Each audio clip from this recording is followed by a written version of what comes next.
John Smith, the protagonist of an amazing and exciting story about life, death, and miracles. On this day, the young man decided to die because his girlfriend had betrayed him.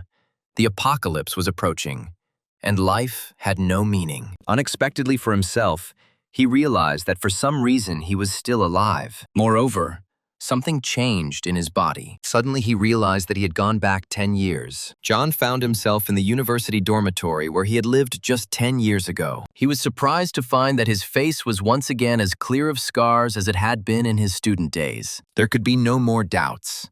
The young man was reborn. He was reborn in his former young body. The young man remembered that day very well, because he had just become a 10th-rank war god in the land of dragons. That day, 2 gods of war from the neutral camp invited him to celebrate this momentous event. While the war gods were talking, the zombie emperor suddenly invaded them and quickly attacked John. The huge monster was bearing down on the young man, but his confidence and skill allowed him to move with the grace of a warrior, avoiding every attack. An unpredictable attack from behind interrupted his fight.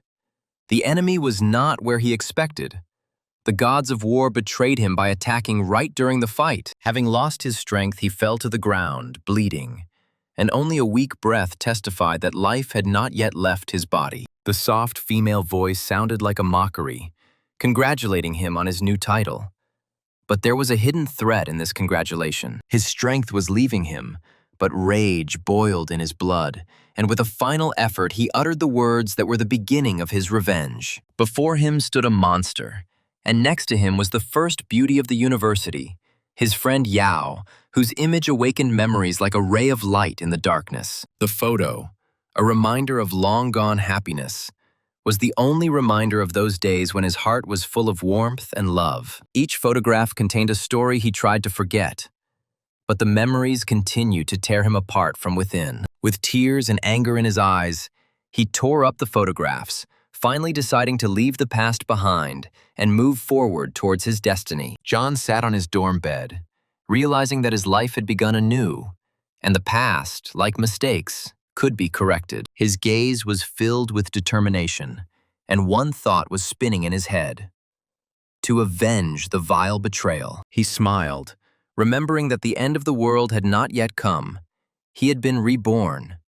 Yao had not yet become his girlfriend, which meant he could deal with her before the betrayal. The phone screen suddenly lit up and he saw a photo of the very girl who had ruined his old life. The message from her came unexpectedly, and it contained an apology that only increased his pain and anger. Lin reread the text.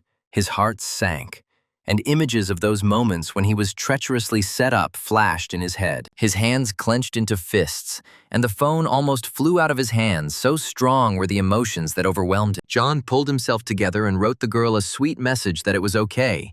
Since she had things to do, they could meet later at an abandoned warehouse behind the sports ground. The last message inspired hope that he would be able to get answers to his questions.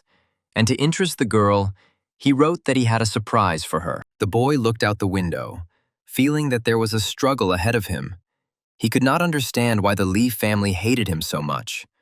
Perhaps it was because of his father, who had died long ago. John sat in his room, thinking about how much time and opportunities he had lost because he had been ridiculed, and spent 10 years hiding from the Lee family's mercenaries. His gaze, filled with a shadow of sadness and despair, became a symbol of the promise that he would change his fate, and his enemies would pay for everything. The scarlet sky foreshadowed the approach of the unknown, and he walked, feeling anxiety and determination filling his heart. Passers-by looked with delight at the rare phenomenon, which did not arouse suspicion. They did not know that this was a sign of imminent trouble. Lin thought about the doomsday game, realizing that once 7 o'clock came, reality would change forever, turning the entire world into a giant game. In the crowd of people walking under the sunset sky, he felt detached, knowing that only a few would be able to survive the coming events. A lonely silhouette at the warehouse gate became a symbol of the beginning of a new chapter, unknown and full of danger. John's hand confidently opened the door, behind which he would now see the beauty who was able to turn love into hate. The guy opened the doors noisily. The warehouse was in semi-darkness, The last rays of the setting sun illuminated the room. A quiet step in the semi-darkness became the first step in a game where the stakes were too high to lose. The girl sat on a chair under a bright beam of light, hugging herself with her arms. She looked questioningly at the young man and asked why he came only now, and what kind of surprise he had prepared. A silhouette slowly emerged from the darkness. His steps were almost silent, but the tension in the air became stronger. John hid a knife in his sleeve. The guy took a step forward with a slight smile. His voice sounded soft, as if he was trying to calm her down. But there was something strange in this softness. He told the girl that she would soon find out everything. Yao turned to face him, her eyes sparkling with worry and her posture betraying tension, even though she tried not to show her feelings. As he approached, she spoke sharply, her voice sounding firm, but there was a tremor in it, as if she was trying to take control of the situation. She capriciously demanded to know about the surprise. Suddenly, John grabbed the traitor by the neck and shook her so hard that the phone flew out of her pocket. The girl's phone hit the warehouse floor several times, but still did not break. Yao did not expect such treatment from a devoted admirer. She screamed that he had gone crazy and demanded that he let her go. The young man, burning with anger, looked with hatred at the one he loved so much. He named the hotel, the date, and the amount of money. A knife flashed in John's hands. His gaze was cold. It was clear that he had already made a decision. He named another date, another hotel, and a sum of money. Yao still tried to feign bewilderment, asking what he was muttering. But her heart was fluttering and her gaze was begging for mercy. Fear was frozen on her face. She tried to say something, but the attacker had a knife shining in his hand, and he continued to list dates, hotels, and amounts of money. The girl suddenly realized that these dates and hotels seemed very familiar to her, but she still did not understand what John had to do with it. And the guy kept listing and listing, and the further he went, the more anger and contempt could be heard in his voice. And suddenly Yao realized that John was listing the dates and places where he and Li Haobo had made love. But she didn't understand how John could have found out about this. And this greatly frightened the girl. In a desperate attempt to escape the angry admirer, Yao said that she could explain everything, her voice trembling with horror, but a faint hope still glimmering in her eyes. The hero only smirked in response. His smile cold and his eyes full of frightening determination. He asked how she was going to explain everything. And then John's gaze fell on the girl's phone, which had fallen out during the first shake. He picked up the phone and immediately saw the correspondence with Li, which confirmed the insidious plans of the enemies.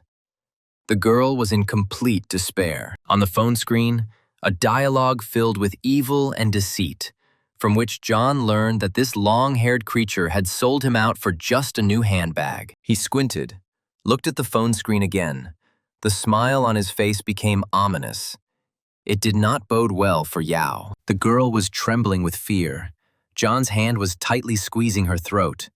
She understood that she would not be able to escape, and she could not understand what he had planned. In the dark warehouse, lit by only one lamp, their figures froze, as if time had stopped in anticipation of the inevitable. John found a video on his phone, with which Yao once not only ruined his birthday, but also his whole life. Now the past and the future are intertwined into one line. The young man pressed play. He showed the recording with a grin. His cold eyes penetrated straight into the traitor's soul, making her tremble. And from the phone flew Yao's words that the most beautiful girl at the university doesn't need a pauper and an orphan, whose only thing is a pretty face. She shuddered. Her head was spinning. The girl did not understand how John could find out everything, and what she should do now. He brought the screen closer, showing the video with a smile, and also repeated that if John wasn't needed by Mr. Li, she wouldn't even look at him. Her eyes filled with tears, in which horror and hopelessness were mixed.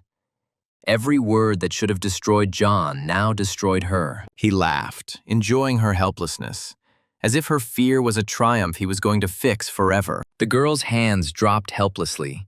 She didn't understand what was happening, and, most importantly, how it would all end for her. John still holds the girl tightly by the neck. There is silence around, broken only by her ragged breathing. Here it is, the moment of triumph. He leans closer, icy eyes glittering in the dim light, and he asks her mysteriously, perhaps wondering how he knows all this. The girl presses her hand to her chest. Her eyes are full of fear. She is almost suffocating from what is happening. She is shaking violently. The young man brandished his knife, telling Yao to go to hell and think about everything there. Her dying scream echoing throughout the room. John's rage flares up like a flame. He screams for the girl to die, and in anger, he kills her. A blow from a razor-sharp knife sends blood flying in all directions. It is simply impossible to survive a blow like that. The girl falls to the floor, her body shaking, a scarlet pool of sticky blood spreading around her.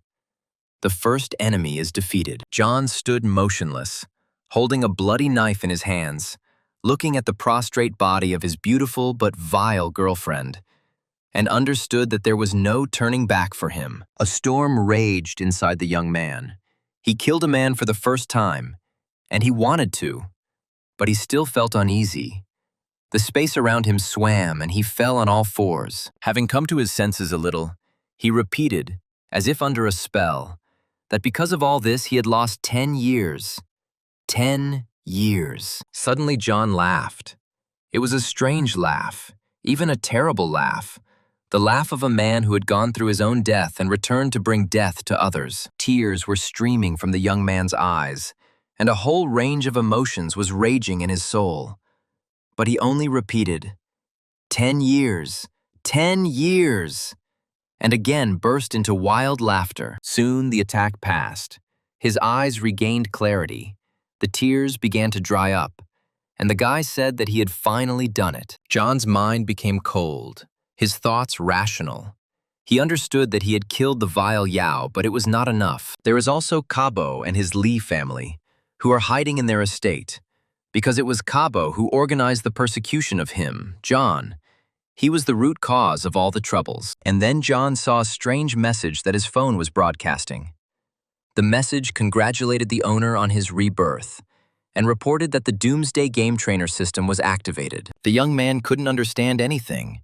He looked at his phone in surprise. It seemed the device had started to live its own life. Or maybe John's rebirth had affected his phone too. The guy knew that the Judgment Day would begin at 7 o'clock. Now it was 6. He did not understand where the system came from. Besides, he had never heard of the trainer system. As if in response to John's thoughts, a new message appeared. It explained that this system provides data about the Doomsday game and also brings the owner of the system a better gaming experience. For a few moments, the young man found himself inside the system, felt it with his whole being, and realized that he had simply been reborn. He had become a completely different person. Another message came that the introduction to the system is complete. Receive your first game reward, John said. Receive. In response to his words, a new message appeared that his reward was being downloaded. The young man's first reward is called Absolute Explosion. Its essence is that when killing any zombies, the benefit from the explosion of objects increases from 1 to 100%. This means that when you kill one zombie, you need to blow up one object, and the benefit will be greater. In the Doomsday world, 1% is synthesized during the explosion. John, having been deceived many times, was plagued with doubts. As an experienced player, he knew that killing a large number of monsters was equal to a low chance of survival. The young man asked loudly whether this system could really be trusted. There was still doubt in his eyes, but deep down the guy believed in the system, because he had already spoken boldly with it. As an answer to the question asked, a holographic screen appeared with information about the system, and with John's name, the young man studied it carefully. When he realized what kind of system he had become the owner of, he couldn't stand it any longer and screamed at the top of his lungs how cool it was. The system explained to the young man that with every 10th level increase, the owner receives a new super trainer, while when completing tasks from the system, the owner receives a regular trainer, weapons, items, and other rewards. John dared to ask the system the question that was troubling him. Would he be able to overthrow the Li family with the help of the system? The system replied that the Li family was one of the 3 major families in the Dragon Country. Their strength could not be underestimated. Not only did they have a huge number of well-trained warriors, but they also had secret body tempering techniques.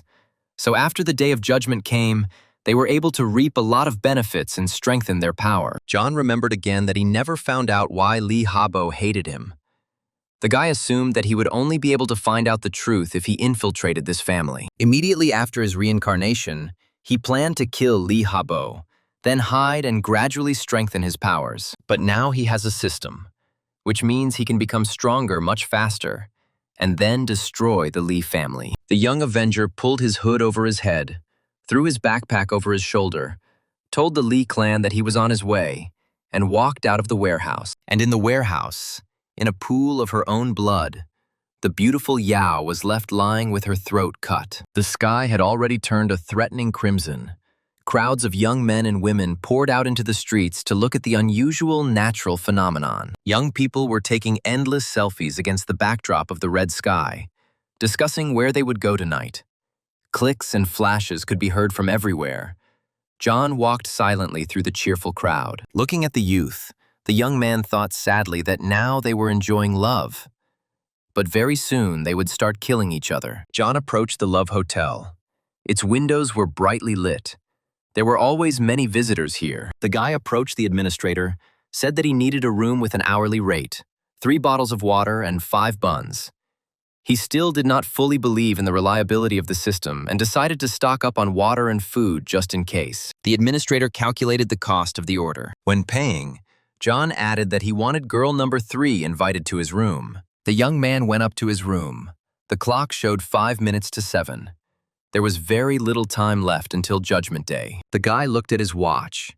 There were only 5 minutes left until 7. He had already played this game and knew the possible outcomes. Last time, it was girl number 3 who became the main zombie boss in this area. After the prostitute turned into a zombie, John killed her in the game right here in the hotel. Now everything must happen in reality. The guy lay there and thought that now he would be able to sort everything out faster and get a reward. And at the same time, he would test this system. There was a knock at the door. Girl number 3 arrived. John shouted that the door was open and he could come in. A beauty with a wonderful figure and huge tea-colored eyes entered the room, looked at John and called him handsome. Slender legs, short skirt. The girl looked very seductive. But the young man did not even move.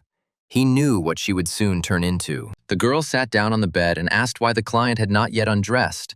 She was surprised by such a reception. The priestess of love threw off the strap of her top and told him to hurry up because she still had a client after him. To pass the time, John sent his guest to take a shower. The guy felt that the girl smelled like a zombie. Before the end of the world, there are signs that can tell who will turn to him. John took a knife out of his backpack and followed the prostitute into the bathroom. The appeal was due to begin any minute, and we had to be ready for battle. The guy opened the bathroom door.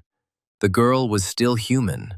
Her tender pink body seemed even more tender in the soapy foam. When she saw the client, she said that she thought he would want to play and cheerfully invited him to come in. The beauty turned off the shower and wrapped her body in a towel. Her eyes sparkled. She did not suspect anything bad. It was just an evening like any other. John's phone made a strange beep and a shudder ran through the girl. The beauty looked at herself in the mirror in surprise and saw how her body was changing. The veins were bulging and turning blue, covering her beautiful body with a disgusting blue mesh. She gasped in bewilderment, and at that moment her eyes became bloodshot. Spots appeared on her body, and a strange, greenish, glowing haze enveloped her entire body. The girl covered her face with her hands in horror. Her legs gave way and she screamed in pain. John watched this terrible transformation, realizing that the end of the world had begun. The game had really come into real life. The busty beauty turned into a terrible monster. Sharp teeth, terrible claws, bloody eyes. Now she saw the young man not as a handsome man, but as prey. The guy stood and waited for the attack, holding a sharp knife at the ready. The freshly turned zombie didn't take long to appear, but as soon as she got close, John lunged and slashed his opponent across the throat with his blade. The attacker fell to the floor. A pool of still red blood was spreading around the corpse, and a holographic sign appeared next to it, stating that she was dead. John waited with interest to see what would happen next, how the system would react, and whether it would react at all. Now the moment of truth would come. He didn't have to wait long. The system reacted. A glowing circle appeared around the guy. The game greeted him. A blue holographic screen announced that the game had already begun. Stopping was impossible. All players must develop independently. Also, the characteristics and abilities of zombies appeared. From the message it followed that zombies in this world have very keen hearing, but weak eyesight. They can only notice moving objects. The system informed John that the Judgment Day had already arrived. 80% of people had turned into zombies. The remaining 20% were lucky. The main goal of the game was to survive. If the player died, he would not be able to continue the game. In order for the game process to be successful, the guy was asked to read the rules. They were also shown in the form of a hologram. By killing people and animals that have turned into zombies, the player increases his level and also gets new elements.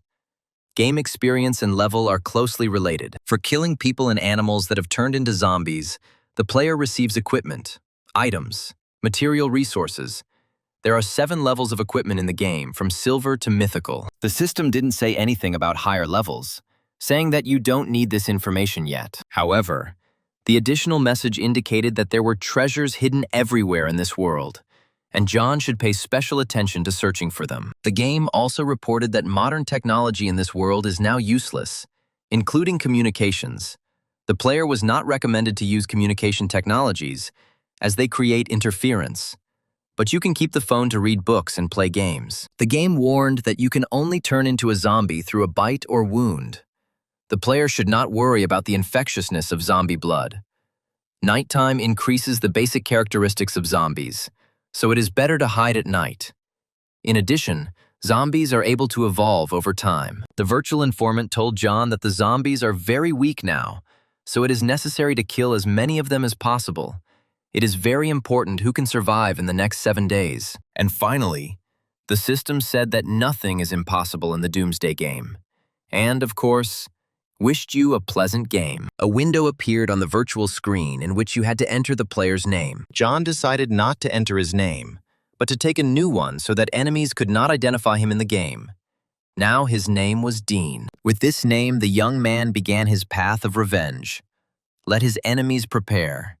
He is already on his way. As soon as John entered the player's name, a new message appeared, which stated that he was the first player to kill a zombie.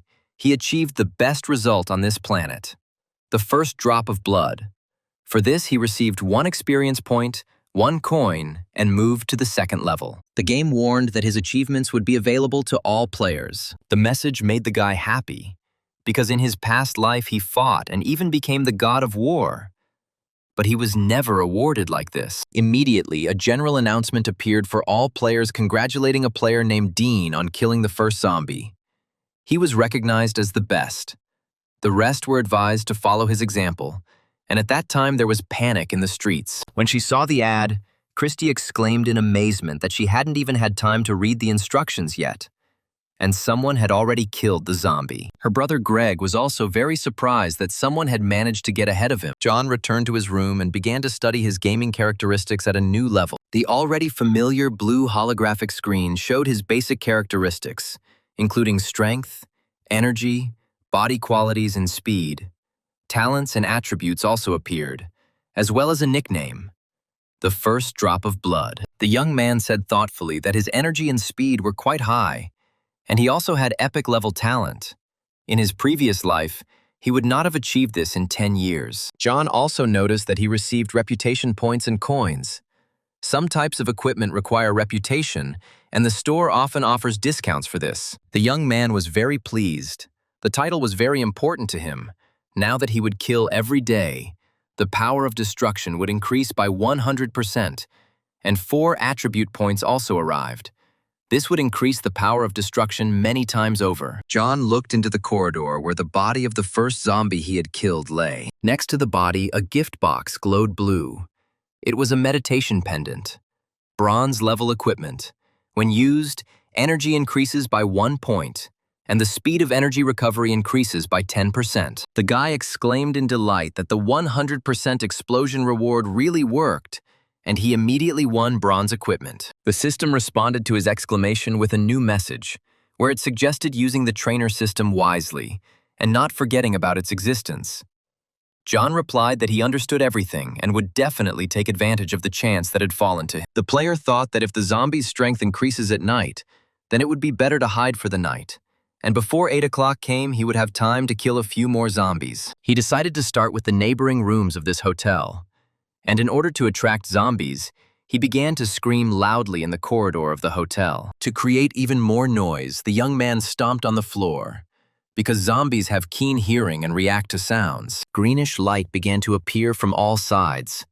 Zombies were approaching the young man. A strange noise was heard from behind the doors of the rooms.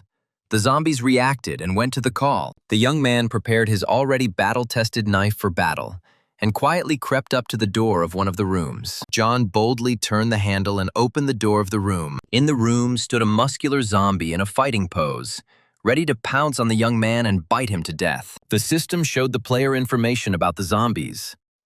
John thought that after turning into zombies, people retained some of their characteristics that they had during life. This one seemed to do a lot of physical labor. The characteristics of the strength and body quality of this zombie did not frighten the young man. He decided that he could easily deal with him. The next second, the muscular zombie quickly pounced on the intruder. This was not John's first battle. He deftly dodged the brute. Twisting, the player deftly thrust the knife blade into the opponent's neck, severing the carotid artery. The knife sat firmly in the zombie's neck, preventing it from doing the main thing, biting a person and turning him into one of its own kind. The brute swung his arms, trying to hurt his enemy with his sharp claws. But the guy held his weapon firmly in the zombie's neck, dodging the blows. Finally, the knife did its job and the zombie fell to the floor. A red sign lit up next to the fallen enemy, indicating that he was dead. The blue screen lit up. The game congratulated John on the killed zombie and informed him that he had received another experience point and 1 coin. And the young man thought that this time he had not done very well.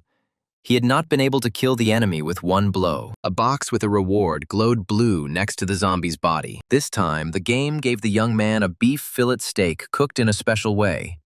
To get it, it had to be activated and the finished dish would be in the player's hands. John looked at the card he had won. It said material resource. It was very valuable now. But the guy thought that when the store opened, this steak would only cost 100 coins. Nothing special, but it would do for a start. The young man decided to take advantage of his winnings, activated the screen, and indicated his backpack as the location where the gift should be sent. The player also placed the received card on the screen and activated it. The zombie's body lay on the floor, with a pool of blood spreading around it. Just in case, John decided to see what the enemy had in his duffel bag. The deceased carried a photograph with him, from which a smiling man looked at the young man, holding a laughing girl in his arms. Apparently his daughter. John also found a heavy hammer in the bag. The guy thought that this man used to be a repairman. The player decided to take the hammer with him. Number 208 turned out to be empty. There was no one in 207 either, but in the 206th, a noise was heard. And the player happily thought that there was still some work for him. The hammer that was found easily smashed the lock that was cut into the door of the room. Shouting that this was a fight against prostitution, the young man threw open the door to the room. Looking into the room, John froze for a moment in bewilderment. The scene that opened up to his gaze was astounding. The zombies in the room were calmly sitting in bed and making love. They stared at the stranger with displeasure. The player's shouts had no effect on them. They were too busy with their own business. Engrossed in fighting zombies, John completely forgot that he was in the love hotel. The young man grinned and thought that even though they had turned into zombies, they hadn't forgotten how to do this. Meanwhile, the zombie man headed towards the guest. Literally another second, and the loving zombie could have sunk its teeth into John. With such a furious speed, he rushed at the man. The young man deftly dodged, allowing his opponent to fly past, while the player quipped, apologizing for disturbing them. The zombie did not retreat. It seemed he was determined to bite the insolent fellow to death. John looked at the enemy. This zombie had lower stats than that worker, but he was incredibly daring. The guy managed to hit the attacking zombie on the head with a hammer. The blows stopped the enemy, but did not kill him. The knife came to the rescue again, and the blow to the eye was fatal for the zombie. The defeated enemy fell to the floor. John heard the sound of footsteps behind him and instantly twirled the saving knife in his hand. The murdered man's girlfriend was running behind the young man, trying to avenge her lover. A lightning-fast knife blow to the neck killed the attacker. The blue screen appeared again. The game congratulated him on killing 2 zombies, receiving new experience points and coins. Next to the bodies of the slain zombies, 2 more chests with gifts began to glow. The player was delighted. It seemed the system was telling the truth about a 100% explosion. In his past life, after killing 100 zombies, John could only get half a bottle of water. In this life, he was much luckier. Having opened the chests he had won, the young man exclaimed that it was great to be lucky. This time, John won 2 Explorer's Eye cards, a one-time bronze-level tool that helps explore the environment within a radius of 10 meters. 1 Explorer's Eye lasts for 10 hours. The guy decided to immediately use the equipment he had won. While John was activating the researcher's eye, a swearing sound was heard on the stairs. The administrator went to find out who was making such a noise. Seeing the young man, the administrator called him a little shit, and puffing and spitting headed towards the troublemaker. The angry hotel employees shouted that some poor bastard had made such a noise and demanded that John beg for forgiveness on his knees, or else he would be thrown out of there. The young man looked angrily at the tyrant. The administrator decided not to limit himself to swearing. A decent-sized fist almost hit John in the jaw. The guy dodged the blow, and the offender flew past by inertia. A knife flashed behind the young man's back. From now on, no one dared to insult him or raise a hand against him. The evil security guard this time called John a piece of trash for dodging the fist and promised to deal with the young man. And then the administrator saw with horror a long knife in John's hands. The young man walked towards the offender, saying that it would be better, of course, to wait an hour until the zombies bit this man, and then finish him off. John came very close and said that in an hour he would have time to kill many zombies, so he would not waste time on such an insignificant little man. A short swing of the knife, and the floor of the corridor was painted the color of blood. Drops scattered. Scarlet streams flowed. Looking at the dying administrator, the young man said goodbye, that after the end of the world, the one who has the stronger blow survives. John quickly walked away, saying that a strong blow was not about the loud administrator. The player went from room to room, and at one he knocked and said that he had come to clean the sewers. In another, he knocked with the message that he had come to fix the bed. The third time, he persistently pounded on me with his fist and shouted that it was food delivery. No one answered in any of the rooms he tried. Either the zombies didn't want to fight him, or there really was no one there. Finally, a noise was heard from one of the rooms. Someone was definitely there. John was delighted. Hooray! He found a zombie again. The young man prepared his weapon and abruptly threw open the door to the room. In the room, there appeared an impressive-looking zombie, larger, scarier, and stronger than the previous ones. The mutant resolutely rushed into battle. John dodged to avoid falling into the zombie's teeth. This time, the fight was not easy. The thug was pressing on the young man. He had to use several techniques in the fight against the monster. While striking the zombie, John thought that this one, although a big one, was agile. Standing on his hands, the young man dealt his opponent a deafening kick, stunning the big guy. The player took advantage of the momentary pause and instantly struck the zombie in the neck with a knife. Blood gushed from the thug's neck like a fountain. The blow from the long, sharp knife proved fatal for him. Continuing to roar in its death throes, the monster fell to the floor dead. The chest with the winnings shone again near the defeated zombie. This time, the game presented the winner with a bottle of expensive alcohol. As he left, John turned to the dead enemy and said that the big guy had helped him a lot. As with the worker, the winner carefully examined the room of the dead big guy, but found nothing useful. John headed to his room. The young man decided that he would spend the night here. He had no other shelter, and it was dangerous to look for it at night. Besides, he needed to rest and regain his strength. John had already taken off his jacket, getting ready to have dinner and settle down to rest. And then the game sent a message that John needed to gain 6 experience points to move on to the next 3rd level. He looked at the time. It was 20 minutes to 8.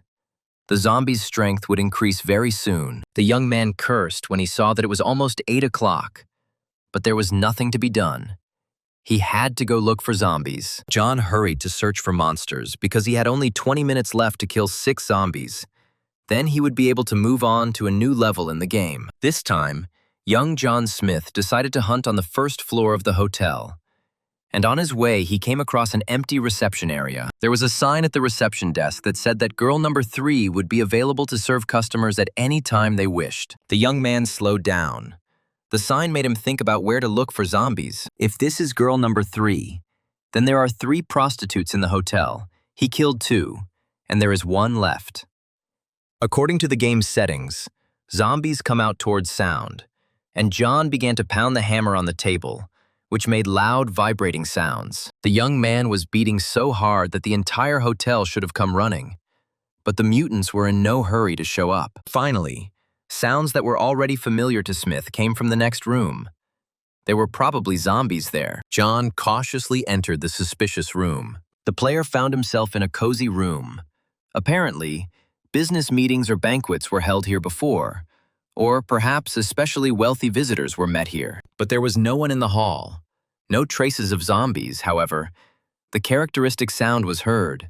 The mutants were somewhere close. John followed the sound and saw a hatch leading to the basement. The young man wondered how far the remaining zombie girl had gone. It turned out that the fighter had found who he was looking for. 2 mutants, a boy and a girl, were climbing up the stairs from the basement. It seemed that the prostitute, who had turned into a zombie, was fiercely pursuing her client, who was quickly climbing the stairs, desperately stretching out his hands with creepy, overgrown claws towards the exit. Here the girl grabbed her victim, and the 2 of them, falling from the stairs, flew down. John watched these scenes from the hatch opening. Grinning wryly, he muttered, "How the zombies try, though." The next second, the player jumped into the basement, holding his deadly weapon at the ready. On the fly, the young man slashed the mutant prostitute with his blade. This time, 1 precise blow was enough for him to kill the zombie. The gnarled hands of the second zombie, a friend of the girl who had just been killed, were already reaching out to John. The blade flashed, and a crushing blow of the knife to the neck crushed the second mutant. To be sure, the young man plunged his weapon into the enemy up to the hilt. This was enough. The monster died. The game informed him through the familiar screen that he had killed 2 zombies, for which he received points and coins, and 4 more remained to be killed to move on to the next level. John looked at his knife. He noticed that the knife had become dull, and it was becoming difficult to kill with it. He hoped that as a reward, the game would give him some new weapon. The system seemed to hear his thoughts. To his left, he saw a bright flash of light. On the blue screen that appeared, the sword of Tang lay. The young man exclaimed that his thoughts were material. Smith held his new weapon in his hands and smiled. He was sure that he would have more than just steak for dinner today. The system immediately suggested that he had 2 more amaranth manto. John studied the characteristics of his new sword using the system. It was a bronze-level weapon developed in the Tang dynasty in the land of dragons. It is especially durable and can penetrate armor. In addition, it increases the strength of its owner and is able to weaken the enemy. After the battle, the sword's power is restored. The young man waved the sword with pleasure, getting used to it. He thought that such a weapon, of course, could later be bought in a store. But now it was more than useful to him. The guy looked at his gifts on the screen and hurried off to look for zombies. Looking at his phone, he realized that he had only 10 minutes left until nighttime. Without delay, he hurried to the stairs and used them to leave the basement, leaving the corpses of his defeated enemies lying there. John opened the doors of the hotel. He stood on the threshold, flooded with lantern light, so that even the half-blind zombies could not help but notice him. Crowds of people turned into zombies wandered the streets. They were covered in blood and confused. To make sure he got everyone's attention, the young man loudly knocked on the hotel door with his fist. The zombies reacted to the sound. They bared their teeth and moved towards Smith from all sides, and he stood on the threshold of the open doors of the hotel and seemed to tease them, propping his hips with his hands. We didn't have to wait long. A crowd of enraged mutants burst into the Love Hotel with growls and howls. The closer the zombies got to John, the faster they moved. They were flying straight towards their death, and the young man watched them and thought that he had greatly overestimated the mental abilities of the first-day zombies. In his past life, on the first day of the game, John sat in the room and thought that his life was over. And on the second day, the zombies had already moved to the second level. He missed such a good time because of that Yao crap. The player prepared his sword.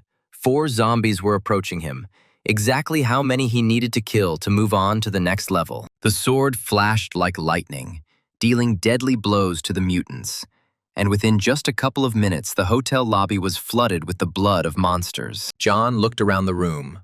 All 4 zombies that came to his knock were dead. The first sword fight had gone great. The young man admired the new weapon, and the game meanwhile congratulated him on his victory and informed him that he had received experience points and coins, and that the player had also moved to a new 3rd level. The guy thought how good it was that he had moved to a new level. As a bonus, he received 1 free point to his characteristics. To get to the 4th level, he needed to gain another 30 points. Inspired by the successful fight, John pounded his fist on the wall again, trying to lure out any more zombies that might be in the hotel. Another mutant girl came in at the sound from the street. Smith thought that he had finally come across a zombie with at least some intelligence.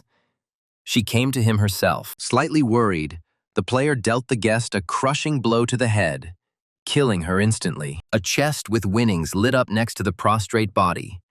This time, the game presented the winner with a skill. John was delighted. He glowed almost as much as the book he held in his hands. He couldn't believe his luck.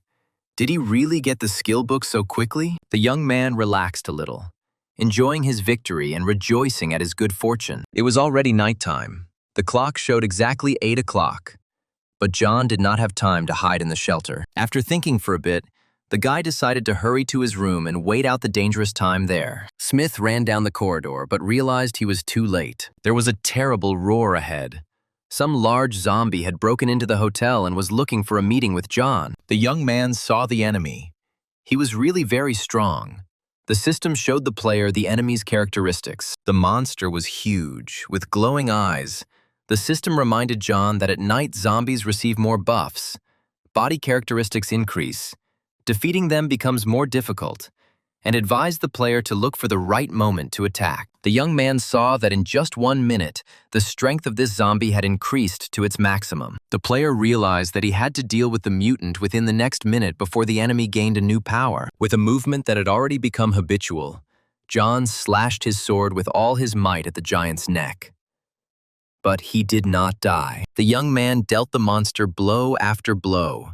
The zombie's blood flowed, but he did not die. The sword entered the enemy's body like butter. It definitely caused damage to the enemy, but could not kill him. It seemed like the sword was about to cut off the zombie's head, but it seemed to be smiling, only its glowing red eyes gleaming. John took a few steps back in confusion, retreating, and then the player remembered the hammer, which he also carried with him as a weapon. Shouting "Die!" Smith launched the hammer at the surprisingly resilient foe. The hammer, spun like a frisbee, flew straight at the monster's head. The hammer hit the target and partially crushed the zombie's head, with Tang's sword already stuck in its body. The hammer stunned the giant. John took advantage of the pause and pulled his sword out of the zombie's body. The next second, the young man delivered another powerful blow with his sword to the wounded enemy. The zombie fell to his knees, covered in his own blood. His strength diminished, but he was still alive. The monster's red glowing eyes looked at the man with hatred. Gathering its last strength, the huge zombie rushed at John again. The young man pressed his back against the wall and waited, as the system advised, for a convenient moment to deliver the final blow to the terrible enemy. Something inside the player told him it was time. He unclenched like a spring and slashed with all his might at the enemy's neck. This blow proved fatal for the monster. It bared its teeth again and fell down dead. Smith surveyed the battlefield, picked up the hammer, and returned to the foyer to collect his winnings. John only now fully realized the danger he had escaped. The young man realized that the characteristics of the zombie he had just killed had reached their peak, and if it weren't for his experience, plus the fact that he had managed to prepare, the player could easily die now. In the hotel lobby, the guy collected glowing boxes with winnings. John understood that it was already 8 o'clock, which meant that the characteristics of all the zombies outside had increased by at least 50%, which meant that he needed to lock himself in tighter. The young man locked the front door of the hotel and propped it up with the bodies of the dead zombies. Smith fought the last zombie for too long. If he hadn't managed to finish it off, the noise could have attracted other mutants. John returned to his room. To protect himself at night, the player activated the Explorer's Eye. The system explained to him that now, if a person or zombie approaches him, the Explorer's Eye protective barrier will immediately turn red. The player will be warned and will be able to accurately determine the guest's location. Having secured himself, John calmed down a little. Today was a difficult day, so the young man took a shower and changed into a robe. It was time to rest. The player stopped near the glowing boxes. They beckoned to him. John opened the prizes, which contained 2 more Explorer Eyes, a Twilight Ring, mineral water, and Peking duck. The guy couldn't stop admiring it.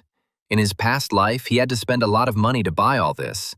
But now he gets it so easily. John took the Twilight Ring. It was a cool gift, according to the system. This bronze-level equipment is great for camouflage in Twilight.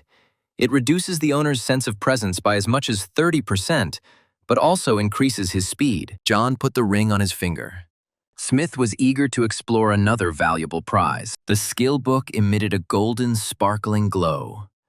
The young man still couldn't believe that he had gotten it. The blue screen system congratulated the player on receiving the skill book and informed him that he could use an unlimited number of skills from this book during the game. Now the guy had no doubt that the number of skills was unlimited, because the explosion coefficient that he received when he got acquainted with the system was also unlimited. Regular players from level 10 to 80 can only get skills 3 times. John saw unfortunate people who managed to get only 3 skills in the end. And even then, they weren't suitable for them. Many players at level 70 or 80 only had a skill acquired from their main profession. The player who managed to obtain the most skills was nicknamed the Skill God. He managed to acquire 25 types of skills. In his previous life, John had mastered 10 types of skills, which was already higher than 99% of players. The young man joked that Buddha, Jesus, and the Jade King had taken care of him together, and Smith mentally asked that he be given the best skill so that he could successfully start this new life. Mentally asking for a better skill, the player opened the book. To the hero's indescribable joy, the book gave him the spin attack skill. The blue screen of the system explained the essence of this skill. John's eyes were glowing. He had received a very rare skill. It allows you to return the weapon back, and also significantly increases the percentage of enemy damage. The player carefully studied the book. It turned out that the skill recovery time is quite long. When John increases his energy level, he will be able to reduce this time. Then he will be at his best. The system asked the young man if he wanted to learn the acquired skill. John was very eager to learn his new skill and pressed the corresponding button on the screen. The young man swung his sword, eager to master the system's valuable gift. He was about to make a test throw of the weapon, but stopped, deciding that it would be a good idea to eat first. John activated the screen and wondered what he should eat for dinner. He could get a beefsteak, an appetizer, Peking duck, and vodka. The young man, hungry during the day, activated everything, and at that very moment the food appeared on his table. It was hot, steaming, and exuded delicious aromas. John pounced on the food and quickly ate it all. Having eaten his fill, the young man cleared the table, throwing the leftovers into the trash can. Having tidied up the room, Smith thought about what to do next. The young man understood that if he wanted to take revenge, he could no longer follow the game's plot as in his past life. Otherwise, he would step on the same rake. John walked to the window and looked out at the city at night. He needed to think hard and develop his own strategy. He walked up to the screen and materialized paper and the pen. The guy started writing roles that he could develop in the game. It was necessary to consider all the characteristics, weigh the pros and cons, and choose your role that would allow the revenge to happen without the script. The first role is a warrior. When increasing the level, the strength and quality of the body also increase by 1 point. 2 points are added to any characteristics. They can be selected at will. When choosing the path of defense, the quality of the body increases. When choosing the path of a warrior, you need to increase strength. When choosing the path of a hired killer, you need to increase speed. When choosing the path of a shooter, you need to increase the probability of hitting the target. Specialist warriors can notice changes in energy and speed. The most important thing is to go in accordance with your real strength. The next role is a mage. When increasing the level, 1 point is added to energy and speed. Also, 2 points are added to the characteristics at will. Most players increase mainly energy. If you need to improve the quality of the body or strength, then you can become a warrior mage. Another role is the secret specialty. Only 1% of players belong to the secret specialty. The probability of activating the top-class secret specialty is extremely small. John decided that if he could do it in his past life, he could do it in this one too. Unlike normal specialties, only 1% of players have a secret specialty, and even fewer have a top-class secret specialty. After reaching level 10, such a player can activate experience in the system and choose a suitable scenario for themselves. And although the tasks for the secret specialty are very dangerous, the reward is also great. The specialty of the ghost is the highest level of a hired killer. It increases the speed to the maximum, and also gives a huge percentage of enemy defeat.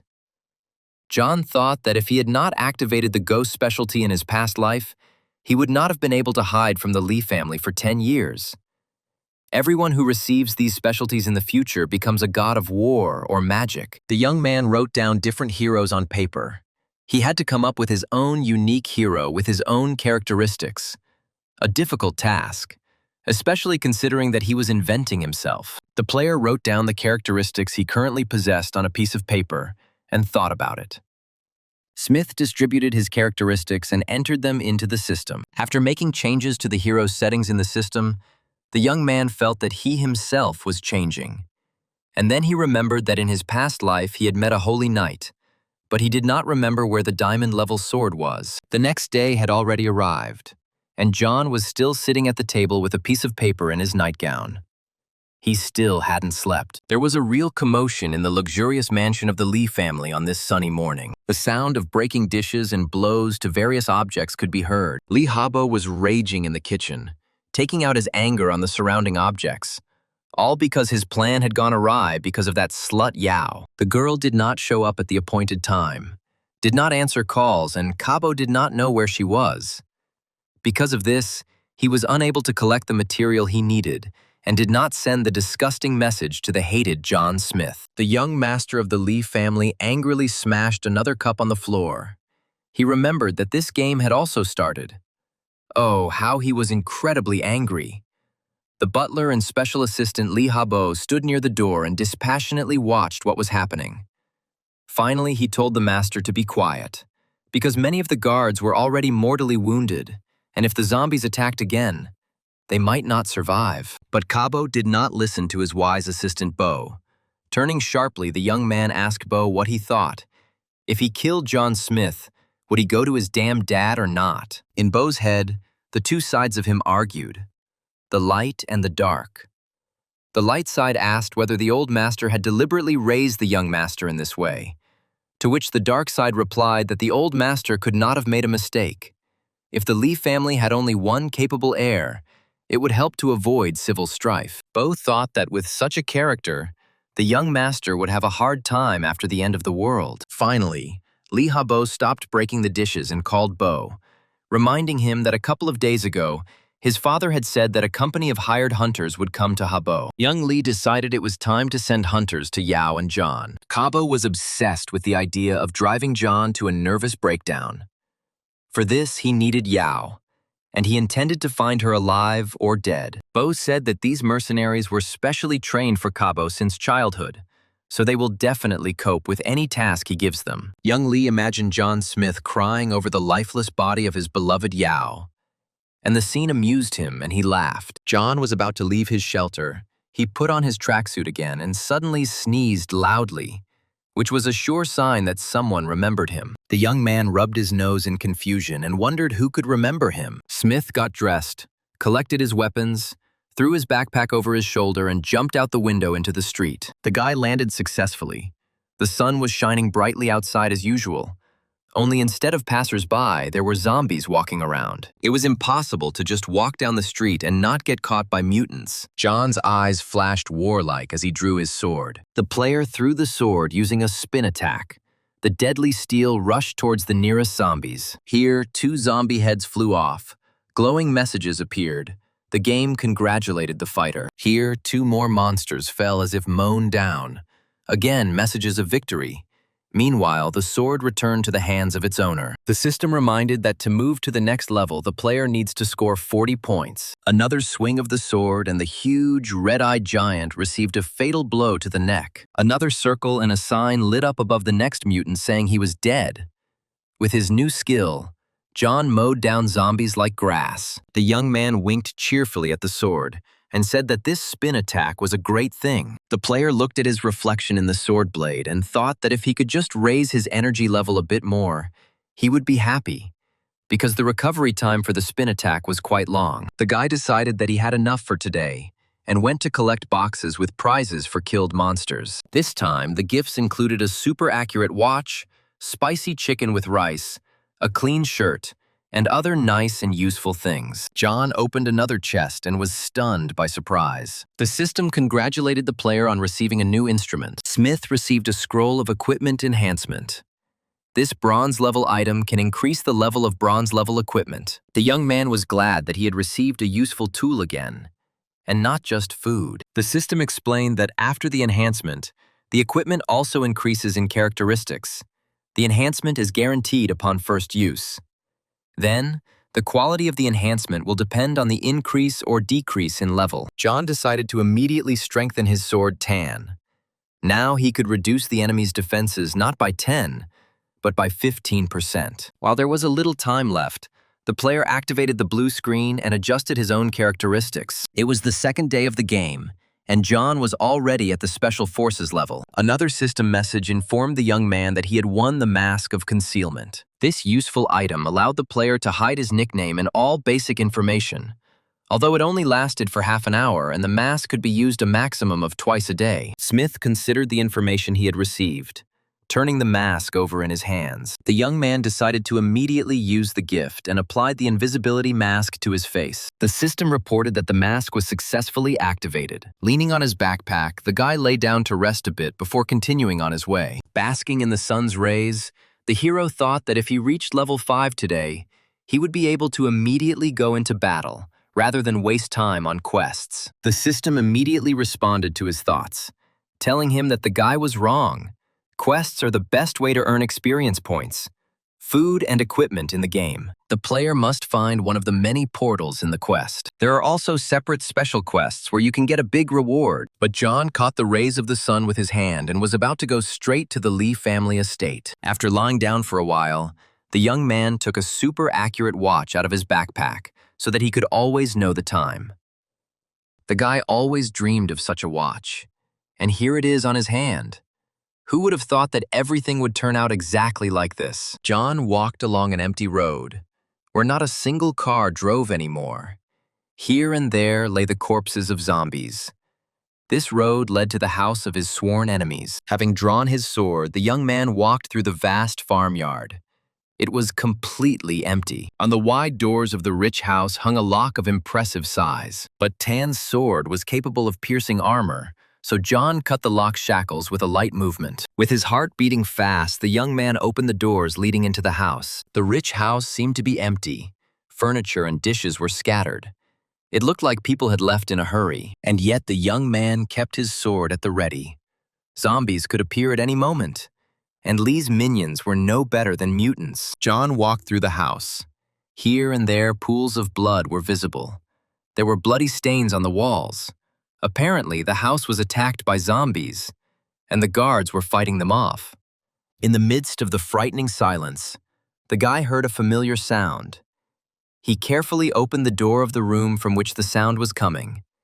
It seemed like a zombie lived here. The hero was not mistaken. A paw with terrible claws darted out towards him and tried to grab the young man. Smith swung his sword with lightning speed and cut off the paws reaching out to him. Blood filled the room.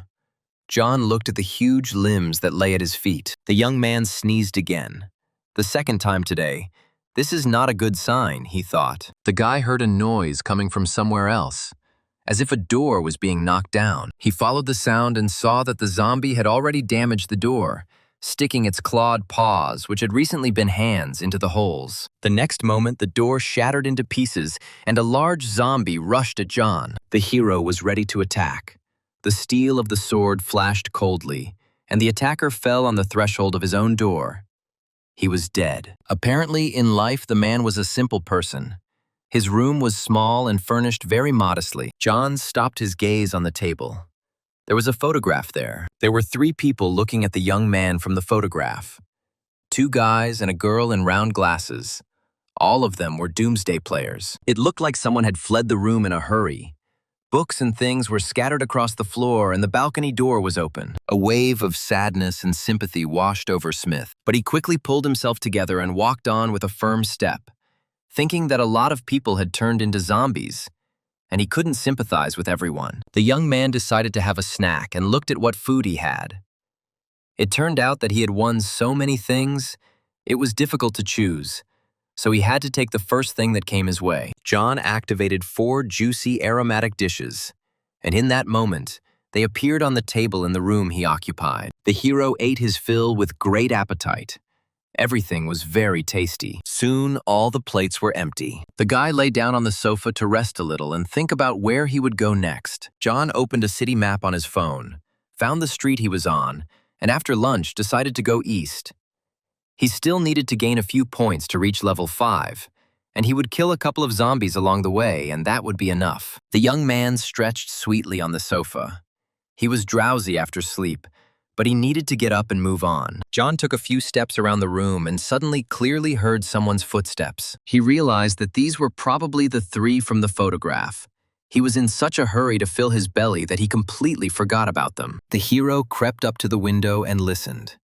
Indeed, these 3 were near the house. They were quietly talking to each other. The guys discussed him, wondering if he had left or was still in the house. The boys and the girl were sitting in the bushes next to the house and looking sadly at their windows. They smelled the food and literally swallowed their saliva. One of the young men said that the guy apparently had a lot of food cards. John quietly jumped out of the window and moved closer to his interlocutors. Christy stammered that it was wrong to take it by force. Her brother Greg chuckled at his sister's fastidiousness and said that they would simply threaten him with a knife and he would give it all up himself. Smith stood behind his friends and listened attentively to their conversation. Finally, John whispered that it was 3 rats. Greg continued to convince his sister. He said that this guy broke down their door, which meant it was a burglary. Christy hesitantly agreed. The girls said that their dad became a zombie. She and her brother immediately ran out of the room, didn't even have time to take anything with them. Hadn't eaten anything since yesterday, and this guy has food. Christy clenched her little fists and screamed that she really needed to take the stranger's food away. And then blood started flying at Christy. It was running down her big glasses. It was John who killed her brother with one blow of his sword. Greg, who was about to scare the stranger with a knife, fell as if he had been mown down. Greg's body fell right at his sister's feet. The girls screamed in horror. John said he wanted to save some energy, but he didn't want the boys to attract zombies here. With these words, Smith threw his sword towards the people who were dumbfounded with horror. The sword slid easily along Christy's thin neck, cutting off her lush braids along the way, and scarlet blood poured onto the schoolgirl's uniform. Christy's classmate tried to escape, but he could not escape this sword, and he too was instantly killed. Having done its bloody work, the sword returned to its owner. John picked up his weapon and looked at the people he had killed. The young doomsday players were almost literally swimming in pools of their own blood. Smith was torn between mixed feelings. He turned to the dead Greg and asked why he should live without his little sister. Now John addressed all his slain men, saying that they had wanted to rob him and had gotten what they deserved. And according to the young man, they should still thank him for stabbing them and letting them die quickly. Otherwise, they would have suffered in this game. Smith chuckled that he had done a good deed again, and the state should reward him. Blood stains symbolically spread across the window of the children's room where the children lived and grew up. The framed photograph from which the inseparable trio were looking cracked. The game made marks on all the objects in the world. Zombies continued to roam the city streets, some wandering aimlessly, some looking for victims. The particularly aggressive ones tried to break through the walls with their heads or climb into the windows, Climbing up the walls of the houses, the young woman stares out the window with wide eyes for a long time, then calls out to her husband and says that there is a superhero outside. The husband reassures his wife that they locked the doors and the zombies won't get through, but she waves her hand towards the street, pointing her husband to the guy. The man watches as John kills the zombies one by one and exclaims in admiration that this young man is simply a master. The observer became interested in which player was the master of the ball. He went into the game and tried to find out the name of the hero, but it turned out that all the data was hidden. The woman suggested calling the hero to help them, but her husband objected that this way they would only give away their location, and a crowd of zombies would come running to them. In addition, the man noticed that this person hid his information, which means he does not want to reveal his identity and is unlikely to want to help them. The zombie-killing hero was seen not only by the modest couple, but also by an internet star. A busty beauty in a bright dress leaned out of the window and loudly called out to the brave guy. With her eyes sparkling, the blogger asked if the young man would save the poor girl. John ignored the shouts and calmly went on his way. After another victory, the young man stopped to see what awards he had won. This ignoring made the beauty very angry. She shouted that he apparently didn't understand who she was. She has 30,000 subscribers on the internet. The girl was outraged that rich men give her cars every day, but some freak in a mask ignores her. Now she'll show him. Grabbing a large flower pot, the offended beauty dragged it to the balcony. With all her might, the girl threw the flower towards John Smith. A pot full of earth was flying straight at the young man. A little more and it would have finished him off. But John had a keen sense of danger. And that's what happened this time too.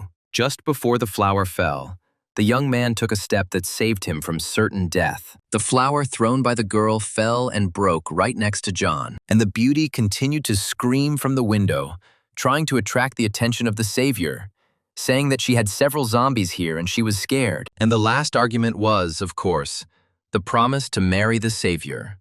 Although she herself thought that some poor guy was playing games with her. And who did he even take her for? John was fed up with all this and decided to teach the impudent beauty a lesson. He activated the meat with the zombie virus, a bait, the smell of which attracts zombies from all over the area within a radius of 100 meters. The young man swung and threw the bait straight into the window of the annoying beauty's apartment. The girl did not understand what had happened and screamed that she did not need food. She needed a safe place. And then the internet star heard a suspicious noise outside her front door. Attracted by the smell of the bait, the zombies broke down the door and the whole crowd burst into the girl's apartment. All that was left of the wayward beauty was a bloody stain. A pool of blood from its recent owner was slowly creeping towards the phone lying on the floor. And the star continued to receive messages. John Smith walked through a zombie-infested city and thought that the story of the annoying beauty would be the first lesson in the end of the world. There was a feeling that the whole city had gone crazy. Some were hanging out of the windows of multi-story buildings. Some were jumping from balconies or roofs. Perhaps people, realizing that they were turning into monsters, were in a hurry to die quickly. John looked around, remembered the blogger, and finally formulated the first lesson of the end of the world. You don't need to ask for help from just anyone. The young man walked thoughtfully down the street, and a crowd of hungry mutants followed him. Later in the evening, John approached a huge sports center, which in the game was referred to as the capital of the devil. The guy looked around the building and made sure he was in the right place. Smith looked at his watch. There were 2 hours left until night. The hero decided that this time would be enough for him. There was supposed to be a special silver-level treasure chest hidden in this sports center, and John was determined to find it. The young man knew that according to the game settings, various quests, robot merchants, or treasure chests would appear in significant places in the city. Treasure chests fall right to the ground and anyone can open them. To get a boss chest, you need to kill the main boss. The value of such chests is higher, but they are also difficult to get. Silver chests contain weapons and equipment of the silver level. The system informed John that he had come to the sports center of the Devil's capital, and the situation in the center was suitable for completing the mission. The new task was called 1 is worth 100. On the large holographic screen, the young man read his task. He had to kill 100 zombies in 24 hours in the sports center. As a reward, he would receive 1 simple trainer and 1 bronze-level item. John doubted whether he would be able to complete the task because most of the zombies had already moved to the second level. The guy thought, this sports center is so big. He just wanted to find the chest and hide, not kill zombies. And now this is a task. John asked his assistant system what would happen if he refused the task or failed it. The system reassured him, telling him that it was created so that he could enjoy the game process. So there was no punishment for refusing a task or not completing it. On the contrary, he would receive 100 consolation coins. The young man decided that since he had nothing to lose in any case, he could accept the task and press the button. The guy walked through the deserted sports center and remembered that the silver chest was supposedly hidden in a warehouse on the third floor. In his past life, he had already been here and remembered that if he went through a certain door, he could get to the warehouse safely. John mentally made a plan of action. Now he needed to get to the medical center on the second floor. When he got there, it would already be 8 in the evening. There was a bed there, and he could spend the night and continue on his way. Tomorrow, by lunchtime, he would get to the warehouse on the third floor. Smith decided that when he found the chest, he would escape with it by jumping out of the window. Approaching the right door, the young man saw a padlock on it. But he had a sword. Tan easily cut the lock and the door was open. Behind the door was a zombie athlete with a basketball. John looked at the muscular, red-eyed mutant, who was aggressively baring his sharp teeth, and thought that here was the first one. The player quickly entered the gym. Time was running out. Night would soon fall. The young man was confident in his weapon and struck the big guy straight in the head with his sword, piercing him right through. But this was not enough. The zombie athlete was wounded, but did not die. Then, yesterday's drilling hammer came to the rescue. The fighter hit the monster on the head with the hammer with all his might. The enemies staggered and fell. A basketball lying very close to the scene of the fight was stained with blood. A red sign lit up above the athlete, indicating that the opponent had been defeated. John thought sadly that maybe this man just came here to play basketball and didn't think that he would turn into a zombie. The guy didn't know where to go next. The old path turned out to be not so safe. And then a chest with winnings lit up next to the killed enemy. It had to be taken. The young man walked up to the dead basketball player, pushed him aside with his foot to make it easier to take the box, at which point a key fell out from somewhere. The chest contained a flashbang grenade that used light to blind enemies. John exclaimed that this was a great thing, and that he intended to try this group control tool at the Lee estate tomorrow. For now, the fighter put the flashbang grenade in his backpack so that he could get it out at any moment. The key that fell from the zombie also turned out to be very useful. It was the key to all the rooms of the center. With such a key, traveling through the sports center seemed to become easier, because the less John would break into doors, the less zombies he would attract. The young man carefully opened one of the many doors. He didn't remember what was behind it and decided to take a look. The hero looked inside through a small crack. It was a locker room for tennis players, and what he saw did not please him. A huge crowd of zombies in tracksuits was already moving towards John, but as it turned out, the zombies simply moved towards the door, and they had not yet noticed the young man who slipped inside. The guy quietly sat down under the tennis table and watched his opponent. From his hiding place, John counted the tennis players. There were 17 of them. After observing, the hero came to the conclusion that these zombies were almost at the same level in characteristics as himself. An ordinary person would need all his strength to cope with one such monster, and he, if he worked hard, could cope with all 17. The door to the tennis hall was closed, so if John didn't make too much noise, the other zombies wouldn't come. The player decided that he first needed to kill 2 zombies to reach level 5. Then he would be able to show off his martial arts to the remaining 15 in full glory. The young man selected his first victim, prepared his sword, and waited for the mutant to come closer. Waiting for the right moment, John dealt the zombie a fatal blow. A red sign lit up above the fallen tennis player, confirming that the enemy was dead. The death of one of the zombie athletes caused uncontrollable anger among the others. The young man revealed himself, which meant that 16 pairs of glittering red eyes stared angrily at him. The zombies now all turned towards John and moved towards their enemy. They growled, whistled, pushed each other. With their clawed paws outstretched, the mutant tennis players rushed towards the player, hoping to bite him and tear him to pieces. John calmly waited for the zombie to approach. his eyes glowing with a cold fire that could be compared to the shine of his blade. The zombies were inevitably approaching. The first three were already very close. Perhaps we could begin. The young man's blows were exquisitely precise. Each swing of the sword was accompanied by fountains of enemy blood. The fighter also thought about the flanks. He moved, not allowing the zombies to surround him. The first mutants that approached fell, bleeding, and others quickly approached. Still, there were too many zombies. John needed to quickly move to the next level to improve his stats. The guy managed to get the hang of it and, with a precise blow, cut off the head of one particularly persistent zombie. Now, a new level awaited the player. The game congratulated the fighter for killing a level 2 zombie and receiving experience points and coins. The game's blue screen announced that the young man had reached level 5 and had received 1 point to his choice of stats.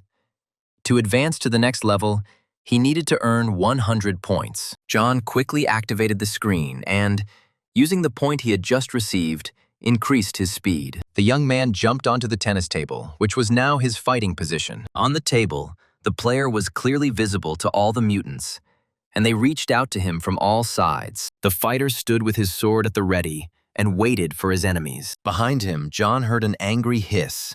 The former tennis player boy was reaching out with clawed paws towards him. The sword slashed straight across the mutant's throat, and he fell, calming down forever. Here's another zombie that's been fatally wounded and flying away, bleeding. A pair of wary eyes were watching the fight closely, and it was not a zombie at all. The guy in the red jacket jumped back from the doors of the gym where John was smashing zombies and cursed. He frowned, saying that he was out of luck again. There were fewer and fewer living zombies left in the hall, but the fight still continued. The observer realized that the player currently in the hall must have good resources, since he was fighting so many zombies. The sly man decided to wait until John was killed and take his resources for himself. But time passed, and the player was still alive, but the monsters became fewer and fewer. The guy looked into the hall again.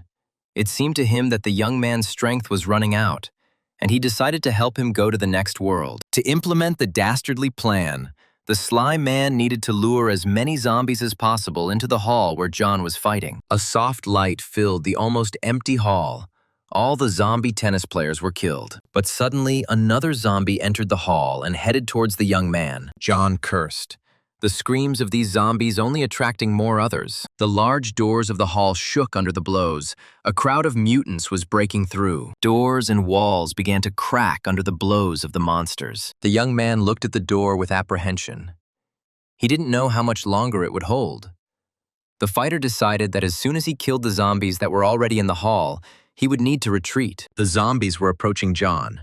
It was time to resume the fight. 3 big guys literally flew at the young man, their bared teeth flashing, their eyes almost popping out of their sockets. To avoid getting caught in the monster's teeth, Smith had to quickly jump to the side. A dashing somersault with a sword in his hands and 3 huge monsters ended up lying on the floor. The increase in speed greatly helped the young man in this battle. He twisted, spun, dodged, and attacked his enemies with lightning speed. Most of the zombies were badly wounded, but victory was still far away. They all had to be killed. It was easier for the young man to deal with weakened mutants. Sometimes he killed several of them with 1 blow, but John himself was also very tired. Sweat was pouring off him in streams. He felt that he himself was getting weaker. The system told the player that for the killed monsters he received a potion of endurance, which could restore 20% of strength. The young man activated the gift and quickly drank the potion, which restored not only his strength, but also the useful combat skill of the spin attack. John threw the spinning sword at his opponents, now confident of victory. Here the sword passed over a very large zombie, and a red sign flashed above it, and a chest with winnings lit up next to it. The corpses of mutant athletes lay all over the hall, and next to each one a small chest shone. The young man walked around the hall and collected his trophies. John looked with pleasure at the valuable resources he had received for such a hard fight. Among other things, the young man received a bracelet with spikes, a bronze-level magical equipment. The guy was delighted.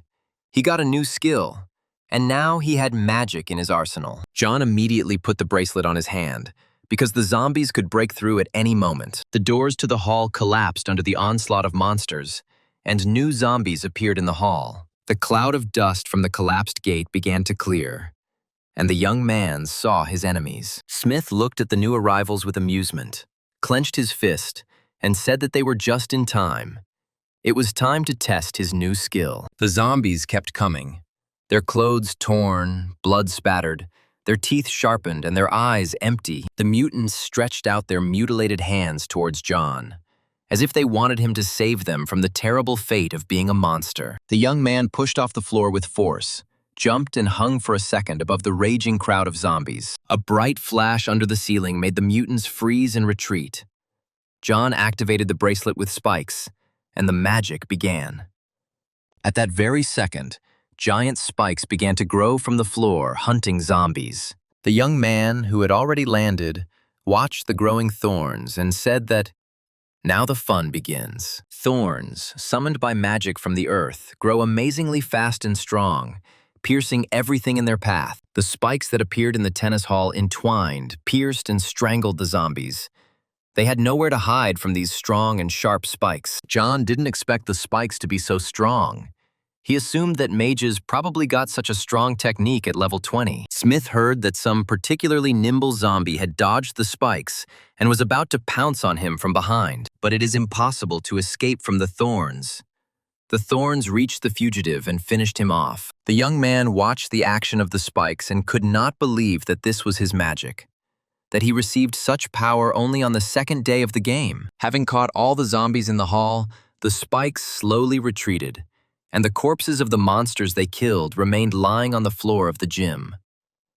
John gasped when he saw how many corpses there were. The game congratulated the winner again, informed him of the points, coins, and prizes he had received, and also explained that he would not be able to use the spikes again for the next 24 hours.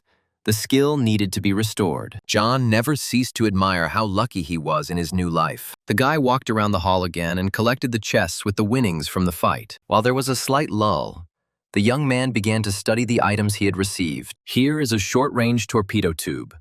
It allows you to fire one shot at a distance of up to 30 meters to a designated place. It will come in handy. Boots of strong wind. This equipment allows you to develop super speed for 10 seconds once an hour, enough to get away from the enemy. John remembered that he was in a zombie-infested sports center, so he immediately used the boots of strong wind. The system reported that the players successfully equipped the boots. Now, his basic characteristics have improved even more. The young man knew that only level 10 specialists had the characteristics he had now, and that was really cool. John walked through the hall and thought that when he changed his specialty, his characteristics would be twice as high as those of ordinary people. While John was reasoning, a crowd of zombies gathered in the hall again. The lull ended. There was no point in getting into another fight now, so Smith used a trick. He loaded the torpedo tube with meat containing the zombie virus. Using the torpedo tube, John threw the bait away from himself and the exit. Having smelled the meat with the zombie virus, the mutants immediately forgot about the human. The whole crowd, shouting and pushing, rushed after the bait. The young man took advantage of the fact that the zombies were no longer paying attention to him and used the super speed of his new boots. John felt like he was just taking a step around the gym. From the outside, it might have seemed like a breeze blew, but in fact, it was John who ran faster than the wind out of the hall where the zombies were fighting over the bait. The young man ran at super speed through the gym, ran out through the broken doors and left the lobby, all in a matter of seconds. Smith stopped on the stairs and caught his breath. Moving at such speed took some getting used to. John looked at his watch. It was already 7 in the evening. In an hour, it would be 8, and when it got dark, the zombies' characteristics would increase. The young man climbed the stairs and realized that it was better not to kill the zombies now. He needed to find a place to rest, and tomorrow it would be clear what to do next. On the second floor, the hero found a medical office. I pulled the handle.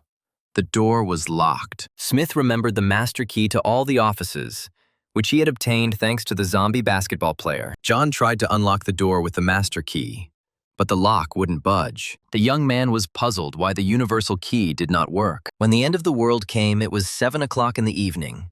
The sports center was not yet closed, and the doctor's office is usually locked after closing. This means that this door was locked after the end of the world. To open the door to the medical center and hide from the bloodthirsty zombies, John Smith had to use a master key. John opened the door to the infirmary and stepped through the threshold. He sincerely hoped that whoever was inside would be honest with him. When the young man entered the medical office, it was quiet and dark. John took a few cautious steps into the office. The young man understood that there was someone inside the office, but he didn't know whether it was a friend or an enemy. Suddenly a knife flashed near John's neck, and a male voice asked who he was and where he got the key to the medical office. John smiled and said it was very nice when a guy was so alert. The young man squeezed the hand holding the knife to his throat, and with a sharp movement twisted it away. The knife fell out of the attacker's hand, and John added that the guy had messed with the wrong guy. The cold weapon fell with a clang at Smith's feet. The young man picked up the knife and twisted the arm of its owner. The guy in the red jacket screamed in pain. To prevent the boy from attracting zombies with his screams, John gagged him. The young man, with a movement that was already habitual, activated his rather well-filled warehouse. In the warehouse, he found a camouflage curtain, which is very useful during the end of the world. Press the button, and now the camouflage device is already in John's hands. Smith closed all the windows tightly and told them to turn on the lights. A timid female voice replied that if they turned on the light, they would attract zombies. But John objected that he had tightly closed all the windows and the light could be safely turned on. The girl hesitated a little and clicked the switch, and the office was filled with light. In the light, the young man saw a girl standing near the switch, apparently a doctor, a guy in a red jacket tied up by him lying on the floor, a worker standing nearby and belligerently clutching a pipe in his hands. Next to John, a nurse and another worker were shaking with fear. The tied-up guy looked angrily at John and muttered discontentedly that so many zombies had attacked the young man and he hadn't died, that the guy wanted to wait until he died and take advantage of the opportunity. Smith looked at the angrily muttering boy, a look he had seen many times before. John sat down next to the guy and said that when the end of the world comes, you should never look at other people with hatred. The young man continued that if you now look at other people with hatred, then you will be killed. And he immediately cut the guy's throat. The dead man drooped, his head hanging unnaturally, and the other inhabitants of the medical office looked in horror at John and the bloody knife. Smith looked closely at the dead man, and his eyes flashed unkindly. A thin and sharp knife was sticking out of the sleeve of the guy's red jacket. It seemed like this guy was well prepared, and if John hadn't killed him, he would have killed John. Seeing the people's faces frozen in horror, the young man told them not to think anything bad. He was actually a good person. Someone from the infirmary quietly responded to John's tirade by saying that if he was good, then they were saints. The workers and medical staff still looked at the young man with horror. John insisted that the guy had provoked him himself. They had seen it themselves, and that if they treated Smith normally, nothing bad would happen. He was for common sense first and foremost. Slender legs in elegant shoes quietly but firmly stepped forward. A pretty, long-haired female doctor stepped forward and looked at John carefully. The girl turned to her colleagues and said that they had seen everything. The young man really had to kill the guy. It seemed that the doctor had a lot of influence, because after her words, the others obediently nodded their heads. Smith breathed a sigh of relief. He was uncomfortable with the tension that reigned in the office. John walked around the office and remembered today's battle in the tennis hall. It went awry. If everything had turned out a little differently, he could have completed the task today. Yawning, the young man said to remove the body from here and wipe away the blood. The medical staff did not dare to argue with the dangerous stranger. The workers wrapped the body in a blanket and carried it away somewhere, and the girls took rags and wiped away the blood. John looked closely at the long-haired girl. It seemed to him that he had seen her somewhere before. The young man entered the game and looked at the doctor's nickname. By the nickname, Smith immediately remembered the girl. In his past life, after the end of the world, John had already seen her.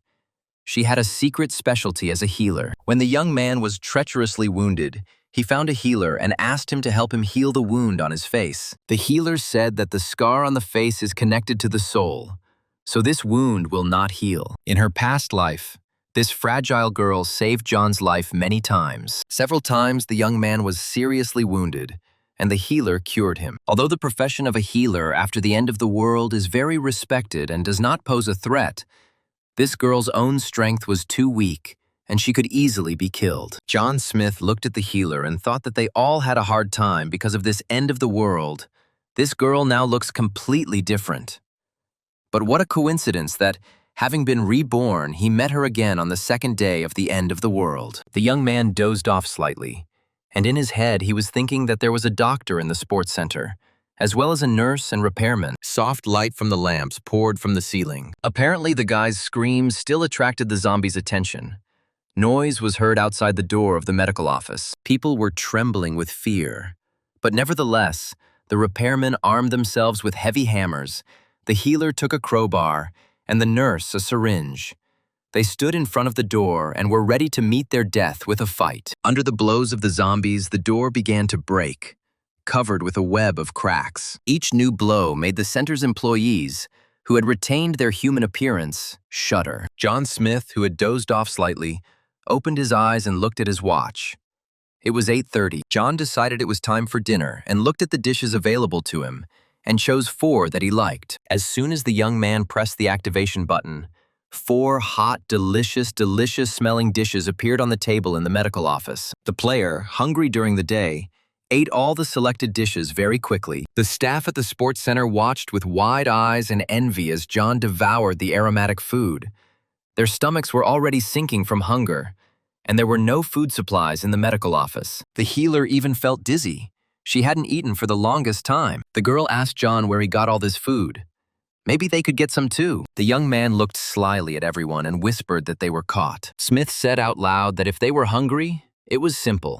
He was ready to help them if they helped him with something. Hearing that food was available, the nurse quickly rushed forward. The girls looked at John with fear.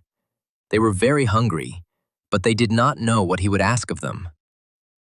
Finally, the doctor decisively asked what he needed. Although the healer tried to look very determined and brave, terrible assumptions were spinning in her thoughts. The young man took out a piece of paper and said that it was a list of the medications he needed, and that the nurse needed to bring it all for him. The doctor was stunned by surprise, so he wants them to help him find medicine. Now John was surprised, of course. The medicine? And what's surprising about that? The healer thought that this guy was very strange. The girl laughed and said that everything was fine. They would help him. Approaching the workers, John showed a list of items he needed, told them to make them for him tonight. The guy was going to leave tomorrow morning. The guys would have time to make as many items as they could, and they would get as much food, especially since all their tools were right there. To make the workers' work easier, John suggested using the tools he had in stock. And for this, he gave them the appropriate cards. Having given everyone their assignments, the guy said that he was going to bed, and that tomorrow at 6 in the morning he told them to come for food. And so that the zombies wouldn't disturb his sleep, he went to a distant office with a bed. Walking further away, John activated the explorer's eye just in case, thinking it was better to be careful. The guy opened his warehouse and was surprised at how much stuff he already had. The system informed John that he needed 22 experience points to reach level 6, and he had not yet completed the one's worth 100 quest. Yawning, John thought that tomorrow he would have another 6 hours to complete the task. He would have time to do everything. With this thought, the young man fell into a sweet sleep. In the morning, he went into the general office to see how the others were feeling. The 4 inhabitants of the medical office stayed up all night carrying out his tasks. Looking at the result, John Smith exclaimed that they had done a good job. The nurse looked at the young man with fear. The guy came up and gave everyone a food card. He said that 1 card would be enough to last a day. Everyone thanked John unanimously. The healer was surprised by his behavior. She was sure that the young man would kill them and take all their things. But it turned out that she was wrong. John kept his word. The girl was pleased to think that this guy was not as cruel as she had first thought. As if answering her thoughts, John said that they had simply made a good deal. But it turned out that the girl did not know how to use the cards. John looked at the healer in surprise. The young man completely forgot that this game doesn't even have an introductory tutorial, and that in his past life, he himself spent several days learning how to open his own warehouse. Smith smiled and showed how to activate the cards. He took his card and pressed the button in the system to use the card. At the same moment, Coca-Cola, a steak and fried potatoes appeared on the table. Everyone watched attentively, learned, and the healer, on behalf of everyone else, thanked their savior. The hungry people quickly used their cards. For the next few minutes, the only sounds heard in the medical room were the sounds of food being eaten and the clatter of instruments. John sipped his cola, watching the people, and thought that he should warn the healer, In his past life, she had helped him out so many times, and if in this life he could establish a relationship with her, then the game would be much easier. After waiting until everyone was full, the guy said that they would have to leave here at about 12 o'clock in the afternoon. The young man turned off the light in the room. He then took down the camouflage cloaks he had placed on the windows the night before to hide from the zombies, saying that by then he would have finished off all the zombies in the sports center. Having put all his things in the warehouse, the young man got ready to leave. Before leaving, he repeated once again that they needed to leave and that they should not waste time. The healer was surprised that he was leaving. She said that there were zombies outside and it was dangerous. The young man smiled and said that it was better for her to worry about herself. With these words, John left the medical office that had sheltered him for the night. Smith quietly walked out into the corridor of the sports center. Crowds of zombies were roaming the building. The young man darted like a shadow towards the nearest mutant. The sharp sword killed the monster with one blow, without even giving it time to come to its senses. John quietly lowered the defeated enemy to the floor so that he would not make noise and attract other zombies. Without attracting unnecessary attention to himself and moving quietly and quickly, John ran from one monster to another and killed them with lightning-fast strikes. The zombies fell one after another, not even having time to scream or call for help. During the day, the zombies were much weaker, and so John tried to make the most of this time. Now the corridor is strewn with monsters. Streams of blood are running down the walls. The player moves on. As he walked down the hallway of the sports center, the young man heard familiar sounds, usually made by zombies, coming from the men's restroom. Preparing for battle, the guy opened the door. The last thing John expected was to see a zombie without pants. It turns out that not only ordinary people relieve themselves. The zombie standing near the urinal with his pants down turned his head sharply upon hearing John's arrival. The young man had never had to fight in such a funny situation before, so he and the zombie stood for a while and silently looked at each other. And so the mutant, not having time to pull up his pants, rushed at the guy. The zombie's pants were let down. He got tangled in them and fell to the floor with a crash. The unfortunate zombie lay on the floor, his hands raised helplessly, waiting to die. This picture made John laugh a lot, and he was in no hurry to kill the pathetic monster. Finally, the young man suggested that the zombie lying on the floor fight as usual. Otherwise, killing him like that was too easy and uninteresting. But the zombie didn't get up, and John, with a familiar movement, pierced his neck. The guy noticed that the zombie he had just killed had been mutilated by someone. On the toilet table, John found a torn-out human eye. In this sports center, very few people survived. Those who came to the center had so-so characteristics, and the zombies, after turning, had their characteristics increased. So, for ordinary players, it was a real nightmare. As John walked out into the corridor, he heard characteristic familiar sounds coming from the women's restroom. The young man approached the toilet door and stopped. He really didn't want to go in there. He convinced himself that there were zombies there too, and it was unlikely that there were any living people there. But this is a women's room, okay, thought John. It's the end of the world anyway. For the sake of the mission, he shouldn't worry about such trifles. Overcoming his disgust, the guy cautiously entered the women's restroom. He looked around carefully, but it seemed like there was no one in sight. With his sword at the ready, John went around the booths. A characteristic growl was heard from one of them, and it was clearly not just one mutant. It seemed that the young man had found two zombies. Now he had to get them out of there. I wonder why they hid in the women's toilet. Sharp as a shaved sword, it smashed the cabin door into splinters. There really were two zombies hiding in the unusual shelter. In life, they were a young man and a girl. It seems they loved each other and, hiding in the toilet, indulged in this love. John thought the game was getting more and more interesting. The monsters, disturbed by the guy, rushed at him with a hiss. These zombies were fast, strong, and agile. John managed to dodge the blow of the clawed hands. The guy was saved by chance. One of the zombies accidentally stepped on a lying beer can, slipped and fell, knocking down the second one. John took advantage of the situation and attacked his opponents before they had time to jump up and call their relatives with a shout. This time, John was able to kill both monsters with one blow. The game immediately congratulated John, informing him that he had killed two zombies and received 4 experience points and 5 coins. The young man took out his phone and took a photo of the strange couple. just in case. John photographed a dead couple of zombies and thought that, it turns out, they look like ordinary people. Except for the brain. Nothing changes.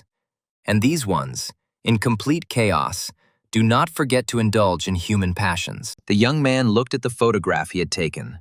The couple seemed vaguely familiar to him, and then it dawned on him that this was a very famous couple. In his past life, this zombie couple was first seen in a sports complex. They were inseparable and understood each other without words. Their strength was inferior only to the power of the zombie king. Together, they could even fight the god of war or the zombie king. The guy scratched his head in confusion. He didn't think that he would finish off such a famous couple on the third day. Next to the slain monsters, as always, the young man found his winnings. This time, the game presented the young man with a fusion stone. This one-time use bronze tier item allows you to fuse 2 bronze tier items of the same type together, resulting in a new item with a higher tier, up to silver tier. John looked at the winning characteristics and chuckled. In this life, the game was much more generous with him. Having collected the gifts, the guy was about to leave the toilet and headed towards the exit. But then his attention was drawn to a strange glow. It definitely wasn't there when he walked around the room the first time. Having prepared his trusty sword just in case, the guy moved towards the place where the glow was coming from. The sight he saw surprised and delighted him greatly. Today was definitely a very successful day. This time, John was lucky enough to find a bronze-level chest. The system congratulated the young man, informing him that he had found a bronze-level treasure chest, for which he received an additional 10 reward points. If he wants to open the chest, it will take 30 seconds. The lucky player, of course, wanted to open this chest, and therefore was ready to wait the required time. After the young man activated the opening of the chest, the system began a countdown. The player was looking forward to being inside. He was already used to pleasant surprises in this game. After the treasure chest opened, the young man found an apple in his hands. The young man took the card with the apple. He hoped that it would add strength and speed. The system informed the player that he had found the fruit of characteristics, also called the fruit of immortality. When the young man reaches the 6th level, he will be able to use this fruit and add 2 points to his characteristics. And these points will remain with him forever. John Smith looked at this unusual apple with interest. So this fruit permanently increases characteristics, he thought well. Out of habit, the boy went to the tap and washed the apple before eating it. In order not to put off the fruit of immortality for a long time, John began to eat it. After the first bite, the guy felt an amazing taste. He was delighted. This fruit clearly changed something inside the player. Energy literally began to splash out of the guy. John exclaimed that this fruit was the tastiest thing he had ever tasted. And the guy was so overcome with emotion that tears even gushed out. As soon as John Smith finished eating the apple, the game announced that he had used the fruit and 2 points were added to his characteristics. Another prize that the fighter received for destroying the zombies was called a large carpet. But the young man did not study the second gift. He needed to complete the task in time. Coming out of the toilet, John thought that there were so many surprises in this sports center. He wanted to kill the last zombies already. To complete the task faster, John Smith entered the hall, which was filled with zombies. Seeing a lonely man, the monsters rushed towards him as fast as they could. Some of the mutants ran in shoes, while others, quickly growing claws, had already torn them, and they were running barefoot. Seeing how many zombies were running towards John, he thought that this way he wouldn't bother the zombies in other places. The ones that were here would be enough for him. The monsters that ran up immediately received precise blows from the sword, which knocked them down to the floor of the hall. The blade moved and sparkled so quickly that it seemed as if a glow had formed around John. The fighter killed his victims so quickly that the game barely had time to congratulate him on his victory. Standing over a mountain of zombie corpses, John looked at the winnings he had received as a result of a successful fight. One of the gifts received recently was a pair of lion wristbands. The game reported that the bronze-level equipment that had just been received had the power of a lion, capable of making others tremble with fear. This equipment also added strength characteristics, body quality, attack power, but the main effect was the intimidation effect. In addition, if the enemy used a skill, the wristbands blocked this skill. In addition to the wristbands, John received several other items: a helmet, a mask, armor, a cloak. but he could not put on all the items at once, because only one would work. The system explained that the equipment received is of a rare type, so it does not add points to the characteristics.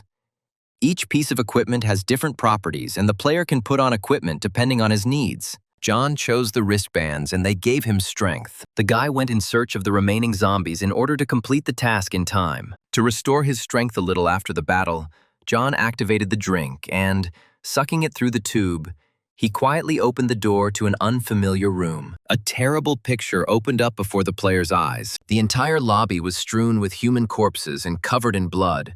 People were brutally torn to pieces.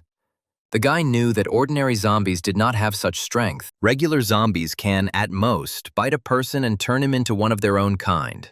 Of course, if the zombie is in a bad mood, they can also eat a person's brain. Only 2 people could have caused such a massacre. The first of them being the zombie boss. The zombie boss is at a higher level than normal zombies. It has tremendous strength. Zombie bosses love to eat people. If there are no people around, the boss can eat its own kind to get full. The second thing that could have caused such a massacre was zombie animals. Stronger animals turn into zombies more easily. Weaker ones, such as mosquitoes, rarely turn into zombies. Out of 1 million mosquitoes, only 1 becomes a zombie. Zombie animals have a particular weakness for people. They love to eat brains. But they won't miss out on zombie people either. To understand what had happened here, John crouched down and began to examine the wounds of the dead. One of the bodies was scratched by huge claws, and the player realized that it was a zombie cat. The young man hated zombie cats. They have high sensitivity and excellent hearing. This cat knows for sure that he is already here. John walked carefully around the room, trying to determine where the zombie cat was. The player took a comfortable position and tried to determine whether the cat wanted to attack stealthily or directly. The young man used his skills to figure out where she was. He had to determine her location in order to attack first. The zombie animal was sitting in ambush and did not want to show itself, waiting for the right moment. John was an experienced player, and he was finally able to see where the zombie cat was hiding. Realizing that she had been discovered, the cunning cat tried to kill the man in one fell swoop. The young man expected an attack and so threw a spinning sword at the cat. The system informed the player that in front of him was a zombie cat with sharp claws, a bronze-level boss, whose basic characteristics significantly exceeded the player's basic characteristics. John looked at the information and realized that this cat was a boss because it had additional properties. The game warned John that he was facing a very serious opponent, that the cat's eye was capable of terrifying people with just one look. As a result, the enemy's main characteristics were reduced by 20%.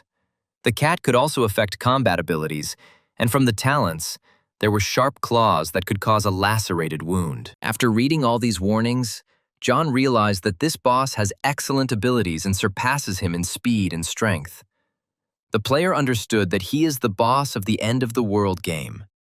The speed of wound healing decreases, and the bleeding time, on the contrary, increases. So it is impossible to give the cat the opportunity to hurt him, because even if the cat scratches his hand, he will not recover soon, the fighter thought. He needed to plan the attack well. Finally, the young man exclaimed that he would kill the zombie cat with his rich combat experience. And then the cat came out of its hiding place. They stood opposite each other and studied each other carefully. A thin young man and a terrible, strong, mutant cat. And then the system gave the young man a new task: to kill the zombie cat. The game told John that cats with special talents were frequent guests on the 3rd floor of the sports center, and people came there every day who loved to feed the furry creatures. After the end of the world, cats infected with the zombie virus immediately began to kill people.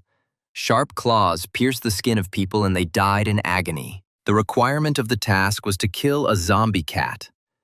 This time, the game did not allow the player to refuse the task, but the reward for completing it was 100 points to reputation, 200 coins, 100 experience points, and a bronze-level item. The time given was 8 hours. A penalty for failure was a decrease by 1 level, and a decrease in all characteristics by 1 point. John was surprised why a task within a task appeared. The system responded that it was optimizing related questions related to the task. The system also confirmed that it understands the player 100%. Despite the toughness of the game, the young man had a trainer system that helped him. It optimized the task, and now the time to complete the task increased to 24 hours. The reward also increased, and the penalty for failure to complete it went away. This optimization surprised John greatly. He wondered if this was the whole game he knew. Optimization meant that he could perform tasks an infinite number of times. In John's past life, all the tasks he completed were of a high level of difficulty. No matter whether he lost or refused, the game penalized him very severely. Only for 1% of players the tasks seemed easy. But when players encountered a bronze-tier boss, only a few could win. The reward for completing such a difficult task was only 50 coins. John chuckled at the memory and thought it would have been better if there had been no such award at all. The young man once again looked at the conditions for completing the task, Revenge on Zombie Cats, and thought that this stupid task now brings him a big reward, and there is no penalty for failure to complete it. It was very cool. Without thinking twice, the guy pressed the button to accept the task. The system informed him that he had accepted the task of revenge on zombie cats and asked him to complete the task within 24 hours. All this time, the zombie cat was watching the guy closely, licking her paw like a normal cat. John knew that if he gave in to the zombie boss's provocation, he would definitely lose. So he waited for the cat to attack first. The young man demonstratively sat down on the floor opposite the cat, and the zombie looked questioningly at such an impudent fellow. The young man took the phone and started reading funny stories. The loud laughter of the impudent man made the zombie cat incredibly angry. The boss cat stood up and gave a menacing voice, her eyes flashing. The zombie cat gained great speed to instantly attack its human enemy. With saber-like claws extended and eyes flashing red fire, the cat flew at John. The zombie was sure that the player was armed only with a phone, so she angrily screamed for the man to die. The young man expected the blow and was therefore able to dodge the cat's deadly claws. Unnoticed by the enemy, John pulled his hand back and summoned his sharp sword from the warehouse.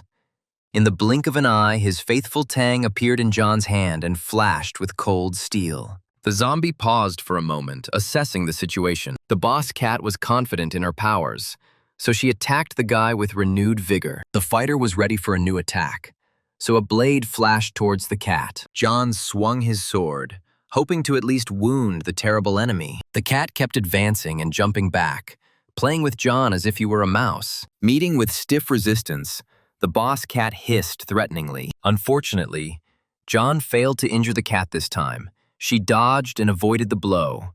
The zombie angrily said that the insidious man apparently did not expect that she knew everything in advance. But the guy was not discouraged.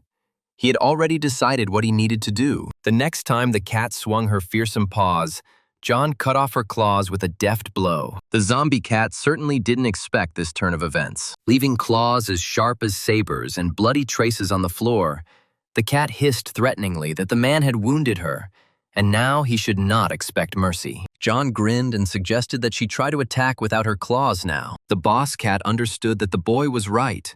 He had deprived her of her most terrible combat weapon. The cat's fighting abilities were no longer available, so she decided to use magic and summon the cat's eye ability. From the fiery eyes of the boss cat came terrible waves that were capable of putting anyone to flight. John realized that the zombie was creating hallucinations. The player began to feel as if rivers of blood were flowing from the scary eyes of the zombie cat and zombie people were crawling out. These scary pictures could scare anyone, but not John. He played this game for 10 years, and it was impossible to scare him with ghostly zombies. He told the cat that he was far from her. The cat didn't expect such an answer. She meowed questioningly. The swing of the sword instantly destroyed the illusion created by the cat, and she meowed in confusion like a normal cat. The zombie boss was unusually angry at such a stubborn fighter, she growled. Having assessed the situation, the cat decided that it was better for her to get away from the battlefield while she was still alive. John had no intention of letting go of this bloodthirsty creature.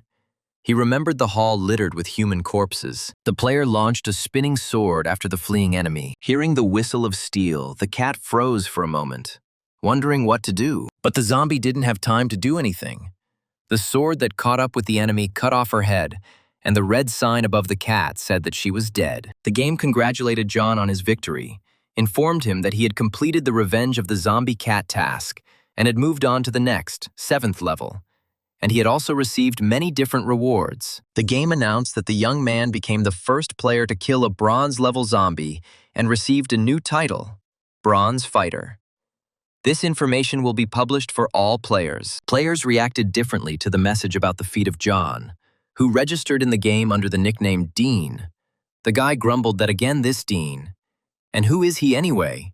Information about him was published again. The girl, on the contrary, was delighted, shouting that this Dean was cool. When would he come and take her as his wife? The man, who had just dealt with several zombies, chuckled and thought that Dean was just chasing fame. So he didn't give a damn about these ads. The head of the Lee clan also heard the news of John's feat. Sipping the expensive wine from his glass, Mr. Lee thought that this man Ding was definitely from their dragon state. Life went on as usual at the Lee family estate. Habo Lee, as always, was having fun and drinking alcohol. Young Master Lee dreamed of having a strong player like Ding join them. And then the power of their clan would increase exponentially. The system informed John that it had published an announcement that he had defeated the boss. The young man chuckled to himself and thought that this time he would probably make a big splash and then come to hide his beautiful face from his fans. But the player needed to think. And to do this, he pulled out a chair from the warehouse. A moment later, the chair was already standing in front of John. The young man sat down tiredly on the seat and thought. All the stats of the cat he had just killed were higher than his, although he had to spend a lot of energy and resources to defeat it. But still, the fact that he managed to kill a bronze-level boss was a great achievement. But the guy knew that if the next time he met a boss stronger than this cat, he might lose. As if in response to the player's thoughts, the system reported that his Bronze Fighter title had been published to the entire world, and that he would also receive a reward of 1,000 reputation points, 1,000 coins, 3 points to the characteristics of his choice, and 1 square meter had been added to his storage. Before the next battles, John decided to look through his supplies. From the bonuses, he had 2,000 reputation points, 500 coins, and 2 points to the characteristics of his choice. His storage, which was in the backpack, was expanded to almost 2.5 meters.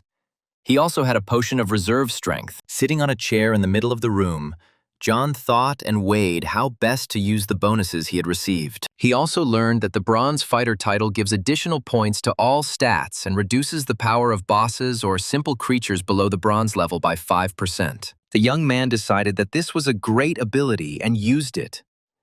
The game asked John if he wanted to change the title of the first drop of blood to a Bronze Fighter. John confirmed that he needed to change the title. The game reported that John's rank is changing to Bronze Fighter.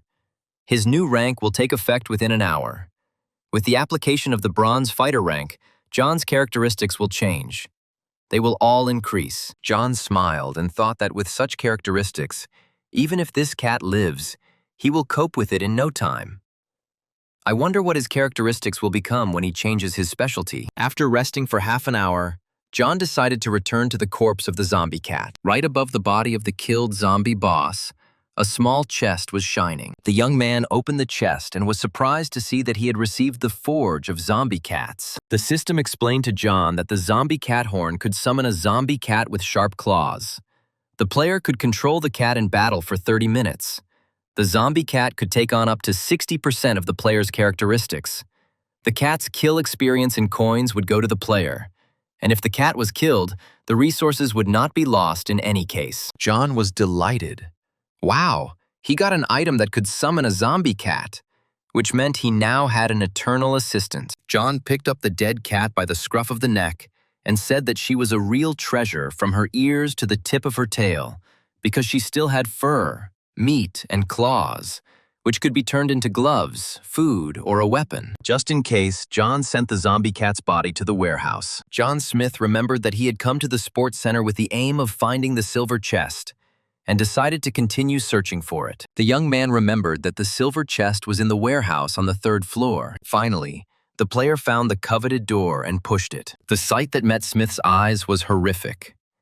Everything was covered in blood. Skulls and a great many human eyeballs were scattered on and around the altar. Looking around at the terrible sight, John thought that these cats had very unusual taste. Holding his sword at the ready, the young man thought that such a picture would make anyone's hair stand on end.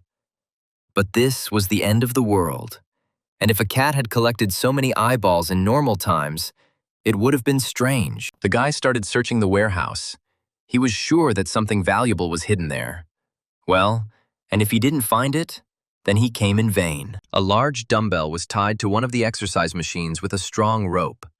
Apparently, it was a toy of the zombie cat. The player imagined how the cat he killed was swinging this dumbbell, training its muscles. John smiled. This cat teaser looked pretty unusual, but the rest was just trash. He kept looking, because the hope of finding treasure had not yet left him. The guy had to see it through to the end to find something worthwhile. He just had to see if the treasure was hidden under the white sheet. John resolutely pulled the white cover away with his hand. A silver chest began to shine on the pyramid of boxes, and the young man was surprised that it was so simple. The game informed him that John had found a silver chest, and that his reward was 20 reputation points. The player wanted to open the chest, but to do so, he had to wait 60 seconds. The silver treasure chest was full of various pleasant surprises. These were coins, experience points, and storage increase. But the most valuable was the skill book and the winged cape. The young man opened a skill book at random and received an ability called Explosive Swords. It allowed him to carry out 2 attacks at the same time. Both attacks were directed at one enemy, and it was also possible to cause an explosion. After reading the description, John thought that it was not bad. He really needed such an ability, but the difficulty level was quite high.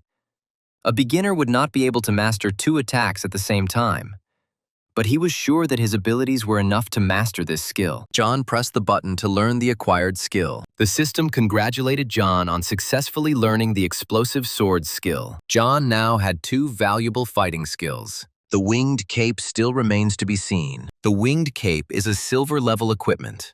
It was made from the feathers of rare bird species, covers the back, and has its own magic. Gives the ability to fly for a short time, and the cape also allows you to freeze time for a short period in the event of a jump or fall. The young man was shocked. He received a cape with skills. John opened a panel that showed all of his stats and equipment that were possible, and in just 3 days, his stats had grown dramatically. The boy put on his cape and exclaimed that he had defeated only 1 cat and had become so rich. As John left the warehouse, he thought he had wanted to deal with Lee Habo tonight. But now that goal seemed too small to him. He thought that it was now time to deal with the whole family. John had 1 more task to complete. 1 is worth 100. So he went down from the 3rd floor, where the warehouse was, to the 2nd floor, where the gyms were mostly located. The young man opened the door of the nearest room. It turned out to be a hall where zombie athletes were playing tennis. The boy pounded his fist on the wall to attract the mutants' attention. Several heads with evil grins turned towards the young man at the same time.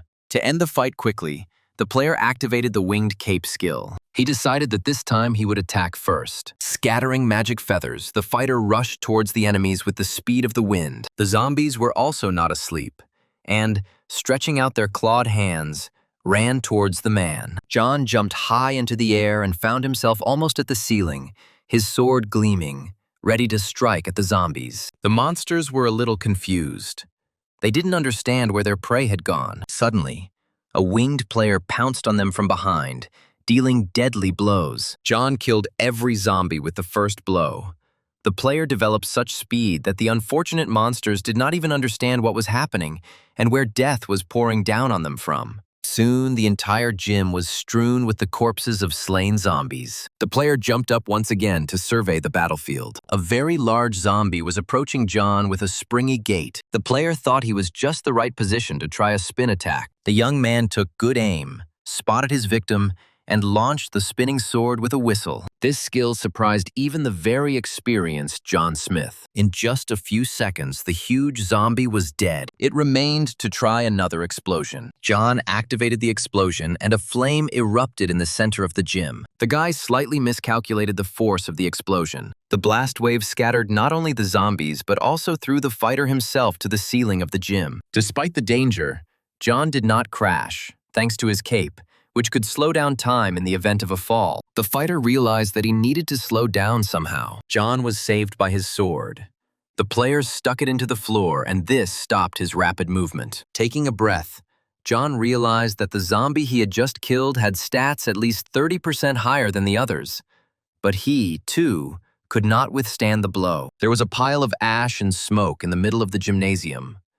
John analyzed that the attack speed of the sword and the speed of the spinning sword were the same, but compared to the spinning ball, the effect was much better. The testing of new skills was completed. Now the young player could get down to business in earnest. Having mastered new skills, John entered into a successful battle.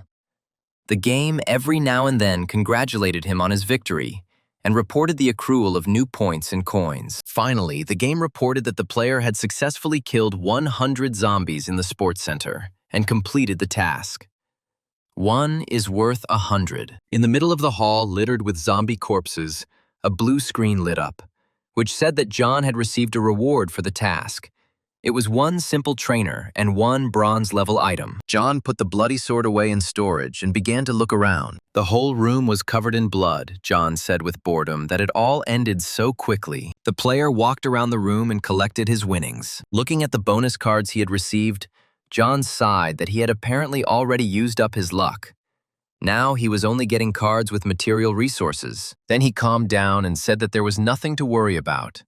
He would rest a little and then go and find something else. The system asked the player what he wanted to pick up now, a trainer or bronze-level equipment items. The young man decided that he would first take the piece of equipment. Maybe he would have better luck with the trainer later. If he left the trainer for later, then most likely he would be lucky and get something better from the equipment. John pressed the button to collect the equipment. The player was looking forward to what he would receive as a reward for the task. It turned out that John had received a ring that absorbed blood. This equipment was capable of taking away the enemy's strength during battle. John looked at the ring with interest. It could transform the enemy's damage into power and transfer it to him. John didn't know that such cool abilities existed. The valuable ring migrated to John's warehouse. The young man thought that if the equipment turned out to be so cool, then the coach might not be so great. Responding to his thoughts, the system reported that all simple trainers have a practical effect and will be useful to the owner. The guy smiled and said that then he wanted to take the trainer. At that very second, the system reported that he had received his simple trainer. The trainer's properties surprised John even more than the equipment he received. A simple trainer allowed collecting items from killed zombies, which were then placed in storage. The collection radius was 0.5 meter, but if there was not enough space in the storage, then the collection stopped. The surprised player looked at the blue screen. The young man exclaimed that now he would not only receive a 100% explosion coefficient from killing zombies, but he would also be able to automatically collect items. To use the trainer, the guy hurried to the hall where he had just finished the fight. John was afraid that there would be a lot of problems due to the high explosion coefficient. Now he got rid of that headache. The young man asked the system, "This trainer is a simple trainer." The system responded that the automatic collection trainer was indeed a simple one, but if the player received the automatic collection trainer again, his level would increase. The system added that as the trainer level increases, the radius of item collection will expand, and other functions may also appear.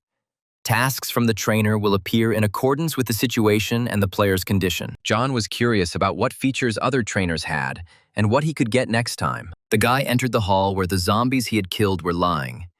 He decided to try out the trainer he had received in practice. The player walked slowly through the hall, and cards collected by the trainer flew towards him from all sides. The system found that the quality of collecting items is poor, so the quality of the collection has been optimized. Now the player will receive a message about collecting, equipment, and items, and the cards will be automatically moved to the storage. After John finished collecting the cards, he opened the warehouse to see what he had in stock. The optimized system pleased him. Now all the collected cards were divided into categories. The young man realized that it had probably been a very long time, because first he fought with the cat, then he got the trainer, and today he was planning to get to the Lee estate. John looked at his super accurate watch. Time flew by very quickly, and it was already 20 minutes to 3. The young man thought that he would not have time to have dinner. He needed to run to the Lee estate. John quickly left the sports center and used his new talents to move around the city as quickly as possible. In the estate of the wealthy Lee family, Everything seemed to be as before. Habo Lee was lounging on the sofa in the company of beautiful girls. Young Master Lee glanced at his watch with concern. It was already past noon, and he still had not received the news he had been waiting for. Frowning, Cabo rose from the sofa. In order to vent his anger on someone, the guy hit one of the girls in the face. Clenching his fists, Habo asked the butler why the hunters hadn't returned yet. Was he feeding them in vain? Why couldn't they find a couple of people for so long? Butler Bo explained to his master that the mercenaries had left for the university at 7 in the morning, but there were too many zombies there. The situation was quite dangerous, so the search was delayed. The zombies irritated young Master Lee. He did not understand why he killed the zombies and did not receive experience points. Habo thought that promotion in the game could strengthen his body. The guards almost killed the zombies, but he dealt the final blow. And yet, he received very little experience. Bo turned away to hide his disappointment with the young master. The Lee family's top mercenary appeared at the threshold of the estate. The butler looked at the man who entered with relief. Habo Lee hurried to meet the mercenary and, with his brows furrowed, asked Uncle Rong if he had found the orphan boy and the girl of easy virtue. The man threw a large, heavy bag at Mr. Lee's feet. The mercenary said that he found the girl, but the guy disappeared somewhere. Enraged, Cabo clenched his fists and shouted for the girl to come to him right now. How dare she hide from him? But the mercenary replied that the girl had been killed and was in the bag. The guy stared at the bag with frightened eyes. The hunters said that according to the gentleman's instructions, they found the girl's roommate, and then found Yao herself in the university warehouse. The man unzipped the bag, and there indeed lay Yao's body. The mercenary said that the girl was killed and put into a barrel, and inside the barrel they also found men's clothing soaked in blood. The mercenary's story frightened Cabo greatly, and Uncle Rong continued to tell that before her death the girl was severely tortured. The blows were inflicted on painful points. Rong said that the killer seemed to be well versed in acupuncture points. He stabbed the knife with a special technique into the most sensitive places, grinding the girl's muscles into mincemeat. The mercenary assumed that this man was simply a master of torture. Even the most brutal killer could not have done it so perfectly. June believed that Yao was killed out of revenge, and he was sure that the killer had a grudge against Mr. Lee. The frightened Cabo exclaimed that this was the most beautiful girl at the university. How could she really date such trash? And then it dawned on Habo that it really was John Smith. Habo Lee was at a loss. He didn't believe that it could be John Smith, certainly not him, because he was an orphan. No father, no mother. Where could he have such skills? Habo remembered that he had not managed to send John the video he had prepared, and Smith could not have known that Yao had set him up. The mercenary asked Mr. Lee if he was talking about Leonardo Smith's son. Cabo confirmed that he was talking about him. Then the mercenary suggested that John could have been helped. If he could do what even the most brutal killer of this world is not capable of, then he poses a great threat. Rong told Mr. Lee that even 100 warriors would not be enough to confront such a person, so they needed more security personnel. Habo was surprised because Uncle Rong is one of the top 10 mercenaries in the Dragon State. Moreover, he has an excellent team of mercenaries. Li Habo was very scared, so he told Uncle Rong to go and recruit more people, even those who had just started training. He did not want to die, the mercenary reassured him, saying that he would protect him even if he died. Rong was indeed very loyal to the Li family and was willing to die to protect his master and the entire family. It was getting close to sunset, and the sky was once again turning crimson. On the way to the Lee family estate, John managed to kill a few more zombies and move to the 8th level.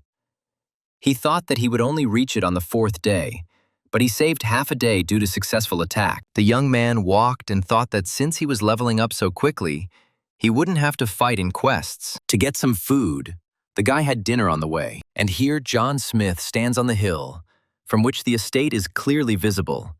Let Habo get ready.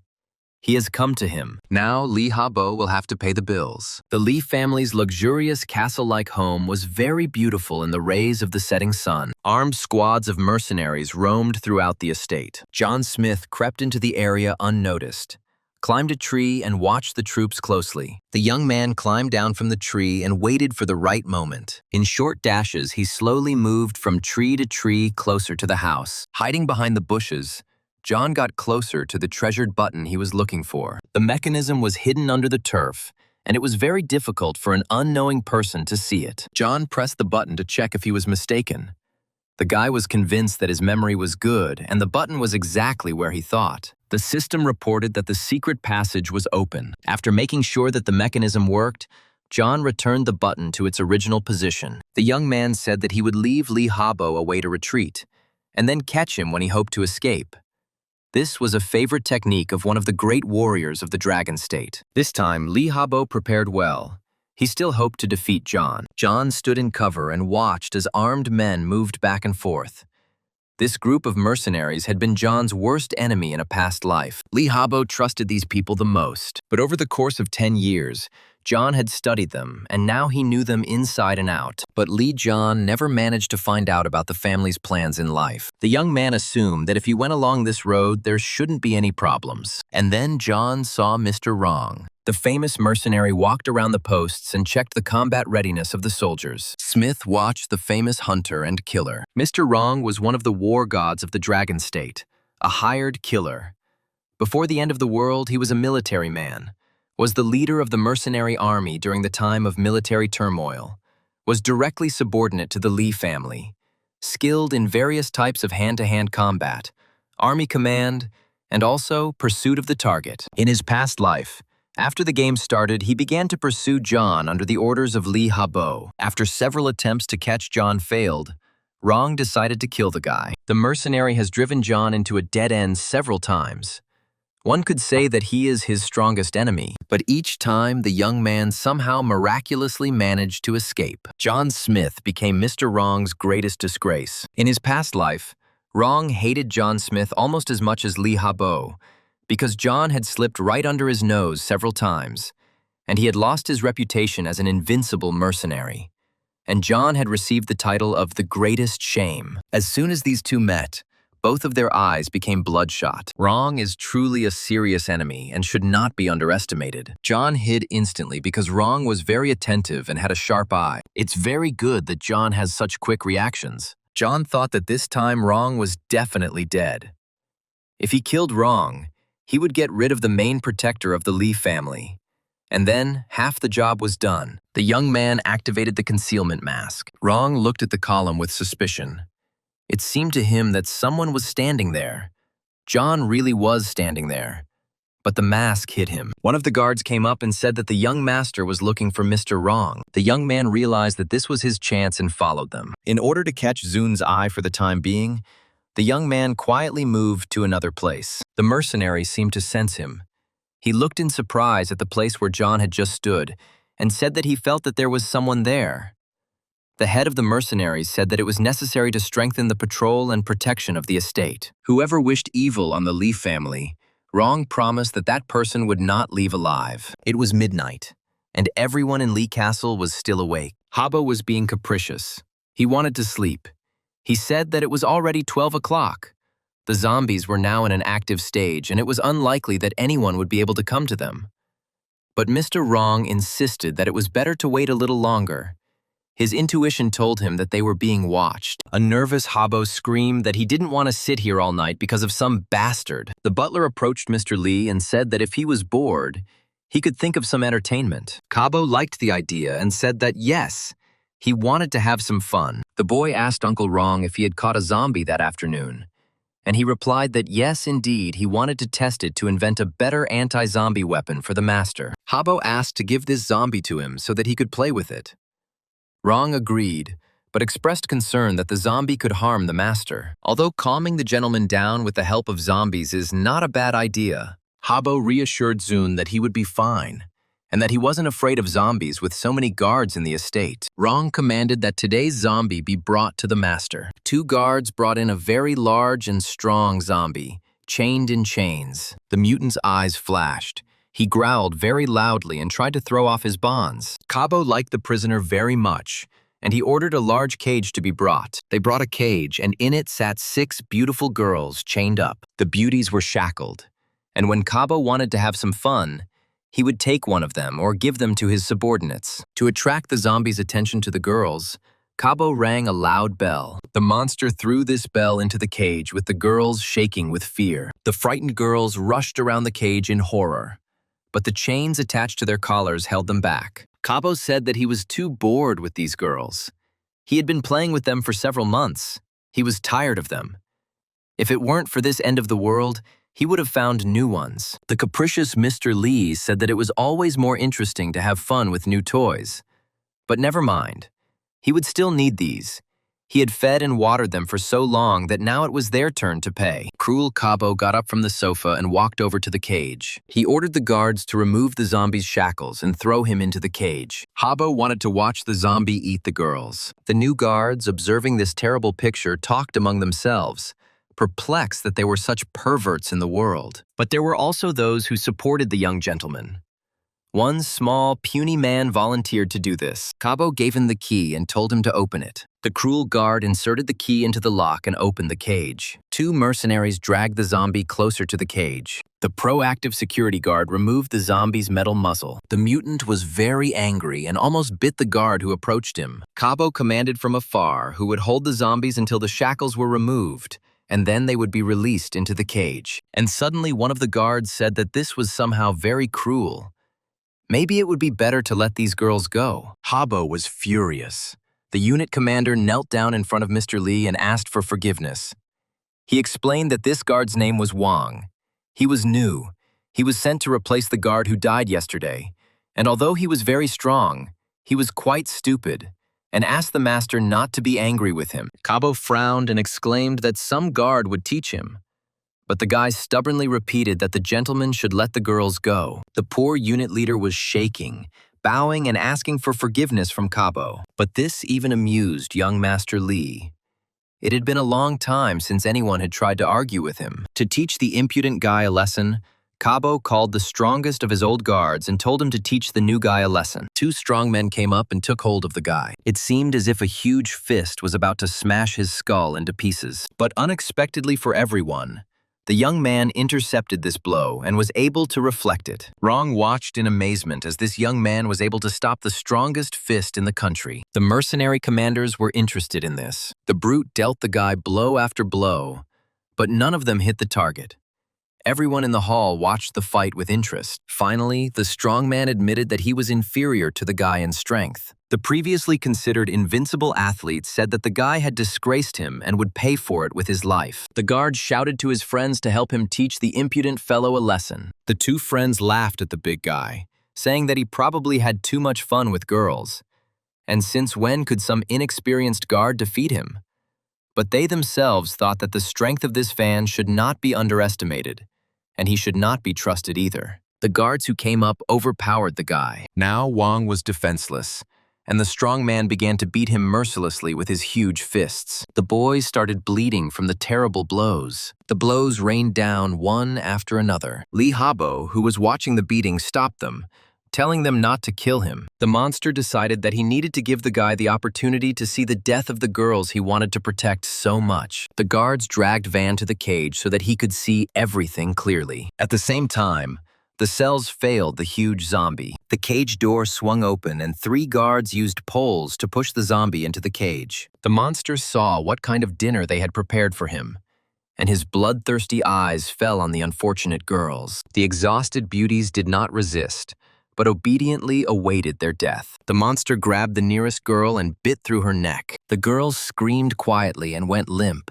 and blood gushed from the zombie's terrible mouth. Good Van watched this terrible scene, and tears streamed from his eyes. One of the guards covered the guy's mouth with his hand so that his screams would not distract the zombies from the girls. When the massacre was over, the boy was released.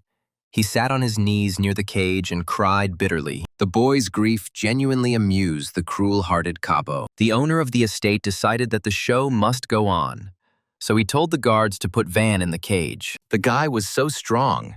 Mr. Lee wanted to see who was stronger, he or the zombie. The old guards were delighted. Mr. Lee knows a lot about fun. They would never have thought of such a thing. But the newcomers didn't like this. They believed that even though it was the end of the world, they couldn't disregard human lives so much. Van was grabbed and dragged towards the cage. Having opened the door of the cage, the guy was shoved inside to the monster. The monster had already torn the bodies of the unfortunate girls to pieces. Seeing another living person, the zombie turned to Van. The monster had already gotten into the swing of things and was growling, anticipating a new feast. The guy looked at the monster with horror. The terrible monster headed towards Van. The boy remembered that his mother asked him to be careful, that she was waiting for his return. The boy whispered that his mother would forgive him. He would not be able to return home and take care of her. But suddenly Van's eyes flashed with anger. He exclaimed that he would not die because his mother was waiting for him. Wang clenched his strong fist to meet the terrible opponent with dignity. As soon as the zombie approached, the guy hit him with all his might. The mutant did not expect resistance. From the strong blow, he flew into the corner of the cage. The guy grabbed the monster and a fierce fight ensued. A man and a zombie fought each other with their bare hands. Not for life, but to the death. The guy was very strong, but the zombie was also very large and strong, and at night, his strength increased. Van's mouth began to bleed from the wounds he received. The monster sank its terrible claws into Van's body. The boy felt like he was dying, but he wanted to kill the monster that had eaten 6 beautiful girls. The man and the mutant were locked in mortal combat, both of them badly wounded. A huge pool of blood spreading around them. Li Habo stood near the cage and watched the fight. He really enjoyed this spectacle. He egged on the fighters. Bleeding, Van gathered his last strength and dealt the monster a fatal blow. The zombie flew back to the wall of the cage and quietly slid to the floor. The guy was mortally wounded and also could not get up. The fight ended, but both fighters fell dead. The dying Wang whispered for his mother to forgive him. He had let her down. He had not listened to her. Rong, who was watching the fight, whispered that he was very sorry, and the guards discussed the fight. Many were surprised that the guy killed the monster with his bare hands, and Cabo was disappointed that everyone died so quickly. While they were talking, no one noticed that Van had begun to turn into a zombie. Now his strong body was covered with a characteristic mesh. His eyes were bloodshot, and his teeth were sharpened. John Smith, who had been watching closely what was happening in the estate, realized that his chance had come. The boy quietly descended from his observation post in the tree and crept up to the house. In front of him was a young security guard who looked like John, like 2 peas in a pod. Smith quietly killed the young guard and took his clothes. Disguised as a mercenary, John headed to the Lee family's house. One of the guards on duty at the entrance called out to John, calling him Addy, and asked what he was doing there. John replied that he noticed one guy falling asleep and wanted to wake him up. The second guard said that the commander was having fun with the others in the big hall, and they were supposed to be here guarding the gate. John heard the security guys complaining that they had been fighting off zombies all night yesterday, and that they weren't being allowed to rest this afternoon, that they weren't even considered people. And another one supported him, saying that he hadn't slept for 24 hours, and if the boss wanted to ensure complete security, then why wasn't the commander here? John decided to keep up the conversation and said that for their owners, they were not people, but just cannon fodder. And then one of the guards noticed that Addie had grown somehow, strangely. John Smith's disguise was quickly revealed. John killed the guards who stood at the gate, saying that fools who couldn't keep secrets couldn't live in this world. Lee's mansion had long attracted Smith, and now the way to him was open. The guards were lying in pools of blood. John noticed that one of the mercenaries had escaped death and was running at full speed towards the house to warn the others. The young man instantly caught up with the enemy and put a knife to his throat. Realizing that he was about to be killed, the mercenary fired a signal flare. John threw his sword to stop the missile. The sword pierced the signal shell and fell to the ground with it. John walked over and calmly took his sword. It's a good thing John had researched all of the Lee family's ammunition in his past life. Otherwise, he wouldn't have been so lucky today. The system informed the player that all the guards in the outer part of the estate had been destroyed. His path of revenge had successfully begun. To the young man's surprise, he received a special assignment called an eye for an eye. John looked at the quest curiously. The blue screen informed him that no one would be left alive after insulting him. Tonight, he would become a true god of death and reap the souls of everyone present in the Lee Manor. The quest requirement was to kill the remaining 269 people in the Lee Manor. The reward was one simple trainer, one piece of bronze-level equipment. The completion time was 12 hours. The boy happily accepted the task, exclaiming that Lee Ha-bo now had another reason to die. The system reported that the player accepted the eye for an eye quest and entered the magical barrier of revenge. As soon as 269 people in the Lee estate died, one person would get out, in which case John would be able to use the equipment to search for the target. John decided to see what kind of magical barrier of revenge this was, and what its characteristics were.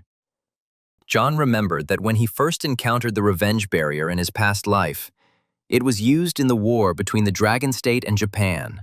It was a high-level tool. It placed people in a special magical barrier. If someone went outside the barrier, the owner of the barrier could track down the location of that person. The minimum duration of the barrier was 1 month. John remembered well that the Dragon State in a past life had set up a barrier of revenge in the capital of Japan, and those who escaped from this barrier were killed within a few days, so they were able to destroy the whole of Japan. And today, John was going to use this thing and see how useful it was. The system wished the player successful completion of the task, and then John started receiving messages that he had killed several people. He was very surprised because he had done nothing. Why did people start dying? The guy ran to the estate to see what was going on there. In the big hall were Lee Ha-bo, Rong, and a guard. There were several dead girls lying around. Ha-bo scolded the guard for giving him a girl to have fun, and he killed her. The big guy justified himself by saying that he overdid it and broke her spine. Now because of him, there was one less toy. But Ha-bo exclaimed that now they had no toys left at all. And what should they do now? At that moment, John appeared, covered with a mask, and asked if they could play with him. The gentlemen present in the hall were very frightened. Waves of anger poured from John's eyes at the sight of Ha-bo. The Avenger moved like a ghost throughout the hall and constantly repeated his question whether they would play with him. Only Rong sat quietly on the sofa and watched. Finally, Rong stood up and prepared to repel the attack. Rong concentrated to sense his opponent. With all his experience, he had never seen a person who could create such a strong death aura.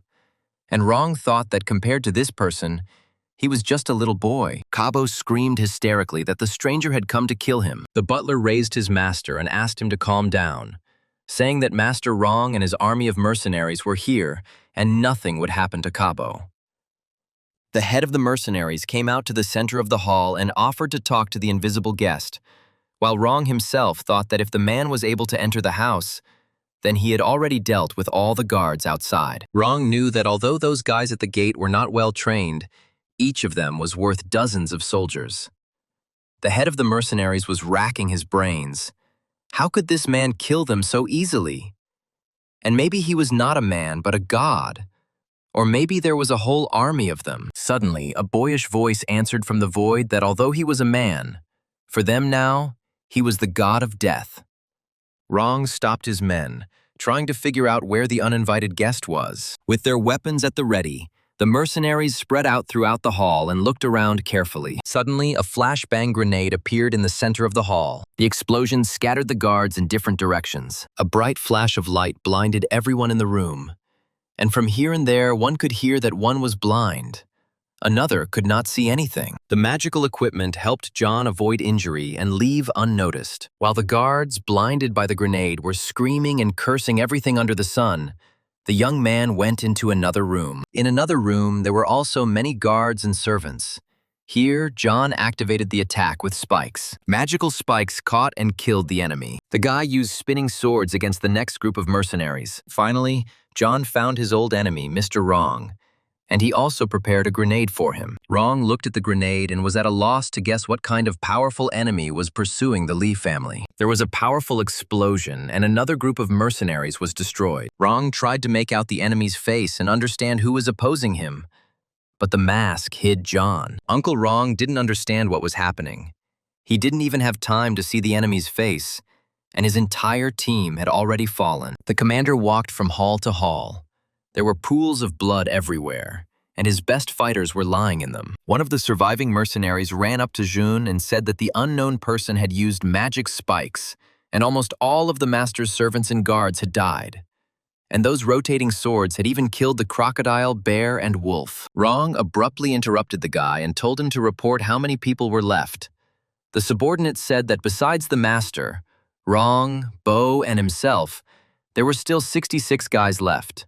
Among them, 10 were seriously injured, and several still had not recovered their vision. Habo, as always, was furious. He asked who did all this. The unknown person was ruining all his plans, ruining all his fun. And Uncle Rong had to take revenge. Mr. Lee wanted to see the corpse of this impudent fellow. Lee Habo demanded to find the uninvited guest. He did not believe that one person could cope with so many people. Rong asked the butler Bo to take the master and the skinny man to the secret tunnel, and they and the remaining mercenaries planned to detain the killer outside. Bo agreed, but added that it seemed to him that the killer had not left, but was sitting behind them. The mercenary commander silently patted Bo on the shoulder. The elderly butler was overcome by heavy forebodings. John Smith, who was watching this scene, was surprised. He never thought that this butler was so smart. As the young man had expected, his enemies had split up and gone outside to protect Lee Habo, and the system told the player that he had 269 people left to kill in Lee's estate. The Avenger decided to first deal with those remaining in the estate. He wanted to be sure that he could leave without problems, and therefore requested the system for the characteristics of his main enemies. Uncle Rong, according to the system information, was at level 5. His title was Zombie Hunter. The butler had no titles, level 2. The young man thought that Rong was a good guy. In such a short time, he had already obtained 3 pieces of bronze-level equipment. John heard Uncle Rong's voice. He was offering the enemy to come out, and said that it was not nice to hide from everyone. John smiled and thought what kind of stupid methods these were. Rong wanted to drag out time for Lee Habo to leave. He would not allow him to do that. To deal with the remaining mercenaries more quickly, Smith decided to activate the zombie cat's horn and call his assistant. At that very second, a scary zombie cat appeared in the room. John summoned a sharp knife. To show his presence, the young man threw a knife towards the chandelier. The razor-sharp knife easily cut the wire that held the huge chandelier hanging in the center of the room. The massive lamp fell to the floor with a crash, frightening everyone present. Crystal shards flew at the mercenaries, injuring everyone in their path. The soldiers were demoralized, shaking and screaming in fear. And then a terrible zombie cat rushed at them. John Smith did not sit idle either. This time he used not a sword but a knife, destroying his enemies. The young man remembered how much trouble these people had caused him in his past life, and he took bitter revenge on them. Now he had the opportunity to do everything so that they would not persecute him in the future. All the mercenaries except Rong were killed. John and his assistant Kat dealt with them quickly. Rong queried the system about the enemy, but he couldn't see his name, rank, or level. The mercenary commander couldn't understand why the game wasn't showing information about his enemy. Finally, the always calm June exploded, screaming, asking who it was. The last remaining mercenaries stood next to Rong. Rong shouted that the stranger was impudent, and John looked at the young guys and was overcome with regret. Their equipment was weak, their characteristics were low, even their personal qualities were useless. They would reach a good level only in a few years. John had not killed any of them yet, but he already regretted it. The stronger the hope, the greater the disappointment. Smith realized that he now knew what disappointment was. The task had to be completed, and John moved towards his opponents. Killing ordinary mercenaries along the way, Smith was heading towards his worst enemy, Zhang. Compared to Smith, the mercenaries were weak and fell one after another, and so June and John found themselves face to face. The formidable mercenary commander was shaking with fear. Suddenly, Rong fell to his knees in front of the formidable enemy. Smith commanded the cat and the zombie to track down Lee Habo and the others. The young man looked at the magical barrier of revenge on the screen. Judging by it, no one had yet left the estate. The guy pressed his foot on June's shoulder and asked what was wrong with the commander of the mercenary group. The former military man was silent, and the guy said that almost all of his men had died, so how could he still be called a commander? John looked at Rong and understood that he had killed all his mercenaries before his eyes, destroyed all his work, and practically strangled his will to resist. Here was the magical barrier of revenge. Rong screamed in despair for the boy to tell him who he was.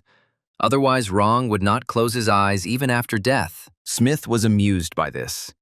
He decided that he would not sleep a wink after death. It sounded very cool. The young man took out a dagger, intending to kill his old enemy. Without removing his mask, John slashed the mercenary commander across the neck. The formidable Uncle Rong, one of the best warriors of the Dragon Country, fell to the floor, dead. The boy pushed away his worst enemy's head with disdain. He remembered the day when Rong called him a small insect and trampled him into the ground. Said that he was an orphan, just trash. How dare he challenge the Li family? The young man recalled that it was Rong who taught him one important thing. Don't talk idle talk before you're about to kill someone. It's better to act. Now the best mercenary lies at the feet of the Avenger. Isn't that wonderful? Dead Rong really didn't close his eyes after death. He lay with his eyes open. Rong is dead. John has dealt with the main protector of the Li family. Now it will be much easier to take revenge on Li. John Smith walked to the door leading to the secret tunnel and listened. There were no living mercenaries left. Their commander was also dead. Now John could calmly go after Cabo. The guy calmly left behind the hated estate, strewn with the corpses of his enemies. John had no trouble finding the door that led to his enemy's last refuge. In the secret hall sat a frightened Habo. He asked his butler if enemies would come here. Bo tried to calm the master as best he could, saying that Rong would deal with those people who came to the estate. And then a terrible knock was heard on the secret door. The zombie cat completed the task and found John's enemies. In a frightened voice, Habo shouted that this man was probably sent by John Smith. First he killed Yao, and now he came for him. Bo tried to calm him down, saying that they went through a secret passage, and the stranger would not guess that they were here. But Cabo didn't calm down.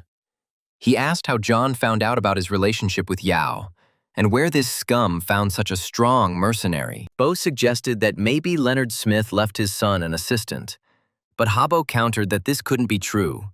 When Leonard Smith was killed, they destroyed everything the Smith family had. There couldn't have been any assistant left. If the head of the Li family hadn't ordered that at least one person be left alive, then this John wouldn't exist. The boy listened with interest to what Li Habo was saying. John was puzzled. It turns out that Cabo had been following John for a long time. Meanwhile, Habo was raging outside the door. Young Master Li was sure that he had definitely heard John's voice. But how could he come here? How did he find this secret place? Smith thought about the information he had heard and realized that there were many more stories behind him. When John entered the secret hall, Cabo recognized him and said that Smith must die by his hand. It was Cabo who had to kill John. The Avenger asked who Leonard Smith was and why they destroyed everything the Smith family had. Habo laughed mockingly.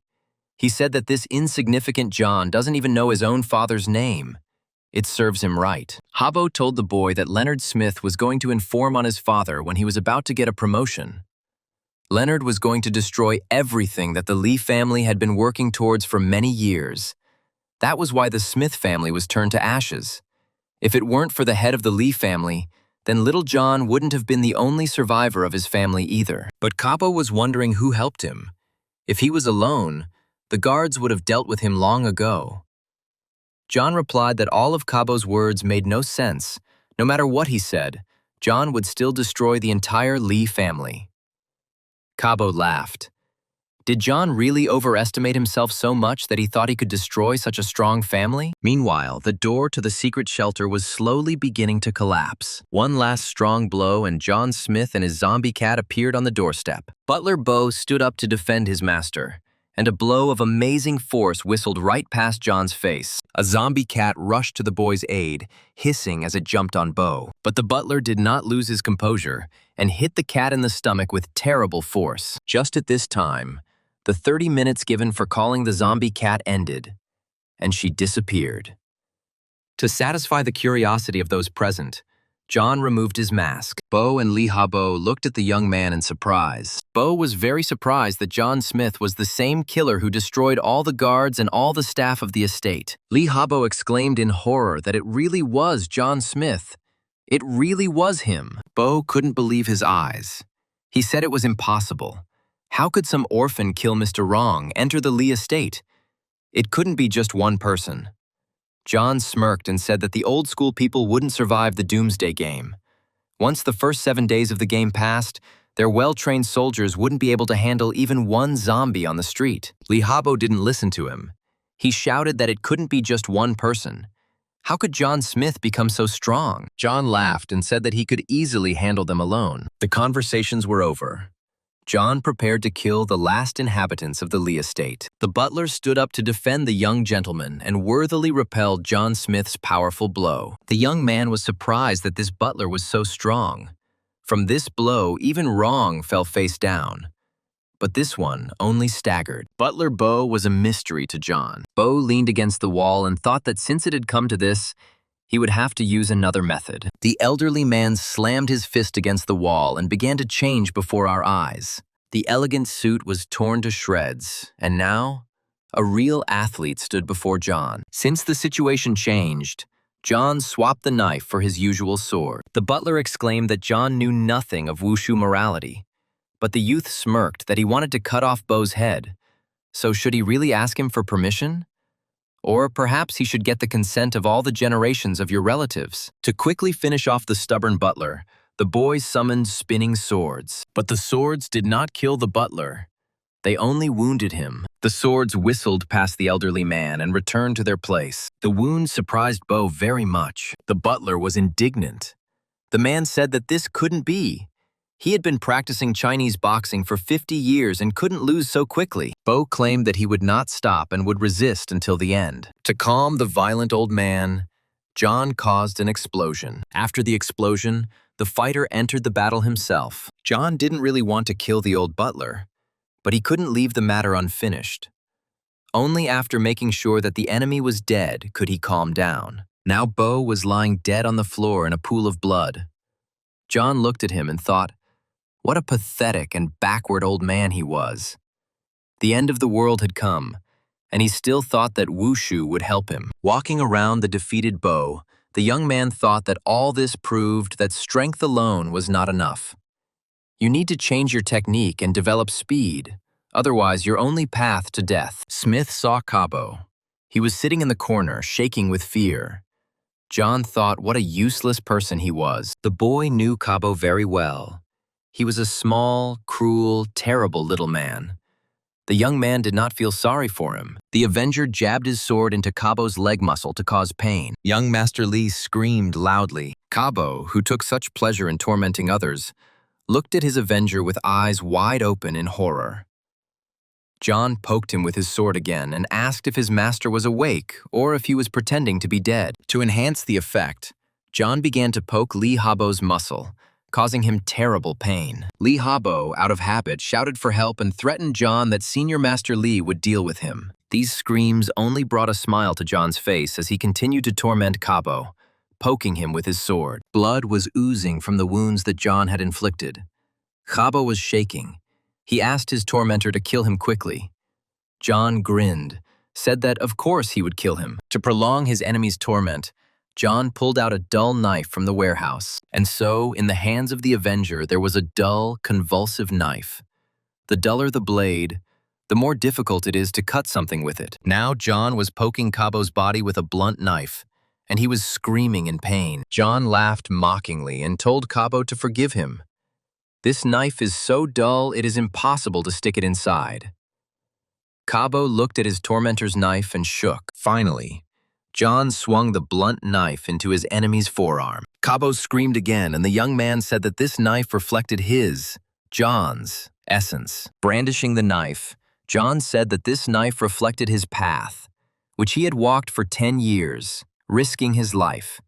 And what a pity that Cabo's suffering did not make up even 1% of John's suffering. But Habo did not understand what 10 years John Smith was talking about. Cabo, clutching his wounded hand, told John in surprise that he had only started thinking of ways to get him wet 3 years ago, when he found out about everything. The Avenger remained silent. Smith looked at his recent persecutor and smiled. The young man cut Cabo's second forearm and said that this was for his suffering. The young man inflicted another painful wound on Cabo, saying that it was because he was having fun. With a trembling voice, the former ruler Lee asked the young man to stop. Another painful blow was dealt to Habo for the entire Smith family.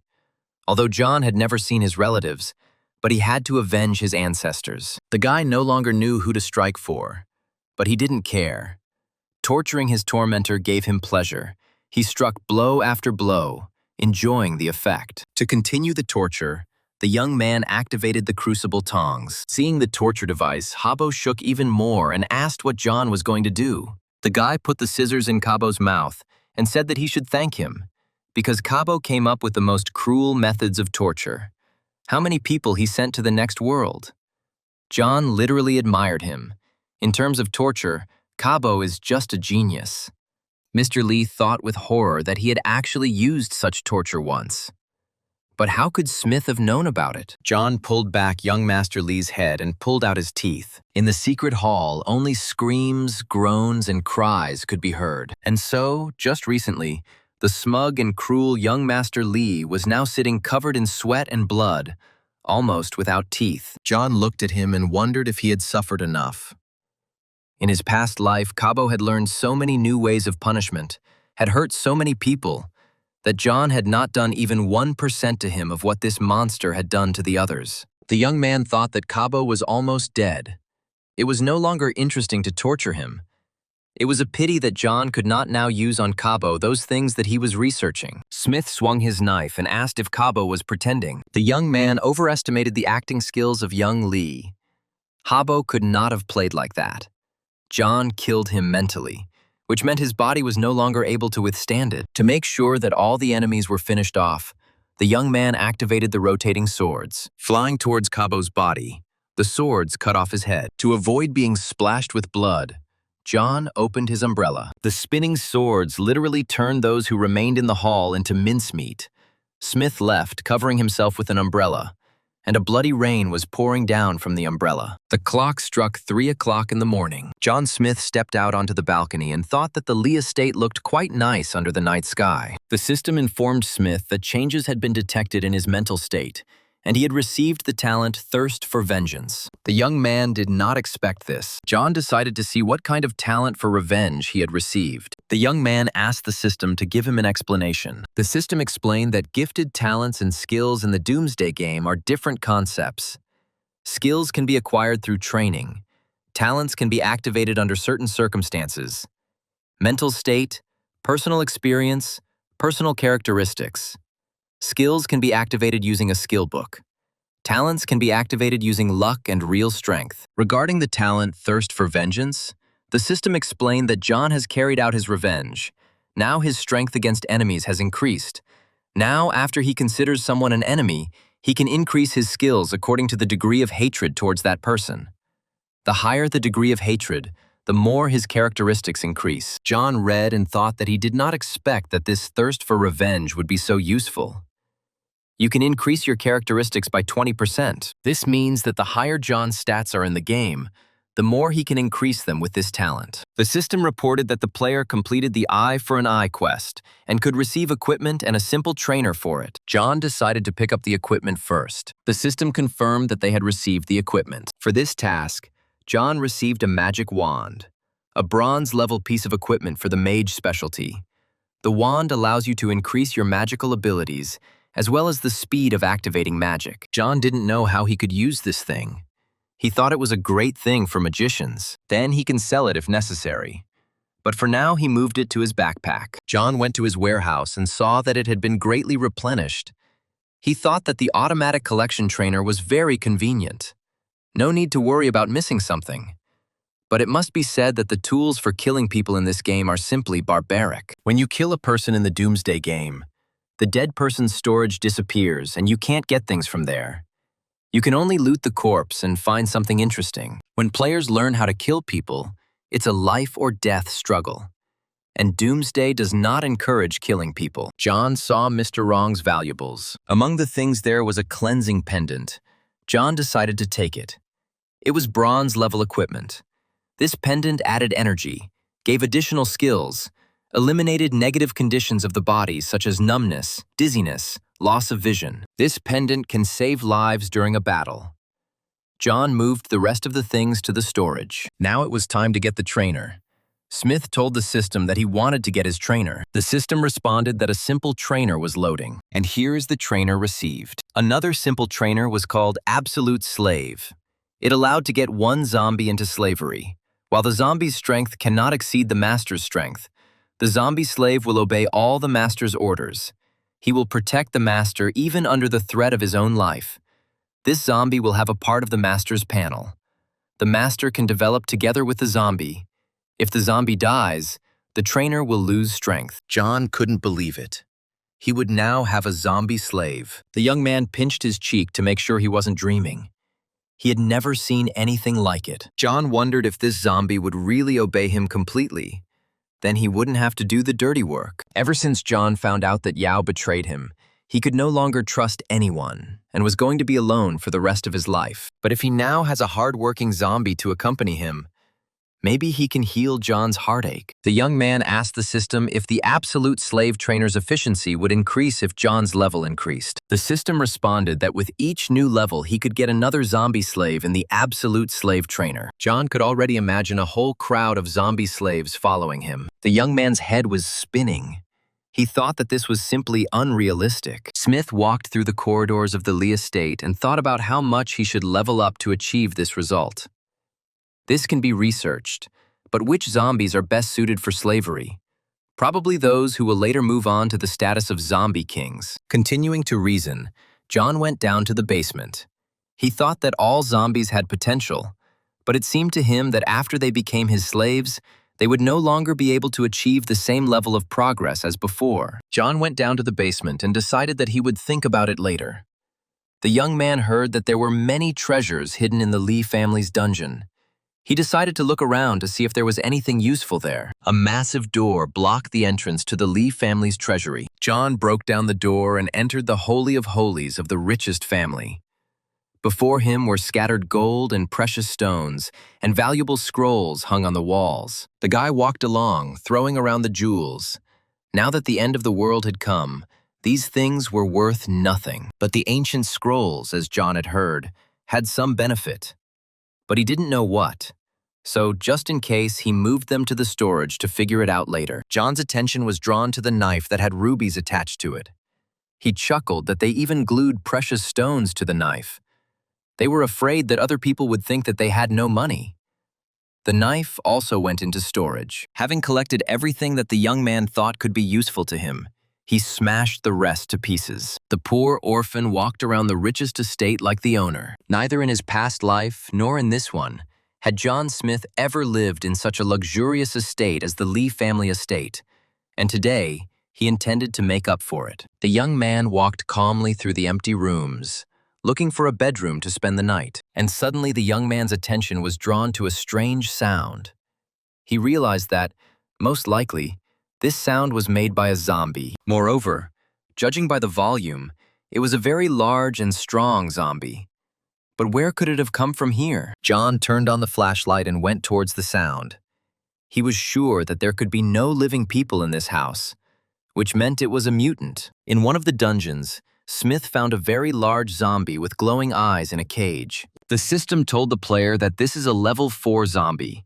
He has very good strength, very good body qualities, excellent speed, but very little energy. His talent was in his natural strength. This zombie had a very strong punch. John looked at the zombie that was Lee's guard before turning and thought that this zombie was very strong. And at night, it was completely indistinguishable from a bronze-level boss. What an interesting coincidence. He just received the absolute slave trailer and immediately found a suitable zombie. The mutant, locked in a cage, looked at the young man with fear, but without malice. John looked at his find with interest. He was definitely lucky. The guy was very surprised that the zombie did not attack him. Smith told him that he was a man and that he was a zombie. And shouldn't a zombie try to eat him? The player estimated that the energy of this zombie was only 3 points. If he were placed in human society, he would be considered feeble-minded. But with character, Smith asked the system if he could choose this zombie as a slave. The system confirmed that the guy could take this zombie since his spiritual power was low. If you add up all the characteristics, they would not exceed the characteristics of the owner. But the player still had doubts. This zombie is really very good.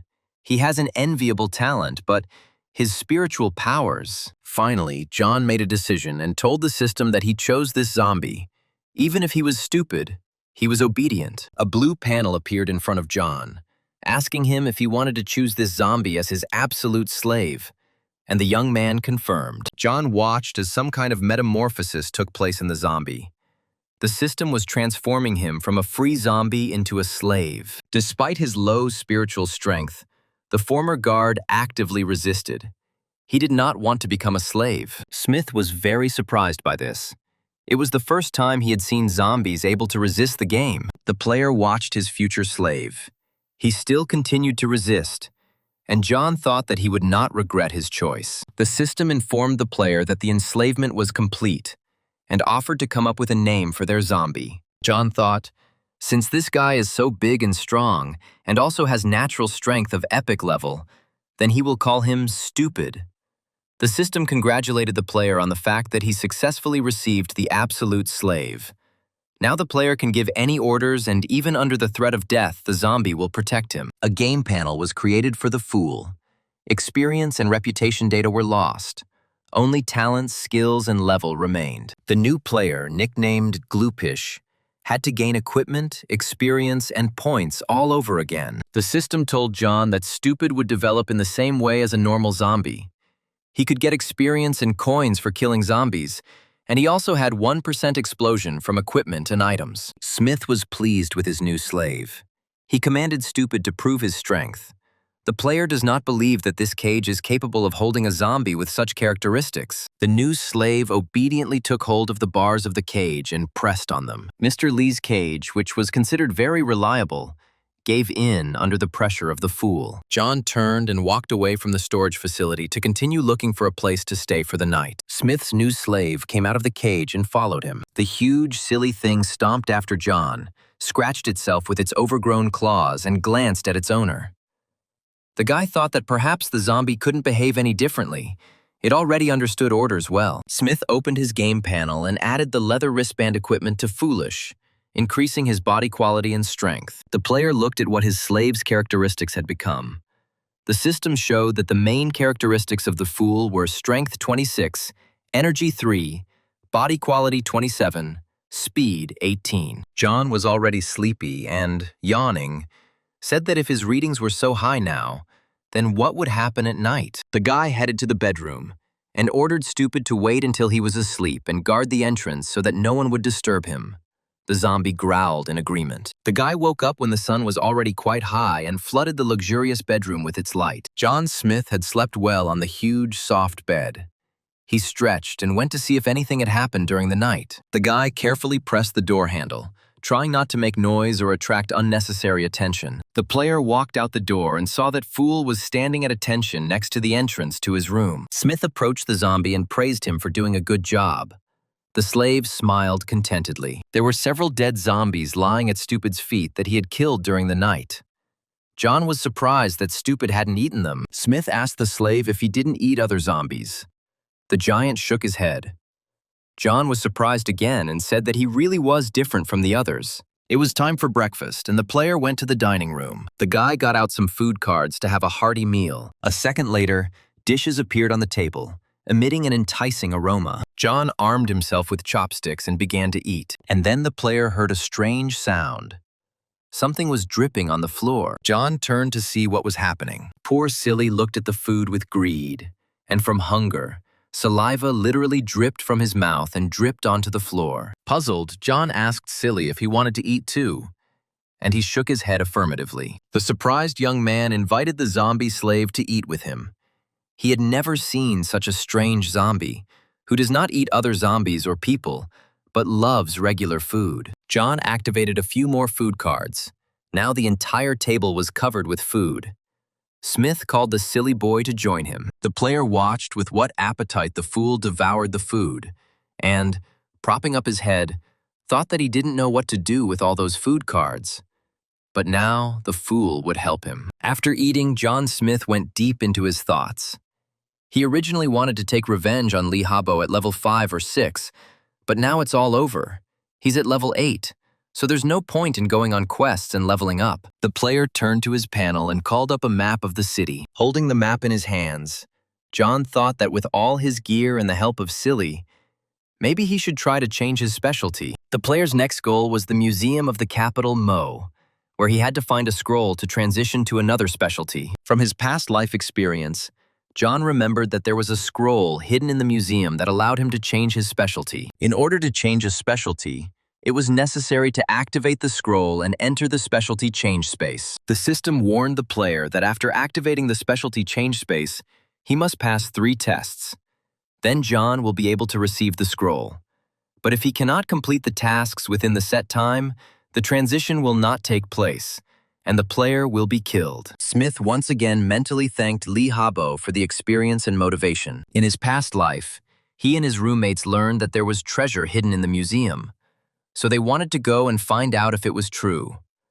But on the way there, John received a message that Yao was cheating on him with Lee Habo. Smith wanted to take revenge on Cabo, but he did not expect that he would bribe his comrades as well. John was dragged into a change of major by his roommates. One of the tests involved scary monsters. The guys wanted John to fail the tests and die, but they didn't think the guy would pass them. The scar Smith received during these trials stayed with him for 10 years. It was the 8th day after the start of the Doomsday Game. It was now the 4th day of the game, and it was unlikely that there were any people left in the museum.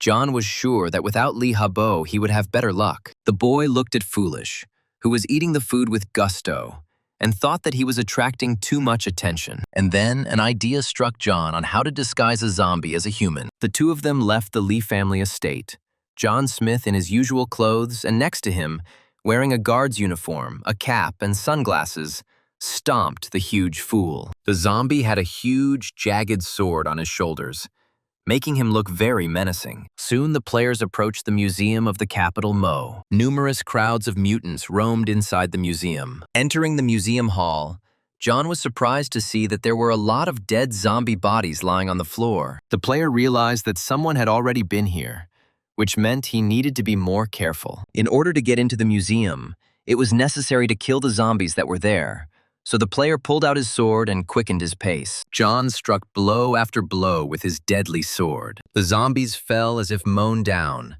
and soon there were almost no aggressive mutants left in the hall. The system congratulated the player on receiving a one-time bronze-level item. John looked at the reward. It was a scroll of fireballs. When activated, fireballs appear, with which you can attack the enemy, and you can also cause an explosion. And then the player's attention was drawn to his slave. The fool stood surrounded by zombie girls. They were making eyes at him and purring sweetly. No aggression. For zombies, this was very strange behavior. The player put on a winged cape and secretly watched his slave. It turned out that Stupid does not attack zombies of his own free will. Other monsters do not touch him either, which means he can approach mutants and attack them unexpectedly, and can also open treasure chests. The guy realized that with such an assistant, he could avoid a lot of problems. But after thinking for a bit, John realized that if Foolish opened the chest, he would not gain any experience or reputation, and would not be able to expand the storage. So it was a waste of time and effort. The young man decided that he would look at the situation. Smith remembered that in his past life, on the 8th day after the end of the world, most of the zombies had already been killed by players. Now it will be difficult for the two of them, together with Stupid, to deal with all the zombies in the museum. John Smith approached a building that was located near the museum. On the balcony, John saw a group of armed people. The guy knew that the scroll for changing specialties couldn't be moved to another place. Otherwise, he would have simply sent Foolish for it, which meant he needed to get to the museum. One of the guys, apparently the leader, was telling the others that they needed to kill all these zombies and enter the museum, but they didn't have enough people to do it right now. John watched the people through binoculars, but unfortunately he couldn't hear what they were saying. He realized he needed to practice lip reading more. It turned out they were the ones who left traces of the fight in the museum. The young man thought that if he could join this group and go to the museum with them, he could avoid many problems. There were several zombies lying in the courtyard of the building where the group of people was based, which meant that the people were successfully defending themselves. Inside the building, there were offices, as well as warehouses and garages. In one of the warehouses, there was a crowd of people standing, climbing onto a container. The leader, his name was Gao Dong, was leading the meeting. The speaker said that when they had 200 people, they would set out on their journey, and they would have to prepare their weapons themselves. But among those gathered there were also some who were dissatisfied. One of the guys exclaimed that he could not wait any longer, while another supported him, saying that they were already strong and could move forward right now. The crowd began to make noise. Someone shouted that he wanted to eat roast lamb. Someone shouted that the food cards would soon run out. Some reproached the leader that he wanted them to die right there and then he would take their resources. There was a fight, and the fair-haired guy received a resounding slap. The red-haired girl with the pipe on her shoulder screamed at the asshole to take his hands off. The guy, who had gotten a slap on the wrist, was lying at the feet of the red-haired beauty. The beaten young man finally stood up and, scratching his neck, turned to the girl. He stated that if she had a bronze-level iron rod, it did not mean that she was better than him. He extended his hands to her again and said that if she was more kind to him, he would not quarrel with her. The girl chuckled and said that she knew what the bastard was thinking. But if she was nicer to him, she would throw up. The guy got angry, called the girl a bitch, and said that when he gets the chance, he will have fun with her so much that her own mother will not know. The girl laughed at this. She advised him to roll up his lip and take care of his cock. The guy was angry, especially since those around him were laughing watching this scene. The unsuccessful suitor took a stick and began to advance on the offender. The leader jumped down from his pedestal and asked the guy if he was really inciting the woman to fight. The leader of the gathering said that they should not quarrel. John Smith decided to quietly join the crowd. He and Stupid entered the room unnoticed by the others, listened and watched what was happening there. The leader of these people seemed familiar to John Smith. John remembered that he seemed to have seen this man in a past life, on the day he activated the scroll. Suddenly, one of the girls gathered in the room turned around and noticed John. She asked anxiously who he was and why he had come. The people gathered in the warehouse turned to the new arrivals and looked at them carefully. Their leaders stepped forward and asked their names and why they had come to the Death God Club. Under the mask of concealment, neither John's nickname nor his characteristics were visible. So someone from the crowd repeated the leader's question. The game characteristics of Foolish were visible. Unlike his companion, someone from the crowd asked why the guy was called Foolish. Smith said he and a friend were passing by and saw a lot of people there, so they decided to ask if they could join them. The leader was delighted and said that of course you can welcome him to the Death God Club. He is the chairman of the club and his name is Gao Dong. John extended his hand and greeted the chairman. Smith decided not to reveal his identity and said his name was Dick. Turning to his zombie, Smith explained that this was his friend Stupid. He was dumb and mute, and used to be a bodyguard for rich people. The leader was glad to see the newcomers. He said that he was happy to see them and invited them to join the club. Gao thought that if this man was stupid, then he would be easy to deceive. Smith replied that he agreed to join the club, which meant they were now in a group. John was surprised. He didn't think it would be so easy. Gao invited the newcomers to his office and asked if he could help them with anything. Maybe they needed something. John replied that he and his friend loved to fight, and their main goal is to become stronger. They love to kill zombies and level up, and they came here to develop. Gao was delighted. He said that if they wanted to become stronger, he had many skill books, and he was willing to give them to them for the sake of friendship. Smith was surprised. Was he really ready to give away the books with skills for free? John objected, saying that these books were probably very valuable. But the club chairman retorted that they were brothers, and that one should share with brothers. And he handed John the book. Smith was shocked. It was really a skill book. Maybe he was doing something wrong, or all the players in this life were so generous. John Smith opened the book. The skill was called Blind Fury. After reading the description of this combat skill, the guy laughed to himself and realized that there is no such thing as a free lunch. John wondered if you lose your mind while using this skill, then what's the difference from a zombie? Although a person's combat skills in a state of losing their mind are much higher than with it. Gao laughed sheepishly and said that the side effects of this skill were quite dangerous, but this skill could save lives in difficult times. The club chairman was surprised. He never thought that this guy would react so quickly. John decided not to give up the skill book. Smith thanked Gao and said he appreciated his concern and liked the book very much. To Gao's great surprise, John stood up and said that if the club chairman didn't want to tell them anything else, then he and his friend would go level up. John Smith thought he saw Gao just smile slightly. But Gao Dong didn't want to let the newcomers go just like that. And already near the exit, he called out to them. The club chairman approached John and said that he also had a card with a bucket of fried chicken. Maybe they would join him and they could eat together. The thing is, Gao Dong felt remorse for fooling John with this skill book and wanted to give him something good as compensation. But Smith waved his hands and said that they didn't need that. He and Stupid would rather go look for zombies to earn experience points. John smiled inwardly. He was already a little ashamed that he had taken the skill book from Gao, and if he took the card as well, he would die of shame. The chairman nevertheless handed John a card with the words that if they did not have enough food or water, they could simply take it all from the warehouse. John thanked the club chairman on behalf of himself and Stupid. As he parted, Gao said that if they needed help, they could contact him at any time. Dunn watched the newcomers go and thought that Brother Dick was not bad. He gave him such a bad skill book, and he didn't refuse. A great guy. John and his zombie slave walked through the building looking for mutants. To his surprise, Smith heard the sound of feet. Several people were walking towards them. In front of John stood a warlike-looking guy. He was smoking a cigarette and looking at the newcomer. And aggressive guys were looking out from behind his back. Finally, the man turned to John and said that he was not threatening him, just warning him not to have too much to do with Gao Dong. The bandit took John by the shoulder and said angrily that even his friend could fight. The fool, sensing that his master was in danger, threw the bandit with the cigarette aside. Smith commanded Foolish not to stand, but to work. The bandits were armed with pistols.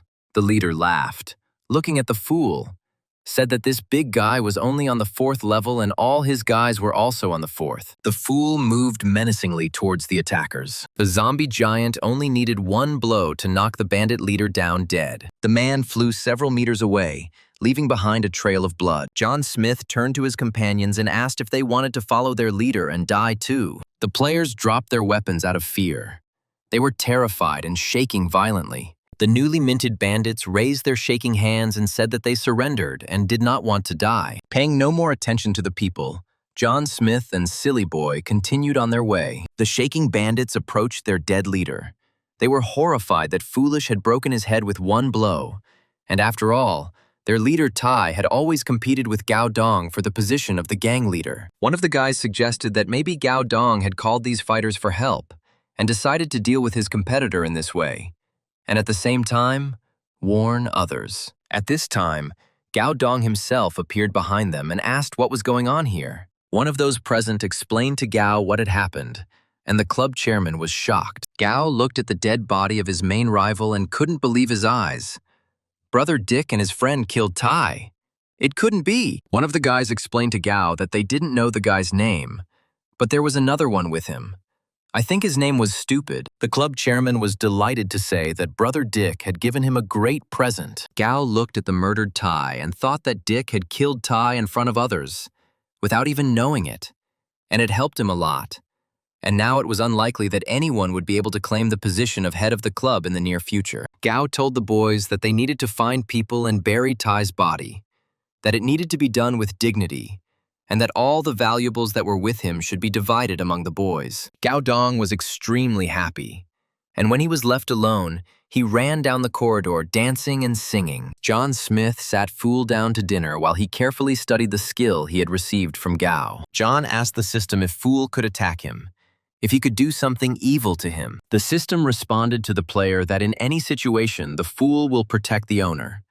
This is in no way connected with the level of his awareness. The Fool looked tenderly at his master, devouring a huge piece of pork. John analyzed all the information he received and said that since he could control his zombie's behavior, he could use the blind rage skill on the Fool, thereby increasing its stats. Smith handed over the skill book to his zombie slave. John patted the former security guard on the shoulder and told him to study hard. The Fool obediently studied the skill book. Then, at the behest of his master, Foolish activated his game panel, where he confirmed the activation of a new skill called Blind Rage. John was delighted.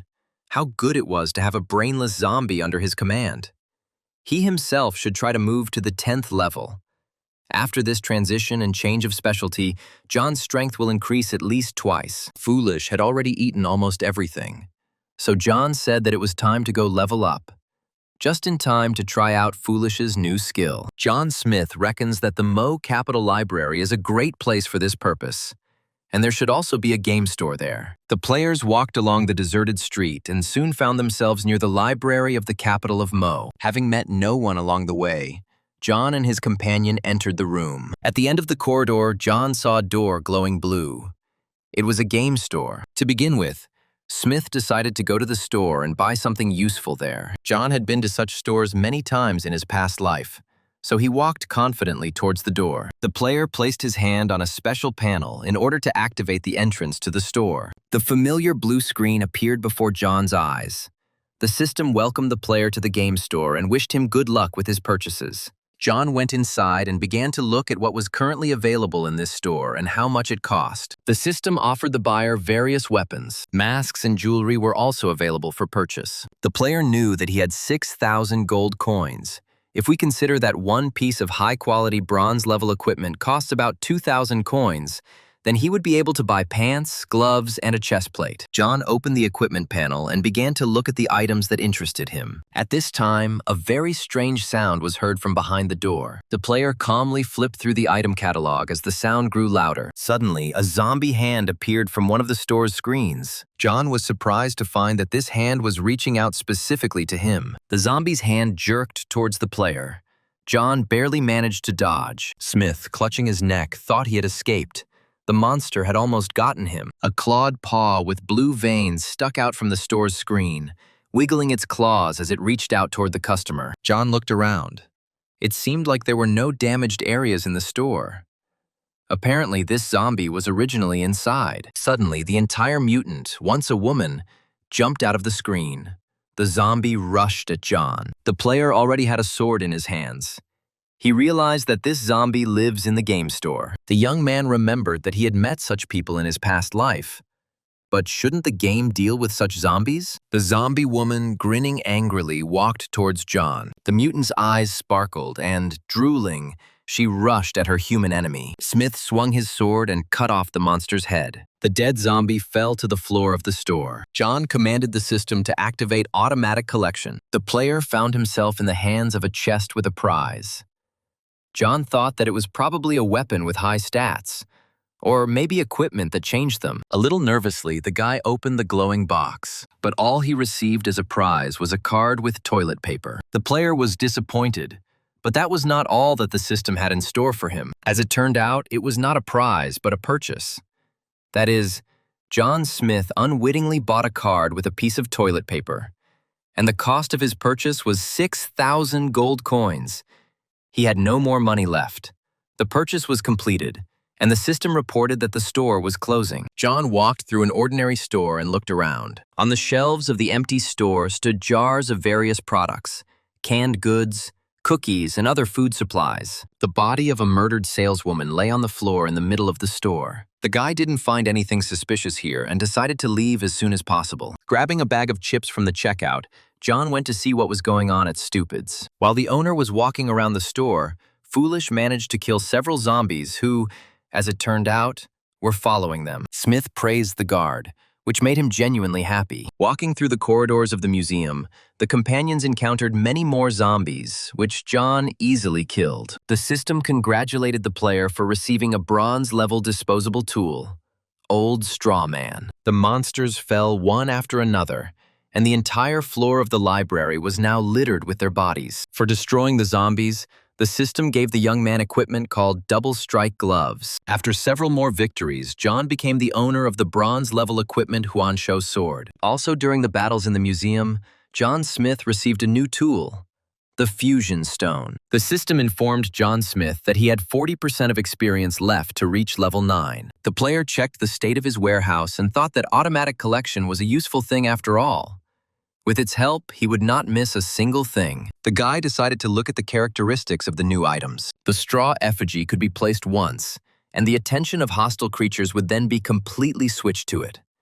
After the effigy was destroyed, the enemies would start attacking the player again. The double strike glove increases the effectiveness of strikes when used.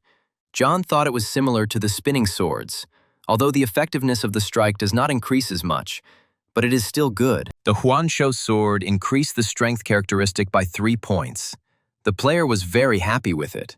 If you bring the strength to the extreme limit and discard all the side effects, then, perhaps, This weapon is the strongest of all bronze-level weapons so far. The player decided to use the double strike glove right away. The system asked if he wanted to use the fusion stone for the Tang sword and Huansho sword. When using this tool after fusion, the weapon's power would be one level higher than the original version, the young man reasoned. That the fusion would definitely not make it worse. The player reasoned that although he had a trainer system, it could only guarantee the explosion coefficient, but could not guarantee the rest. John was a little wary of the side effects, but still decided to go ahead with the merger. Smith commanded the system to begin the fusion process. He figured that in the worst case, he would break one sword, and if everything went well, the system responded to the player that the process of merging the Tang sword and the Huansho sword had begun, just in case the system asked if Smith was sure that he wanted to perform the fusion. After that, the weapon would be impossible to restore. John confirmed and the merger began. It took 30 minutes, and the guy decided that he and Silly would use that time to have lunch. While the system was working on Smith's weapon, the players were eating with gusto. Lunch had not yet been eaten when John heard the system message that the fusion had been completed, resulting in the player receiving the silver-level demon-slaying sword. The young man couldn't believe it. He received a silver-level weapon. Throwing down the food, John rushed to the panel to see the result of the merger. The guy read the characteristics of the new sword with delight. They were simply amazing. And plus, the blows of this sword gave the player additional bonuses. Smith picked up the updated sword and said that with such a weapon, he could become the strongest player. John called Silly and said it was time to get the scroll from the library. The players approached the map. John needed to figure out how to get to the scroll. Smith told Foolish not to worry about his defense this time, but to go straight for the attack. They needed to enter the library. The former security guard happily obeyed his master. He destroyed the zombies, throwing them left and right like ragdolls. John wielded his upgraded sword, which brought death to all mutants. The new sword, along with the double strike glove, was surprisingly effective. In a very short period of time, John Smith was able to gain the necessary experience to move to the next level. Red signs lit up on the floor around the players, indicating that the zombies had been killed. The system reported that the player had reached level 9 and received 1 free point for his stats. In order to reach level 10, John Smith needs to gain 1,000 experience points. Finally, all the zombies living in the library were destroyed. The path to the scroll was clear. John got a little distracted and completely forgot about Foolish. The guy looked around for his slave, but he was not there. Finally, John saw Silly. Something incredible was happening to him. The master shouted at his slave, asking what he was doing. The fool had grown considerably in size, turning into a giant with a mountain of muscles and hammer-like fists. All of his clothes were torn and turned into shreds. Fire was escaping from his red eyes, and smoke was coming out of his mouth. Smith looked with apprehension at his slave, and the metamorphosis that was taking place within him. The young man thought that Foolish had become like some kind of humanoid beast. John told Foolish to stay here for now, and he would clean out the toilet. The young man suggested that the guard go up to the top floor in 10 minutes. Foolish growled understandingly. Half an hour later, John and the guard went up to the top floor and were met by a whole crowd of zombies. The guy decided to test his slave's new skill and commanded Foolish to activate Blind Rage. At that very moment, fire burst from the silly boy's eyes. He growled threateningly, and his already huge muscles became even bigger. John told Silly that those few zombies had eaten all his fried chicken, and he had nothing left for tomorrow. Rage overwhelmed Foolish. He clenched his fists and rushed at the enemies. The poor zombies, seeing such a formidable enemy, were paralyzed with fear and could not even run away. Meanwhile, John sat down in the corner and made himself a cup of green tea. Meanwhile, the fool was destroying his enemies with amazing efficiency. Smith was surprised at how strong the Blind Rage was. When the skill was activated, the characteristics of the foolish man doubled, and it was simply impossible for the zombies to escape from him. The former security guard's fighting strength was amazing. That's what real natural power means. A few minutes later, the system reported that Blind Rage had entered a frozen state. The fool immediately decreased in size and became much quieter. The guard felt weak and collapsed to the floor. During the fight, he was scratched by a zombie, but in a state of Blind Rage, he did not notice it. Now, Stupid looked like a deflated balloon. Air was coming out of his wounds, as if his strength was leaving him through the wounds. John approached Silly, to whom he had already become attached, and thought that this was crazy. Could something like this really happen in the Doomsday game? Smith looked at the game panel and learned that when Blind Rage was activated, the speed of feeding increased significantly. The speed of food absorption corresponded to the severity of the wounds. The young man commanded the system to activate automatic collection, and to help his guard a little, John gave him an elixir to restore energy. Smith walked across the battlefield, and the system only had time to congratulate him on receiving new useful prizes. Among the newly acquired items, John singled out a protective chest plate that could protect him from enemy attacks and improve his personal characteristics. Also very useful was the energy elixir, which could immediately restore 10%. John Smith looked with pleasure at his new equipment, which he had received as a result of his last battle. Using the Scroll of Empowerment, John decided to empower the blood-absorbing ring, hoping that after empowering the ring, it would be able to match the power of the losses he incurs during battle. Of course, by strengthening the ring, Smith took a risk, but he was sure that he had become lucky. The manipulation of the ring was successful, and John activated the tool. John Smith waited impatiently for the ring's strengthening process to be completed. Finally, the system notified him that the enhancement was complete, and he received an updated ring. Now, it increased its owner's characteristics in strength and body quality by 2 points. The young man was happy. He succeeded, and he decided to try out this equipment right away. Smith rushed into battle, killing several zombies. The ring worked. The enemy's forces passed into the player's body. A pleased John looked at his stats.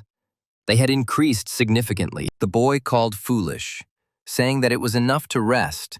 It was time to go upstairs. John found the door he was interested in and opened it. The players saw complete devastation before their eyes. It felt like a bomb had exploded there. Some of the bookcases were lying on the floor. Pages were torn out of the books. The doors were torn off and everything was cracked. The guy looked around and thought that only a boss could do something like that, and also possess such power. Smith remembered that when he came here in his past life, all the bosses had already been destroyed. But this time, they made it.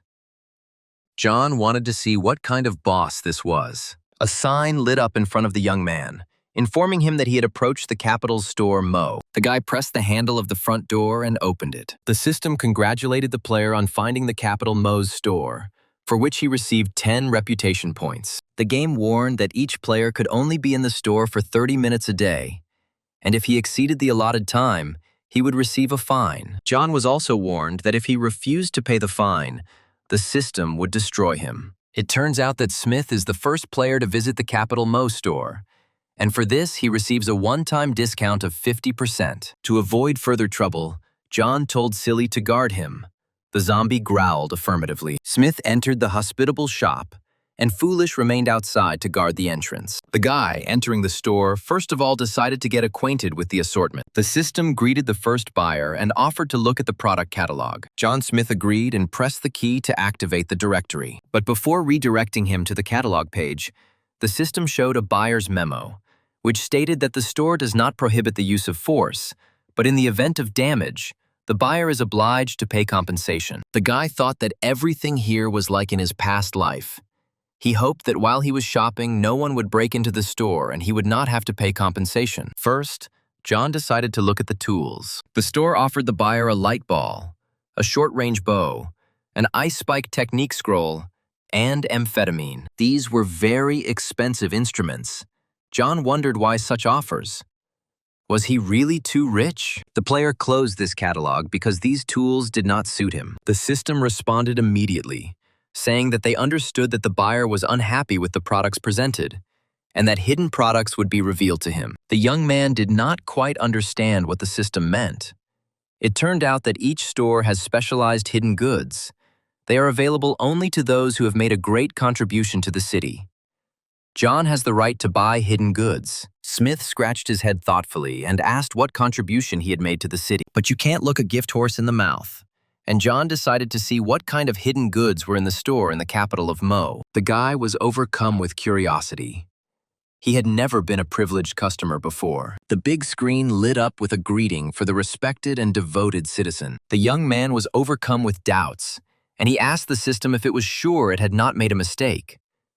In response, he was asked to go to the main page of the store and make sure. John opened the main page and saw among the offered goods the badge of honor of the capital of Mo, the costume of the guardian of order, and the imprint of the defender of the capital of Mo. Smith looked at his balance and realized he had enough for the last 2 items. The guy decided that since there was a discount now, he needed to buy something expensive, and decided to buy a costume of a law enforcement officer of the capital of Mo. John confirmed the purchase and thought that next time he would buy the imprint of the defender of the capital of Mo. The system asked what other product he wanted to buy, but John replied that he didn't need anything else. Smith opened the door and left the store. The system said goodbye to him, thanked him for visiting, and invited him to come again. The faithful fool was waiting for the owner near the door. John decided to examine the purchase better. The acquired suit belonged to special equipment of the diamond level. The suit also had many functions, for example, the function of metamorphosis. The suit also had the function of self-cleaning, temperature regulation, self-healing, and blood isolation. Another interesting function was the greatness and order function. The person in the suit can establish order in the capital of Mo and publish tasks approved by the system every day. The guy decided to immediately use the purchase to see what this suit was capable of in reality. He took off his clothes and commanded to put on all the equipment. A game panel appeared. John pressed the button to activate and put on the costume of the guardian of order of the capital of Mo. At that very second, the suit appeared on the young man. He decided to try the metamorphosis function. Smith found a protective chest plate. The system asked him if he wanted to use the law enforcer suit effect on the protective chest plate. John confirmed.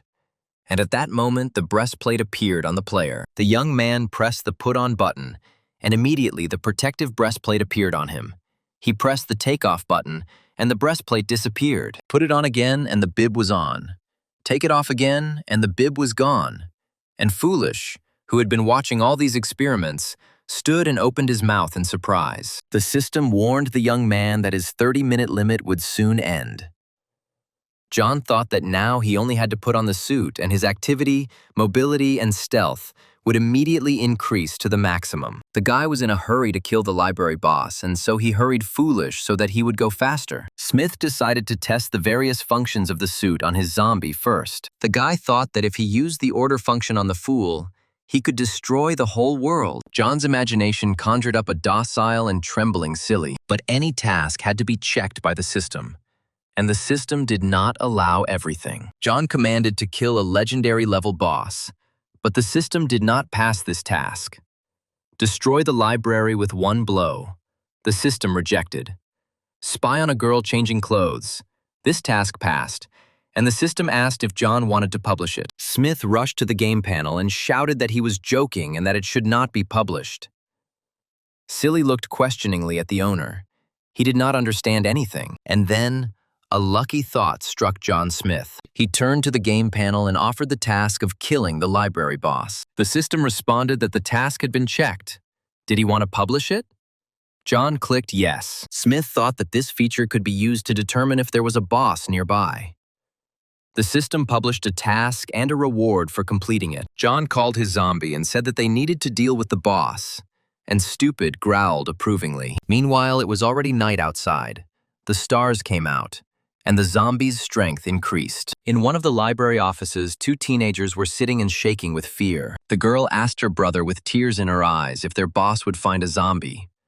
The boy stuttered and said that he shouldn't, and then the girl saw a strange red light. A huge, scary zombie was peering through a small crack. The girl screamed in horror, tears running from her eyes. Her brother covered her mouth with his hand and told her to be quiet. Hugging his frightened sister, the young man looked around. On the wall sat a vile monster with a long tongue and burning eyes. The zombie boss extended his disgusting, raw tongue towards the children, who were trembling with horror and disgust. Even in the darkness, it was clear how big and ugly this zombie was. The boy grabbed his sister and shouted that they needed to run. There was an open door ahead, and the boys hoped to hide there. But the mutant wrapped his long tongue around the leg of the running girl. A strong tug, and the monster pulled the girl, screaming in horror, towards itself. The brother called his sister by name, but all he got in response was a spray of blood. Seeing that the mutant had already bitten his sister, the boy grabbed the first thing that came to hand,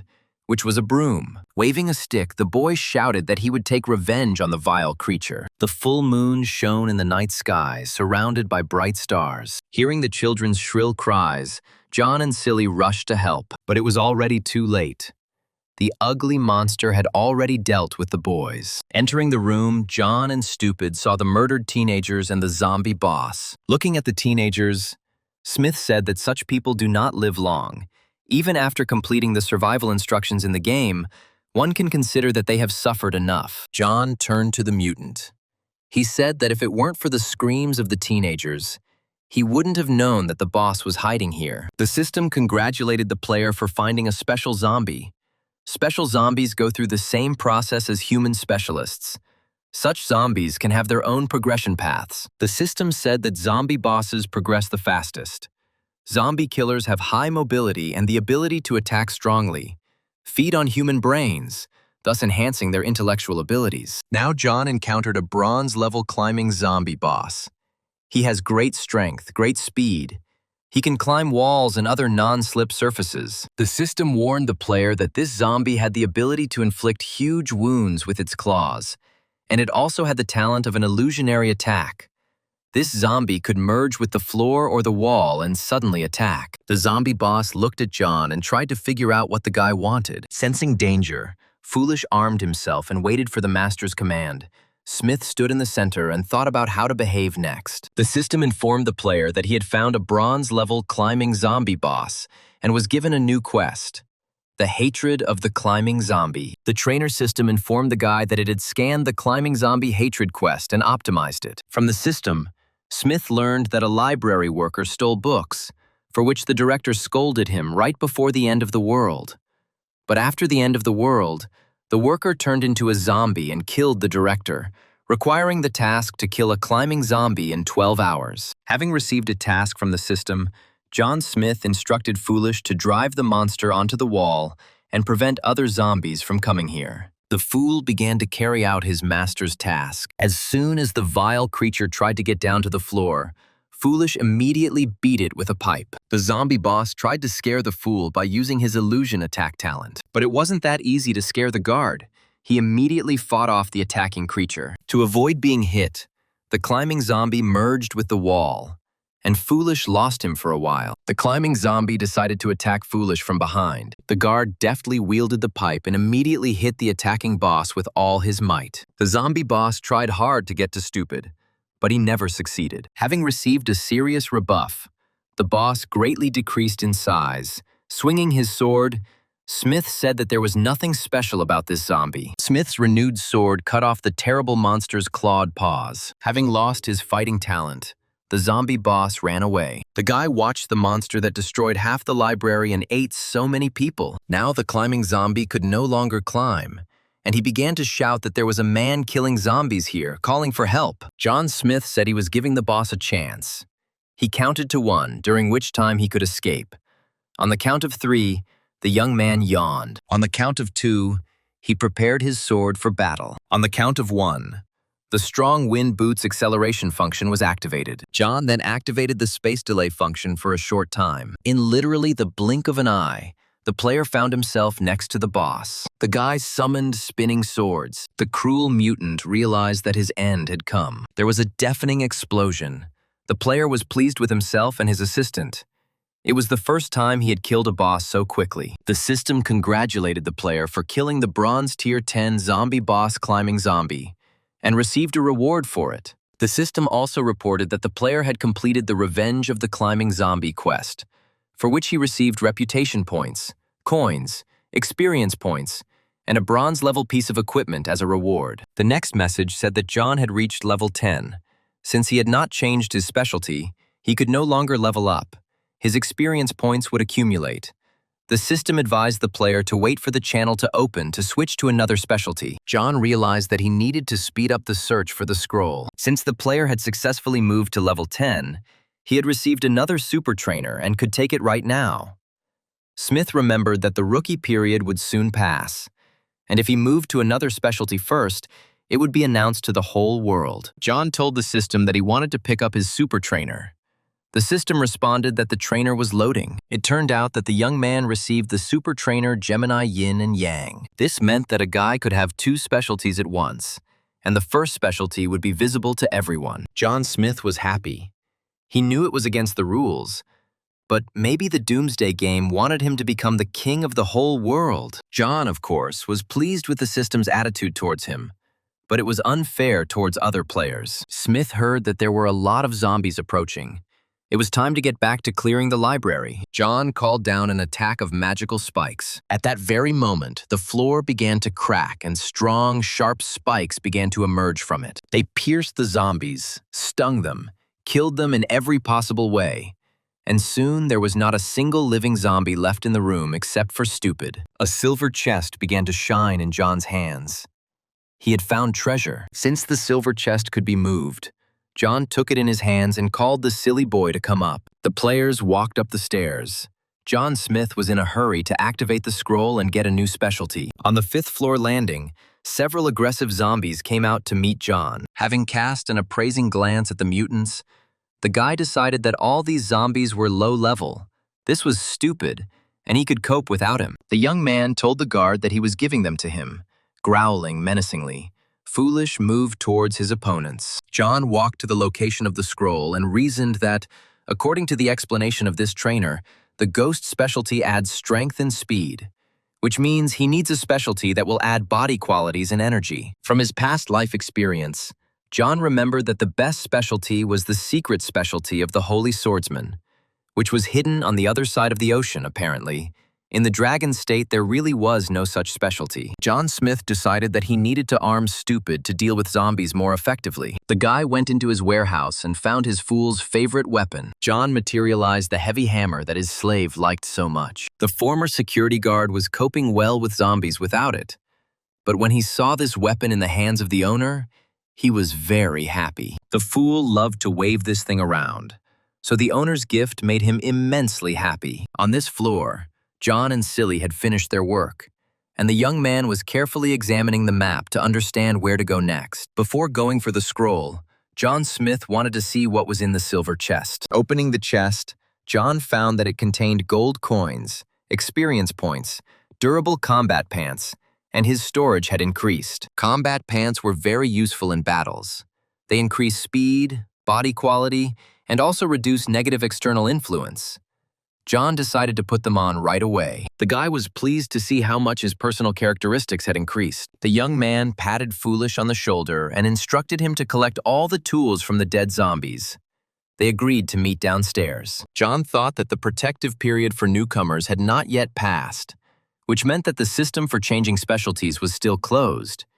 He decided to first prepare for the transition to the specialty, Ghost, and he needed to think carefully about the second one. It was the evening of the 8th day, the day before the end of the protective period for the new Doomsday players. John Smith and Silly Boy went down the elevator to talk to Gao. The players resolutely went to meet the club chairman. John asked when they would go to the museum.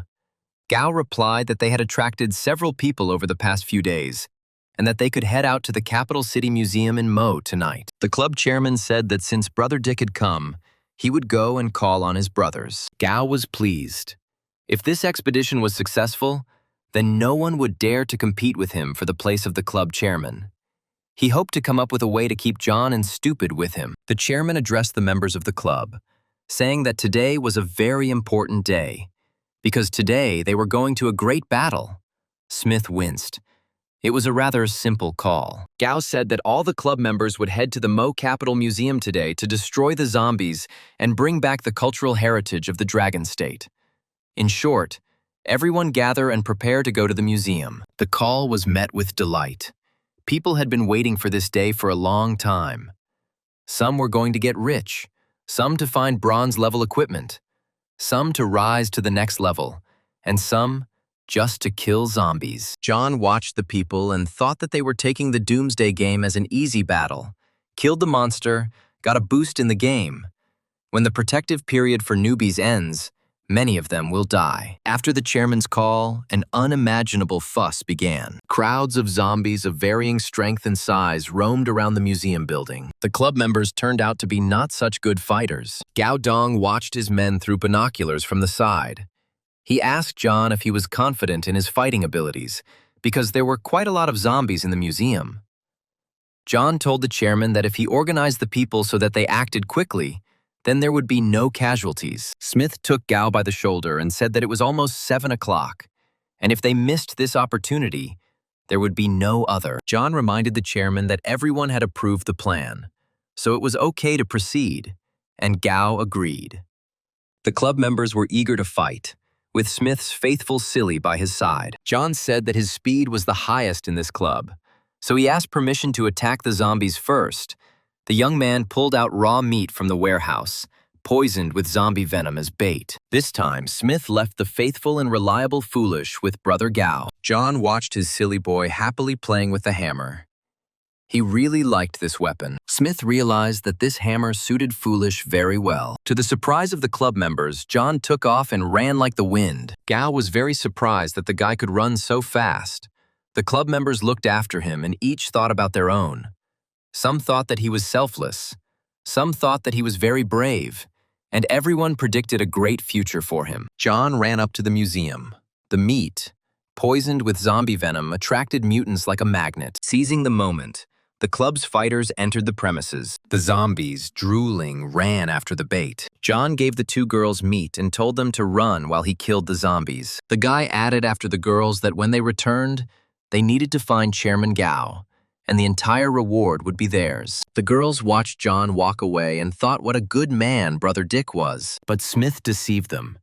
Killing zombies is not his main goal. He must find the scroll before someone else finds it. Seeing how quickly John Smith was making his way through the zombies, the girls exclaimed how fast he was. Smith walked through the familiar sliding doors. The guy stood at the threshold of the room and thought that the scroll for changing specialty was now his. The player approached the transparent display case behind which the scroll was hidden and thought, well, this thing that makes many people chase after itself, sacrificing their lives, it looks more like a deception. The guy walked up to the glass display case, flexing his fists. He had to get this scroll. The young man hit the glass with all his might, but the glass didn't even budge. Getting this scroll was not that easy. The guy concentrated and started pounding his fists on the display case. Finally, a crack appeared in the protective glass. Another strong blow and the glass shattered into pieces. The young man blew on his bruised hand. Smith picked up the scroll. The system gave him a message that he had discovered a strange scroll. It seemed that it contained a big secret. For finding the scroll, the player received 500 reputation points. The system informed John that the scroll was calling him.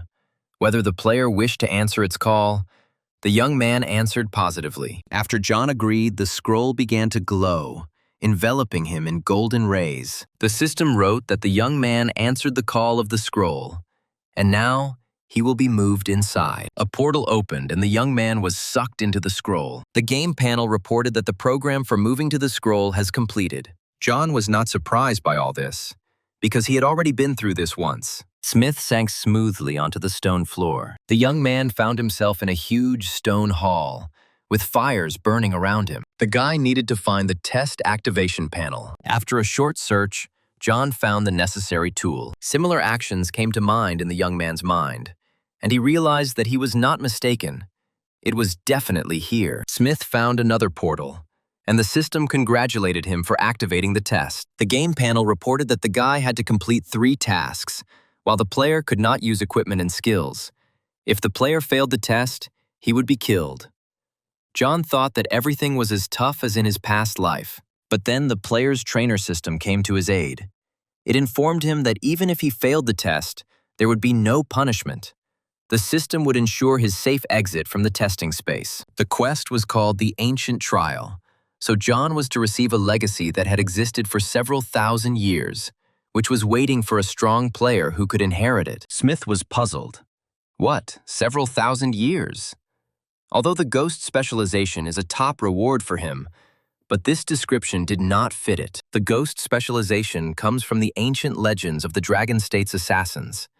but they only existed 1,000 years ago, and the level 50 ghost assassin and a level 80 ghost spirit don't fit the description. John asked the system what this meant, but the system was silent, usually responding even to thoughts. This time, she didn't want to prompt the player with anything. The young man realized that in this case, he would have to make a decision on his own. John decided to accept the task. Although it was very risky, he was already walking an untrodden path. Steps appeared in front of the player. The first level of the test began. John entered the cave. The system told him to put his hand on Lee's pearl. The young man obediently placed his hand on the shining golden pearl. Something was happening in the golden ball. Different colors were shimmering there, as if the ball was alive. And then the pearl of Lee seemed to be engulfed in fire, and red flashes appeared around it. John looked at the pearl and realized that it had all begun. The space around the guy began to spin, and it seemed as if he himself was engulfed in fire and light. A flash of bright light blinded the guy. John narrowed his eyes and covered them with his hands. The flash of light disappeared. The guy found himself in a huge scarlet ocean, as if he was standing on a stone and red waves were splashing around him. The scarlet space was huge. At first, the young man thought that he was in the middle of lava. There was no heat, so John bent down and scooped up the red liquid with his hands. It turned out to be blood. The young man clenched his fist with the bloody mass, and it seemed to him that the space around him began to sway. But he had to endure this test, not be afraid, and not fail. The bloody space began to spin again, and another portal opened. Smith was horrified by this ocean of blood. A scream burst from his chest. The guy remembered that all the trials of changing professions were very difficult and scary. In his previous life, he had gone through this level relying on his hatred for Yao, and had gone through it terribly. Then he was simply horrified by the blood that splashed around and flew at him, soaking him with the terrible liquid. John was sure that in this life everything would be different. He had to pass the tests with dignity. The portal above John opened, and it caused the bloody sea to splash even more. Almost all of John's suit was already soaked in blood, but he stood calmly in his place. Almost all of his clothes were already splashed with waves of blood. But the young man remembered that this suit had the property of self-cleaning and was not worried about this. The sea of blood was advancing, but John's excitement faded into the background. He pulled himself together. Blood was pouring onto the player's face and hair. It seemed like he was about to drown in this bloody liquid. And then a faint light appeared around the guy. The bloody sea began to calm down, and the young man realized that he had passed the first test. John clenched his fists and shouted that he had finally proven his abilities. And then, to his great surprise, John heard a voice that praised him and ordered him to return. The guy didn't know how to get back. Usually the system did it itself. A strong wind blew, as if wanting to throw the young man from his support into the bloody sea. Smith took a steady position and concentrated. At that very moment, he found himself back in the cave, and the system congratulated him on successfully passing the first level of the tests. Now he had to move on to the next level. Smith reached for Lee's pearl again, because it was the one that transported players to the trials by looking at the iridescent ball. It occurred to John that who would have thought that such a small pearl could transport people to such a terrible place? A portal appeared in the wall. The system reported that the second level of the test was activated, inviting the player to go forward. The guy remembered that in his past life he had gone to the second level in exactly the same way, filled with anger. Last time, at the very end, John couldn't take it anymore and simply fainted. When Smith woke up, he found himself on the third level. In this life, he must stand firm until the end. Traitorous thoughts appeared in his head, whispering that he should give up anyway. If he fainted, he would immediately go to the third level. But the young man drove away the cowardly thoughts. He could not think like that under any circumstances. Why should he give up when he went through this in his past life? John gritted his teeth and thought that in this life he would endure to the end. He had an opportunity for revenge, and he could not lose. The guy closed his eyes, lowered his head slightly, and sank into himself. Smith remembered what he was like in his past life. He was driven only by anger, only by the thirst for revenge. But he was not confident in himself. In this life, he is different. He believes in himself and understands that he can do anything. The guy clenched his fists and took a confident step forward. There was a wall in front of him, and from a crack in this wall, a strange and very bright light was coming out. The guy seemed to be in zero gravity. There was darkness around him, and only somewhere in the distance the saving sunlight was shining. John Smith looked around. It seemed like he was in space, but then the young man saw a doorway, from which a calm golden glow emanated. The young man realized that this was the end of his difficult path. John whispered with relief that he had indeed held out until the end. The player was overwhelmed with joy. He was finally able to do it. He showed what he was capable of. With a firm step, John Smith walked into the shining reception. This was now, in the full, true sense of the word, his new life. Passing through the light opening, John again found himself in a stone hall illuminated by lights. The system congratulated the player on successfully completing the second level of the tests and offered to move on to the next level. The guy became serious. There was the last level left, and only that monster remained. Images of the last time he completed this level appeared in John's mind. He remembered how he fought with the monster and how it wounded him. The guy tried to prepare for the battle, and for this, he needed to calm down. Because John intended to take revenge on the monster for the scar he had carried for 10 years. Smith approached the portal to activate the third level of the test. The player's excitement left him. Now he felt like a real warrior. The system reported that the third level of testing has been activated. The most difficult part remains. The game panel warned the player that he had to kill the guardian beast. John prepared his super effective sword. Holding the weapon at the ready, John walked into the cave that was already familiar to him from his past life. The young man knew that he was about to meet a beast, cunning and insidious. A portal appeared on the cave wall, from which a guardian beast was supposed to emerge. John waited impatiently for his enemy. A black cat flew out of the portal at lightning speed. The beast landed not far from John and looked at the player appraisingly. The guardian beast was small in size and looked like an ordinary cat. But the player knew better than to delude himself. The young man thought that he had waited so long and had finally waited for this psycho. The beast did not understand this thought. He saw this man for the first time, but John remembered his first battle with the cat guard. He didn't even have time to renew his sword, but he was already wounded. Then, bleeding, John was forced to fight the cat with a spear. The beast could not kill him, but he also managed to kill the beast with difficulty. The cat then ripped his face open, leaving an ugly scar on his cheek. The system informed the player that it had analyzed the conditions of the ability breakthrough and found that John had an epic-level talent for comprehending omnipotence, as well as omniscience, which is a legendary-level combat talent. This message from the system gave John confidence in his own strength. Now he knew for sure that he would defeat the guardian beast. John saw the path he had to take and boldly rushed forward. The light in the cave flashed again, and the player realized that his time had come. This time, John did not wait for the beast to attack him, but rushed at it first. To begin with, John wanted to inflict the same wound on the cat's face that she had once inflicted on him. This time, the young man succeeded. The wound that was once on his face now appeared on the monster's face. The desire to defeat this particular beast was so great that the guy did not need any skills to win. He managed only with the help of his sword and martial arts. The beast was defeated. John Smith defeated the guardian beast. The system congratulated the player on killing the guardian beast and passing the third level of the test. The trainer system congratulated John on completing the Mystic Trial and receiving a reward in the form of a 1-level increase and a Ghost Specialty Scroll. But since he has not completed the transition to the specialty, when he completes it, the reward for leveling up is cumulative. John Smith had the treasured scroll in his hands, but for some reason the young man still remained in the cave where he was being tested. He asked the system why he was still here. The young man remembered that in his previous life, after he killed the cat, he immediately came out of the test. Why was nothing happening this time?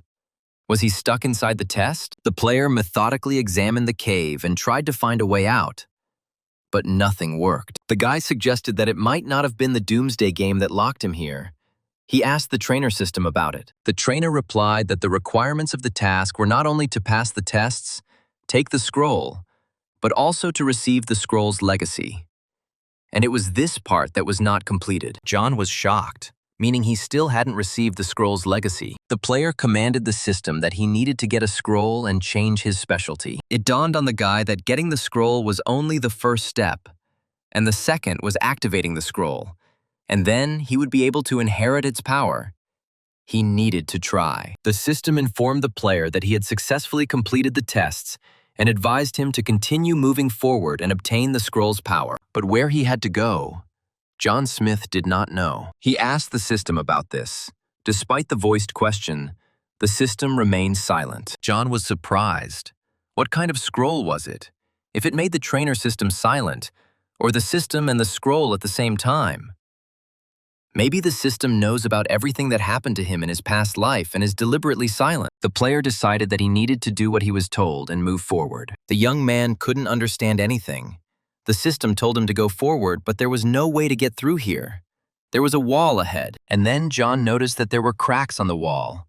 He had the feeling that they formed some kind of pattern. Smith ran his finger along the wall, and it seemed to him that the outlines of these cracks were vaguely familiar to him. As soon as the player ran his hand along the wall, a glow began to emanate from the place where the cracks were. And then John realized that these cracks formed a pattern that was depicted on the scroll. As soon as the player voiced his guess, the drawing on the wall appeared very clearly. At that very moment, a rockfall began in the cave, and a door began to rise from the ground. The door that suddenly appeared in the cave had drawings from the scroll on it. The young man pressed hard on the door. It gave way, releasing him from the cave. And now John found himself again in the stone hall. On the ancient table next to Lee's pearl, a scroll was shining. This time the system did not give the player any hints on what to do next. He had to figure it out himself. John walked up to the ancient stone table.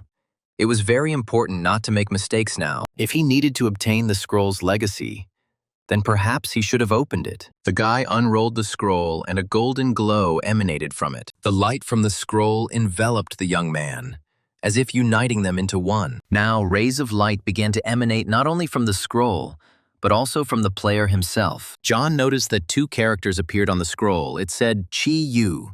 At first, the guy didn't understand what it was. The scroll only said Chi Yu, and the bird and the bull that were depicted on the scroll were the totems of the Jiuli tribe. The young man knew that Chi Yu was killed by Emperor Huang Di.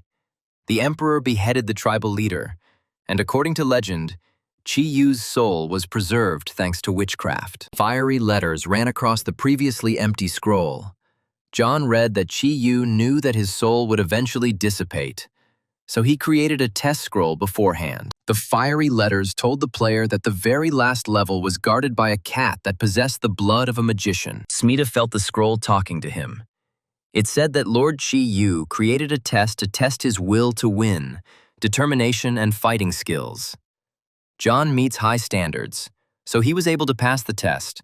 He is entitled to inherit the great power of the Jiuli tribe. The boy had to place his hands on the drawing. John realized that this was the power of the scroll. The boy placed his hands on the drawing that was depicted on the scroll. The system informed the player that he is receiving a power unknown to the system. The system is analyzing the unknown power. When the young man placed his hands on the drawing, a cocoon of light seemed to form around him. Tongues of fiery energy pierced him and swirled around him. A strange transformation took place. A new message has appeared. The system has determined that this force comes from the blue star.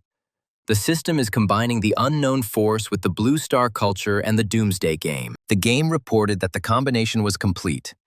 Digitalization was also complete, and the young man was moving to another specialty. Finally, the tongues of energy flame disappeared, and John Smith became himself again. Unable to stand on his feet any longer, the young man sat down on the floor. At this time, the system congratulated him. He successfully changed his specialty. According to the Blue Star culture, the Doomsday game gave this specialty the name Commander-in-Chief. Now it is necessary to digitalize this specialty. John was shocked. He was originally going to get the Ghost specialty, but ended up passing Chi Yu's test. Isn't that lucky? The familiar blue symbol of the system lit up. It reported that the player had changed his specialty. He had become the Commander-in-Chief. John joked that it was an interesting specialty. After reading the description of his new specialty, Smith didn't know what to say. He certainly didn't expect this. John Smith was still sitting on the floor of the hall, digesting the information he had received, when suddenly Lee's pearl appeared on his hand. The guy couldn't understand why this glowing ball suddenly stuck to the back of his hand. In response to the player's thoughts, the system reported that this ball was the treasure of the Jiuli tribe. Commander-in-Chief Chi Yu treasured this thing most of all. Through Chi Yu's trial after inheriting the power of the scroll, the ball is attached to the player and then exists in his mind. The ball has several functions. It can change shape at the player's will and also give him special abilities, absorb power, increasing the power of equipment and characteristics. Smith looked at the pearl and thought that it turned out that this thing could grow without limit. Suddenly, the ball flew out of John's hand and ended up in his head. The guy felt dizzy and propped his head up with his hand. John thought that it was no wonder that this thing was Chi Yu's weapon.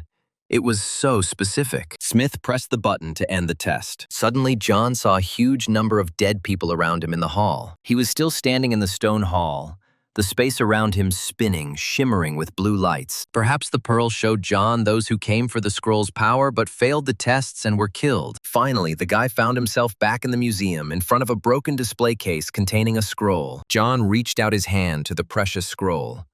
The system reported that he had completed the tests, and now his specialty of Commander-in-Chief was undergoing digitalization. A new message from the system showed the player's characteristics when he was not using equipment, and ranks were not great. The system also notified that the digitalization of the Commander-in-Chief specialty was complete, and that John had moved to level 13. An updated panel of Smith characteristics appeared. They grew significantly. The guy exclaimed that with such characteristics he would be able to stack zombies in piles. The game congratulated John on becoming the first Doomsday player to upgrade to a specialty, earning him the title of Discoverer, and the news was shared with all participants. John reread the description of his specialty with surprise. Now he is the Commander-in-Chief, the leader of a 10,000-strong army, the god of war. This specialty is created from the fearsome power of the chieftain Chi Yu and the precious ball of the Jiuli tribe. Only those who have passed the trials can obtain this power. John pinched his cheeks in surprise to check if he was asleep. The guy pinched his cheeks so hard to check that it hurt. He couldn't believe he wasn't dreaming. Finally, Smith was convinced that this was really happening to him. He was all glowing with joy. He wanted to scream, jump, hug the whole world, because he had reached an amazing level of mastery. Realizing that everything that happened was real, John decided to try the power of the Jiuli ball. The guy took a baseball bat, placed it next to the ball, and pressed the absorb button. At that very second, rays of light burst out of the ball. It began to spin, and the bat disappeared. Lee's pearl glowed like a small sun. It added energy to itself. John carefully studied the qualities of the Commander-in-Chief's weapon, and then the system gave a message that the Jiuli ball had absorbed enough power and had become a silver-level tool. John looked at this already slightly grown ball. Inside the pearl, tongues of flame were moving and vortices of energy were swirling. The guy decided that he needed to try using Lee's pearl a little differently. According to the instructions, this ball could not only absorb power itself, but also increase the characteristics of the player's equipment. John took his deadly sword and combined it with the ball. Immediately, a message appeared that now this sword had changed its characteristics. It was called the Jiuli sword. This sword significantly increased the attack power and could even pierce armor. The upgraded sword could not only deal more damage but also cause terrible pain. But the system noticed that the player could not gain skills through specialization. These skills could only change with the ball. John was absolutely delighted. Having strengthened his sword, he decided that he should do the same with the bow and arrows. The player summoned his bow and arrows from the warehouse. Now the bow and arrows were combined with the ball. The weapon changed before John's astonished eyes. Now it was already the Jiuli bow, a silver-level equipment. Its speed had increased, and it had the ability to collect energy and transform it into arrows. In addition, this bow now has two types of arrows, flame arrows and ice arrows. Using the ball's ability to transform into any object, Smith turned it into a dagger. Then, at the player's command, the ball transformed into a shield. Obeying the will of the young man, the ball turned into a formidable sword. John commanded the ball to transform into Jiuli's bow. But this time, the trick didn't work. Instead of a bow and arrows, a golden puddle spread across the floor. John grabbed his head. The transformation of the Jiuli ball takes a lot of energy. That's why he felt dizzy. The system warned John that his energy was depleted, and if he continued to change the state of the instrument, he would feel dizzy. John took the magic ball in his hand and decided that he needed to rest. While the newly minted commander-in-chief was heading off to rest, the world announcement was heard everywhere that player Ding had become the first Doomsday player to reach level 10 and advance to a specialty. The game reported that this player's speed was simply amazing. He was the only one in the world to achieve such a result. The title of Discoverer and a huge reward. Other players should work harder. Not everyone liked this news, and some found it irritating. Some raised eyebrows and were surprised that this Dean had distinguished himself again. The young player thought he really needed to try harder. To restore his strength, John drank the elixir. Smith sat down on the floor and thought how great it was that he had an energy restoration elixir. This dizziness was just terrible. To maintain his energy level, John put on the necklace of meditation and took out the magic staff. The system congratulated the player that he was now known throughout the world as the Discoverer, and an impressive reward was added to this title. The guy decided to look at the description of the title of Discoverer. After reading the description, the player realized that this rank was of no use. But he himself was first in line. He had just switched to a specialty, and also beaten a bronze-level boss. Yawning, the tired youth told the system to show him his silver-level equipment that he had received as a reward. While the gear was being loaded, John took out his backpack. And now, in front of the player, there was a box with brand new equipment. The system congratulated the player on receiving the Evil Ghost Mask. The new equipment is capable of adding energy and has the power of a magical evil ghost. The system warned the player not to become a servant of darkness under any circumstances. The new mask had interesting functions. Firstly, it could be used to hide information about oneself. Secondly, it had a demonic look. That is, players looking at the mask fell into a state of horror. Now John was wearing a mask of concealment. He decided to change it to a mask of an evil ghost. His suit allowed him to activate the metamorphosis effect. But John decided not to do so. The young man put on a mask. Smith still had to pick up the trainer he received when he moved up to the next level. John walked through the corridors of the library. He decided to return to the club members and see how Stupid was doing. The system sent a new message to the player. The equipment restrictions were now lifted, and John could equip 2 rings instead of 1 at a time. This message made Smith happy. It meant that now he could wear 2 rings at the same time and use them.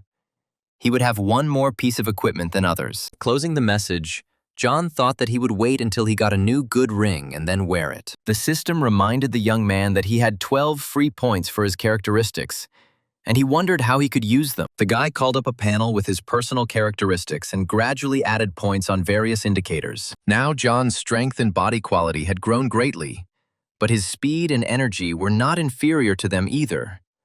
The young man decided that he would finish with this for now. To John's great surprise, he walked out of the library without encountering any zombies or people, but on the street there was a real celebration.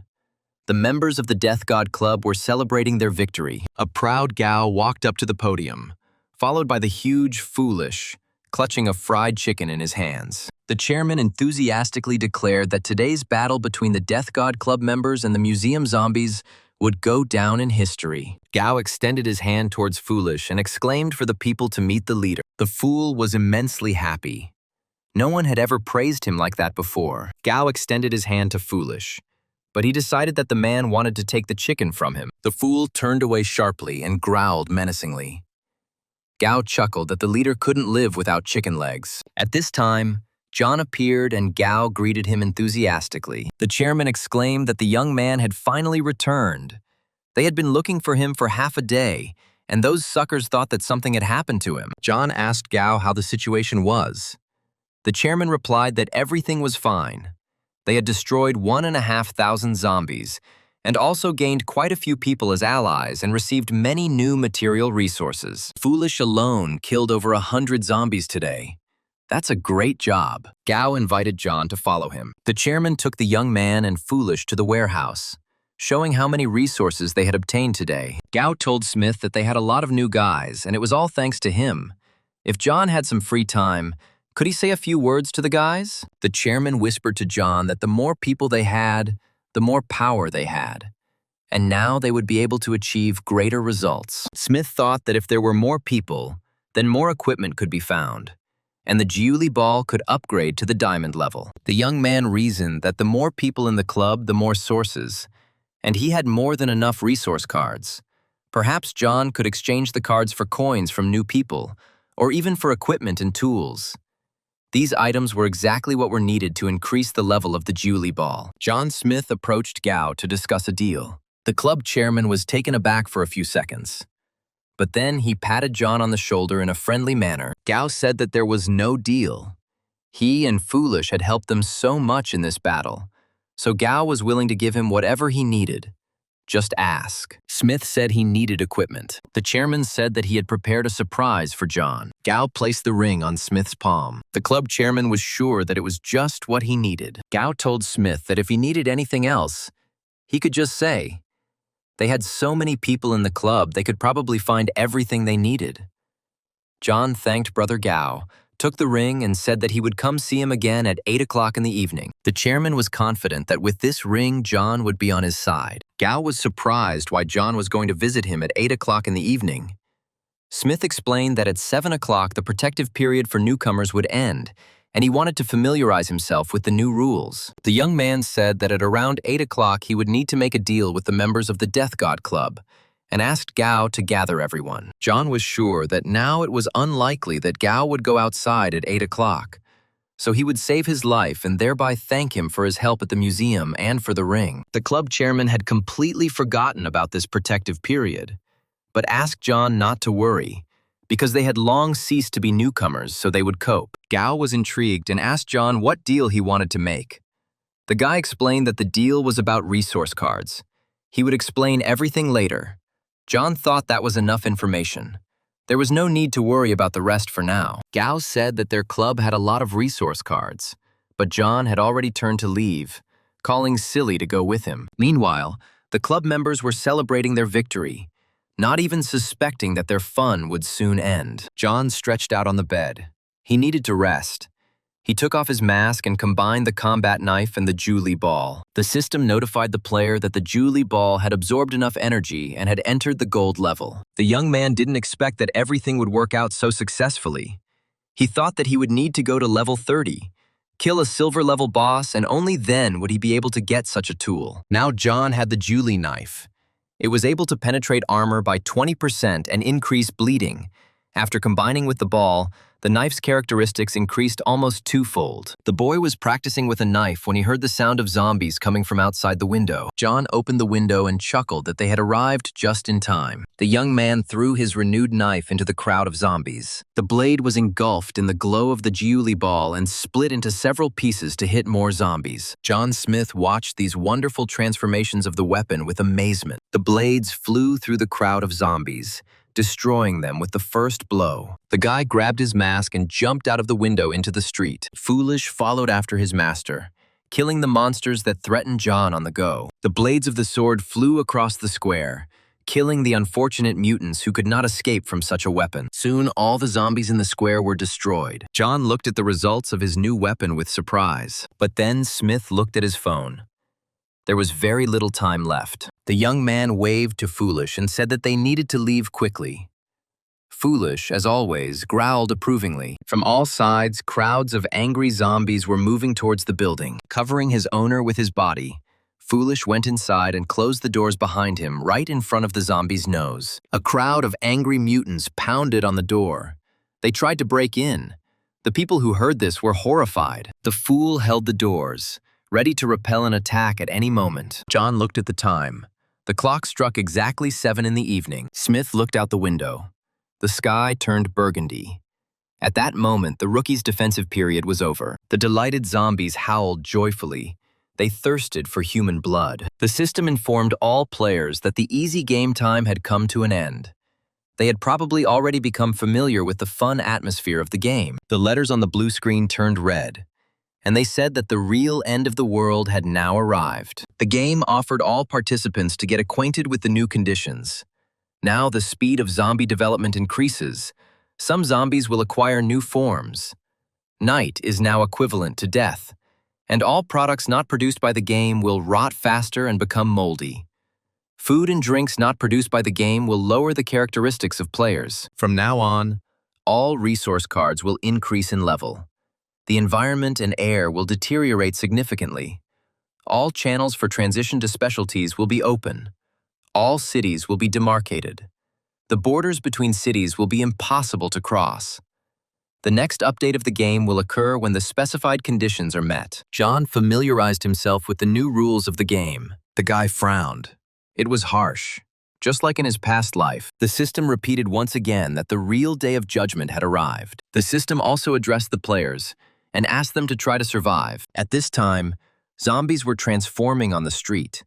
They were growing in size. Some were changing shape and turning into real monsters. John looked out the window and thought that now in this world you are either alive or dead. Now the game will force people who are already dragging out a miserable existence to fight to the death. Immediately after the new rules were announced, food began to grow moldy in the club's warehouse. Everything that looked fresh an hour ago has shriveled and begun to emit a foul odor. John heard someone screaming for help and begging the zombie not to eat him. Smith looked back at the scream and said, "You're either alive or dead. There are only those two categories in this game now." John called to Silly, inviting him to come with him, but the transformation also happened to Stupid. John completely forgot that he was also a zombie. Smith stood in front of his slave and watched the transformation unfold. After a few seconds, Foolish had almost doubled in size. The worried guy asked the system trainer what happened. The changed Foolish immediately began to pound on the walls, and the system responded. Since changes had occurred in the Foolish panel in his progress, the system was changing the powers. Foolish was once again enveloped in a blue glow and began to return to his previous form. And the trainer replied that, according to the changes, Foolish would not be able to take a new form, and his characteristics had only increased by 50%. Since Foolish was John's servant, he would no longer be subject to game changes, while he would be able to make a transition to a specialty. John exclaimed that if Silly could switch to a specialty, he would organize a secret specialty for him. John Smith loved it all. He couldn't even describe in words how cool it was. The game reported that John was at the top of all ratings, both in players, reputation, and equipment. And the system asked whether to hide his name. Smith replied that there was no need to hide anything. Let everyone see how cool he was. John opened the panel of the rating by levels. He was in first place. A player with the 7th level without a specialty was in second place, and Stupid, also with the 7th level and without a specialty, was in third place. The young man was shocked by this information.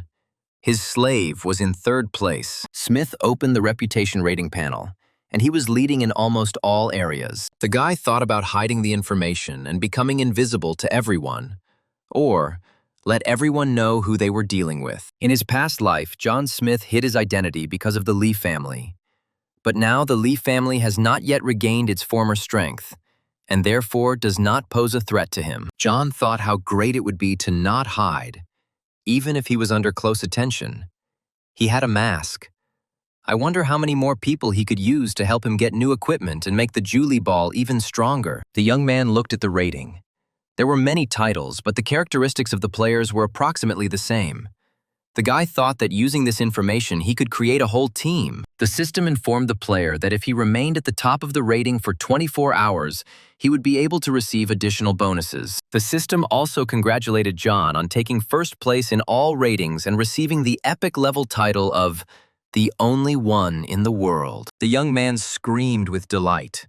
In his past life, he could not even dream of such a title. The title of the only one in the world increased all characteristics by 10%, gave a discount in all stores, including secret ones, increased the explosion coefficient, increased rewards for tasks, and also for a second after activation, the player received immunity to any injuries. The fool watched his master in amazement.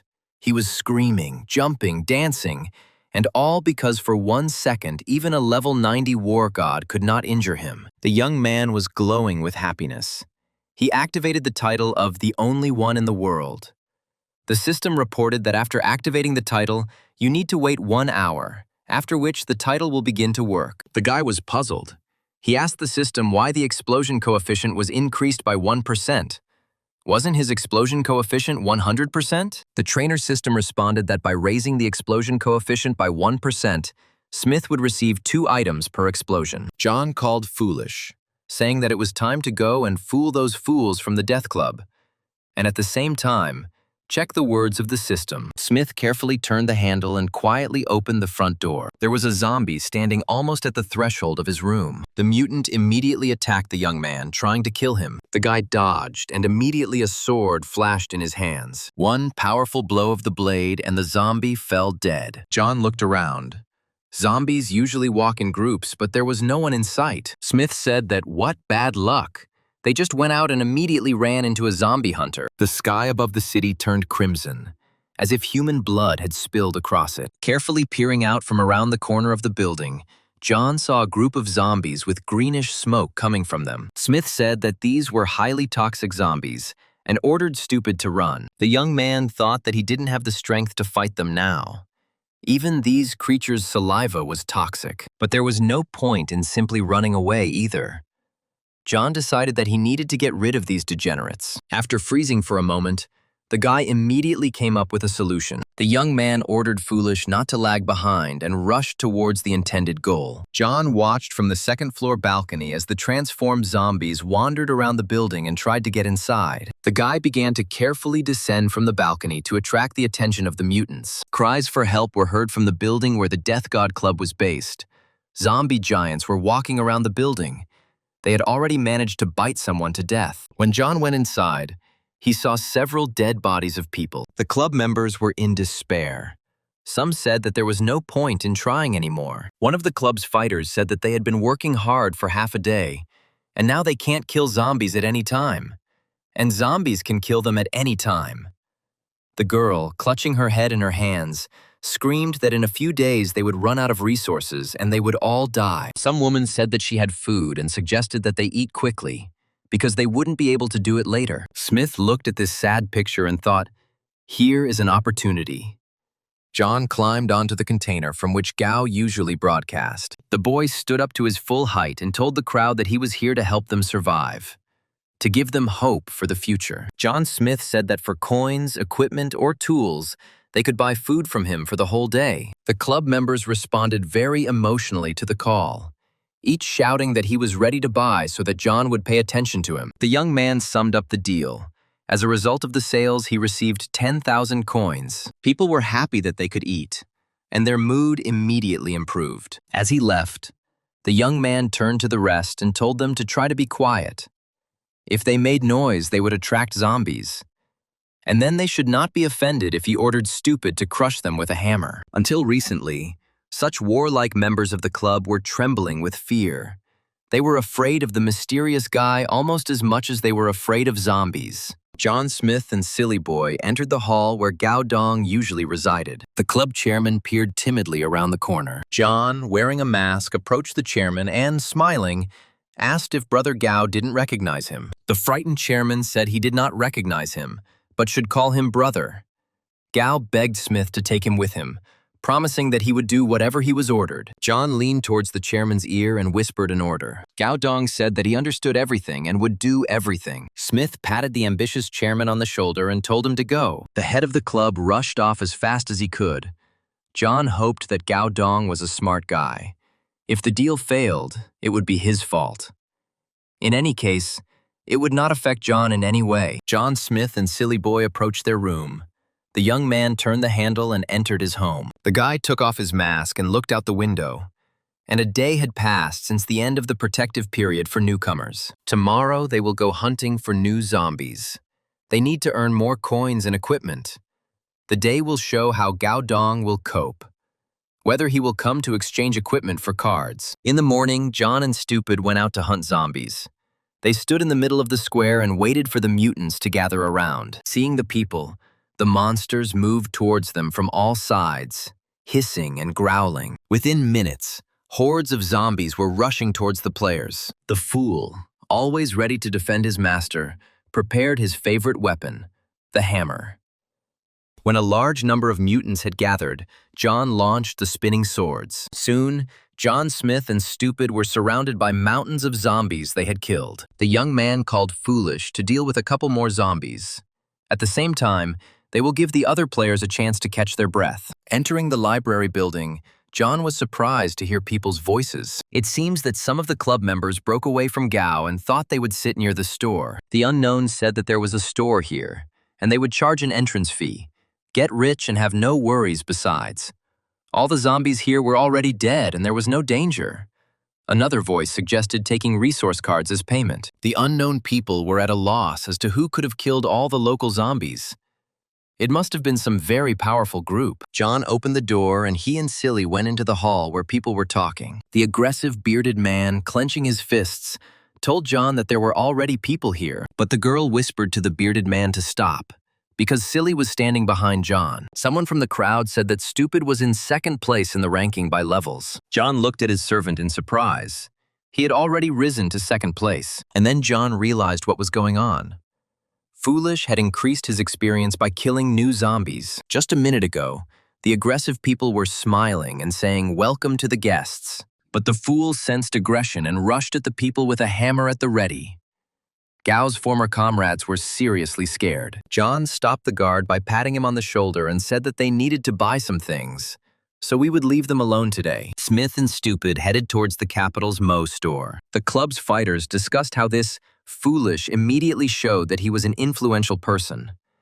But although Foolish was strong, there were more of them. The bearded man objected that an ordinary person could not become second in the ranking of the entire Dragon State. The fool had killed more zombies than they had seen in all this time. He only did not touch them out of pity. John, entering the store, admired the honorary badge of the city of Mo. He really liked this thing. The guy's attention was also attracted by the sign of the Defender of the City of Mo.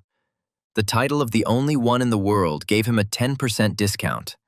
After standing for a while, Smith decided to buy the sign of the Defender of the City of Mo. The store announced that the Mo City Defender's sign has been moved to the map, and the player can pick up the card to activate it. The guy decided to immediately activate the acquired sign. The system informed the player that the token he had purchased was a special type of diamond-level tool, and that once activated, the player could use it with equipment. John activated the acquired sign. The system responded that the sign of the Protector of the City of Mo was activated. Smith was surprised to read the description of this tool. In addition to various protective functions, this sign gave the opportunity to summon a robot defender once a day for 10 minutes to help in battle.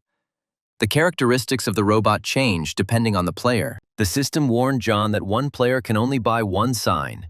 He cannot buy a similar thing. The guy thought with regret that he had thought that if he had enough coins, he would be able to buy whatever he wanted. As he left the store, the boy regretted that he wouldn't be able to summon an entire army of robot guards. Having attached a new sign to the suit of the Defender of the City of Mo, John left the library together with Foolish. As the game promised, the situation in the city worsened. There was a feeling of heaviness and tension in the air.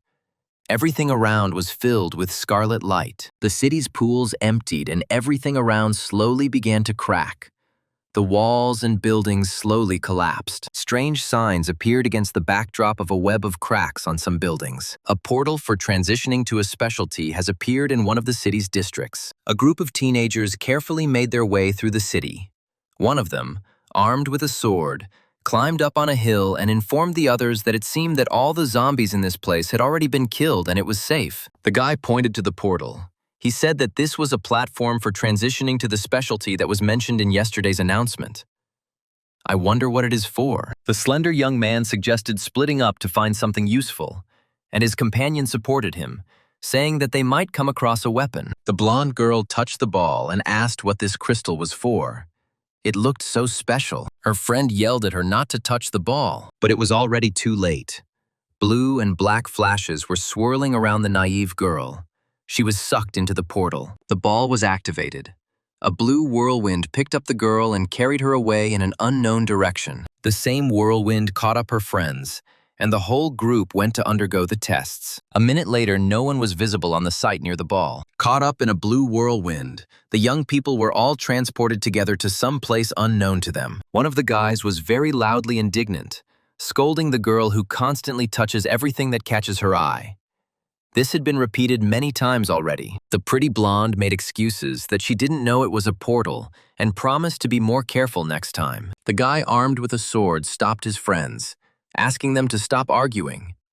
He saw the lantern and decided to take it with him. The young man with the lantern suggested looking for a way out, but at that moment a huge, scary shadow appeared on the wall. The young man screamed that a monster had appeared behind him. A huge zombie attacked a young man with a lantern. With a strong blow, he flattened the guy, and the lantern flew to the side. The system showed the guys that in front of them was a bronze-level boss of the 18th category. But the characteristics, talents, and skills were hidden by the system. Fresh blood from the guy he had just killed was dripping from the boss's huge fist. The shaking young people looked at the monster in horror. They were all practically unarmed and defenseless against it. The monster moved his burning eyes from one person to another, wondering who to start with. People screamed in horror. After a few seconds, it was all over. The zombie boss turned his back on his victims. It was visible that horns were growing from his back. With each victim, they became larger. Behind the monster lay the bloody bodies of people who had accidentally ended up on the testing site. The monster stood near the portal and waited for who would come next and try their luck at fighting him. The monster smiled, revealing its long teeth. It seemed like the portal had been activated again. The zombie boss stood near the portal and waited for a new victim. No one came, and the angry monster let out a terrible roar. The earth shook from the terrible sounds and clouds of dust rose up. Flames danced across the cracked slabs of the square. Flames, smoke, and swirling dust mixed together, and it seemed as if the earth was turning into hell. Flames have already appeared on the city streets. A little more and the fire will spread to neighboring buildings. But the fire stopped as suddenly as it began. A guy in boots and sportswear watched the fate of the guys who disappeared into the portal. Now in the place where they were before the ball was activated, a pool of blood appeared. The guy's companion said that it was a very tough ending. The observer replied that if they continued to touch and pick up whatever they could, they would be next. The boy and girl looked at their leader with embarrassment. Suddenly, the boys heard John Smith's voice calling for Silly. The boys ran after John, trying not to catch his eye. Hiding behind corners, the boys watched the players who were calmly walking around the city. John, as always, was wearing a mask that hid his nickname and characteristics. And Stupid was wearing sunglasses and a suit. The young man said that 2 more idiots had arrived. And turning to his friends, he said that if they had not seen how those people had just died, they could watch these 2 again. The girl asked fearfully if maybe Foolish could kill that zombie. The leader noted that everything was possible. The guy said that the guys who had just been killed were about their level, and they couldn't do anything to this zombie, even though Stupid was strong. It wasn't a fact that he could handle it. The second guy suggested waiting until everything was over and then picking up the equipment. The boys heard John tell Silly to leave. Smith noted that there were 3 more naive players there who weren't worth wasting time on. John remembered that the boss who guarded the job change platform in Mo City was a mad type and was under the protection of the Doomsday game. John Smith approached the portal. Next to the ball, a pool of blood from recently killed people spread. Smith squatted down. He thought that in fact he might not activate the task, and there weren't 30 players here. John stood and wondered what he should do. 3 players watched from the safe zone to see what this daredevil would do. The game informed John that he had received the task of activating the Capital Mo's specialty change platform, and after touching the spiritual crystal of the magician's specialty, Smith extended his hand towards the crystal. The system reported that John had 2 players on his team, so the reward would be increased. The game warned the guy that the boss guard would soon wake up and the player needed to get ready. The trainer system has detected that John has begun to perform the task of activating the platform for changing specialties in the capital of Mo. The trainer is optimizing the task. After optimizing the task, the player received a secret scroll of a high-level specialty for completing it. The platform had to be activated within 12 hours. John, turning to Foolish, said that he would take the mage's scroll for himself and give him the warrior's scroll. Before the players could finish speaking, a terrible giant zombie boss appeared in front of them. The zombie boss had flames coming out of his eyes. He had sharp teeth, and it was obvious that he was already hungry. He really wanted to kill some people. The system informed the players that in front of them was a Titan zombie, a bronze-level boss. He was very strong with excellent body qualities. He could create a dizzying effect. And when this zombie's fist hit the ground, It would create an earthquake. After reading the specs, John decided to laugh at the zombie. He told him that this is very cool, bro. This is the power of a real titan. In fact, the zombie had significantly less combat experience than John, and it could not be discounted that Smith had the Julie ball and other effects. Smith was confident that he was quite capable of killing the zombie titan. The trainer system informed John that he had been given the task of killing the zombie titan. In order to complete this task, the young man armed himself with the Julie bow. The trainer system informed the player that he had 24 hours to complete the task of killing the zombie titan. As a reward, he could receive a regular trainer and silver-level equipment. John pulled the bowstring and fired an arrow at the zombie titan. The boss didn't expect resistance. He was already preparing to dine with the players. The terrible mutant did not know that Julie's weapon was aimed at him. When the zombie saw the huge ice arrow flying at him, he became scared. The mutant covered himself with his huge hands, and therefore the arrow could not hit the heart. John commanded Silly to use the hammer. Jumping as high as he could, Foolish hit the zombie titan with his hammer. Accustomed to people running away just from the sight of him, the mutant was confused. The monster managed to put his hand out to prevent the hammer from hitting him on the head. The monster took some damage. One of its huge hands was covered in ice.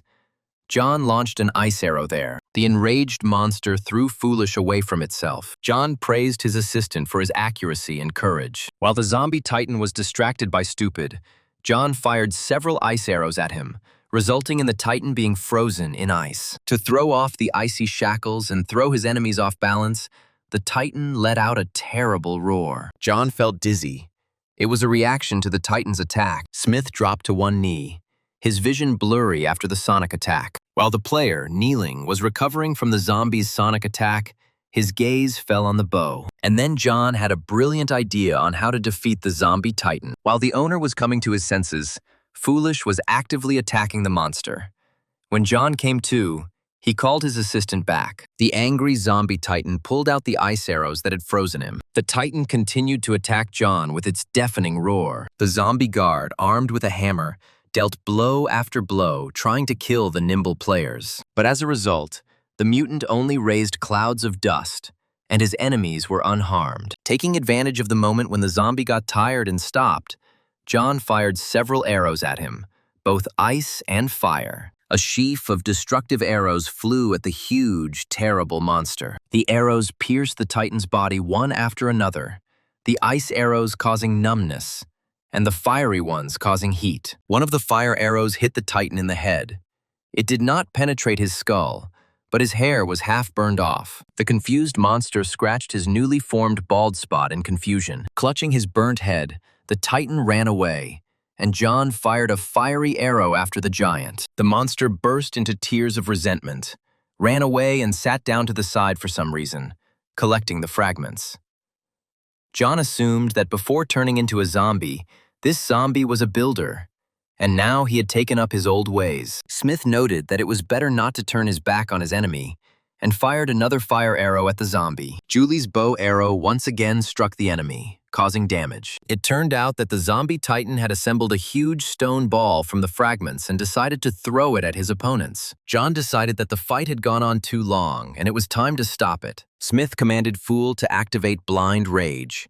At the same moment, Fool grew in size, becoming almost the size of a zombie titan, and growled menacingly. John Smith, pointing at the zombie guard, told Stupid that while he was unconscious, this guy ate 5 of his chicken legs. Fool's blind rage was activated, and Fool's words sent him into a rage. The former security guard attacked the zombie titan despite the fact that he was holding a huge rock in his hands. The Fool smashed the huge boulder collected by the zombie titan into small pieces with a powerful blow. The Fool and the zombie titan were locked in combat, while John, armed with a bow, waited for the right moment to shoot. In the heat of the fight, the zombie titan completely forgot about the young man who was standing to the side and turned his back to him.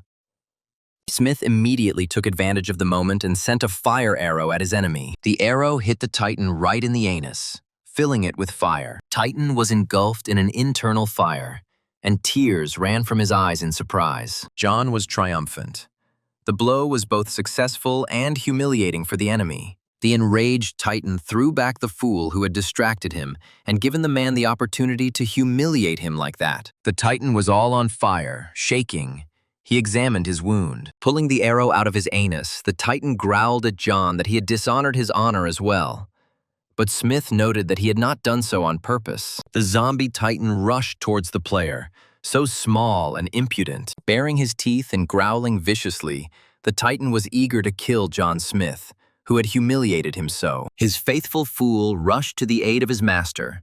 He jumped on the Titan's shoulders and grabbed him by the head. The fool squeezed the Titan's throat with his strong hands, and together they fell to the ground. The enraged zombie Titan roared and broke free from the fool's clutches. The two zombies clashed again, but now the advantage was clearly on Titan's side. This time John came to the aid of his fool, sending another fire arrow towards the Titan. The arrow again pierced the Titan's anus, which was already wounded, and caused a torrent of tears from the monster. The player pretended that it happened completely by accident. The wounded Titan dropped foolish and turned to face the player, shaking with both pain and anger. The zombie Titan pulled the arrow out of his burning, painful ass, and then the blind rage of the fool entered a state of freezing, at which time he not only could not help John, but he himself was very vulnerable. Smith loaded his magic bow with 7 arrows at once, and commanded Foolish to move away from the line of attack. Hearing the master's command,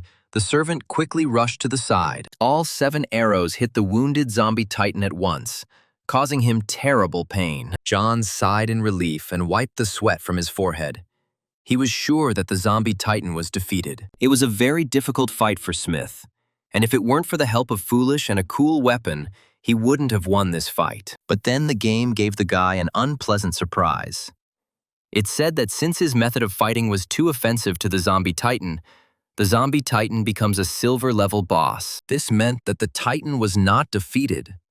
Not only was he very angry, he also evolved literally on the threshold of death. The reborn Titan flashed his bloody eyes and growled menacingly at Smith. The updated zombie boss had very good characteristics, especially strength and body quality. The weakest was energy. The revived zombie boss retained all of his talents, but they were greatly increased. All of the boss's attacks now created a dizziness effect, and his recovery ability was also greatly increased. After reading the enemy's characteristics, John thought that this boss was not far from being golden. The zombie boss was eager to fight, and without giving the young man time to collect his thoughts, he rushed at him. John Smith was a little confused. He had not yet figured out how to defeat the monster. The guy didn't even have time to finish reading what reward he would receive for the victory. But now it wasn't so important, because first he had to deal with the terrible enemy. John quickly jumped up to avoid colliding with the boss. Jumping back to a safe distance, Smith sent several fire arrows towards the enemy. The arrows, of course, caused concern to the updated zombie. But not as much as before. Wincing, he pulled them out of his huge body. Smith was surprised to see that the arrow wounds on the Titan's body were healing immediately, but the guy still had the sword Julie, which never let him down and always brought death to his enemies. John jumped up and quickly rushed into battle, inflicting several wounds on his enemy. The Titan did not expect such a quick and brazen attack from the little player, and staggering, he began to retreat. The wounds inflicted by Julie's sword weakened the Titan considerably, but did not kill it. At this time, Smith saw with a smile that Foolish, having come out of the freezer, was looking lovingly at the fried chicken leg. The guy thought that it seemed that there was no point in hoping for Foolish now. And then the player remembered that he had not only Foolish, but also other helpers. To begin with, the young man called a robot defender who could help him in battles every day for 10 minutes. He also remembered another effective defender of his, who had already been tested in battles, and he took out a horn for summoning a zombie cat. The next second, both of John Smith's assistants were already standing next to each other. The zombie cat, the bronze-level boss, and the mechanical warrior defender were ready to rush into battle. The player raised his legendary sword and declared a Julie attack. John Smith suddenly felt a surge of strength, as if he and the Julie sword had become one. The youth quickly rushed into battle.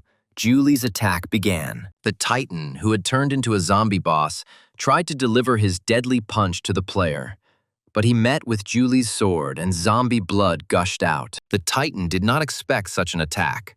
The power of the sword and its extraordinary energy knocked the huge Titan off his feet. And then suddenly, the game announced that the player had entered a state of freezing for 2 seconds, which threatened John with death. But then the player's assistants came to his aid.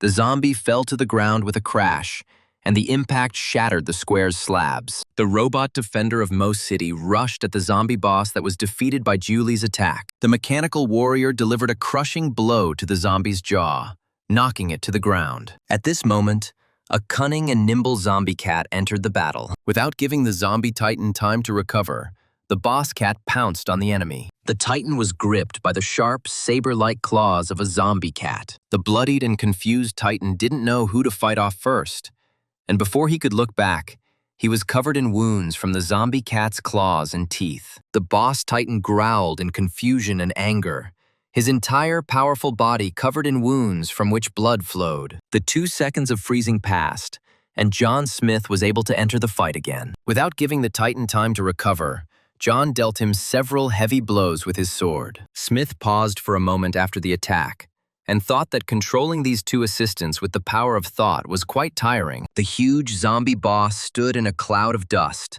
all wounded, in front of his opponent. Titan knew he was losing, so he decided to resort to his most powerful weapon. John froze for a moment, realizing that the Titan was up to something. The fool also froze. He had already fully come to his senses and saw that his master was in danger. The Titan emitted energy that affected all participants in the battle.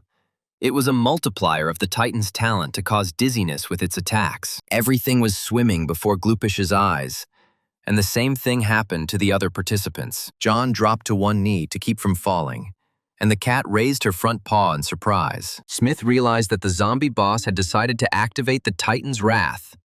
From the description, John knew that the zombie Titan's blows would become stronger and stronger, and soon the player might not be able to withstand it. But it was also impossible to run away from this enemy, because then the Titan's speed would increase greatly, and it would be very difficult to hide. After examining his enemy, the young man saw that one of his arms was badly injured, so he would not be able to reach maximum strike speed. The player quickly realized that his only salvation was a swift attack and victory on the very edge. The Titan tried to hit the young man with his terrible fist, but missed. Smith did a somersault in the air and attacked the enemy with all the strength he had. John understood that staying in one place even for a short time was mortally dangerous for him. After all, the Titan understood that his only chance to save himself was to kill this annoying young man as quickly as possible and deal with his assistants. John Smith took his time, determined the trajectory of the blow, and rushed forward.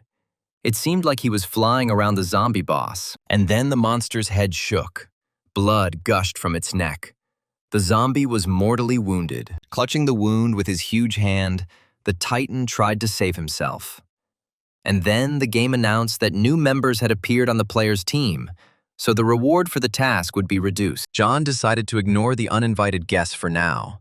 He needed to finish off his enemy before he evolved again. Smith once again rushed at the zombie Titan together with the robot defender of the city of Mo. The terrible enemy is finally killed.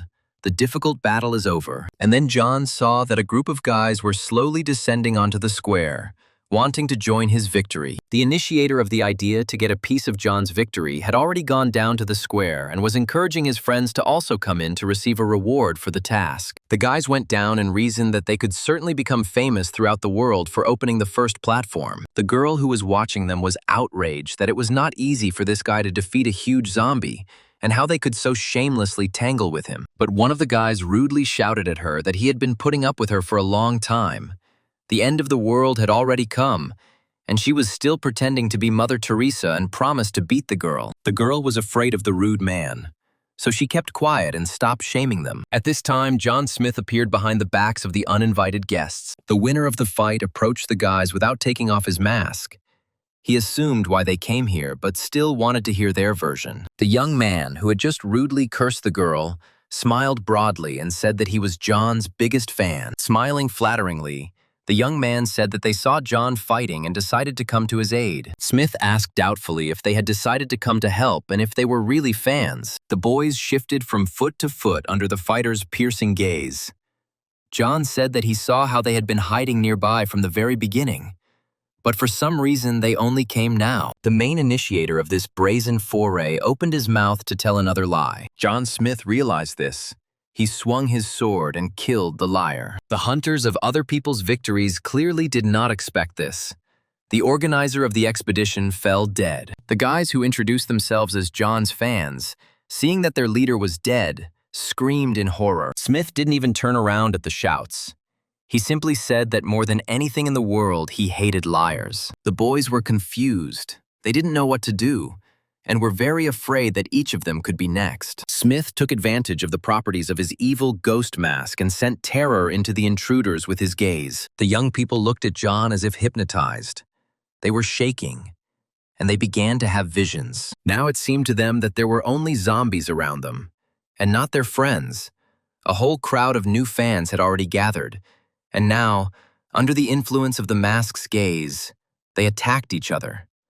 Smith, meanwhile, walked away from them, cursing to himself that these creatures decided to join the mission and get a reward for free. The game reported that the players were leaving the mission one after another, which meant they had killed each other.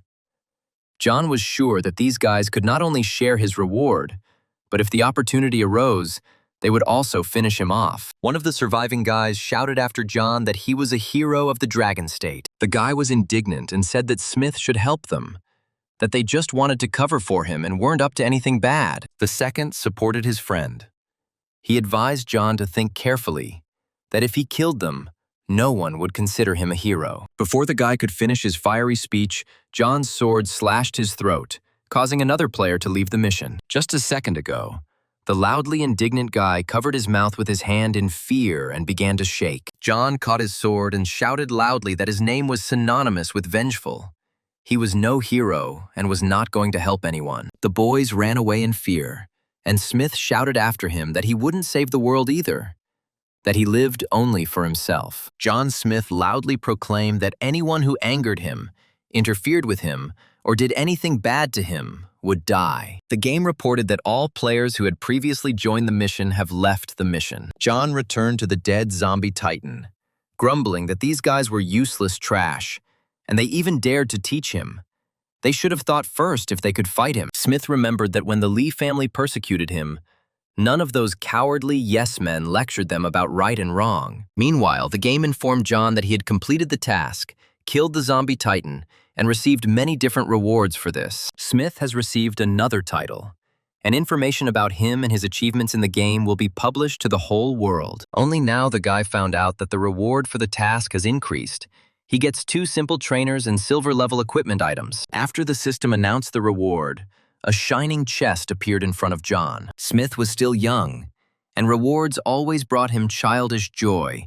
He happily picked up the treasured chest. The guy approached the pedestal in the place where the first platform in the city of Mo was to be activated. To the young man's surprise, there were 2 shining objects lying in front of him, a scroll and a pen. John picked up the scroll, sparkling and shimmering with different colors. The guy unfolded it. It was an agreement to activate the platform. The guy learned that the next day a sculpture of him would be erected on this platform, and he would be revered in the city of Mo. All John had to do was sign the agreement and receive the reward. The agreement was very honorable, so the young man took a pen and wrote his name, and the agreement indicated his real name, and not the nickname Dean, which he took in the game. The game congratulated the guy on completing the task of activating the platform for changing the specialty of the city of Mo. The system also informed the player that his level had been increased. He had received additional points, and that he was only a short distance away from the next level. The game continued to congratulate John. He became the first player to activate the platform on the blue star. This message was published. The young man was happy. It seemed that the trainer system had tried and greatly increased his reward. And then Smith heard some strange sounds. Someone was hiding near the battle site. John completely forgot about the unfortunate observers, but he needed to find a quiet place and count the reward. He was in no mood to lecture other players. The young man patted his sleeping silly on the cheek and said it was time to go. To cheer up his faithful servant, Smith promised Foolish that he would give him a chicken leg. The difficult task was finally completed, and John and Silly went home. At this time, a huge portal began to spin over the square. The guys who were watching John's fight were confused. They didn't know what was happening. One of the freeloaders suggested that Smith had activated some kind of mechanism to feed them to the zombies. while the second grabbed his head in horror. At this time, reports were heard all over the world that a player named Ding had become the first in the world to kill a silver-tier boss and activate the job change platform. The game advised everyone to follow this player's example. Mo City was the first to activate the specialty change platform, so as a reward, the level of all players in the city will increase, and within 24 hours, the reward for all killed zombies will be doubled. The residents of Mo watched in amazement as a beautiful golden glow appeared over their glorious city. Many people watched the amazing astronomical phenomenon with their mouths literally open. The girl looked at her game panel and exclaimed in surprise that her level had actually increased, and now John was her hero. Players, delighted that the reward for killing zombies would be doubled, rushed to kill the monsters. Smith's victory over the huge zombies surprised many, because many players had died before him while trying to activate the platform. One of the zombie hunters exclaimed in delight that he knew little brother Dean would become famous again, because he was just the bomb. The head of the Lee family called another meeting. He was sure that this famous player was from his country. Old Lin guessed that before the game started, Ding had gone on a journey to the capital of Mo, and now he couldn't get out. But his heart would always belong to the Dragon Country. A quiet, starry night descended on the city of Mo. The streets were empty. People hid. The fool helped his kind master sort out the rewards he had received. John, propping his head up in his hands, was carefully studying the game panel, counting everything he had available. By this time, Smith had already reached level 16 and had become quite rich, and his storage had also expanded significantly. The young man was in a great mood. Now he was rising in levels even faster than during the protective period for beginners. John tossed a new specialty change scroll in his hand. He needed to see what it could give him. The new specialty was called Ruler, and it gave its owner the power to move mountains. So now John could change everything that existed. The guy read and reread the scroll. He figured out how best to distribute the points to increase his strength many times over. John's eyes were shining. Now he would definitely be able to begin implementing his plan for revenge on the Lee family. The assistant system congratulated John on winning a very useful thing called an information breakthrough. The guy chuckled. Now it would be much easier for him to deal with bosses and other zombies. The young man asked for clarification regarding the increase in explosion coefficients. The system explained that the initial explosion coefficient would be increased, and another percentage would be added to it. John Smith didn't understand the message at first. But then it dawned on him that his explosion factor was now 201%. Among the rewards for defeating the zombie boss was new silver-tier equipment. The first item was the demonic chainmail of concealment, which was created to fight against mages. The second item is the demonic pants of concealment.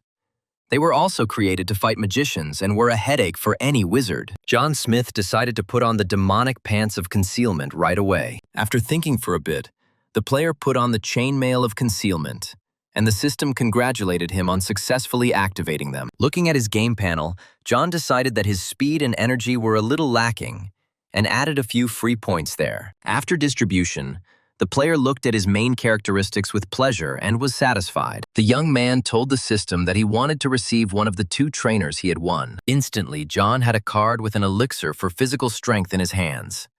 A very ordinary item, but it can help him win and help him out at a critical moment in the battle. The new rewards did not cause the player as much delight as before. He considered that they were not particularly useful. Smith decided to look at the characteristics of his new title, Silver Fighter. After reading the characteristics, Smith thought, compared to the title of the only one in the world, these were weak. Did his luck really go away when he received the specialty of the Ruler? John contacted the system and asked to give him silver-level equipment. A message appeared in front of Smith that the system was choosing equipment for him. The guy folded his palms in prayer and asked all the gods of the world to have mercy on him. John unrolled the scroll. He received the Butcher specialty. This improved his strength and body quality characteristics. John looked at the scroll. It was again a normal reward. It was useless for him and stupid. But the player decided to keep the scroll for now. The young man opened the panel of his warehouse and happily looked through the valuables he had. Here in John's hands was a golden chest, received for activating the specialty change platform. He had not opened it yet. The guy opened the lid of the chest and the system reported that he had activated a golden chest in which he had found a treasure. Smith looked at the treasures. The glasses and coins no longer particularly worried him, because there were enough of them. Among other rewards in the chest was a watermelon knife and gold-level equipment. The fighter looked at the knife. It created a great intimidation effect during the battle. The guy decided to feed it to the ball of Julie. John remembered that thanks to his victory, the reward for killed zombies would double within 24 hours, and the guy decided to take advantage of this. There was no time to rest, so to enhance the effect, John activated the elixir for physical strength. The young man drank the magic liquid and felt as if a volcano of energy had exploded inside him. The fool was literally thrown away from his master by an energy wave. The servant was puzzled. He had never seen anything like this before. Foolish had already fully recovered from the battle with the Titan, so John said it was time to work. Today he told Silly not to finish off the zombies to death, but to leave them for him to stimulate the servant.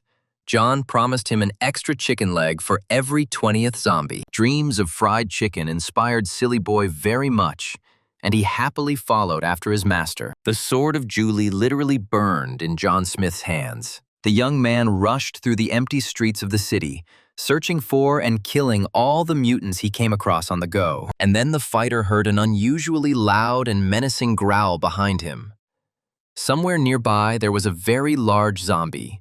When the player finally saw the giant, John had a caustic thought that this mutant had probably eaten too much plant. Smith rushed at the enemy. Literally with every step, his strength increased many times over. The player attacked the mutant with fury, and in his head he was thinking that he wanted three pieces of equipment. The game congratulated John, but it wasn't enough for him. He demanded that Stupid attract more zombies. For this, he ordered to hit the ground with a hammer and create an earthquake. The fool obediently fulfilled his master's will and began to hit the ground with a hammer. Soon, a whole crowd of mutants of different levels gathered around the noisy fool. That was all John needed. He rushed at the monsters, killing them one by one. John had already lost count of how many messages about zombie deaths he had received. It didn't matter anymore. The main thing was to kill more. Smith stood in the center of a huge crowd of zombies. They kept coming and coming. The young man was drunk with blood. He cut, stabbed, chopped without stopping. The guy stopped only when there was not a single living mutant left around him. The fighter smiled. He was pleased with the result. Now, in the equipment ranking, all the top places were occupied by John's equipment. None of the players could compare with him. The heads of the country's 3 richest families gathered for a meeting, with Smith on the top topic. Family representatives looked at the ratings and were surprised. Luck and fame were slipping away from under the noses of the heads of families. But the most important question that worried them was who this player Dean was. No one knew him. There was no agreement among the heads of families, especially since one of the representatives was a young man whose father had turned into a zombie, and the other 2 old men believed that he did not belong there. But the boys snapped back. He remarked to the elder Lee that it was not worth lecturing him. The young man apparently did not particularly like the head of the Lee family. But the 3rd representative decided to calm the disputants and reminded them that their topic today was the player Dean, and that they should not discuss family issues here. Senior Lee remarked that he had never heard of this person in the Dragon Country before, and could not believe that a common citizen could reach such a level in a few days. Chief Lee was confident that they should find this guy. With his current fame and ranking, he would help them a lot if he joined. The young council member noted that the end of the world was a great opportunity for them. The guy stretched and said that everything in this world had turned upside down. So why don't they take over this world completely? The head of the Yoon family thoughtfully said that if Ding couldn't be of use to them, then they would just take away his equipment. And then the young representative of the An family eloquently ran his hand across his own throat, indicating that he was ready to kill this player. Only the elder Lee did not participate in this discussion. He remained silent and looked thoughtfully at young An. At this time, an active hunt for zombies was underway on the streets of the city of Mo. Residents, inspired by the double reward, were catching mutants in every nook and cranny. The townspeople counted their income and thought that they needed to kill a few more zombies. Even the girls were splashed with zombie blood and happily participated in the battles. The sky above the city turned dark crimson, as if it too had drunk blood. John Smith, in the hotel room where he lived, fed the ball of Julie with the equipment he had obtained, which made the ball stronger. Smith went to the window, and among the city's fighters he saw General Zhang. The young man thought that Zhang, who had previously been behind him on the list, was now working hard to catch up with the leader. John remembered that in his past life, by this time the general was at level 8, but he had not received the reward and would develop more slowly. The guy yawned. Judging by the situation at the moment, his rebirth had a very strong impact on this world. John Smith was confident that even if everything went the other way, it was worth trying, and he would be able to withstand anything. In order for the discussions not to remain just discussions, it was necessary to work and raise the level of the sword. Smith took a comfortable position, concentrated, and began to raise the level of his victorious sword. After the magical manipulations with the ball and the globe, the entire hotel room was shining with reflections of energy. To his horror, John suddenly felt that the room smelled terrible. The guy turned his head from side to side and asked Stupid if it was him that was stinking. But the former security guard himself was standing in the corner, holding his nose. The servant growled, shaking his head negatively. John began to sniff his own clothes in surprise. The young man was in shock. The foul stench was coming not from anyone, but from him. John grabbed some clean underwear and ran into the shower. He had completely neglected himself and only washed once a month. The fool scratched the back of his head in confusion. He, too, could use some freshening up. The guy happily soaped himself up and stood under the stream of cleansing hot shower. He felt much better. But then the bathroom door opened and Foolish walked in. Undressing, he, too, clearly intended to wash himself. John, laughing, threw a tuft of foam at Foolish and told him to go to bed. The clean and refreshed guy happily plopped down on the wide bed of the hotel room. As he fell asleep, Smith thought that in his past life, everyone had gotten used to this way of life and had forgotten what a shower was. In the dead of night, when the full moon rose over the hotel where John lived, people were already asleep, but something was happening in the building. John was stretched out on a large double bed, and nearby, wrapped in a blanket, Silly was dozing. Very strange sounds were heard from the toilet of the hotel room. They were quiet, and no one heard them. Right in the toilet, the space began to spin and a portal opened. A red glowing eye appeared in the sewer hole. Some kind of monster was preparing to jump into the room. A huge mutant rat with terrible saber-like claws crawled out of the toilet. John Smith was a very light sleeper, and when the rat entered the room, he sat up in bed. To his surprise, the guy saw a huge monster with red glowing eyes not far from the bed. The young man barely had time to jump out of bed before the rat already pounced on it. John was surprised that all zombie rats were that big. The player swung his sword, and the attacking mutant was cut into 2 pieces. The zombie rat died instantly. A blood stain spread across the bed where John had been sleeping peacefully a few seconds ago. And now a hacked monster lay there. At this time, mutant rats were crawling out of every crack in the city and rushing through the streets, attacking people. Huge rats moved through the sewers. They pushed aside the lids, climbed out onto the streets, and attacked everyone who got in their way. The townspeople, terrified, tried to flee from the new disaster. Screams were heard, but it was impossible to escape from the swarm of rats. They pounced and literally bit people to death on the run. Frightened townspeople threw down their weapons, and that night, many streets were left covered in bloody corpses. A crowd of rats rushed through the city, and the sounds were as if a herd of horses were galloping down the main street. John and Silly prepared for battle, and from behind the door, they also heard the sounds of a large number of rat paws stamping. John understood that, judging by the sounds, either a crowd of zombie people or a pack of zombie animals was heading towards them. But for some reason, the system did not notify him of the attack or the task. The guy decided to leave the room to scout out the situation and be prepared for any situation. The young man walked around the hotel, but did not find any rats. Could it have been his imagination? Smith was perplexed. He decided to look around again. The player examined everything carefully. There were no mutants in the room. Through the hotel window, he saw several rats running along the street. Smith thought it was all very strange. Several rats could not make such a loud noise. The young man assumed that it must be a huge swarm of rats, and judging by the sounds, they were already somewhere close, perhaps in the building. Is an army of zombie rats really here to attack John? And then the guy saw through the window how the manhole cover moved aside, and a huge crowd of rats crawled out. John watched the movements of the zombie animals and realized that, judging by their organization, these mutants were definitely being led by a boss with combat talents. Smith thought that he would most likely have another battle tonight, which meant he couldn't stay in the hotel room. In order to prevent the enemies from approaching unnoticed and to see everything for themselves, John suggested that Stupid go to the roof. The doors leading to the roof were padlocked, but that was no problem for Julie's sword. The guy opened the doors, and he and Stupid found themselves on the roof of a tall hotel, from where they could watch what was happening in the city. John Smith and his battle servant, the faithful fool, looked around to take a good position. Smith, wearing the gear and mask of an evil ghost, sat down near the fencing on the roof and began to watch what was happening. The guy had never seen such a number of vile rats in his life. Huge flocks of wild monsters were running in a certain direction. John thought that there were so many of them, and it was very good that they did not attack him. The guy reasoned that if he killed these bosses, he would earn a good amount of money. Foolish listened to the owner's reasoning in surprise. After watching for a while, the young man decided that there were too many of these rats, and he did not know for what purpose these rats had gathered here, so it was better not to risk it. Smith was going to make a reconnaissance sortie.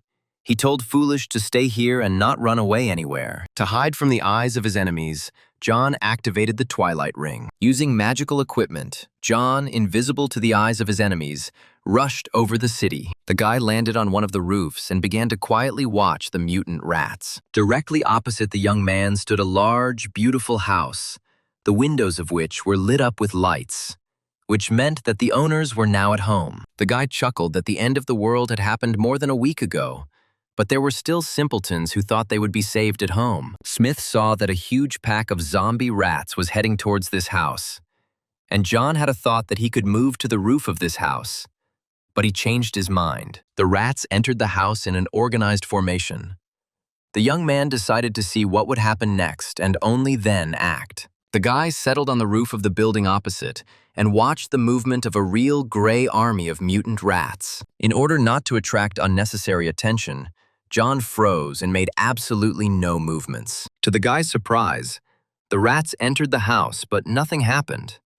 And then the player had a flash of thought that a hidden quest had appeared. Smith was delighted. He could not even imagine that he would be so lucky today. The young man mentally called to Foolish, telling him that it was time to work. The faithful servant, armed with a hammer, immediately rushed to the call of his master. Soon Foolish landed on the same rooftop where John was standing. The youth drew his sword and prepared to attack. At this moment, Smith's attention was drawn to another strange sound. This time it came not from below, but from above. The boy raised his head and saw a huge flock of crows rushing rapidly towards the same house as the rats. These birds were also zombies, and John had already learned to identify them over the course of 10 years. Huge crows with bloody eyes flew whistling over the players' heads. John Smith and Silly Boy watched the diving crows in amazement, as if someone was calling them. John warned Silly not to move. There were too many of these zombie birds for the two of them to handle. The black flock, flapping its wings, landed next to the rats and went to the same house. The birds stood up on their paws. They did not conflict with the rats at all. Moreover, it seemed that they were talking to each other. John didn't understand what was going on here. Birds and rats could enter the estate in an organized manner. What was there? John secured the rope, and he and Silly began to slowly descend to the ground. Smith and Silly left their observation post on the roof and landed on the pavement. They were about to find out what strange phenomenon was happening before their eyes. Trying not to make any unnecessary noise, the players slowly moved after the gray-black army, which was entering the mansion illuminated by bright lights. Almost all the animals have already entered there. A few more steps and John and Silly will also enter the mysterious house. An unpleasant surprise awaited the players near the mansion. It turned out that not only rats and crows, but also larger monsters were heading to this building. John and Silly Boy saw a lion, a tiger, a puma, a wolf, a boar, and a huge bear entering the mansion. The zombie predators bared their huge teeth, raised clouds of dust, and entered the mansion in an orderly formation. John thought that sooner or later this bear might crush him. Smith and Silly carefully looked into the house. In one of the rooms, a huge golden portal was spinning, and all the animals were heading straight towards it. The arriving mutants obediently walked to the portal, jumped in, and disappeared there forever. It seemed like there would be no end to the flow of animals. A zombie fox appeared, followed obediently by a zombie ram, geese, ducks, and hawks. The sun had already appeared over the city. The last mutant animals were running through the city streets, heading towards the strange portal. The entire time the zombie animals were jumping into the portal, the players sat in the house without moving. Finally, John breathed a sigh of relief. It seemed like it was all over. Smith went outside to make sure all the mutants were gone. He looked around, looked into the bushes. There was no one. The guy was happy. Despite his courage, such a number of zombie animals scared him. Now, John had to figure out what kind of portal this was. So he called Silly. The guy entered the house again and approached the portal. It still hadn't disappeared. The game reported that John had discovered an unknown quest. There was no information about this quest. From his past life experience, Smith knew that the quests in the Doomsday game were divided into two categories. The first being competitions between players. The second type of quests transported the player to some place, and there he received tasks. An unknown quest John encountered for the first time. The young man relied on his rich experience of completing quests and assumed that completing an unknown quest would not be difficult for him. The guy asked the trainer system if it would protect him inside the quest. The system responded that if John didn't like the quest, he could finish it at any time and be transported back. Smith decided that since he was not risking anything, there was no point in hesitating, and agreed to go on the unknown quest. The system informed that John would soon be transported to the location of the quest. The young man decided not to risk Foolish and leave him here, because John has a trainer, but Foolish does not. Smith commanded the servant to stay there and wait for him, and Silly obediently sat down against the wall of the room. John looked at his faithful Silly. He looked so naive. The guy felt a stir of worry in his soul. But there was no time to think. A shining blue portal opened in front of John. The young man took the sword prepared for battle in his hands and stepped into the unknown. The space around him began to glow and spin. The room disappeared, and he moved to a completely different place. The glow disappeared. John looked around. He found himself in some kind of huge stone room. Lights burned on the walls, going up into the endless heights, casting dim reflections around. The young man moved forward cautiously, not yet understanding where he had ended up and what awaited him. The guy carefully knocked on the wall, trying to determine what was behind it. But the wall made a dull sound, meaning it was thick. John Smith thought that perhaps his sword would help him cut a passage. The boy swung his sword, trying to make a passage for himself in the blank wall. Julie's sword struck sparks and left a mark on the wall, but there was still no passage. The game informed John that he had activated a special quest called the Labyrinth of Despair. Smith looked around carefully. If this was a labyrinth, then there had to be a passage somewhere. And more than one. From the game's message, John learned that this quest exists only in legends, and for 1,000 years no one has been able to complete it. This maze is home to many zombie animals and is also full of traps. Another unpleasant discovery was that John's storage was locked here. He would not be able to use his tools, titles, and equipment. Once the quest time is up, the player will be killed. And Smith is surprised to learn that he entered the yet-to-be-discovered quest in a special way. John was puzzled as to how one could get into an undiscovered quest, and this special method was apparently that very portal. The hint screens were empty. The maze was not yet open, and this proves that the danger is quite great. But John believed in himself, and although the vault was inaccessible, he still had the Jiuli sword in his hands. And he also had the Jiuli ball, which he was spiritually connected to. Everything else was unimportant. The trainer system reported that the data optimization was complete. The quest was adapted according to John's strength. The guy raised his head up and saw the starry sky and vortices of unknown energy above him. John felt much more cheerful. The wall next to him was still unimaginably high, but not endless. Red flashes slowly descended from the sky closer to John. The space around became much lighter. The guy smiled. Now being on the quest became much more pleasant, and the difficulty also decreased. As if in response to John's statements, a message appeared that since he had entered the quest early, The difficulty had been increased by 50% as a punishment. The guy was outraged that this game could not be trusted at all. The trainer system, in order to support its player, reported that the penalty had been cancelled, and he would be able to exit the quest at any time. John read the updated task. He had to get out of the labyrinth by any means, which took away a lot of hope.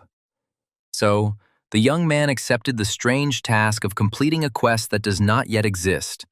Holding his sword at the ready, he moved forward. After taking a few steps, the player ran into a wall, and he accidentally touched the wall with his sword. At that very moment, a fiery arrow flew out of the hidden window towards John. The player saw that this was not a simple arrow. It was spinning, its trajectory taking up the entire space where he was. John's only salvation was his wonderful sword.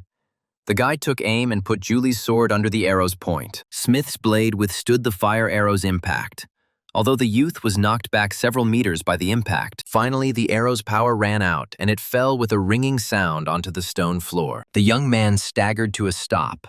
He thought, "It's no wonder this quest was closed." But this is only the beginning. But Smith had completed a lot of quests in his past life and could predict what surprise the game would give him. The guy was on guard. He knew that a more difficult task would appear any minute. The main thing was not to miss where a new danger would appear, many times greater than the first. The player heard a quiet whistle. Now, not one arrow was flying towards John, but several. The arrows were coming closer and closer. All of John's instincts were heightened. He knew that salvation must be very close. And so it was. To the right of Smith, there was an inconspicuous niche, into which the guy dived with the speed of a weasel, dodging a hail of arrows. Speed and instant reaction saved the player from certain death. Smith took a deep breath. He was a little scared, and he was still thinking about taking a couple of arrows for defense. To check if the attack was over, the young man waved his sword from around the corner, but no more arrows flew. Then the guy looked out himself. It seemed that this test was over. Keeping his sword at the ready, John moved on. There were no clues to be found in this quest, which meant that the player would have to rely only on feelings and memory. John felt a strange inner excitement. The player approached the fork. After thinking a bit, Smith decided to go right. The young man already knew that attacks could be expected not only from all sides, but also from above and below, so he constantly turned his head. Suddenly, something crunched under John's feet. Right in front of Smith lay a human skeleton. The bones were completely bare, meaning this man had died a very long time ago. Just in case, the guy examined the bones. Suddenly, they contained some kind of clue, but there were no clues as to why this skeleton was lying here at all. It just scared people. Deeply impressed, Smith moved on, perhaps having just passed a fellow player. Walking through the corridors of the labyrinth, the young man saw a door with the number 1. The player knocked on the wooden door with his fist. In response, a menacing growl was heard. Clearly, a zombie animal was waiting in the player's room. Smith opened the door slightly, and a mutant rat lay on the stone floor, its eyes gleaming angrily. John opened the door, and at that very second a rat rushed at him. But the guy was already familiar with such animals. One swing of the sword and the terrible mutant rat is killed. The game congratulated the young man for killing the zombie rat and receiving a reward. The maze walk made John hungry, so he took out a card and wished for beef fried rice. A second later, a bowl with a hot, aromatic dish and chopsticks appeared next to John Smith. The player was so hungry that he started eating right there, next to the dead zombie rat. In a matter of minutes, the player swallowed the hot lunch, cleaning the entire bowl. And although John didn't really like this dish, it satisfied his hunger perfectly. Smith snorted that it was disgusting, but it was good that there were at least napkins to wipe his mouth. Continuing his walk through the labyrinth, John thought how good it was that he had gone through the training of the Commander-in-Chief specialty. Otherwise, he definitely would not have survived. At the next fork, Smith decided, as before, to go right. The labyrinth was well lit, but the young man sometimes had the impression that the walls were moving. This time, John's choice led him to a dead end. He made a mark on the wall with his sword and turned back. Walking through the corridors of the labyrinth, the young man tried to pay attention to all the details, although the walls were the same everywhere. The player wandered around the junctions, leaving marks here and there with his sword so that they could be used as a guide. The game seemed to be testing his endurance.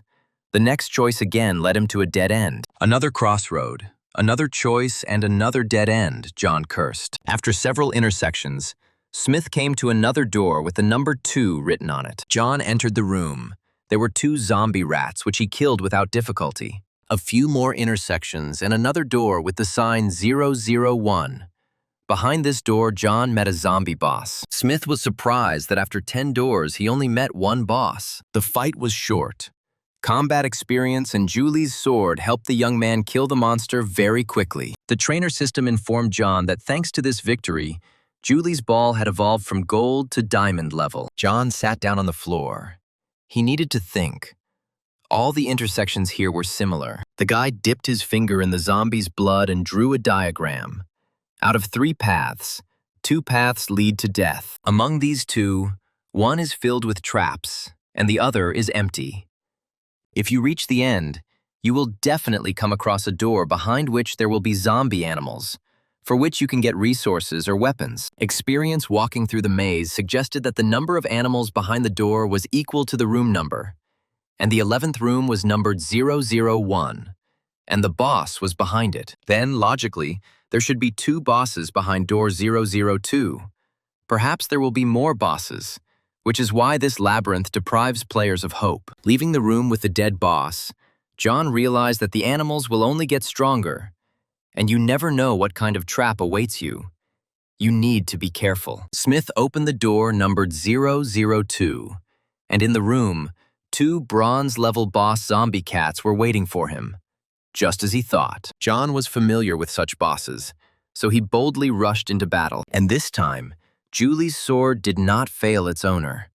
After a few seconds, the fight was over. The game congratulated John on his victory and informed him that he had reached level 18. For defeating 2 bosses, the player received the Fruit of Speed as a gift. Since the player's storage was locked, he immediately ate the fruit he had won and activated the trap card he had received. The game reported that the trap was activated and a chasm appeared right in front of John. To avoid fighting 3 zombie bosses, the player lured them into a trap. According to the player's calculations, he had been in the labyrinth for the 3rd day already. Another day passed in the mysterious labyrinth. Thanks to victories, John was able to increase the level of the Julie ball. Now John's victorious sword became a diamond-level piece of equipment, increasing the effect of bleeding and destruction. As the level increased, the sword began to inflict greater pain on the enemy, and could also inflict repeated blows. The characteristics of John's other weapons, which he could not currently use, also increased. With the upgraded sword, John could kill zombie animals much faster. The young man opened any door he came across in the labyrinth without fear,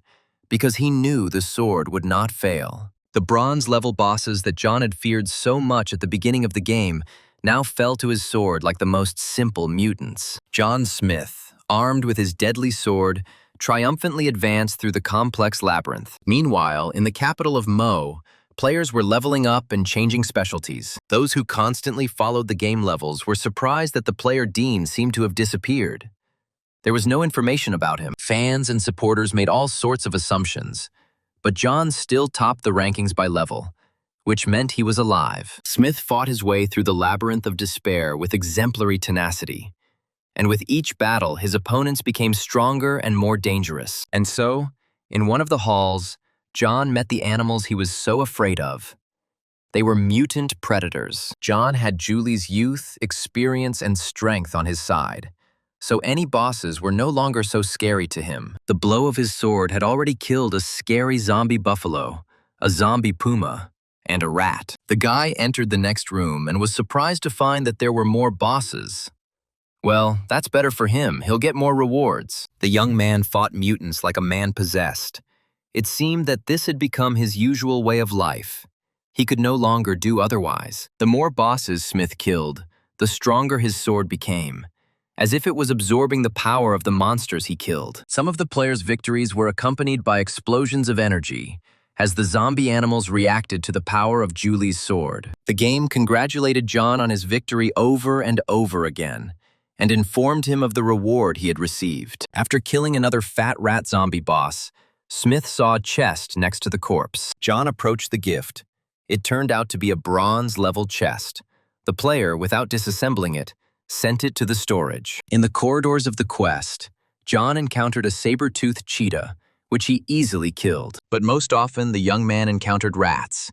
Huge, disgusting, greedy rats. Step by step, John moved through the labyrinth and hoped that he would soon find the exit. The young man had already lost count of how many doors he had opened and how many mutants and zombie bosses had fallen to his sword. There, on the floor of the hall, lies the bloody body of a giant rat. It was a formidable opponent with huge teeth, claws, and a strong tail. It was not easy to deal with the mutant bull. First, John had to cut off its sharp horns. The young man didn't even notice how he rose to the 20th level, and he had already stopped counting how many points he received. After another victory, the game announced that John had the opportunity to take a super trainer. Smith wanted to receive this award. It turned out that he received a super trainer called the Eye of Understanding. Now, thanks to the Eye of Understanding, John could understand what no one else could understand. John Smith didn't immediately understand the essence of his new super trainer. To figure it out, the young man asked the game for more detailed information. The system explained that the guy can learn literally everything about any player, and when he meets a zombie, he learns its weaknesses. Now, thanks to the super trainer, the other players became like an open book for John. But the second point was not very clear to him. It was unclear to what extent he would be able to see the weakness of the zombies he encountered. The young man realized that he would only be able to deal with this when he met a new zombie. The guy took out his favorite Julie ball and fed it new pieces of equipment. As the power of the ball grew, John's power also grew, and he became so strong that fights became boring for him. He walked into the halls of bosses without fear and emerged victorious. The young man saw another door in the corridor of the labyrinth and approached it to see what was there. But the number on the door puzzled him a little. It said 41 after all. Even for him, it was a bit too much. The guy opened the door and looked inside. The whole room was filled with mutant crows. It was a great opportunity to test how the Eye of Understanding works. John received a message that these zombies are afraid of fire, and also that they can be dealt maximum damage if you hit their wings. Armed with this useful knowledge, John Smith went into battle against a flock of large zombie crows. The monsters rushed at the player with screams, but he knew that he had to hit the wings. The guy delivered precise blows, cutting off the wings of the monsters, and now half of the flock lay at his feet. A few more lightning-fast swings of the sword, and the entire flock of flying monsters was killed. Smith had achieved a brilliant victory. In order not to forget the corridors he had already walked through, John unfolded a piece of paper and made a few lines with a pen. The player put the piece of paper in his pocket and said that there were only 14 doors left. It was almost the end. The young man left the room, leaving a pile of dead zombie crows on the floor. The flock was defeated. John walked carefully through the labyrinth. He was wary of traps and therefore looked closely and listened to all the sounds. Today, after defeating the crows, his path was suspiciously quiet. The young man walked and walked, but it turned out that there seemed to be no doors in this tunnel. Smith came up against a huge gray stone and made a small cut on the stone block with his sword. Armed with a diagram on a piece of paper, John continued his journey through the labyrinth of despair. Judging by the diagram, almost the entire labyrinth has already been completed. The young man thought that he had chosen the road well. He had long had a premonition that he would come out very soon, but he had to be careful. A bright light appeared ahead, and the guy realized that he probably needed to go there. Smith quickened his pace, as if someone was pushing him forward. The player quickly but carefully approached the huge gate. John stopped. In front of him were giant double doors with a golden serpent with glowing eyes painted on them. John was a little scared to open these huge gates. You never know what kind of test the game might have in store for the end, but it was impossible to stand in front of the closed gates forever. So the guy clutched his sword and took a step forward. Smith's heart pounded in his chest. He took a few breaths and touched the gate. To the guy's surprise, the gate gave in and began to open slowly. Looking into the large hall, John saw a strange pedestal, above which an energy ball was rotating and crackling. The guy looked at the mysterious phenomenon in confusion and did not understand what it was. The game came to the aid of the young man. It informed him that he had found a way out of the labyrinth of despair and completed the quest. Since the quest reward was created for the blue star, the game needs to optimize it. The system congratulated the player on receiving 2 simple trainers for winning the quest, but John decided not to take them yet. In addition to trainers, the player received several other interesting prizes, the essence of which John has not yet understood. Here in Smith's hand, a small key sparkled. It was the key to destroying borders. Now the guy could calmly walk from city to city. The player was turning the key over in his hands. It didn't seem complicated, but it was better to use this thing with caution. A light sparkled on John Smith's palm. It was the trigram Li. It means fire. Apparently this thing is connected with fire. A can source appeared on the guy's other palm. The player assumed that it was probably connected to water. Since the quest was completed, John was able to use all of his weapons and storage again. The young man stood in the middle of the hall, confused. The reward for this quest was somehow strange.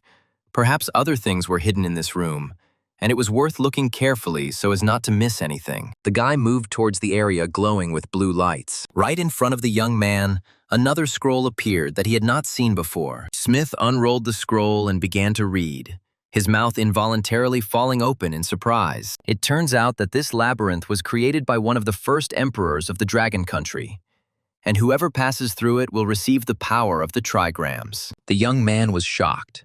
So that means he will receive the power of trigrams that Emperor Fuxi himself possessed. It must be enormous. John never ceased to be amazed. He was so lucky. Now he was capable of anything. After reading the scroll, the young man saw a golden sphere containing a beautiful pendant. John reached out to take the greenish gold pendant, for surely that was also a prize. As soon as the pendant was in the player's hand, the space around him began to sparkle and spin. Multicolored rays emanated from the pendant and wrapped around the player. And now the multicolored waves picked up John and spun him around in a furious whirlwind. The young man was confused.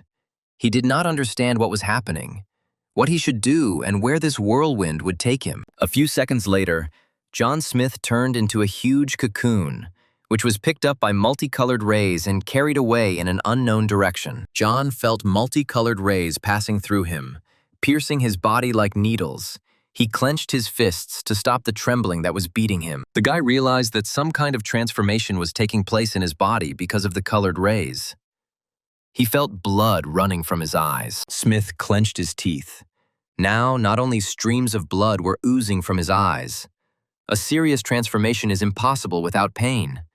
It must be experienced. The young man felt as if he was in zero gravity. Constellations were flying before his eyes. Big and small stars were looking with interest at the lucky player. The cocoon that contained John Smith was spinning, flying through the universe, the transformation continuing. Smith didn't know how much time had passed, but he felt the cocoon returning. The multicolored rays became thinner and softer. They no longer tormented John's body as much, and he began to slowly come to his senses. Multicolored rays burst out of the strange cocoon in different directions, and the capsule in which John Smith was hidden began to crack. The guy gathered his will into a fist, and then he felt the cocoon shatter into small pieces, and a glow began to emanate from Smith's body. The guy realized that he had returned.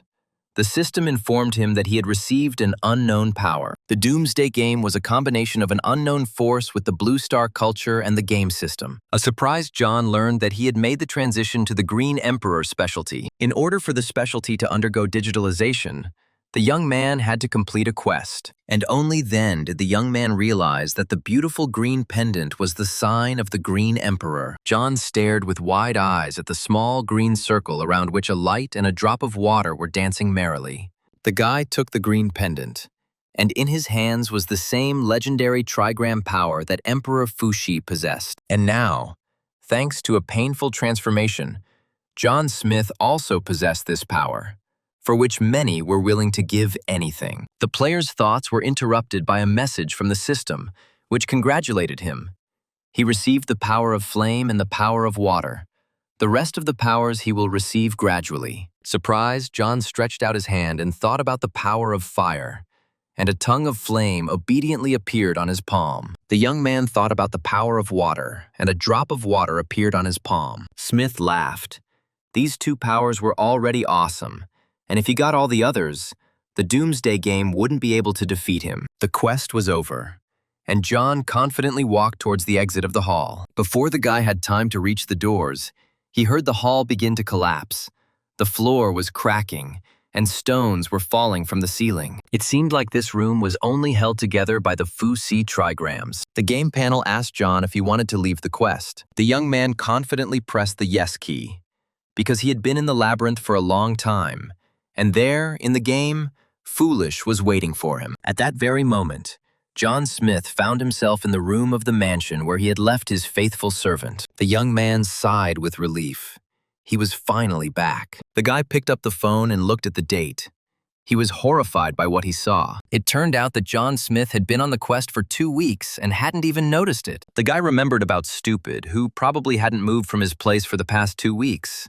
He needed to hurry. John found the faithful and obedient silly boy where he had left him, the servant very weak. Surprised, John asked the servant if he had really been standing in one place since Smith entered the quest. Good Fool growled affirmatively. John asked the silly boy if he was hungry, and he nodded his head affirmatively. Smith patted Foolish on the shoulder and said that he would finish here now and give him some chicken legs. John opened the levels panel and was surprised to find that there had been no significant changes in the ratings in 2 weeks. Smith handed Foolish a scroll and said that it was time for them to refresh their strength a little. The refreshed fool obediently activated the scroll of the master specialty given to him by his master. While John was on the quest, General Zahn reached level 18. The general wiped the sweat from his forehead and said that he had finally surpassed this ding in level and could be considered to have regained his lost face. But when the general opened the rankings, he was furious.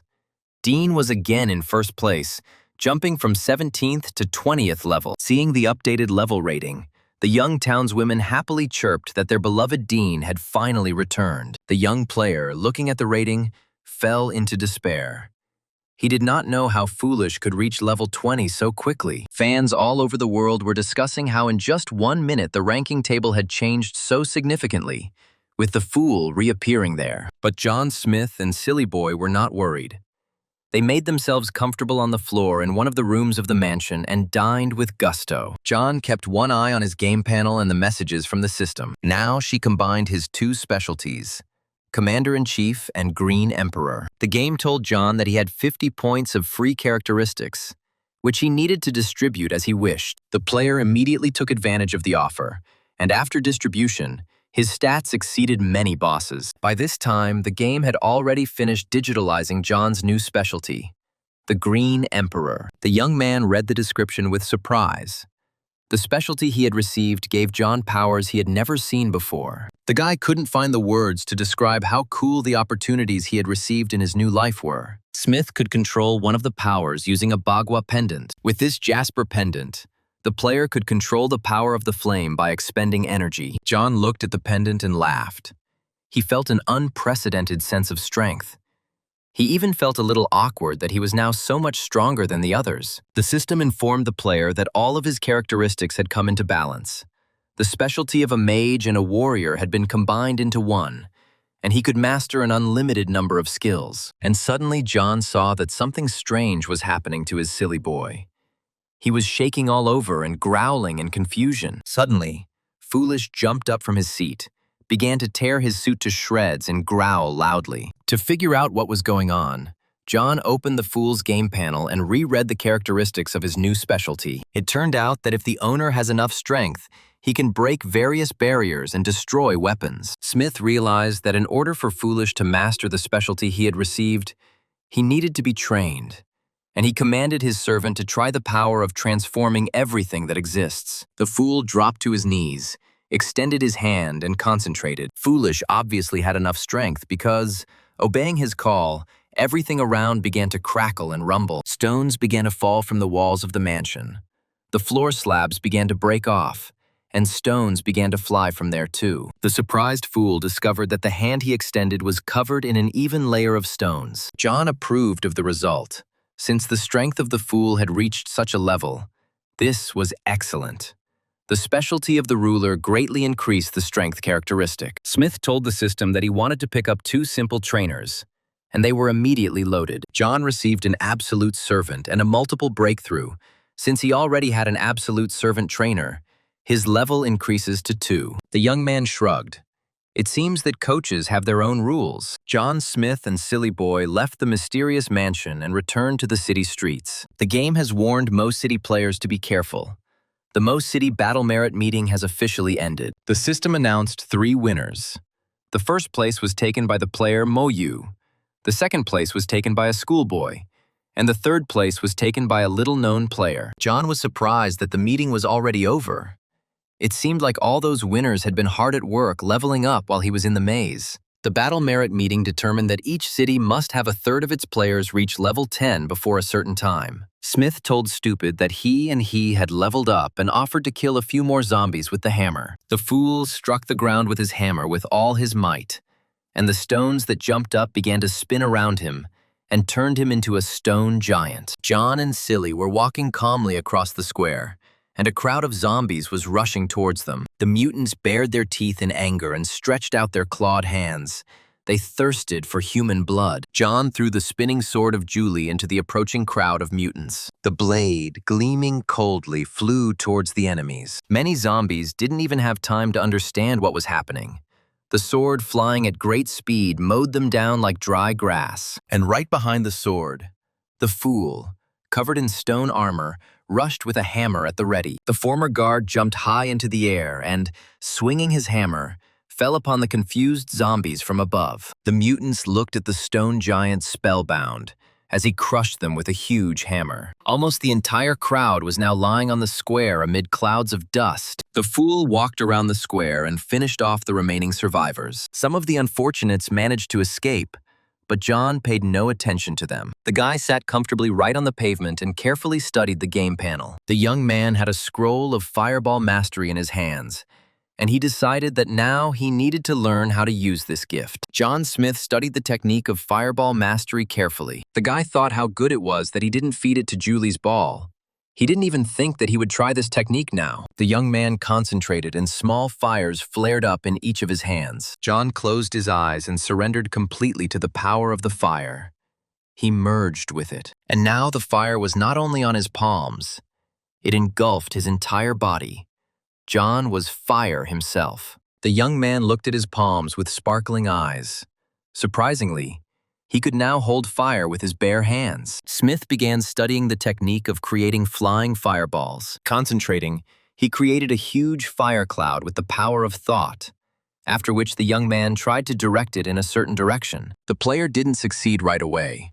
Sometimes the fireballs flew in the wrong direction and exploded. After each unsuccessful attempt, John persistently analyzed his mistakes and tried again. The day was already drawing to a close. Smoke was rising around Smith. Many objects were burned, but progress was evident. The boy worked hard. Ignoring the abrasions and burns, he mastered the skills of the Green Emperor. John tensed up, and with the power of his energy lit 2 fires in his palms. To keep the fire from getting out of control, John concentrated on it and did not get distracted for a moment. Here, the fires separated from John's palms and twisted into one large ball of fire. The system praised the player and congratulated him for learning the Green Emperor specialty's Fireball Mastery ability. Smith sighed with satisfaction.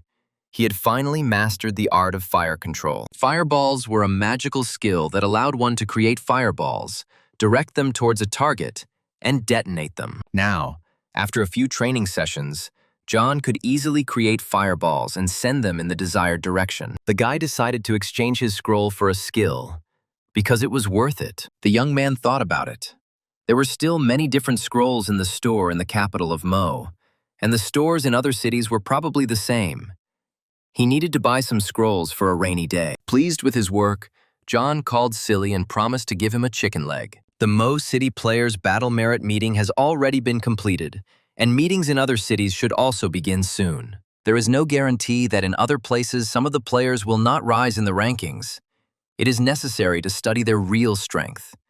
In the residence of the Lee family, they were preparing for the meeting in the capital. The head of the Lee family insisted that being in the top 3 was not enough. He needed a Lee family player to take first place. One of the leading fighters of the family said that he could compete for second place, But now General Zhang is in first place. Senior Li asked the fighter who said he should fight to the death. But the fighter reminded the chief that Zhang had an entire army behind him, and Li was just a family. Old Master Li said that their families had united together, and if the enemy had any intelligence, he would not quarrel with them, so the fighter could do his job in peace. Senior Li's nerves gave way, and he shouted that they must get first place at any cost. The fighters exclaimed that they would fight to the end. The head of the family was satisfied and let them go. The meeting was over, and the participants began to disperse. But the chief asked Fighter Shi to stay. Senior Li gave the order to find out why Uncle Rong had not yet appeared in the rankings, and also to prepare equipment and tools. The chief also said that it was necessary to quickly deal with this Zhang. He did not assign anything else to the fighter. The warrior went to carry out his orders, and the head of the Li family nervously drummed his thin fingers on the table. Old Master Li couldn't understand why he was always so uneasy. The leader remembered that there had been chaos in the family before. It couldn't be allowed to happen again. He had to seize this opportunity to promote the Li family to the top, and also find Habo. Thinking in this way, the head of the Li family entered the secret room. The old gentleman moved the blue vase, setting a secret mechanism in motion. The cabinet smoothly slid aside and revealed a secret passage. Old Mr. Li entered the secret corridor. As soon as the man entered the gallery, the cabinet fell into place, hiding the passage. Only a few people, especially close to the leader, knew about the existence of this secret passage. Everything in the room became the same, as if no one had ever entered it. John Smith never stopped training. Now he decided to try this skill directly on zombies. In the suburbs of the capital Mo, a young man concentrated, created fireballs, and launched them into a crowd of mutants. The system congratulated John on destroying new zombies and announced the number of rewards. But for the young man, this was not the main thing now. With the increase in the level of the sword, Julie, killing zombies was no longer a problem. Now John was faced with the task of mastering new skills. While Smith was honing his skills, he moved on to the next 21st level. The young man distributed his free points, adding energy to himself, because mastering fire required a lot of energy. Having made sure in practice that the skill of fire control had been mastered, John called foolish, and they set off on a journey. John Smith and Silly Boy confidently approached the border of the city of Mo. There were only 50 meters left to the border. The players approached the border. The conditions of the Doomsday game prohibited crossing the city borders. Crowds of different mutants wandered aimlessly along the border. Smith approached the border. The city was sealed with a magical barrier. The system warned the player to wait until the city was opened, and then he could go further. To overcome the magical barrier between the cities, the young man summoned a key from his warehouse, one in the quest of despair. The system asked if he wanted to use the boundary destruction key to open the passage to Jing City, and the boy answered in the affirmative. A ripple ran along the magical barrier and a glowing circle appeared, the place where the key had to be brought. After John touched the magical barrier with the key, glowing cracks appeared. The outer magical barrier was very similar to the frozen, shaky water of the sea. But then part of the magical barrier shattered into pieces and an opening appeared in front of the players. In front of John and Silly, there was a starry darkness. The young man was very surprised. Shouldn't there be a road behind the screen? The guy was sure that if there was a key to destroying borders, then there was also a way to get to another city. Leaving the mutants strolling in the daylight, John and Stupid stepped into the area that was behind the magical barrier. After the players passed the city's border, the magical barrier tightened again, turning into a solid wall. Smith and his faithful servant walked in pitch darkness at random. They could not see anything, neither the road nor landmarks. But among the star nebulae and glare of the system, John saw a strange room without windows, but with a door. Smith opened the door and he and Silly went inside. The room was empty. The guy was surprised why there was nothing there. The system reported that players violated the ban on crossing borders between cities and will be sent back in 10 seconds. The countdown began, but the young man shouted loudly, asking to be sent to the city of Jing. The boy understood that after the Mo City military merit meeting ended, the next one was about to start in Jing City. And if he could get there in time, he would avoid many problems. The game informed John that his request had been accepted, and they would be sent to the outskirts of Jing City. John Smith breathed a sigh of relief. He had expected to encounter more difficulties. The guy and Stupid walked towards the exit of the strange room, but it turned out not to be as simple as John Smith assumed. The game still punished them for breaking the rules. As soon as the players left the room, they found themselves on the outskirts of the city, surrounded by a huge crowd of zombies. John, armed with the sword Julie, rushed to attack. The fool swung his huge hammer, inflicting huge losses on the attacking mutants. The travelers fought back to back, clearing their way from the outskirts of the city to the center. Zombie blood flowing like a river. John and Silly Boy won this fight by killing a lot of zombies. They sat on a pile of dead mutants and caught their breath. They needed the elixir to restore their strength and prepare for a possible next attack. John wiped the sweat from his forehead as the system announced that he had entered level 22. The travelers were resting after a heavy battle when John Smith heard another crowd of zombies approaching them from behind. This time, the boy decided not to show excessive heroism and commanded Foolish to run with him. The travelers ran as fast as they could through the streets of the capital city. Following them, hissing and growling, rushed a huge crowd of zombies, much larger than the one they had already killed. John knew they needed a little time out to catch their breath and get their bearings. The young man quickly threw back the hatch cover and jumped into the basement.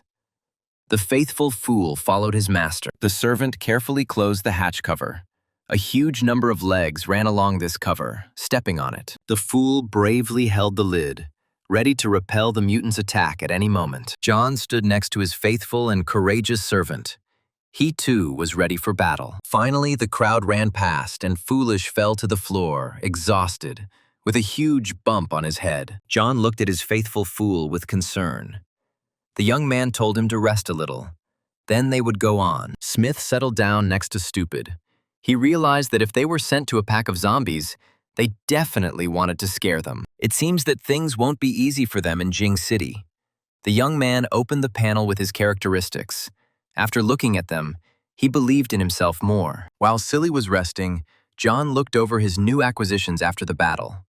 The automatic collection trainer collected everything for him. The player was interested in the bracelet with wolf fangs and the bloody ring. Also, as a result of the fight, he received a glove with claws. John decided that it looked good, and he would use it. The guy also liked the small ring of space, and he decided to give this thing to Foolish. Thanks to this ring, Foolish will now have his own storage. Although it is small, it can be used to store food cards. John told the servant about this. The noise of the chase died down. It seemed that the zombies had lost the travelers. The players caught their breath and decided that it was time to move on. John and Silly walked shoulder to shoulder through the city streets, Smith believing that strong players like them could handle anything. And then John heard a voice behind him. Some guy called out to Foolish. An unfamiliar young man timidly approached the players. He asked again if it was Foolish. John confirmed. The young man smiled. They were probably also going to the Jing Sports Complex to participate in the military merit meeting. Smith smiled and nodded. He unexpectedly got something that you can't find with fire during the day without any effort. The stranger was clearly pleased. He didn't think he would be able to meet the two of them here. John suggested going together. The unknown townsman doubted. He asked if it was possible. Because Foolish was silent, John explained that Foolish could not speak. If he did not react, then he agreed. Smith said they were asleep and didn't hear the message from the system, and were just trying to find someone who knew about the meeting. The unknown player waved his hands mysteriously. He clearly knew something and was bursting to tell. The boy was afraid of being overheard, so he carefully turned his head from side to side before telling John the information. Finally, he leaned towards Smith's ear and said that there were rumors that this meeting would determine the structure of Jing City. John asked who said that. It turned out that the guy's friend works as a security guard in one of the three families. They met him yesterday, and he advised them to come to the meeting, Smith thought. So the rating can give the right to vote.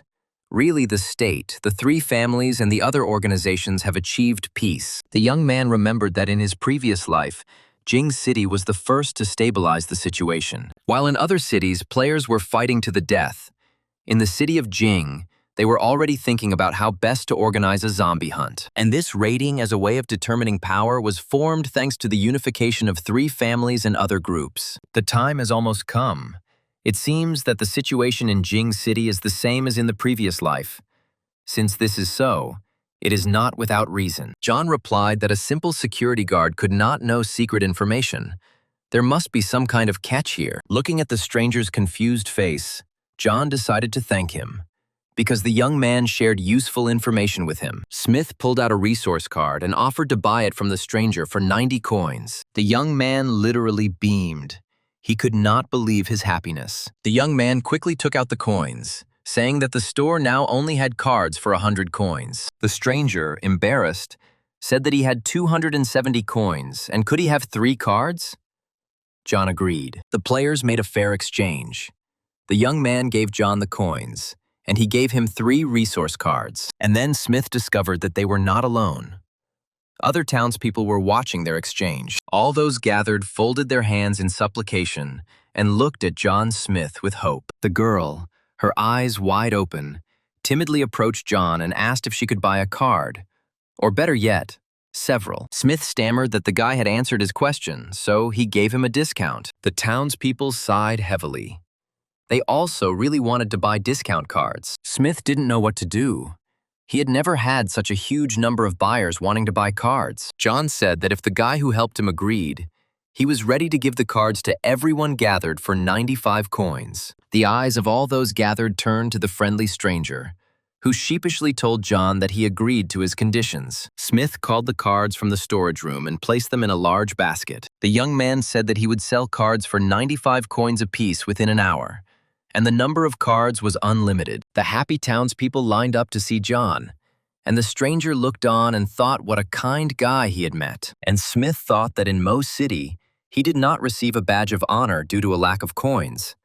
But now, in Jing City, he would definitely receive one. After a successful trade, John Smith and Silly headed towards the sports complex to make it to the meeting. One of the players commented that it seemed like the guy selling the cards was going to be in trouble, but the interlocutor in the long coat replied that next to the guy was a player who was in 5th place in the ranking. Who would dare to create problems for him? The guy said that Leopard sent people for these 2. Those 3 people can handle even 20 to 30 top-level masters. The player offered the mysterious interlocutor to help John and earn a tidy sum. Even though Foolish is strong, he can't handle it alone. Suddenly, a dagger flashed in the hand of the mysterious interlocutor in the cloak. He jumped up to the talkative player and, saying that he was disappointed, quickly stabbed him with a knife. The killer wiped his bloody knife and asked how many fools had joined the Leopard this time. The mysterious interlocutor seemed to be a scout. His face was almost completely covered by a large hood. He had been following the travelers since their arrival, wondering who this man was who had forced Foolish to follow him. John and Silly Boy were walking slowly towards the city center when suddenly John heard footsteps behind him. It turned out that a young man they already knew was running after them and asked him to wait. The guy, having caught his breath a little, asked Smith if he was really going to go downtown at night. John looked questioningly at the guy, who said that although the zombies on this road had already been dealt with, there were still a lot of them in other places. The young man tugged at John's clothes and said that he knew a place in the suburbs where they could relax, and invited them to go with him. While the young man was calling the travelers to shelter, John heard that they were surrounded by several people. The player looked around cautiously and loudly said for everyone to come out and not hide. Smith stretched, loosening his joints, and once again loudly suggested that everyone come out. He would deal with them quickly. Players with gangster faces began to appear from all sides, and Smith demonstratively counted them. At the head stood the bearded Leopard. John figured that he was surrounded by 32 players with a specialty. He could make good money. The Leopard stepped forward and told John that this was his territory, and that he couldn't do business without permission, even if he had a strong player like Foolish next to him. John pretended not to hear the bandit, and the latter decided that the young man was scared and offered to give him half of today's takings. Then they would let him go. The Leopard, grinning insolently, offered the young man to give him half of the cards he had left. They would divide them and pretend that nothing had happened. The bandit standing behind Leopard began to roar approvingly, suggesting that the boy agree, because Foolish couldn't handle them alone. But John already had a blade flashing in his hands, and he asked sarcastically if there really was nothing. Smith said that they had already wasted too much of his time, so he would introduce them to the Dagger of Decay. The fool standing nearby was engulfed in a fire of anger. Being a human, he hated bandits. The former security guard was eager to fight. He wanted to kill all these impudent people who were robbing their own people. John allowed the servant to beat up the bandits, and Foolish, swinging his hammer, rushed into battle. The brazen criminals did not expect resistance, and the heavy hammer that flew at their heads met almost no resistance. The leopard clenched his fists in anger.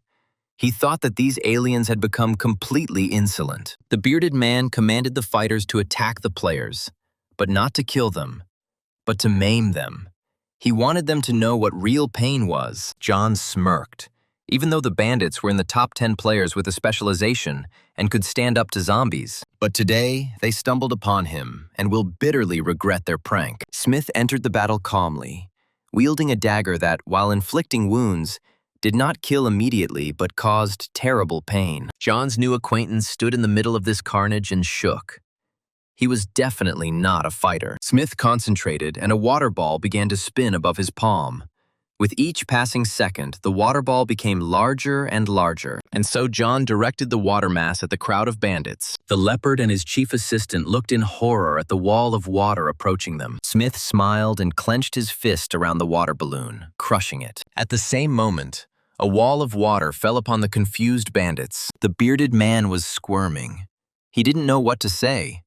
The hooligans hadn't encountered such fierce resistance and fighters with such skills for a long time. Smith looked with a smile at the confused faces of his recently formidable opponents and asked if we should continue. The enraged leopard ordered the two obstinate bastards to be killed. The bandits, enraged by the resistance, silently began to advance on the two travelers and the shaking townsmen. The jokes ended, and the sword of Julie flashed in John Smith's hand. John swung his sword and threw it towards the bandits approaching them. The legendary sword flashed like lightning, and blood flowed from the wounds it inflicted.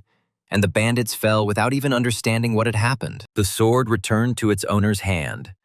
John glared angrily at the leopard and his assistant. The leaders of the gang that terrorized the city looked in confusion at the enemy they had never seen before. The nerves of the leopard's assistant gave way. He shouted that John was too strong. How was it possible that he killed everyone with one blow? The bespectacled man ran away, trying to save his life, but Julie's sword flew after the criminal, easily cutting him down. The dumbfounded leopard watched the death of his assistant. The sword returned to John again. He was ready to continue the fight he had not started. The frightened and enraged leopard understood that his gang was finished, and most likely he would be next. A smile lit up John's face. He saw the fear on the faces of his enemies, which meant he had to continue. The surviving members of the gang threw themselves at Smith's feet, begging for mercy. They appealed to mercy, saying that they needed to take care of their children and parents. A cunning thought flashed through John's mind. He smiled and said that he would spare them without any problem. Hope lit up the eyes of the criminals, and John said that everyone knew that Lee Habo never lied, and if he deceived anyone, his entire family would die immediately. John told the bandits that they would have to pay for him to leave them alive. The frightened hooligans immediately emptied their storage facilities, pouring everything they had at John's feet. Meanwhile, the leopard decided to quietly slip away. But John asked that, apparently, the leader of the gang wants to die. The shaking bandit fell to his knees before Smith, ready to give everything he had. John quickly moved what the frightened criminals had dumped at his feet into his storage. Smith told Leopard to get out everything he had on him, but the Leopard was too cunning and greedy to give the loot to some random player. Smith commanded Foolish to kill them all. The dying bandits shouted after John that his entire family would die in agony. The streets of Jing City were littered with the bloody bodies of bandits who had terrorized the city for a long time. From all sides, townspeople began to approach the dead, whom these people had kept in fear for many years, robbed, tortured, and killed. Some people had their fathers killed by bandits. Others had their cards taken away and their children starved to death. Some were beaten, some were killed, and not a single city dweller regretted their deaths. All this time, a mysterious man in a hooded cloak watched what was happening from the roof of a nearby house. The man said that it seemed like there would soon be significant changes in the structure of Jing City. The scout took a pistol out of his pocket. He needed to notify his hosts of the appearance of a strong player. Stepping a little to the side, the scout fired a rocket into the sky from a small rocket launcher. John heard the shot and saw the flare. He knew that this was the kind of signal weapon the Lee family used. The boy realized that he seemed to have disturbed someone who shouldn't have been disturbed yet. The Jing City Players meeting was held in a safe area, but it wasn't that easy to get in. The area was very well protected from zombies, but one could only enter it after passing a check and identification. At the checkpoint, a polite guard asked all players to present their game panel and carried out personal identification. The townspeople, who had nothing to hide, of course, gladly entered the safe area. John watched this from afar and thought, this is what a capital means. They built a safe area in a month. To get inside, they had to show their ID. Then they would be exposed. But until Smith knew the real strength of the Lee family, it was better not to expose themselves. In an area that was built in a hurry, there were bound to be some flaws. John knew this and was looking for a loophole. After an hour of searching, Smith and Foolish found the door to the service entrance to the safe zone. No one guarded this door in the hope that no one knew about it. The young man was sure that this door was their key to the safe zone. Armed with a needle, John very quickly opened the simple lock, and the door swung open in front of them. The young man put on the mask of an evil ghost.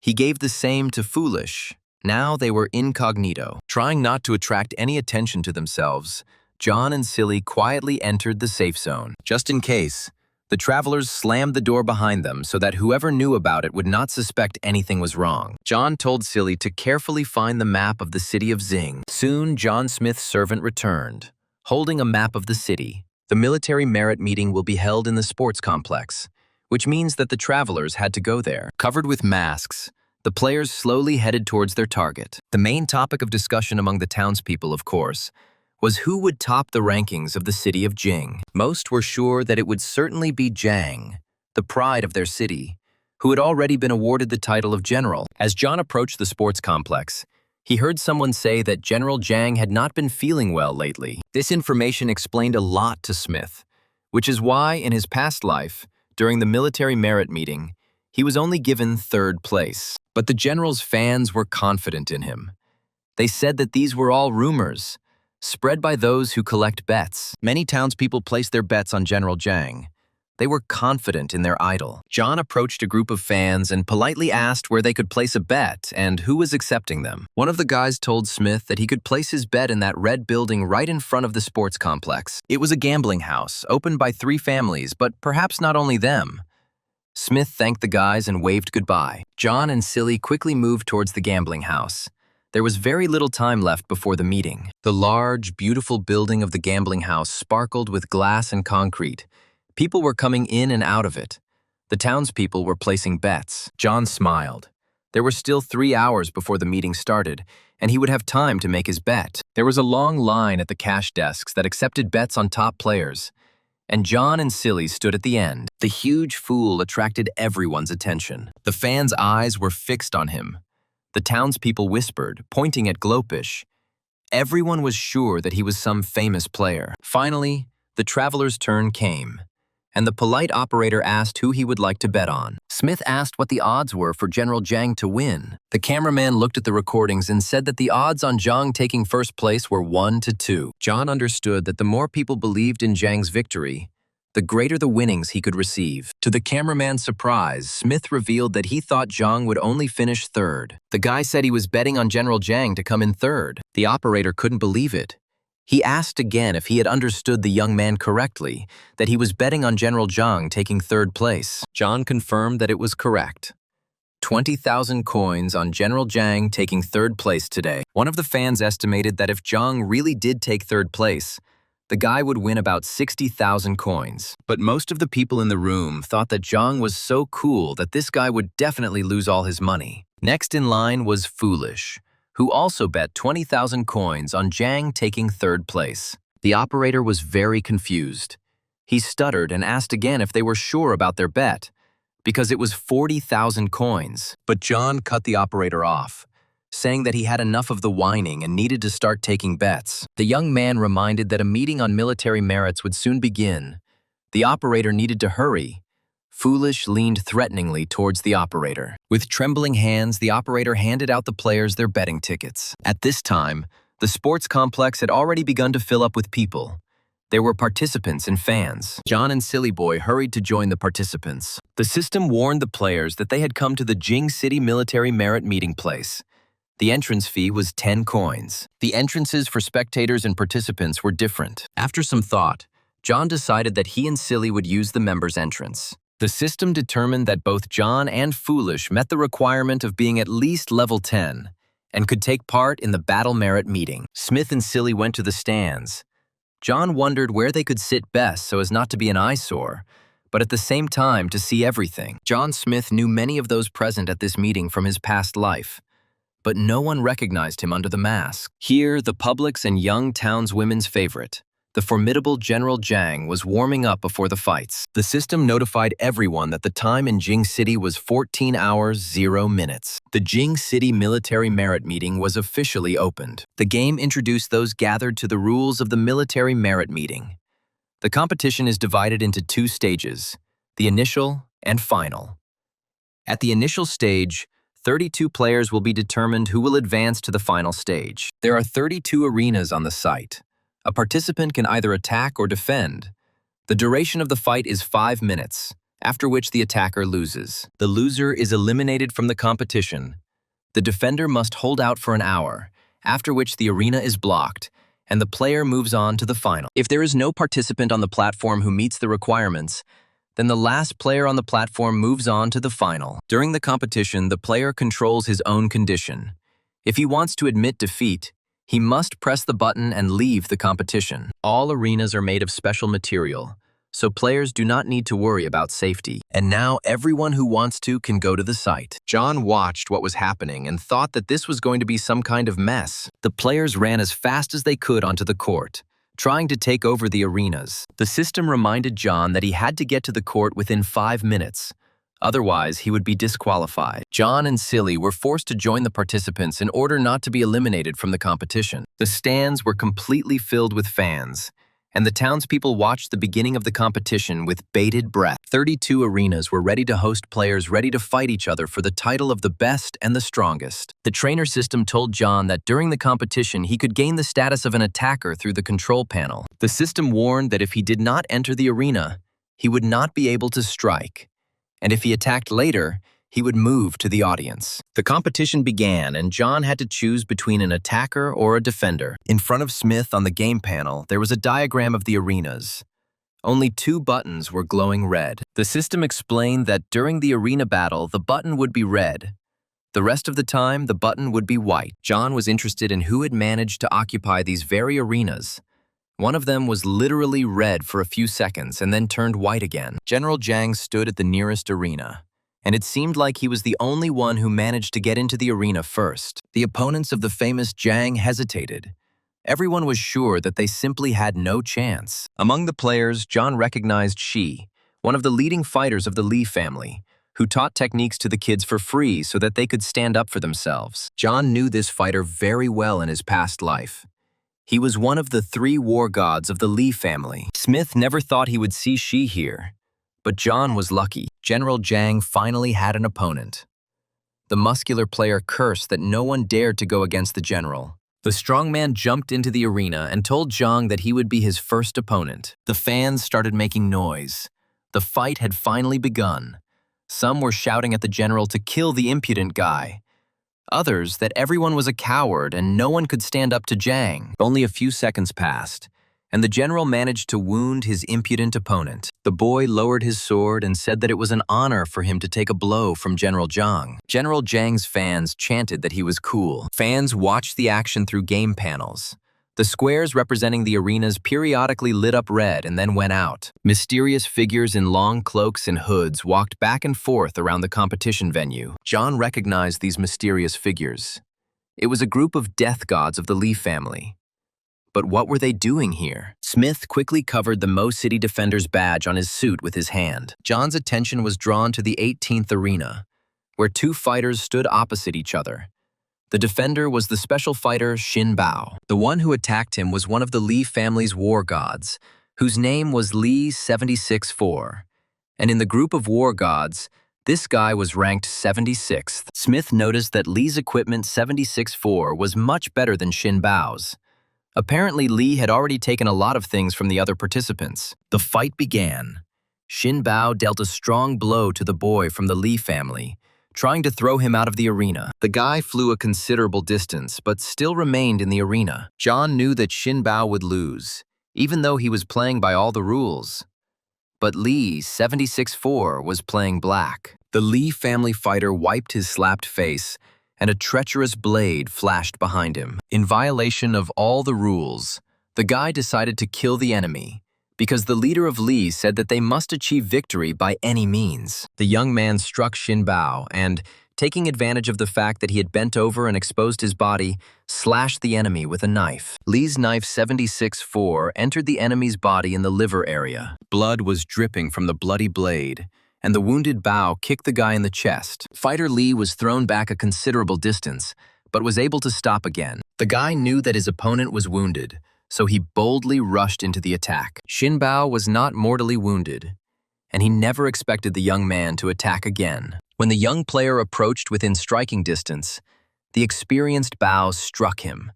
Xin pressed his hand to the wound, but did not leave the fight. Suddenly, the fighter Li slashed Bao's blade straight across the neck. This time, the wound was fatal, and Xin staggered back from the killer. A Li family fighter knocked the mortally wounded Bao out of the arena with a powerful blow. Xin Bao, to the great horror and anger of his colleagues and friends, bled to death on the competition ground. The fans were shocked. It was an outright bloody murder in front of everyone. There were outcries that the Li family was not playing by the rules. They were killing people in a competition organized by the government. Banana peels, cores, rotten tomatoes, and other junk were thrown at the Li family fighters. The commander-in-chief, surrounded by his adjutants and deputies, closely followed the progress of the competition. The commander-in-chief asked what the Li family was doing. Had they really decided to completely break off relations? The outright murders angered the commander-in-chief, who said that after the meeting, action must be taken against the three families. The commander-in-chief was angry, but nevertheless he knew that it was dangerous to quarrel with the richest families. They could kill him too. At this time, a scandal broke out in the Li family's office, and furniture and interior items were scattered on the floor. Representatives from other families came to the office and shouted at the head of Li, saying that he had crossed all boundaries and did not know what he was doing. But old Master Li only laughed in response, sipping tea from a cup. He asked if they really thought they could hide or run away. Li, 76-4, openly mockingly, declared that his hand slipped and he accidentally killed his comrade, admitting defeat. Opposite the brazen killer, blazing with anger, stood the murdered man's colleague, Xin Bao. It was the elder of Xin Bao's group. His name was Chen Shuo. The murdered Bao was dear to him, and he dreamed of avenging him. But then another, stronger fighter from the Li family, the fighter Shi, appeared in the arena. He told the elder Chen to calm down. Shi informed the angered avenger that he would be his opponent. Good-natured Foolish clenched his fists in anger. He really wanted to teach these impudent people from the Li family a lesson. John watched silently. Finally, Smith calmed his servant down, saying that he would kill the man himself. He just had to wait. John noticed that, in addition to fried chicken, the appeal of the hammer could also instantly raise the IQ of the fool. Smith also promised his loyal servant that after he killed Shi, his hammer would of course go to Silly. Now John kept his eyes on what was happening in Arena 18. As soon as they finished, he would immediately go up to the arena. The fans were delighted. Commander Chen from the Xin Bao squad entered the arena, and the second Shi from the Li family.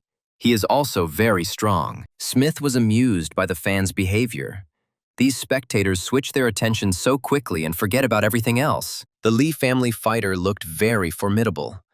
Both opponents were strong and well-known in the game. Xin Bao's comrade was driven by anger, which replaced his equipment and special weapons. The fight began. The opponents aggressively rushed at each other. Shi immediately used a meteor attack, hoping to break his enemy's fighting spirit. The player hit the arena with a huge hammer, causing an earthquake and a burst of fire. Unable to withstand the meteorite's attack, Chen flew back, thrown back by the powerful blast wave. The spectators were disappointed, and there were cries that this fighter Chen was so weak compared to Shi. After recovering from the blow, Chen rushed into battle again.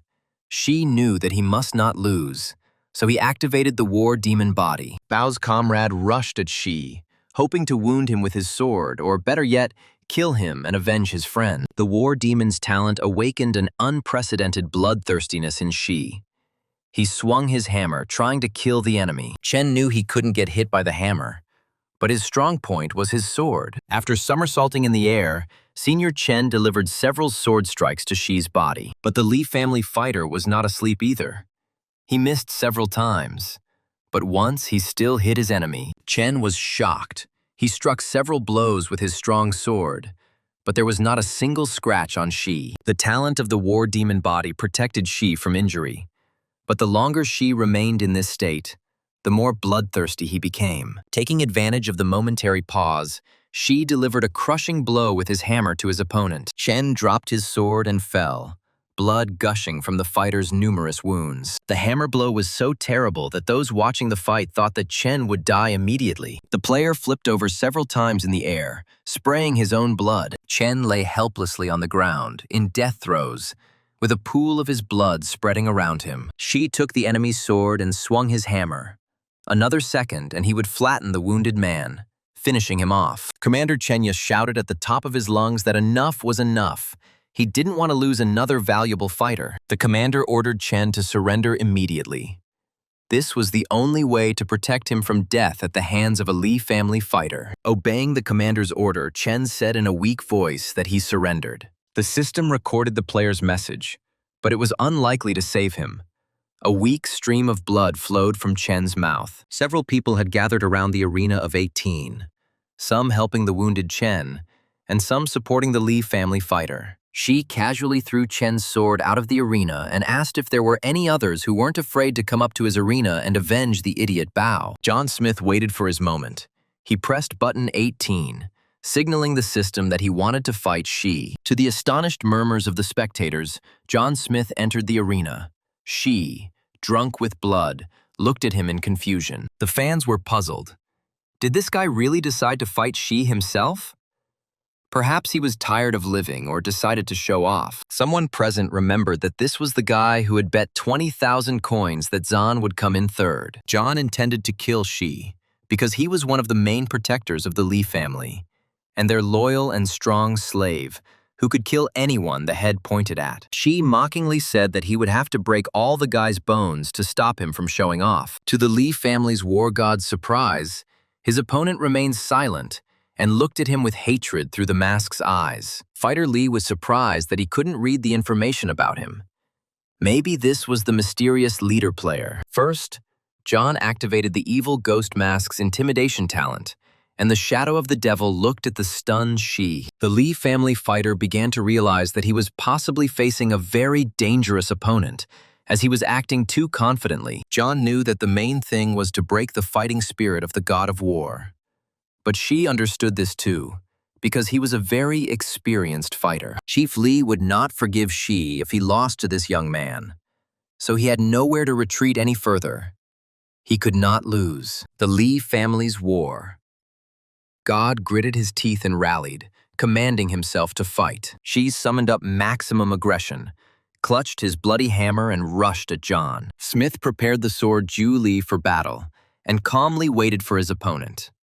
He was confident that he would win. Shi swung his blood hammer, shouting that it was a weapon of blood, and hovered over the boy. All the spectators leaned forward.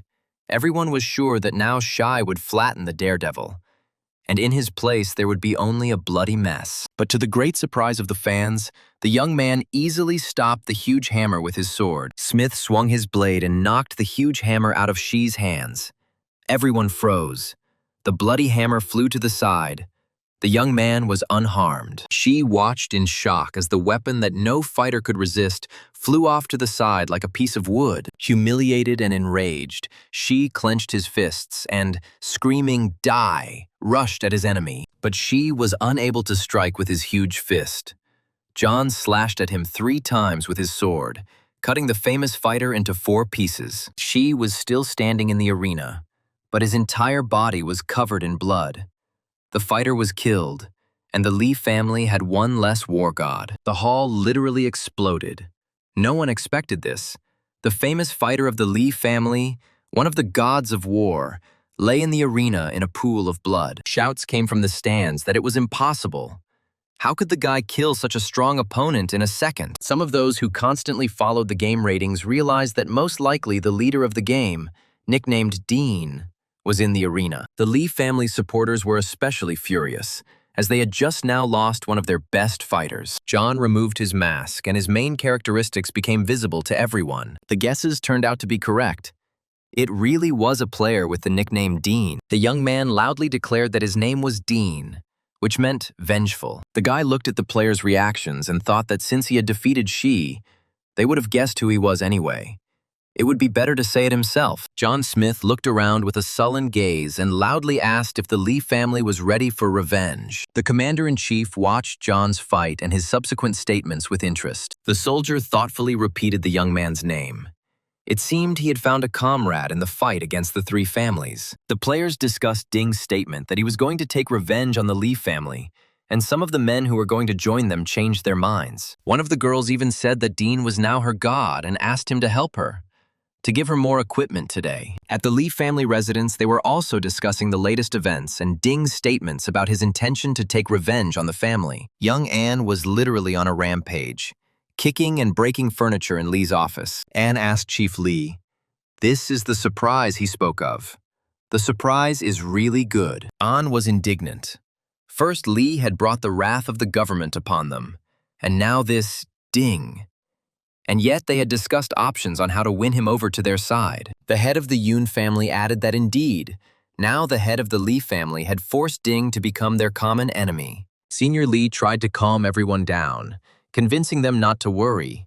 Dean was alone now and would not cause any problems. The main thing now was to resist the government. Old Master Lee didn't know why Ding decided to take revenge on the Lee family. Perhaps Habo had made enemies of himself. Lee said he had already organized a group of people outside the sports ground to create chaos, and that once the first stage of the meeting was over, they would begin to take action. The head of the An family tiredly picked up the chair he had abandoned, put it back in place, and sat down in it. Young An sighed and said that he would trust Lee once more. Let him deal with Ding himself. The family, An would not interfere. Yoon didn't want any trouble either. He put his family's future on the line by trusting Lee. So Mr. Lee had to figure it out on his own. Meanwhile, John, as the winner, remained in his arena, taking up the hammer that remained from his defeated opponent. The trophy Smith received improved his strength and body stats, and John decided that this equipment would suit Foolish perfectly. John also received a bracelet with demonic powers. It could constantly charge and replenish the player's energy. To avoid standing in the arena until the end of the first round, John called a chair from the warehouse. Smith sat in the arena, surrounded by fans and envious people who were constantly discussing the latest events. And then John Smith's attention was drawn to another fight, where the fighter was a strong warrior of the Lee family, nicknamed Lee. This fighter was the second-ranked god in the Lee family's death group. He was trained since childhood. He is a beast trainer and can call upon them to help in battle. Lee was a very strong fighter, and John thought that the Lee family had decided to pit strong warriors against weaker members. Sitting in the arena and watching the fights, John Smith tried to figure out what the Lee family was up to. At this time, Lee activated the portal to call the beast for help. He fought against one of the soldiers. The uniformed fighter who was Lee-er's opponent was quite skilled with a sword. But Lee-er was the god of death, which meant he had the skills of not only a fighter, but also a magician. The Lee family fighter successfully repelled his opponent's attacks, but for the time being, he did not fully demonstrate his skill. Lee tried to throw his opponent out of the arena, but he successfully resisted, repelling the attacks. Finally, Lee got tired of this game and pushed his opponent straight into the mouth of the wolf he had summoned. A huge wolf grabbed the soldier's shoulder, and blood gushed from the lacerated wound. But the officer was not so easily intimidated. He threw the beast back, slashing at it with a broadsword. In response, Lee used another of his well-practiced magical techniques against the military man. The Lee family's death god summoned a black fog which blinded the officer and rendered him completely helpless. The soldier saw nothing around him and waved his sword at random, trying to hit the treacherous Lee, the Lee family's death god. approached his opponent from behind and treacherously slit his throat. The bleeding officer fell dead on the arena. Li kicked the dead body out of the arena and said with disdain, "It's a pity that he only managed to kill one." Looking at the dead enemy, Li added that this was all because Ding killed Shi. Viewers were shocked by the disdain Li's fighters showed for the government and its army, which protected them from the zombies. General Zhang gritted his teeth in anger. He had lost another officer and a fine fighter. Zhang dreamed of fighting Li and avenging the death of his subordinate. But the general was too late. The Li family's war god had another opponent. In the arena opposite Li stood the masked fool. The crowd rejoiced. There was a daredevil who decided to challenge the Li family fighter. Li chuckled and said that Ding had sent his bodyguard to kill him. The Li family warrior was confident in his strength and declared that he would kill Foolish first and summoned another bear ward. Next to the fighter Li stood two animals. Stupid was under the control of John. The owner promised him 2 chicken legs for this victory. The Li family's trained bear easily tossed Silly into the air as if he were a rag doll. The Li family warrior was almost celebrating his victory, telling Ding that his bodyguard was weak. But this was part of John Smith's plans. He wanted to relax the god of death of the Li family. Unexpectedly for everyone, Foolish turned over in the air and landed safely in the arena between 2 animals. Now the wolf entered the battle. Baring his huge teeth, he rushed at Foolish. But Foolish was not so easy to intimidate. He remembered that if he won, 2 fried chicken legs awaited him. The former bodyguard jumped back to get into a better position. The fool leaned on the arena and, using a clever wrestling move, hooked his foot onto the huge wolf and sent him flying. To the surprise of the delighted spectators, the Li family's magical animal flew into the air and landed outside the arena. Now it was the bear's turn. In order to prepare, Stupid did strange somersaults that were incomprehensible to the enemy. Turning from head to head and back again, Foolish approached the puzzled bear. John Smith's servant concentrated and caused a huge explosion that buried the huge beast. Li was at a loss. He realized that Foolish was hiding his true strength, and perhaps Li couldn't handle him. In order to stay alive, Li decided to admit victory. But Foolish did not give him such an opportunity. He delivered a crushing kick to the death god's face. Li fell to the ground, blood pouring out of his nose and mouth. The Li family fighter frantically called up the game panel that gave him the opportunity to admit defeat. But this time, too, Foolish arrived in time and pinned Li hand with his heavy hammer. The fool slashed the Li family's death god with his sword, taking his life, and the officer was avenged. John stopped controlling the mind of the fool, and the fighter's victory was met with thunderous applause. The fool took off his mask and everyone saw his characteristics. The former security guard was bathed in recognition. The fans were delightedly shouting that this was Dean's partner, Stupid, the 5th in the Dragon Country rankings, which is why he was so strong. John Smith watched the action in the arena with pleasure, and he enjoyed depriving the Li family of their protectors. First Uncle Rong, today also Shi. The Li family has already lost 2 future gods of war. There is still one left, but he is not in Jing City. John stretched and thought that the Li family was probably blaming their soldiers now, so the future was still unclear. Meanwhile, the meeting continued, with players fighting for the right to advance to the finals. The strongest fighters have already made peace with each other. Now it's up to the rest. There were no more murders. Some players inflicted wounds on each other, but they were not fatal. Even some of the girls tried to measure their strength against each other, but it looked more like a comedy than a fight. The system announced that the first stage of the Jing City Military Merit Meeting had been completed. Based on the results of the competition, 32 winners were identified, with the winners ranking General Zhang, Ding, and Foolish. All winners must complete the preparation and save information about the first stage of the competition. John opened the panel. Among the winners were 14 military men, 10 representatives of the An and Yun families, and 6 representatives of unknown groups. Smith remembered what results the Li family had achieved in the martial skills meeting in their past life, and what their influence had been. At that moment, his faithful Foolish approached John and asked where his new hammer was. Smith remembered that he had promised Silly the hammer of Shi, and was happy to give his faithful servant the new equipment. Despite the fact that the bloody hammer caused cruelty, Foolish was so kind that he could not become a villain under the influence of the hammer. The fool lovingly hugged his new hammer. The big guy was surprisingly attached to such a weapon. The game reminded all players to go to the save room. John headed towards the door with the others. The players went through the mysterious room one by one, and John followed their example. Entering the room, Smith saw a large blue crystal that sparkled with energy. Following the instructions, John placed his right hand on the crystal to store the information. The system informed the player that the battle information had been saved and would be used as a base during the finale. The trainer system discovered that John had successfully completed the final stage and gave him a new task to become the first in Jing City. John was very surprised by this task.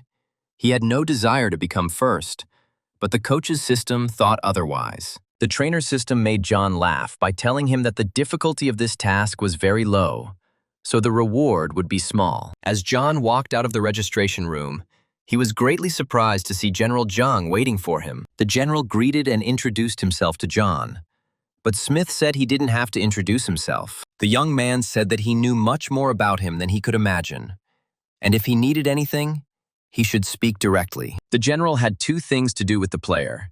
After the start of the Doomsday game, their state really needs strong players like him. The general also told the young man that if he agreed to work for them, they were ready to pay him a reward. But the guy interrupted him, saying that there was no point in wasting time on empty talk. It would be better for everyone. The general told John that the commander-in-chief saw how talented he was and wanted to meet him. This changed the matter.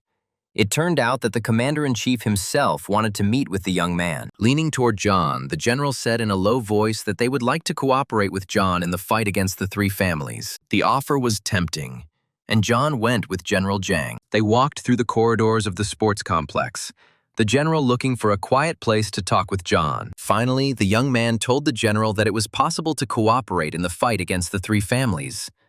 But in what way? Zhang replied that the management had long wanted to deal with the three families, but after the end of the world, their power had increased, and they controlled many influential people. The general feared that if families were displaced, it would lead to instability in the ruling circles, the state and society. John understood this.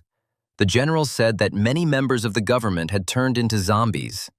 The situation was very unstable. The government is building a safe zone in Jing City. But everything the Li family did today has made the government and the army very angry. The general hoped that John, with his reputation, would attract the players to the government's side. And if the Li family decides to go against the government with weapons, then John will help them. And the government, in turn, will help him take revenge. John shook his head thoughtfully and said that the government was too slow.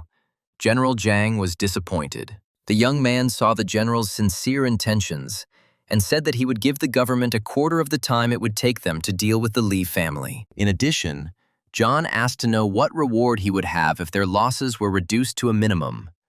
The general was stunned. John said he would wait for word from the general. And as he left, Smith remarked that he only gave one chance to those he trusted. General Zhang was puzzled, and John called silly and went about his business. Smith went out into the street. Townspeople ran past him, raising clouds of dust. Something happened. One of the players shouted on the move that the southeastern corner of the wall in the safe zone had collapsed. People were needed for defense. A crowd of zombies was coming. Players were told that if they killed one zombie with each hit, they could get an extra 50% in coins. Someone shouted to John that everyone who could should go to the defense.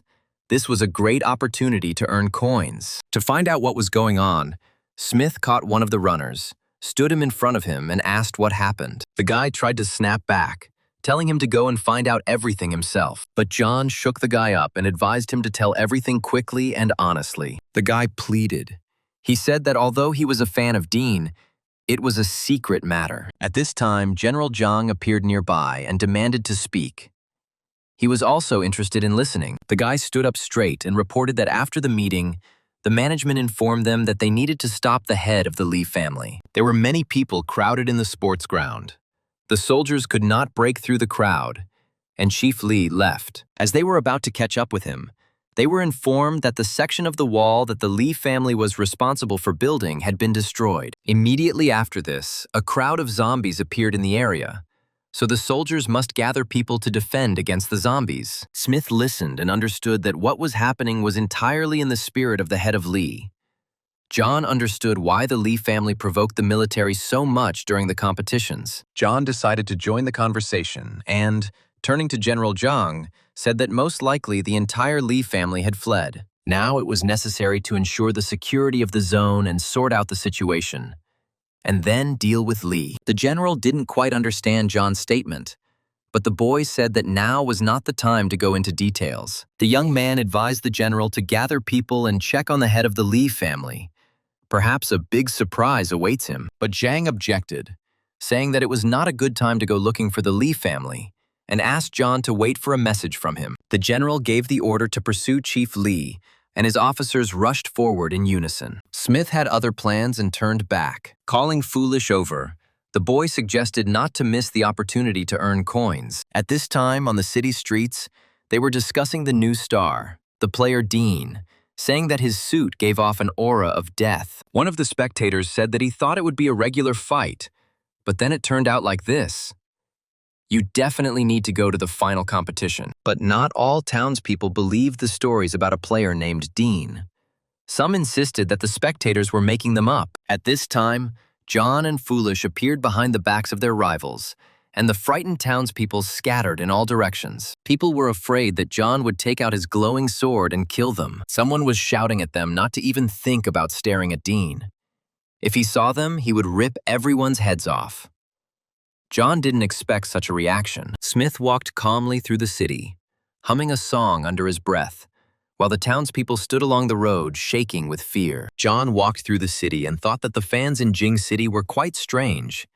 Instead of approaching the star, they hid from him. Smith and Stupid were on their way to the store in Jing City, which was located in the building of the television station. The area around the store was crowded, but when the townspeople saw John, they parted, telling each other that Brother Dean had arrived. The people of Jing City parted, and a clear path formed in front of John and Silly, which led to the store. Silly stood proudly behind his master. John looked at him and thought that Silly would need to be taught good manners. Smith politely thanked the townspeople for letting him out of line. John went into the shop, leaving Silly Boy near the door to guard the entrance. The system greeted the player who entered the store in Jing City. Smith was interested in the honorary badge of the city of Jing, the uniform of the Guardian of Order, and the emblem of the Protector. All this equipment was available in the store, but it cost significantly more than in the city of Mo. The surprised player asked why everything was more expensive here than in the city of Mo. The system explained that this was due to differences in the city's area, population, zombie strength, and other reasons. John thought that if he had known earlier, he would have saved up the coins. Anyway, the money would be provided by the government and 3 families. The guy decided to buy himself a new suit and emblem and give the old things to Foolish. This time, John bought scrolls of the Oath of Flame, Waves of Water, Poison Trap, and others. After transferring his purchases to the activation cards, Smith left the store. It was already late, and they needed to think about a place to stay for him and Foolish. This day went wonderfully for John.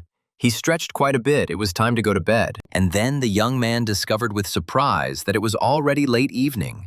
The phone showed 10 o'clock. John invited Silly to follow him, saying that it was time to feed him some fried chicken. The players were walking along deserted streets when they came across a military patrol. One of the patrolmen made a remark to the players, saying that they can't go out at night. He will write them a fine or take them to the police station, so they are in big trouble. John and Silly turned to look at the soldier in surprise. They didn't know the local customs, but the second patrolman, for some reason, hissed at his active colleague and told him to shut up. To John's surprise, the second patrolman hit the first one and said he hadn't seen anything. The soldier shook his colleague, saying that he was crazy, pestering Dean. The second agreed that he saw nothing and no one was there. John and Silly Boy walked on slowly, while the soldiers hurried off in the opposite direction. The Ann family's mansion was sparkling with lights, and no one was sleeping in the house yet. The young head of the family went berserk and smashed dishes, exclaiming that Head Lee had decided to set him up. The young man shouted that Old Lee had prepared in advance, but had decided to hand him over to the government to be devoured. Young Ann shouted at his advisors that when they entered into an alliance with the Lee family, they had told him a lot of lies. But now they had swallowed their tongues. The advisors stood with their heads down and did not know what to answer the young head of the family. Anne grabbed one of the advisors and shook him, asking how they could now fight the government. At this time, the secretary entered the room and bowed to the gentleman and told him that Dean had come to see him. Surprised, Anne released the advisor from his hands and looked questioningly at the secretary to see if she had made a mistake about what the Din was doing here. The guy frowned. This couldn't be. He had a score to settle with the Lee family, not An. Why did he come? The secretary lowered her head and said that Ding said that the An family will soon be gone. Do you want to continue to support it? The young head of the An family thought about it. It was quite a risky statement. An decided to meet with the guest. He ordered to bring him and clean the conference room. Anya was interested in why John came to him. Young Anne sat comfortably in a chair in the conference room and, out of habit, put his feet up on the table. The trembling secretary led Smith into the room and introduced the owner as Mr. Dean. John noted with a smile that they were quite cautious. So many guards and assistants, they probably had a lot of weapons with them too. Anne asked that as far as he remembered, they had not had any disagreements. So why did John come to his family's house? Smith propped his head up with his hand and replied that indeed, he had no disagreements with them. But Anya and the Lee family had. An frowned and said that if he had come to interfere in their relationship between the families, then he should leave. But John replied that he had come to him because of one person. Smith asked the surprised Anya if it was true that the person in charge of food in their family was now a man named Pan Gao-chi. Anya knew that this man had been in the family for many years and was managing things well, and there were no mistakes in terms of food either, really. And asked John if he really thought Pan was sent by the Lee family. He didn't seem to understand how the three families worked. John grimaced. This is Anya about the secret brainwashing technique. From birth, they give their soldiers pills with magical properties and they grow up to be obedient slaves. Anya's eyes widened. No one knew about this. John continued that the main thing is not the technology itself, but its origin, and thought that only 3 families knew this secret. He shouted at the guest that why should he talk to him about this? John chuckled that he didn't have to say anything and suggested that Anya press on her stomach and then hit her in the heart area. The young head of the An family was very surprised and decided to conduct an experiment on Ding's advice. The guy pressed on his stomach, feeling a slight pain. Then Anne very lightly hit himself in the heart area. To young Anya's surprise, at that very second, blood began to gush from his mouth, eyes, and nose. Anya looked at his blood, which was all over his hand, shook and said that this was simply impossible. This couldn't be. John said that they bought the equipment from the Lee family. They have another secret technique that allows them to control those who have been brainwashed. Is there a problem with it? Anne shouted that it was impossible. They've been using this technique for centuries without any problems. What was happening now? In his past life, young An became the god of magic of the entire world. His body was reborn, and only then was he able to get rid of the threat of the Lee family's technique. But it was too late. All the power and capital were in the hands of the Lee family. In addition, young Anya's wife and child became hostages of the Lee family, and he continued to work for them. Smith really hoped that in this life he would not allow this to happen, because An was a very talented magician and could be useful to him. Anne wiped the blood from his face and asked John how much longer he could live. Smith replied that this should be asked of the Lee family. How long An would live depended on how quickly he received the antidote. Anya suggested that John leave because his business was none of Smith's business, but John was in no hurry to leave. He said that he had a profitable offer. An didn't think that the Lee family only controlled Pan Gao-chi, so An asked John, puzzled, what he meant. Smith put a piece of paper on the table. He said that this was not a complete list of people controlled by the Lee family, but everything written on it was true. Anya looked at the piece of paper as if enchanted. He was very interested in reading the list. The owner of the house asked the guest what he wanted. John said the price was 200,000 gold coins. Anya was shocked. 200,000 coins. That was just robbery. John quietly whistled a song. After waiting a while, he asked Anya how much he could give him and replied that 80,000 coins, no more. John laughed, surprised by this answer. The guest said that Anya's greed would lead to losses far exceeding 80,000 coins, and thought for a moment and said that 100,000 coins was the most he could offer. John agreed. moved the piece of paper closer to Anya, and offered to transfer the money. The deal was made. John left the piece of paper and walked away, leaving young Anya to ponder. The Ann family's manor was plunged into darkness. Everyone was asleep except for the young head of the family. John and Silly went to the hotel room they had chosen to stay in the city. Smith unrolled the scroll with the Oath of Flames and decided to study it in detail. This scroll gave the ability to give the weapon the skill of a fire attack, after which the weapon began to have the effect of incineration. The young man trained tirelessly, mastering a new skill. He wanted to give the effect of incineration to his victorious sword. John meditated in the air, summoning flames from his palms until he mastered all the lessons of the scroll. By midday the next day, the skill was mastered and the flame obeyed Smith. John was tired. Working with fire took a lot of energy. The system informed the boy that he had obtained the Flame Oath skill through the Green Emperor specialty. The system reminded him that he could use the flame seal on his weapon, allowing him to use a fire attack. Smith decided to experiment and mix the Oath of Flames with other properties of his sword, Julie. At that moment, the sword burst into flames. John was pleased. His experiment with the sword was a success. Now the young man could use his sword not only to wound or kill his opponents, but even to incinerate them. John was eager to test the power of his upgraded weapon and was looking for an opportunity to test it. And then the young man's eye caught sight of a stool. John lightly touched the corner of the stool with his sword. At that very moment, the furniture, starting from the corner that the sword touched, began to turn to ashes.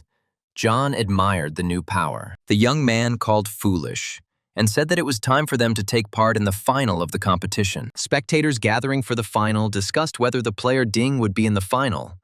Someone told how he cut Shi with one blow. The system asked all participants to go into the room to read the characteristics from the initial stage of the competition. John was already heading into the room, but the general called out to him from behind. Zhang said he told his superiors about John's demands, and they want to meet him after the competition is over. John agreed and thought it was a great opportunity to meet with the government. The young man approached the crystal, near which he had already been in the semifinals. The guy put his hand on the crystal, and the system reported that the information was being loaded. The system gave the player information about him and the conditions of the final competition. The player read and spoke the command for teleportation. The space around John began to spin. The game was preparing to teleport him to the office of the other players. John found himself in the participants' restroom, where General Zhang and his faithful Silly were already sitting. The game informed John that his participant number was 001, and he could choose an opponent.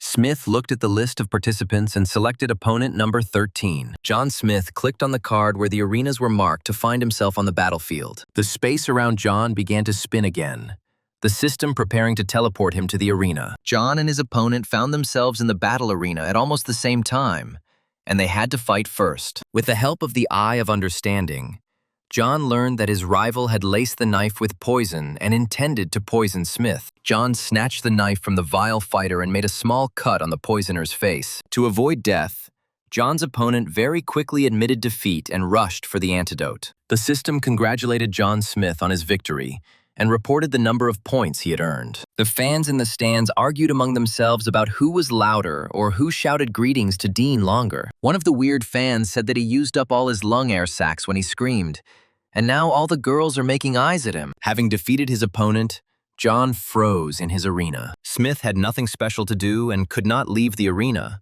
so he watched the fights of other fighters. Foolish's opponent turned out to be General Zhang. This fight was interesting to John, so he came out of his resting state and took control of the Fool. Foolish wielded his new hammer, which he had taken from Shi in battle, and General Zhang wielded his famous sword. Smith opened General Zhang's panel to see his strengths and weaknesses. Stupid speed and energy are about the same as Zhang's. It's good that they don't have too many characteristics in common. The fighters fought almost on equal terms. John thought that if some medicine had not been used in Li's past life, then Shi and Li would hardly have been able to defeat General Zhang. The general actively attacked Glopish, and he very skillfully repelled his attacks. The opponents advanced and retreated. None of them gave in or took the lead. Zhang decided to use his talent, a sword that splits the earth, against which almost no one could resist. The general struck the arena with his fiery sword, The fool flew away, very puzzled, but soon rose. The general thought that it was not for nothing that Foolish was Dean's assistant. He was 2 levels lower than him, but he was able to withstand the split of the earth. Jang sympathized with Foolish, but he knew that he couldn't lose to him. Otherwise, his reputation in combat would fall. To his surprise, Jang saw that the fool froze for a moment. While John passed information to the servant, Smith told Foolish that if he didn't defeat Jang, he wouldn't eat fried chicken or pork for 3 days. This was the most terrible punishment for Foolish. Having learned of such a prospect, he became mega aggressive and rushed at the general. Swinging his bloody hammer, Foolish continually attacked his opponent. Jang defended himself, but he understood that with such active attacks, he would soon have a hard time. The new hammer of the Foolish inflicted very strong wounds, so Jang had to defend himself very actively or dodge it. The general activated the talent of the Blessing of the God of War. This talent gave the body immunity from injuries, as well as increased recovery speed. Energized and immune to injury, General Jang attacked Foolish. A strong and experienced warrior, the general did not want to kill John's assistant. He only planned to wound him, but unexpectedly for the general, Stupid swung and hit him with his bloody hammer right in the center of the body. Jang was thrown back, but remained in the arena with the help of his sword. The general summoned the talent of immortality in order to counter his aggressive and fast opponent. After activating the talent in front of the astonished public, the spirit of an immortal warrior began to enter the general's body. Now the general's entire body was covered in fiery armor, and instead of Jang, an ancient Eastern warrior stood before the astonished fool. The general's several talents combined together posed a serious threat. It could frighten any enemy, but not Foolish. And so, the god of war, General Jang, blazing with eternal fire, rushed into battle against Foolish. Behind the immortal warrior stood a whole army, each warrior holding a sword at the ready. Foolish was facing a difficult attack. John froze in admiration. He didn't think he would be able to see the spirit of an immortal warrior in its initial stage. The fool called upon his talent to turn all things into form in order to strengthen his body and stand against the ghostly army. From the blows of the Foolish, stones began to rise from the arena, forming a stone armor around the fighter. The fool, who had strengthened his body, jumped high, swung his hammer, and rushed towards General Jang's immortal army. The general responded by calling forth a hovering triple attack, summoning his warriors to his aid. And so, in the arena, two enormous forces collided. The bloody hammer of the fool, his stone energy, and the light and fire of General Jang. There was a loud explosion in the arena, and the bright light blinded not only the fighters, but also the breathless fans. Bright rays of light made the audience scream in fear and tremble. No one understood what had happened, and what would happen next. The flash went out, and everyone saw that the arena had been turned into ruins. The fighters were lying among the stones, from which clouds of dust were rising. General Jang was wounded. His whole body was covered in blood, but Jang was alive. Not far from the general, in the arena, with his arms and legs spread out, lay Foolish. He was also wounded, but also alive. Foolish's suit was in tatters. He was shaking with chills, and blood was oozing from his mouth, eyes, and other wounds. Ignoring his wounds, Foolish stood up and swayed towards General Jang. The game announced that the winner of this competition was a player nicknamed Gludish. General Jang, leaning on his sword, rose to his feet with difficulty. He had no serious injuries. Jang looked at his opponent. He hadn't received such a blow to his reputation for a long time. The fool smiled amiably. For him, it was just a battle, the reward for which was fried chicken and pork knuckles. The opponents walked towards each other without expressing any hostility, which caused a storm of applause in the stands. People were shouting that this was a real battle, a clash of the strongest, and that the rest were just weaklings compared to these fighters. One of the fans shouted that the hardest thing is to defeat the opponent with all your strength, and not to choose a weak enemy. John admired these wars and thought that General Jang was just awesome. And stupid was also cool. In the restroom where the soldiers had moved, a doctor came up to examine the general's wounds. But Jang brushed the doctor off, telling him to examine Stupid first and not to worry about him. John thanked the general and said that there was no point in doing this, that Stupid was fine. The general insisted. Smith said that they had enough medicine, and besides, Stupid had a special skill. He just needed to be fed. Jang was very surprised and said that if they needed anything, they should definitely let him know. John understood perfectly well that if Stupid was subjected to medical treatment, then everyone would know the truth, that Stupid was not a human being. The doctor bandaged and treated General Jang's wounds, and Foolish happily devoured the fried chicken and visibly recovered. At this time, the system announced the winners. In the competition, the first in the ranking was the player Ding, the second was Stupid, and the third was Zhang. For the viewers, the news that Ding was in first place was not a surprise, but that Stupid would be second was not expected by anyone, and many felt sorry for General Zhang. The townspeople were discussing that the gold-level equipment had gone to Dean. The conversations of the townspeople praising Dean and Stupid were overheard by a strange character, who was difficult to recognize because of his cap and mask. The stranger, who was clearly hiding his identity, was emitting dark energy. The man was angry. The masked stranger scolded Dean and Silly, asking where these two came from. Everyone only talks about them. The man narrowed his eyes angrily and said that it was their Lee family that should enjoy fame and respect. One of the fans heard the words of the strange man. They began to pay attention to him and ask who it was and what he was saying. The man didn't want to be recognized, so he pulled his cap down lower and hurried away from the audience. The townspeople, seeing that the grumbler had retreated, laughed cheerfully after him, which further increased the irritation of the head of the Lee family. Meanwhile, John had arranged a celebratory dinner for himself and Silly, since they had both won today's competition. While devouring his dinner, Smith loaded up the gold-tier equipment he had received as a reward for his victory. The system informed John that he had received shimmering boots, experience points, coins, and had reached level 23. The young man was surprised that he was given such a generous reward for first place in the skills meeting. John studied the characteristics of the gift.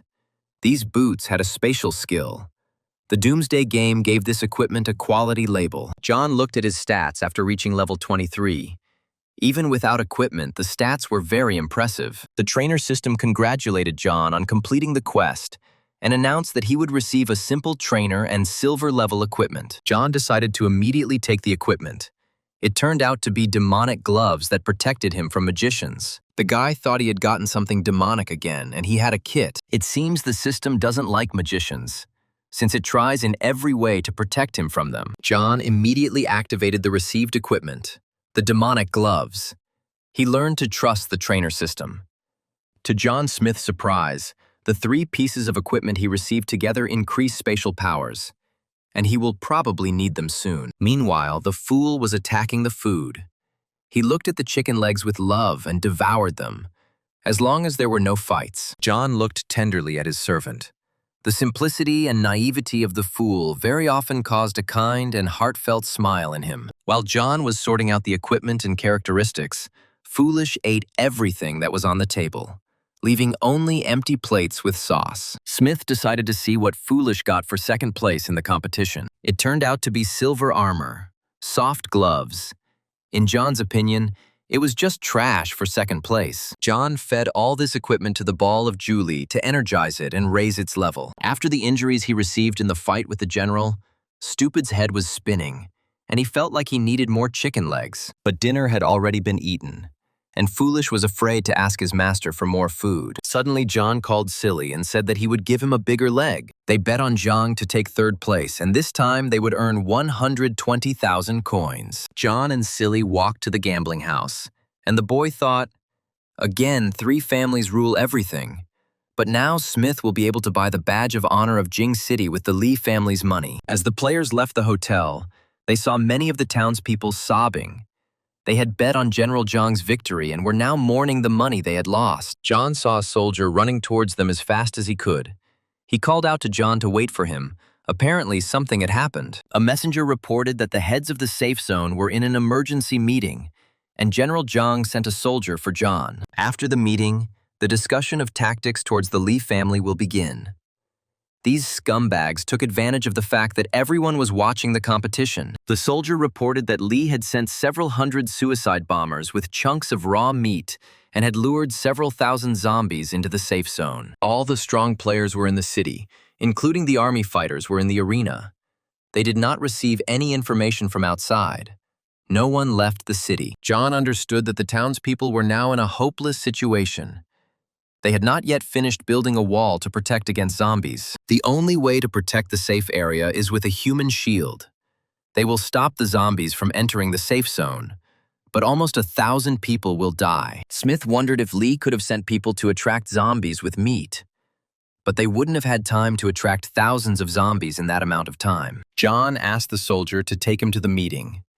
Smith was puzzled. Was there someone else behind the Lee family?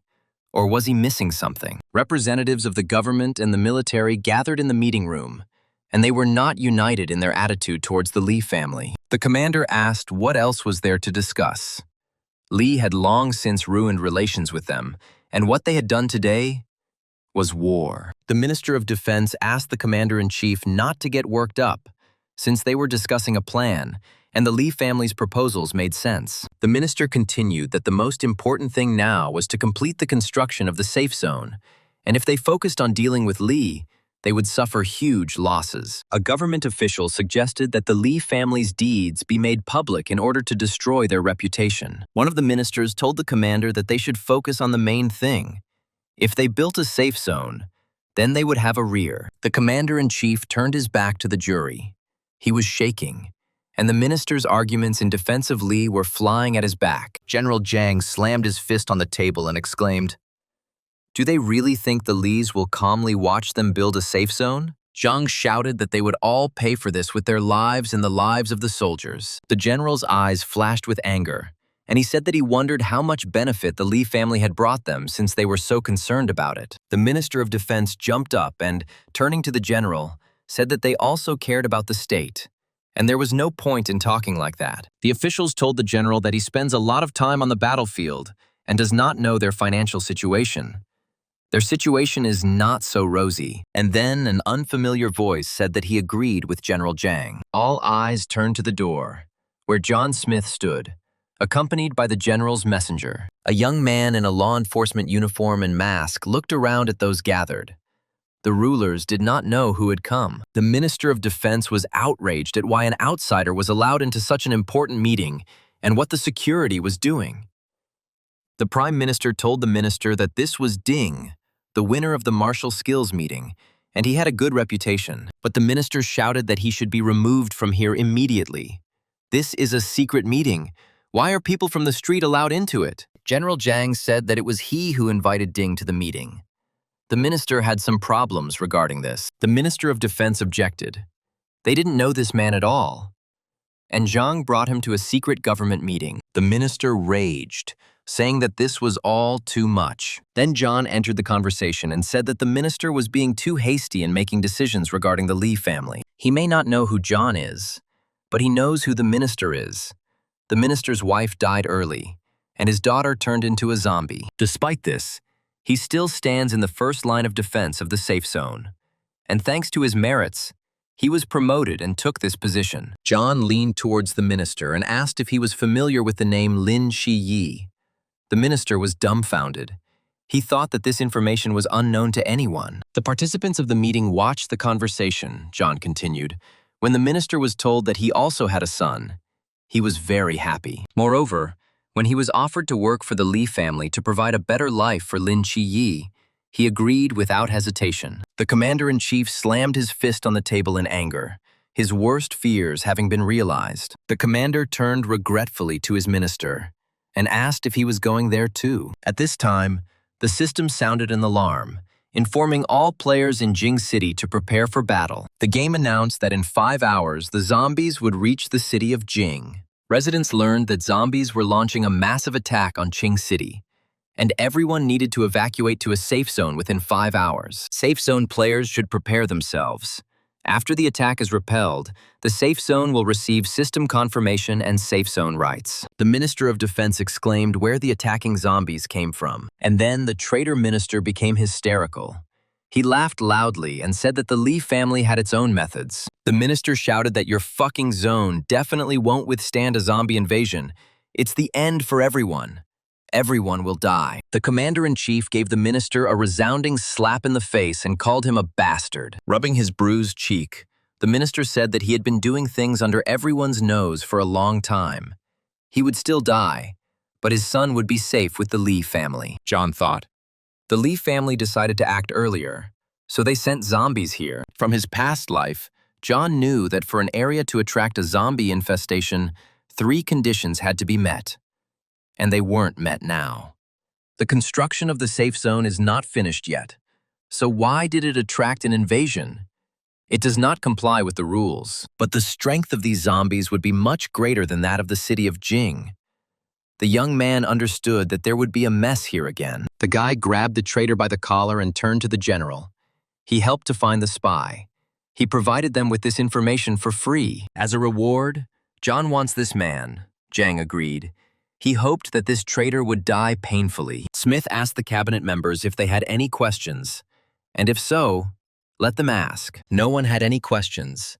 Everyone was depressed by the information they had received about the traitor and the zombie invasion. John headed for the exit, telling those gathered to continue their meeting. But he had to go. He still had things to do. Smith led the traitor through the streets of the city, which he condemned to a terrible death. The guy wanted to interrogate the minister. The soldiers patrolling the city looked in surprise at the minister, who was kneeling before John Smith. Someone said that Ding even tied up the minister. He became so cool. Another noted that the minister probably got involved with the Lee family. The Minister of Defense looked at his whistleblower. He did not know why John Smith had taken him with him. The young man was angry at the traitor. He had been betrayed many times, and the feeling was not pleasant. The guy threw the official to the ground with all his might, who easily condemned thousands of people to death. The minister told John to kill him faster. When the zombies break in, they will destroy the entire safe zone, and then everyone will die. The soldiers who heard this realized that the minister was a traitor and had something to do with the zombie invasion, and that their brothers were dying because of this shit. Smith feared that the ruined soldiers would tear the traitor minister to shreds, and he still needed to interrogate him. To ensure that no one would disturb him, the guy activated a soundproof dome with a diameter of 5 meters for half an hour. Once under the dome, John ordered Foolish to guard them. The military gathered around. They watched the interrogation of the traitor. The minister exclaimed that the safe zone was sealed. No one could escape. Everyone would die. To cut short the traitor's useless speech, John punched him hard in the face. The blow caused blood to flow from the minister's mouth and several teeth to fly out. The minister was shaking. He understood that now John could do anything to him. Smith asked where the head of the Lee family was now. In an attempt to stop the bleeding, the defense minister said he would not tell John where Mr. Lee was. Smith chuckled, saying that he liked the brave, and took out the dagger of decay. The boy asked the minister again if he was ready to tell where old Mr. Lee was, but he answered in the negative. John plunged the dagger of decay into a sore spot on the minister's arm, causing terrible pain. The official howled. He didn't expect the guy to torture him. John moved the dagger to enhance the effect and repeated the question, curious as to what the Lee family had promised him. The minister, who was suffering from terrible pain, begged the boy to kill him quickly. But John said that he had not yet told where Chief Lee was. Tormented by bouts of pain, the minister shouted that he did not know where Mr. Lee was and asked to kill him quickly. John pulled the dagger of decay from the official's hand, but it did not stop the pain. Smith asked if the minister really didn't know where Lee was or if he was lying. John decided that the official was lying and plunged the dagger into his other hand. A piercing scream escaped the minister's chest. John decided to ask him another question, which Lee had ordered to be done. He advised the minister to think about his son before speaking. The minister rattled off that they first ordered him to transport the funds through the safe zone, or to give the army such an assignment that the soldiers would die. But John wasn't asking about that.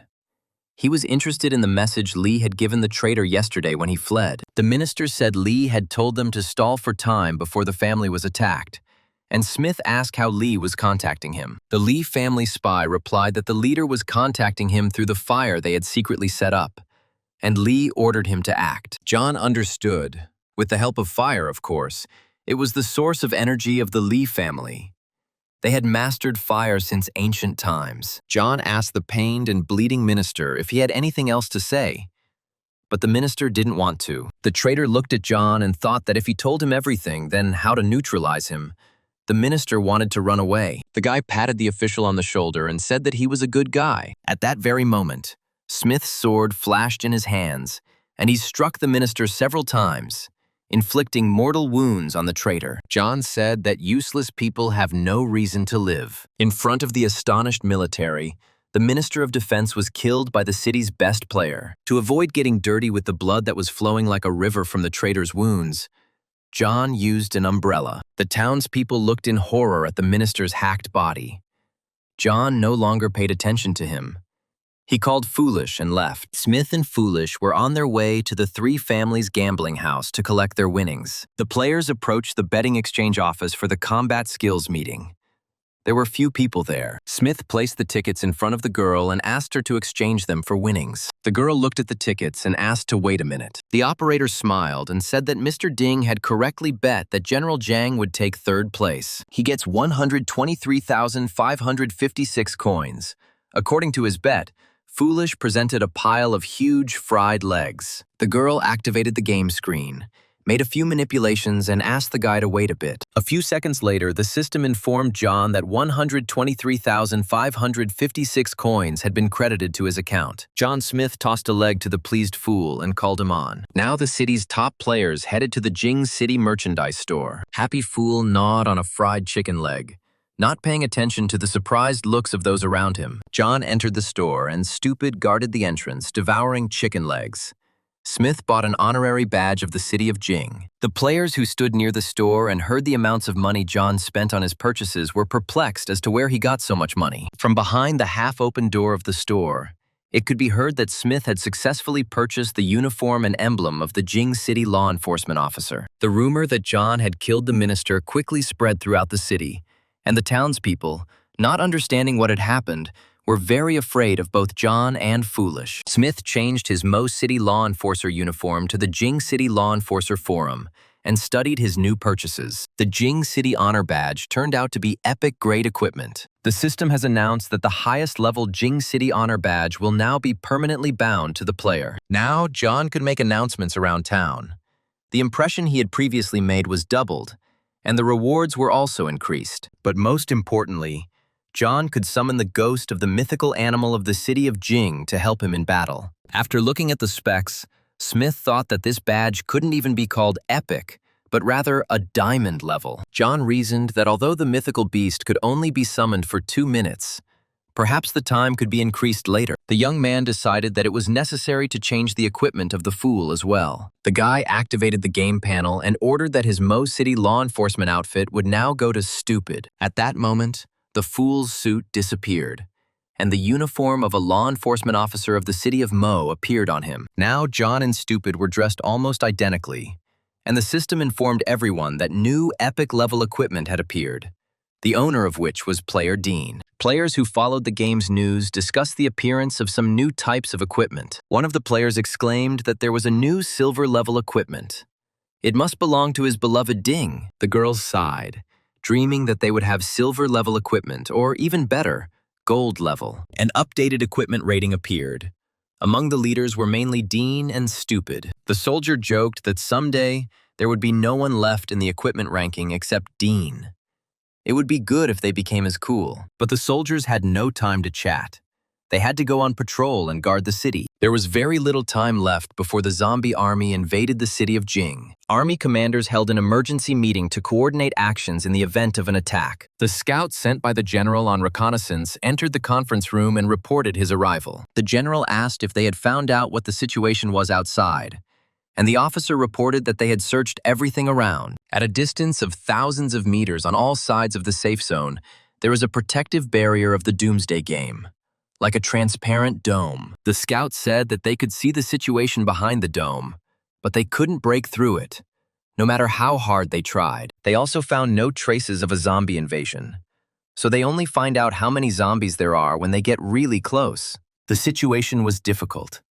It was good that due to the competition, many players remained in the safe zone. But Li also took away a lot of people. General Jiang understood that their fighting strength was only enough for 2 directions. It turns out that the military will have to guess which side the zombies will come from. The commander suggested placing defenses in the 2 most likely directions. If zombies appeared from the other 2 sides, Then the idea was to transfer troops there. One of the commanders said that it was possible to transfer soldiers, but without defensive structures, they would lose a lot of people. The commanders said that they did not have time to argue now. They needed to protect two directions. The commander-in-chief turned to General Zhang. He had rich combat experience, and the commander listened to his opinion. Zhang proposed to protect the east and west. The wall in the west was still not finished. On the east side, the Li family had made a hole. If the zombies attack from these directions, they will lose more people. The commander-in-chief agreed with the general's arguments. General Zhang left the meeting room with the scout to prepare his defense. Meanwhile, John Smith, lying on the bed in his hotel room, was calculating the possible developments. The system said that if a safe zone was damaged by a zombie, he would receive a fine and the prices in the store would double. The boy thought that he could escape from the safe zone, but if they were defeated, the safe zone would suffer great damage. Smith decided to take advantage of the honorary badge of Jing City and make an announcement. The young man wanted to inform the residents of the city of Jing about who was to blame for the upcoming zombie invasion. After typing a text that exposed the head of the Li family, the young man sent the message for publication. Smith wished the text had limitations. Otherwise, he could have written 1,000 words without repeating anything about the Li family. The system announced to all players in Jing City that player Ding had sent a message. The message said that Old Master Li was hiding like a cowardly rat, that Li has completely lost his conscience, sent a horde of zombies to the city of Jing, that he is a mistake of nature, a real coward, and Dean wants him to die. At the Li family office, Smith's message provoked a torrent of obscenities from the chief. Chief Li shouted that Dean was forcing him, and if he fell into his hands, Li would break his spine. Old Master Li swore that no matter what it cost him, he would kill that impudent Ding. Chief Li's assistant knocked on his door and said that something had happened. The head of the family, gloomier than a storm cloud, asked his assistant what else had happened. The assistant said that because of Dean's message, in which he said that it was the Lis who brought the zombies to the city, many began to hate them and want revenge. At the gathering places run by the family, half of the people decided to leave, and there were also uprisings in some places. The shaking aide said that people at other gathering places might also decide to leave if they learned that the family was in charge. The assistant reported that the family had suffered great losses because of Dean's message. Old Master Li suddenly swayed and fell to the floor. The assistant rushed headlong towards the master and managed to catch him. The elder Li was unconscious. The assistant shouted loudly, calling the people together, and said that the chief had fainted. The time of the zombie invasion was approaching, and soldiers were building defensive structures in the southeastern corner of the city. General Zhang watched the progress of the work and understood that they would not have much time. Zhang asked the adjutant if the army statistics were ready. The adjutant reported that they now have 50,000 combat-ready people, of which approximately 20,000 are army soldiers. The An and Yun families sent another 15,000 people, and the same number were volunteers, mercenaries, and small groups. The general asked all this. The adjutant answered that there were still 100,000 people, but their fighting abilities were poor. They could not be taken into account. Besides, there is no time to get ready. Those responsible for clearing the streets of zombies have not yet returned. There are about 100,000 of them. General Zhang frowned. This wasn't enough. If they were in a safe area, then they wouldn't have to be afraid. The aide told the general not to worry so much. It might not be easy to fight, but they would all stand until the end. The general replied that they had no other choice. The south and west are guarded by 20,000 men, and the east is entrusted to the An and Yun families. If the zombies come from the north, they will transport troops there from the east. Zhang reminded the adjutant that if the An and Yun families did not listen to orders, the right to disband the army remained with the city command. The system reported that a horde of zombies was approaching the city of Jing. The time of the zombie invasion was 5 o'clock. General Zhang read the rules for the occupation of the zombie safe zone that had appeared in the system. According to the rules, a crystal has appeared in the city that needs to be guarded. If zombies touch it, it will be considered as the city being occupied. The general had barely finished reading the rules when he noticed that a strange glow had appeared in the center of the city, which had not been there before. A huge blue crystal shone in the square of Jing City. The townspeople approached and looked at the huge oblong crystal with curiosity, but did not dare to touch it. First of all, The crystal attracted those citizens who had a high rating in terms of merit points for the city of Jing. The players flocked to the square. General Zhang hurried them. He ordered the adjutant to leave all the players with high combat ratings. Zhang said that the strongest should go guard the crystal in Jing Square. The rest should be placed in other buildings. The officer asked the general if they needed to call the players Dean and Stupid. Zhang didn't know what to answer the officer, because he didn't know if he could command the players who had defeated him in the arena. The general barked at his subordinate that he should stop asking stupid questions and let him convey the order to everyone. General Zhang walked through the city and thought, of course, the help of such strong players as John and Stupid would not hurt them now. Meanwhile, John was in the hotel room mastering the scroll, Water Waves, to control water. The system congratulated the young man that thanks to the Green Emperor's specialty, he had obtained the special skill of water waves. This magical skill allowed John to create a water saucer using energy. It could suck in and wash away enemies. The young man just lacked this skill. It can be used as a weapon to clear the streets of zombies. The trainer system reported that due to the zombie invasion of the safe zone, John received the task, fight with all his might. Smith read the assignment. It stated that the forces of the parties were very different.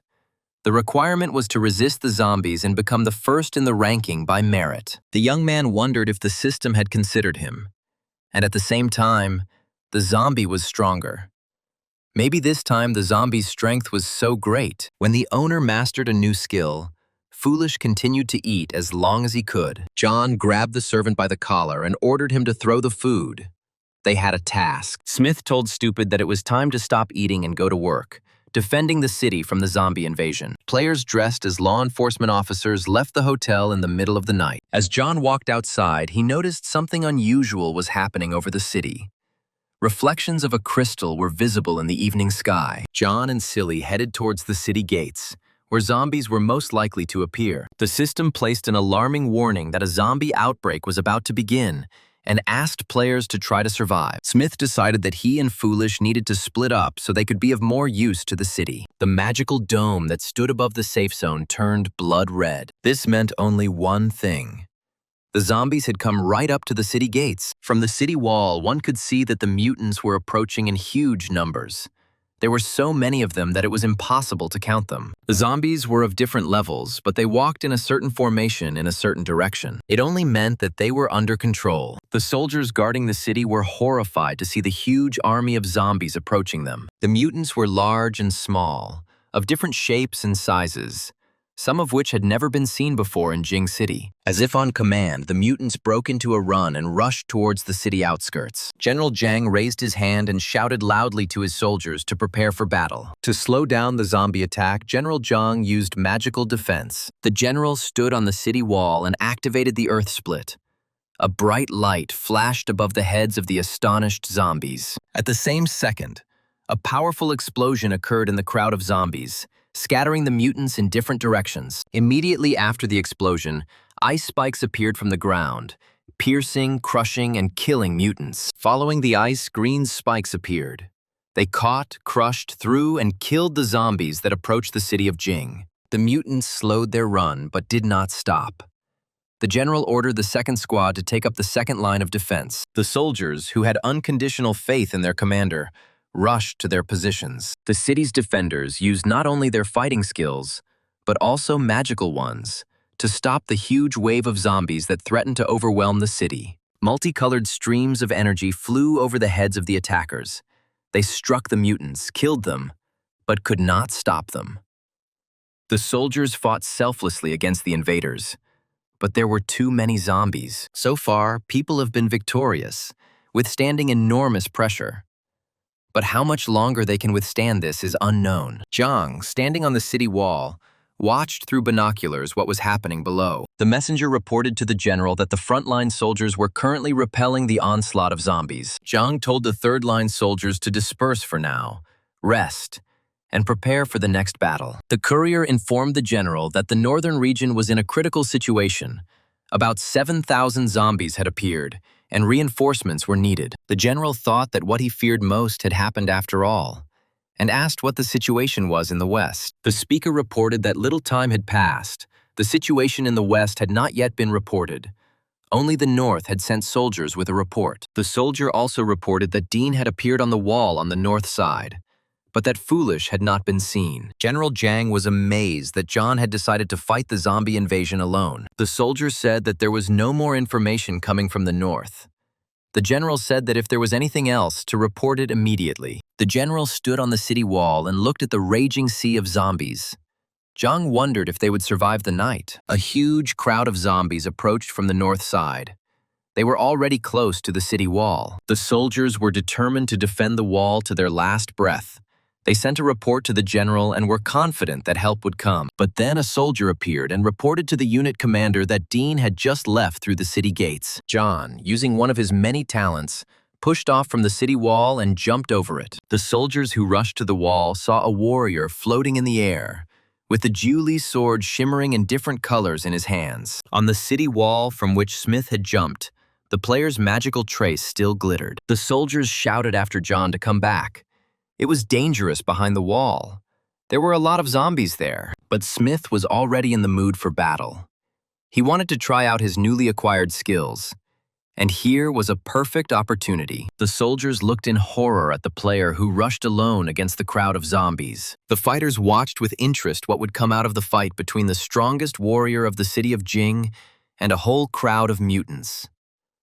The sword of Julie in John's hand was blazing with a furious fire, ready to incinerate all the mutants in the world. John activated a fire attack, causing flames to swirl around him. From the outside, it might have looked like the guy was descending from the sky on a fiery staircase. The zombies closest to Smith were engulfed in flames. The mutants were rushing about in the fire but found no salvation. The entire area around the northern city wall was engulfed in a fiery whirlwind, which swirled and burned the mutants. Finally, John stopped and looked around. As far as he could see, there were corpses of zombies killed by the fire attack. The fighter raised his head and looked into the distance.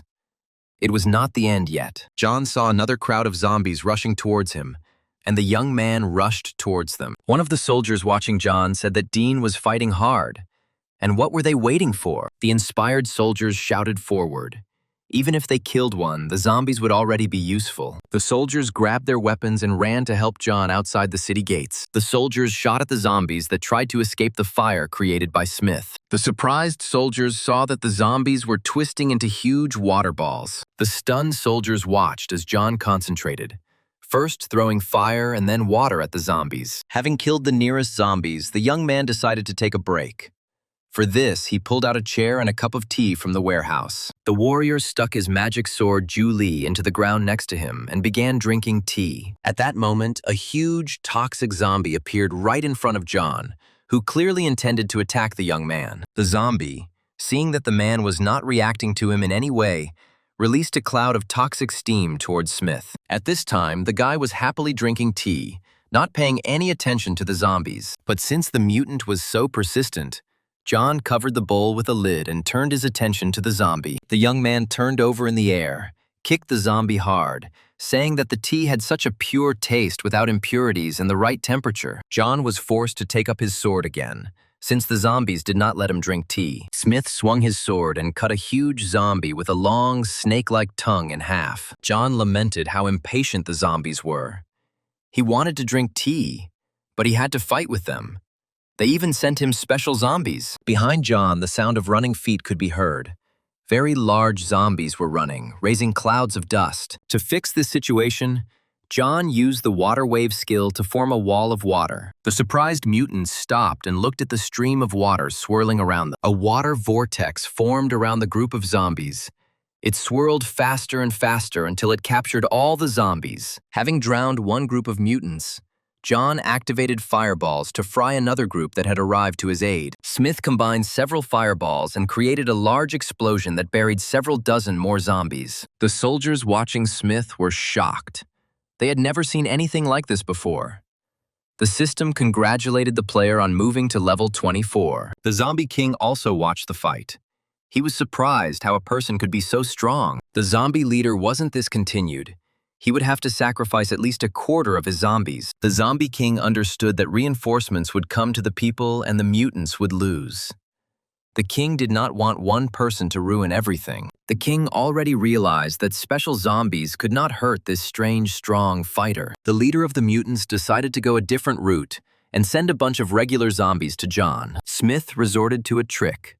He used an old straw man to distract attention. John stuck an old straw man in there, and the mutants sent by the king thought it was John Smith in front of them. A huge crowd of zombies pounced on the unfortunate scarecrow, while the guy himself slipped away from them. John realized the king's plan to isolate Smith to allow the zombies to break into the city. The guy came to the aid of the soldiers in time, who were already being attacked by a crowd of zombies, in order to break through to the city gates. The zombie pressure was growing stronger.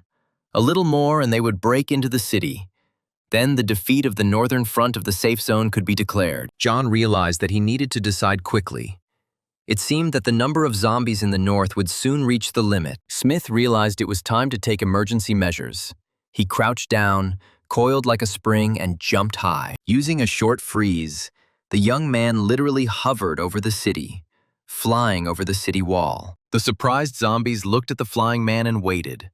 They slowed their advance. The young man called out to the city's honorary ruler, Yi Jing, and addressed him, saying that it was time to show his skills. The boy touched the sign and called upon the protection of the spirit of the mythical animal, which was the patron of the city. To replenish his energy reserves, the young man drank the elixir. And at that very second, golden and purple tongues of flame began to swirl around him. Sparks and electrical discharges flew out of the sign. This meant only one thing. The spirit John had called had responded. The mutants looked at what was happening with fear. The entire space around them became purple and golden. The zombies were shaking with fear. They no longer ran forward to the city wall, but tried to move backwards. A powerful electrical column appeared in the sky, and a huge discharge fell on the northern part of the city. The honorary citizen's badge grew larger, turning into a huge shield that covered John. All the city's residents saw this powerful pillar of light, which sparkled with purple and golden light. No one understood what it was. The soldiers who were fighting the zombies saw a powerful discharge and heard pleasant music, which encouraged the defenders and instilled fear in the attackers. Everyone was asking each other what had happened, but no one could answer definitively what this phenomenon was and who had caused it. Suddenly, glowing greenery began to appear in different parts of the city, on which beautiful flowers immediately blossomed. The city, which was attacked by zombies, literally blossomed before our eyes. People looked at this and smiled. One of the soldiers, seeing the flowers and hearing the music, said that this was a happy omen. Smith, having driven the zombies away from the gate, ran to see what was happening nearby and whether his help was needed there. John heard the soldier's words about the omen and looked at him in surprise. At that very moment, John saw a miracle. The spirit of which he had called upon finally appeared and took shape. An amazingly beautiful animal, purple with golden highlights, trampled and killed zombies that were attacking the city. One of the soldiers recognized this animal. In the city, it was called Qilin. It was the patron saint of all the townspeople. But someone was afraid of Qilin and shouted that they had to disperse, because this creature would turn the battlefield into a real hell. John admired the spirit he had summoned. Qilin was very beautiful, graceful, and at the same time formidable. The system reported that the purple golden snow and thunder Qilin was a legendary level ghost, one of the auspicious beasts of the Long State. Qilin is the guardian spirit of the city of Jing. The young man realized that he had summoned a good beast. John was at a loss. It seemed to him that Qilin understood and realized everything. Qilin looked at the young man with understanding, and the boy thought that this spirit possessed the nature of a human. It had consciousness. This was definitely not just an illusion. But there was little time to think, and Smith decided that he would study Qilin later. The zombies, meanwhile, scattered in all directions, frightened by the spirit of the city's patron. Qilin caught up with them, trampled them, but most of all, killed them with electric discharges. The spirit came up to John and looked at him as if asking for instructions on what to do next. The young man understood. Under the control of John Smith, Qilin rushed into battle into the thick of the zombies, where there were the most of them. The zombies tried to run away from the terrible beast, but fell dead, struck by electric shocks. Smith looked at Qilin with admiration. A magical beast with electric current. That's cool. The mythical defender of the city continued his victorious march along the city wall. Even the sight of Chillin terrified the mutants.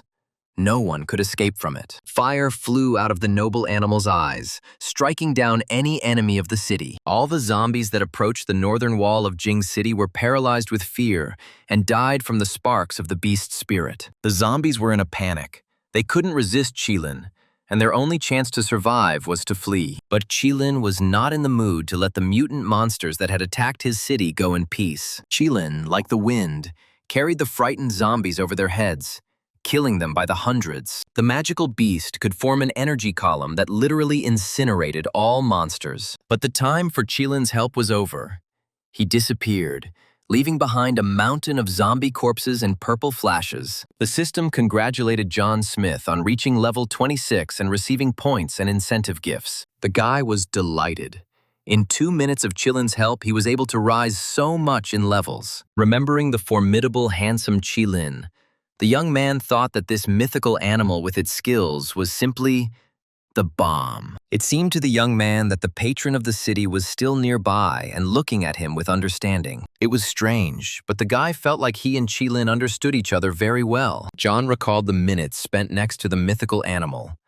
The young man felt the unprecedented power and kindness of the beast. John was very interested in understanding this animal, and whether it was an animal at all. The space around John was still filled with the purple glow of the Qilin, which protected the young man from the onslaught of enemies. It seemed that Qilin protected the young man with some kind of special dome. The boy looked with gratitude in the direction from which Qilin appeared. But it was time to get out from under the protection, because the battle for the city was not over yet. And John broke the protective dome. The lilac light still enveloped the guy.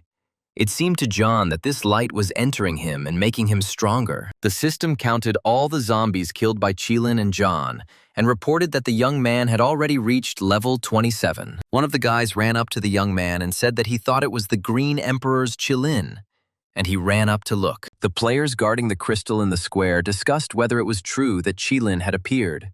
Some were delighted, while others did not believe it, saying that it was nonsense. The girl watching the rankings exclaimed, "Dean's level rose from 24 to 27 in an instant.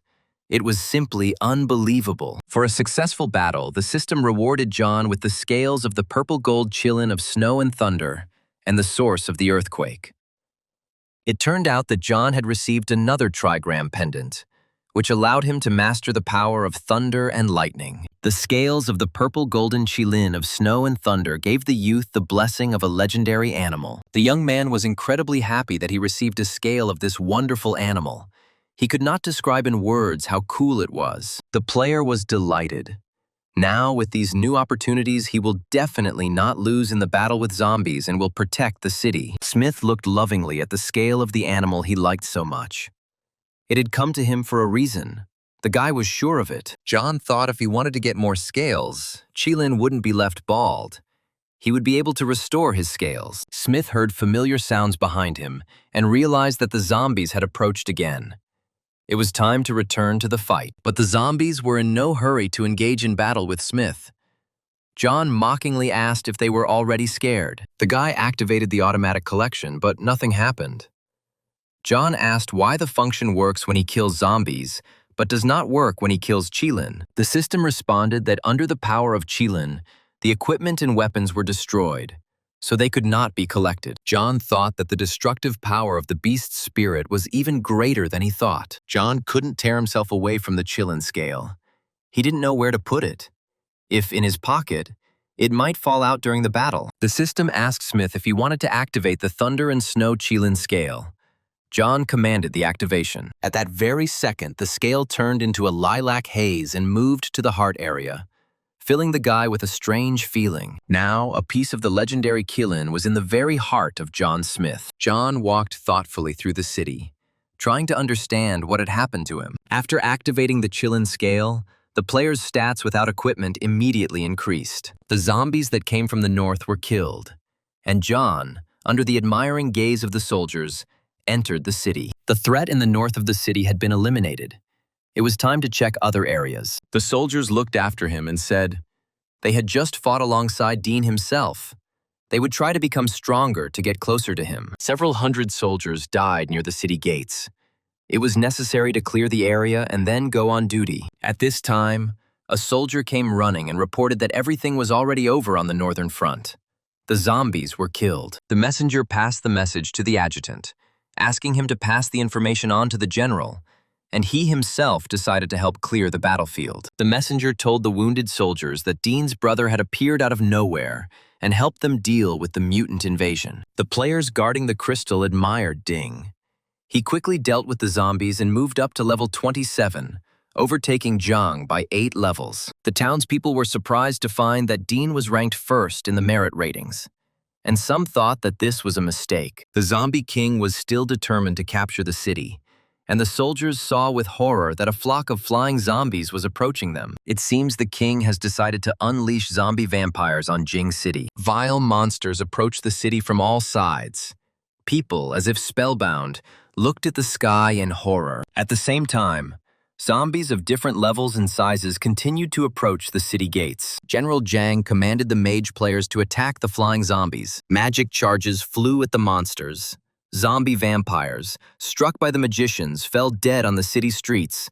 But there were a lot of them. The officer reported to the general that the scouts could not break through the obstacles, but the message that zombies were attacking the crystal had been delivered. The soldier convinced the commander that they would definitely cope and clear the city of zombies. The watchman didn't understand what was happening. The zombies seemed to have gone mad. Where did they all come from? The zombies really seemed to appear out of thin air. They rushed towards the square to take possession of the crystal. Then the city would be captured. The townspeople watched in horror as mutants emerged from the asphalt, tearing holes in it. Giant zombies crawled out of the holes, which looked more like lizards, but their faces were human. Heavy fighting was taking place in the city of Jing. Magicians were killing zombie vampires. The military, having taken up a circular defense, were fighting foot zombies. The soldiers were also attacked by zombies that crawled out of the ground.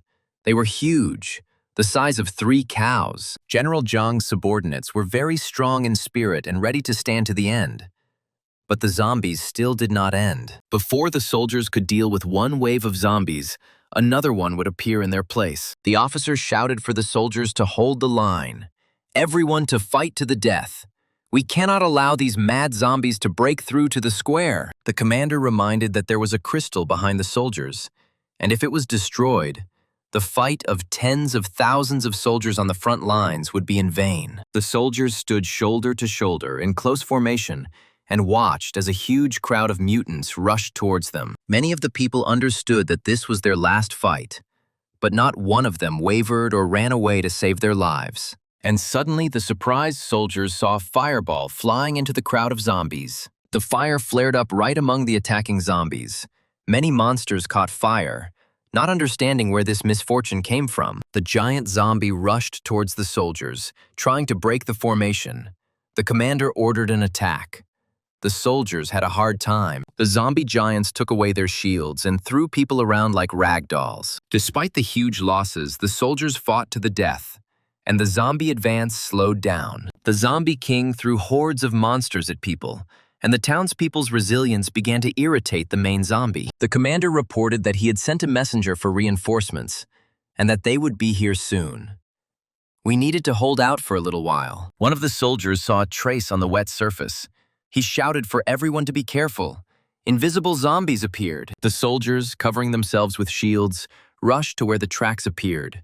They tried to stop these rare and incredibly dangerous zombies. The system reported that the body of these monsters is completely transparent, and they also move almost silently. The officer ordered that anyone with water should pour water on the ground. This was the only way to detect the invisible man and see his tracks. The soldiers quickly covered the street surfaces with water to see the invisible and terrible enemy. An expert on invisible zombies warned everyone to be on the alert and keep a close eye on places where invisible ones appear. Before the soldier could finish speaking, the invisible zombie crept up behind him and slit his throat. To the horror of the townspeople, the soldier who had just spoken to them fell down, covered in blood, and the invisible man took his bag of water. The players were in a panic. They were afraid of an invisible enemy that was impossible to even fight. And suddenly, The bloody hammer of the fool whistled over the heads of the surprised townspeople. The hammer landed in the middle of a seemingly empty street, and the explosion of a meteorite attack thundered. The amazed spectators saw blood flowing from under the hammer, and the dead, invisible zombie became visible. The soldiers and townspeople turned with hope in the direction from which the hammer had come. To the people's incredible joy, the city's second strongest player, Jing Foolish, was walking towards them with huge strides. Foolish, armed with his favorite hammer, entered into battle with the zombies controlled by John. The young man who controlled his servants stood nearby and watched the fight. The fool was also a zombie, and so he saw invisible zombies. Swinging his hammer, he quickly killed invisible enemies. Joyful rumors spread among the people that Foolish had arrived. One of the soldiers shouted that Dean was here. With him, they had a chance to survive. Remaining invisible, the zombie king moved quickly through the streets of Jing City. The king's goal was the Blue Crystal, which was located in the central square of the city, guarded by the best players. The coveted crystal was already close. It seemed to the king that he only had to stretch out his clawed paw, and the city would be captured. The zombie king bypassed the square's defenders and headed straight for the crystal. The king's clawed paw was already reaching for the blue crystal. Another moment, and the city would fall. And then the surprised zombie king heard a strange whistle behind him. Foolish's bloody hammer slammed down on the giant king, knocking him away from the crystal and pinning him to the ground. The zombie king was killed, and the hammer returned to its owner. Foolish entered the central square of Jing City with a victorious step. He came to the aid of the players defending the crystal. The zombies that the king brought to the square rushed at Stupid, trying to avenge the death of their leader. The fool worked tirelessly with his hammer, driving the mutants away from the crystal. But its blue light, like a magnet, attracted them. Soldiers broke through to the square to help the players. They stood shoulder to shoulder with the players and chopped down the attacking zombies. The fool stood right next to the crystal, not allowing any mutant to touch it. Zombies and humans fought in a fierce battle. Everyone understood that this battle would decide whether the city would be captured or not. People defeated the mutants, but it was naive to hope that the zombies would retreat just like that. A strange rustling sound was heard in the square. A magical act was taking place. The battle was over. The people had won. The soldiers were clearing the area of zombie corpses and counting their losses. The surviving players breathed a sigh of relief.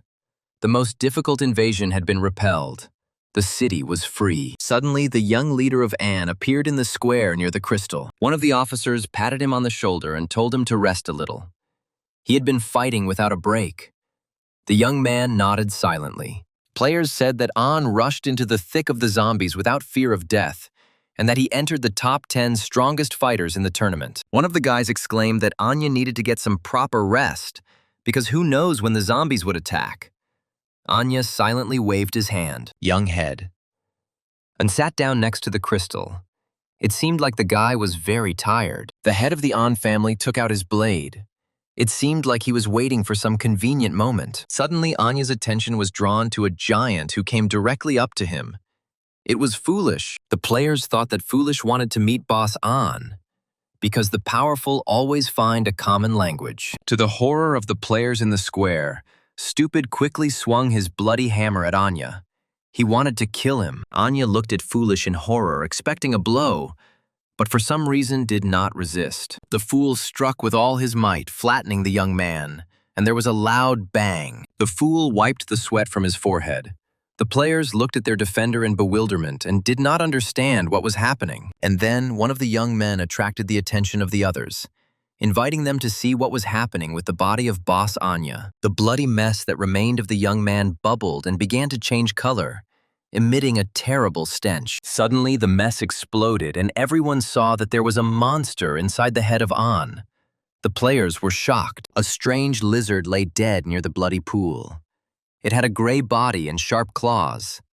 An turned out to be a zombie. The zombie werewolf killed by Stupid was considered the most insidious and disgusting ace in the sleeve of the zombie horde. People were shocked. Who would have thought that zombies have so many faces?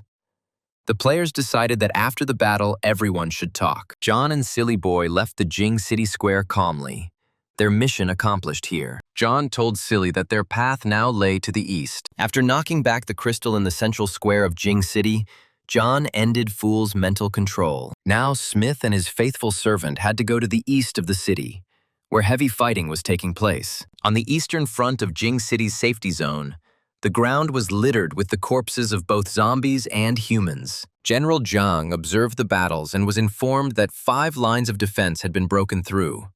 Only the last one remained, and the soldiers' morale was at its limit. The defense was greatly weakened.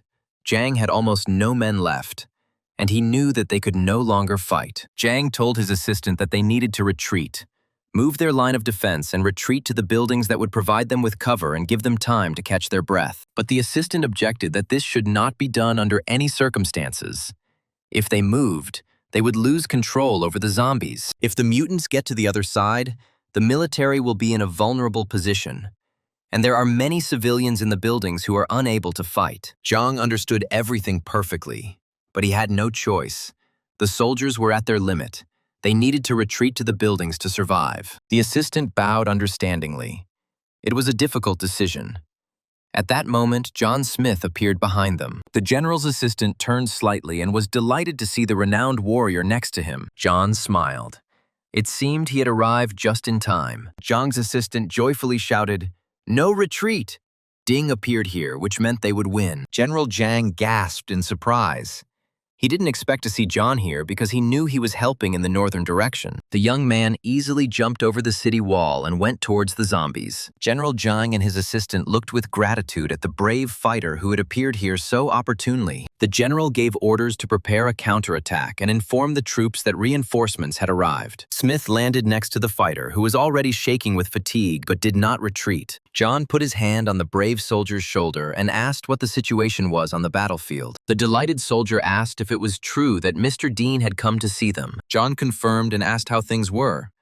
The soldier said that the defensive line was on the verge of breaking through, but help arrived and they managed to stabilize the situation. So far, they have managed to hold off the onslaught, but General Zhang has sent reinforcements to the Crystal and a small detachment to the northern gate. The warrior said sadly that they had less than 10,000 soldiers left, and they were at their limit. John realized that hordes of zombies were still crawling behind the barrier.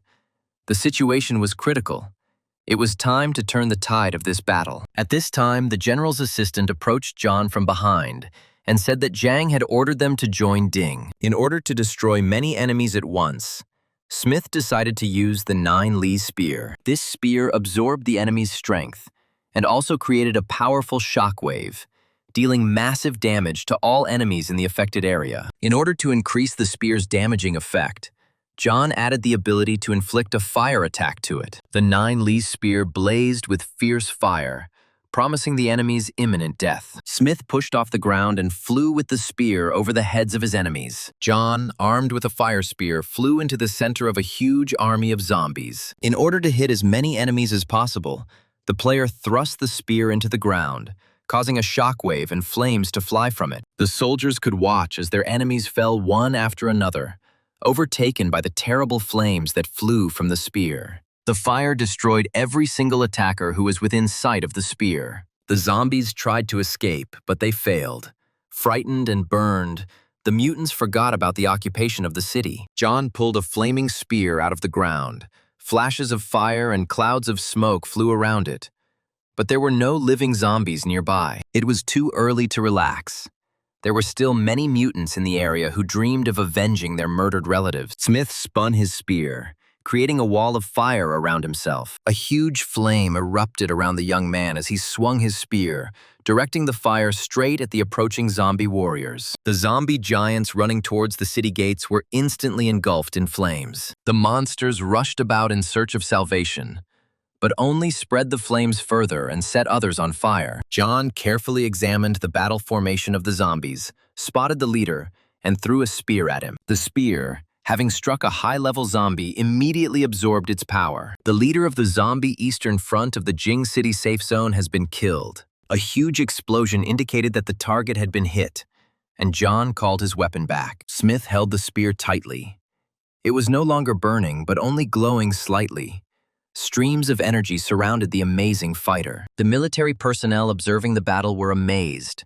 They had never seen such effectiveness and did not expect to see it. Armed with a spear, The young man ran to see if there were any living zombies left in the area. The system congratulated John on reaching level 29. With a spear on his shoulder, the young man walked around the battlefield near the eastern gate and finished off those zombies that still survived. After making sure that there were no more surviving mutants, John felt like he was out of place here. The soldiers whispered admiringly.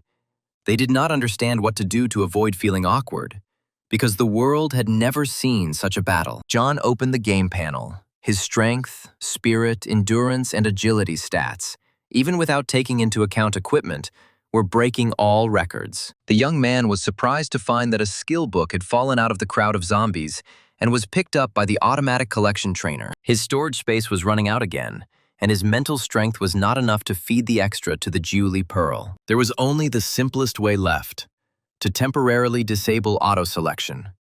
Now the equipment of killed enemies remained on the battlefield. John walked towards General Zhang, who was waiting for him. The battle was over. The people had won.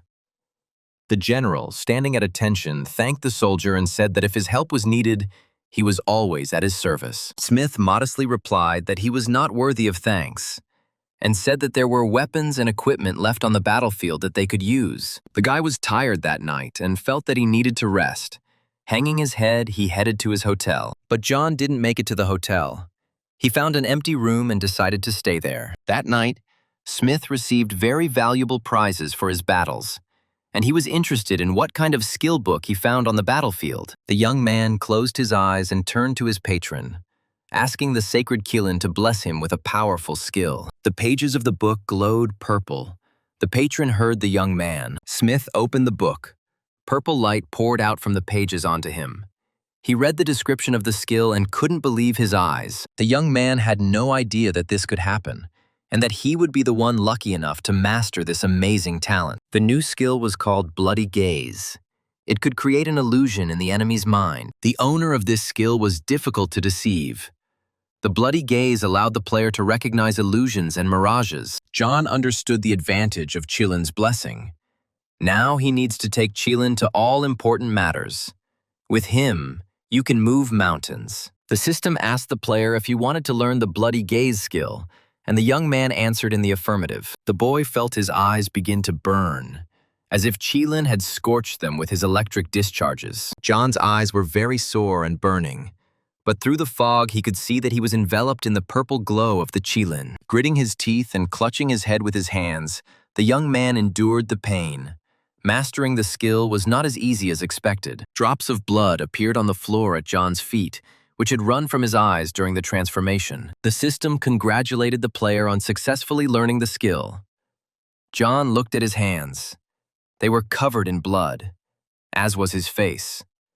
Extending his bloody hand, the young man was surprised to find that his blood had changed and began to glow. Looking around, the young man exclaimed that his vision seemed to have been upgraded from 360 to 1,080 pixels. The young man immersed himself in studying the skill book. He wanted to know every little detail about the talent he had received. The Bloody Gaze activates X-ray vision. The guy began to carefully examine the objects around him. To John's great delight, a faint glow now emanated from his eyes, much like the glow of the Qilin. Thanks to X-ray vision, the boy was surprised to see General Zhang walking towards him. I wonder why he came back so early. The game announced that 15 minutes after the end of the zombie wave, a vote for a counterattack would begin. John hurried to remove the Pearl of Julie, which had been illuminating the room for him all this time, before the general arrived. Covering his face with a mask, John walked towards the general who was hurrying towards him. Zhang was as gloomy as a thundercloud. He could not get along or come to an agreement with government officials. John opened the door and went out to the general. The military man thanked John and said that if it weren't for him, the consequences would have been terrible. Zhang was a grateful and fair man, and he bowed deeply to John for everything he and Silly had done during the zombie outbreak. John repeated that there was no need to thank him, and asked if Zhang knew at least 4 of the top 10 in the merit ranking. The general said that he knows almost everyone. John asked Zhang to gather them all here.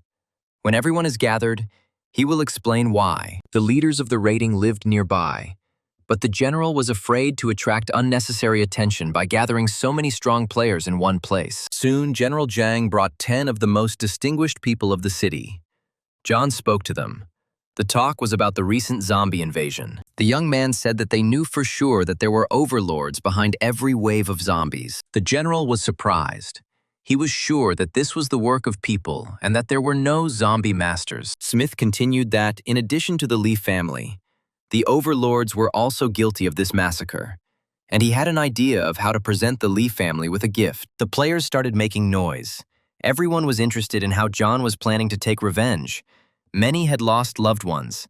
Everyone wanted to pay back the guilty. John reported that once the zombie wave ends, a counterattack will be activated in the game.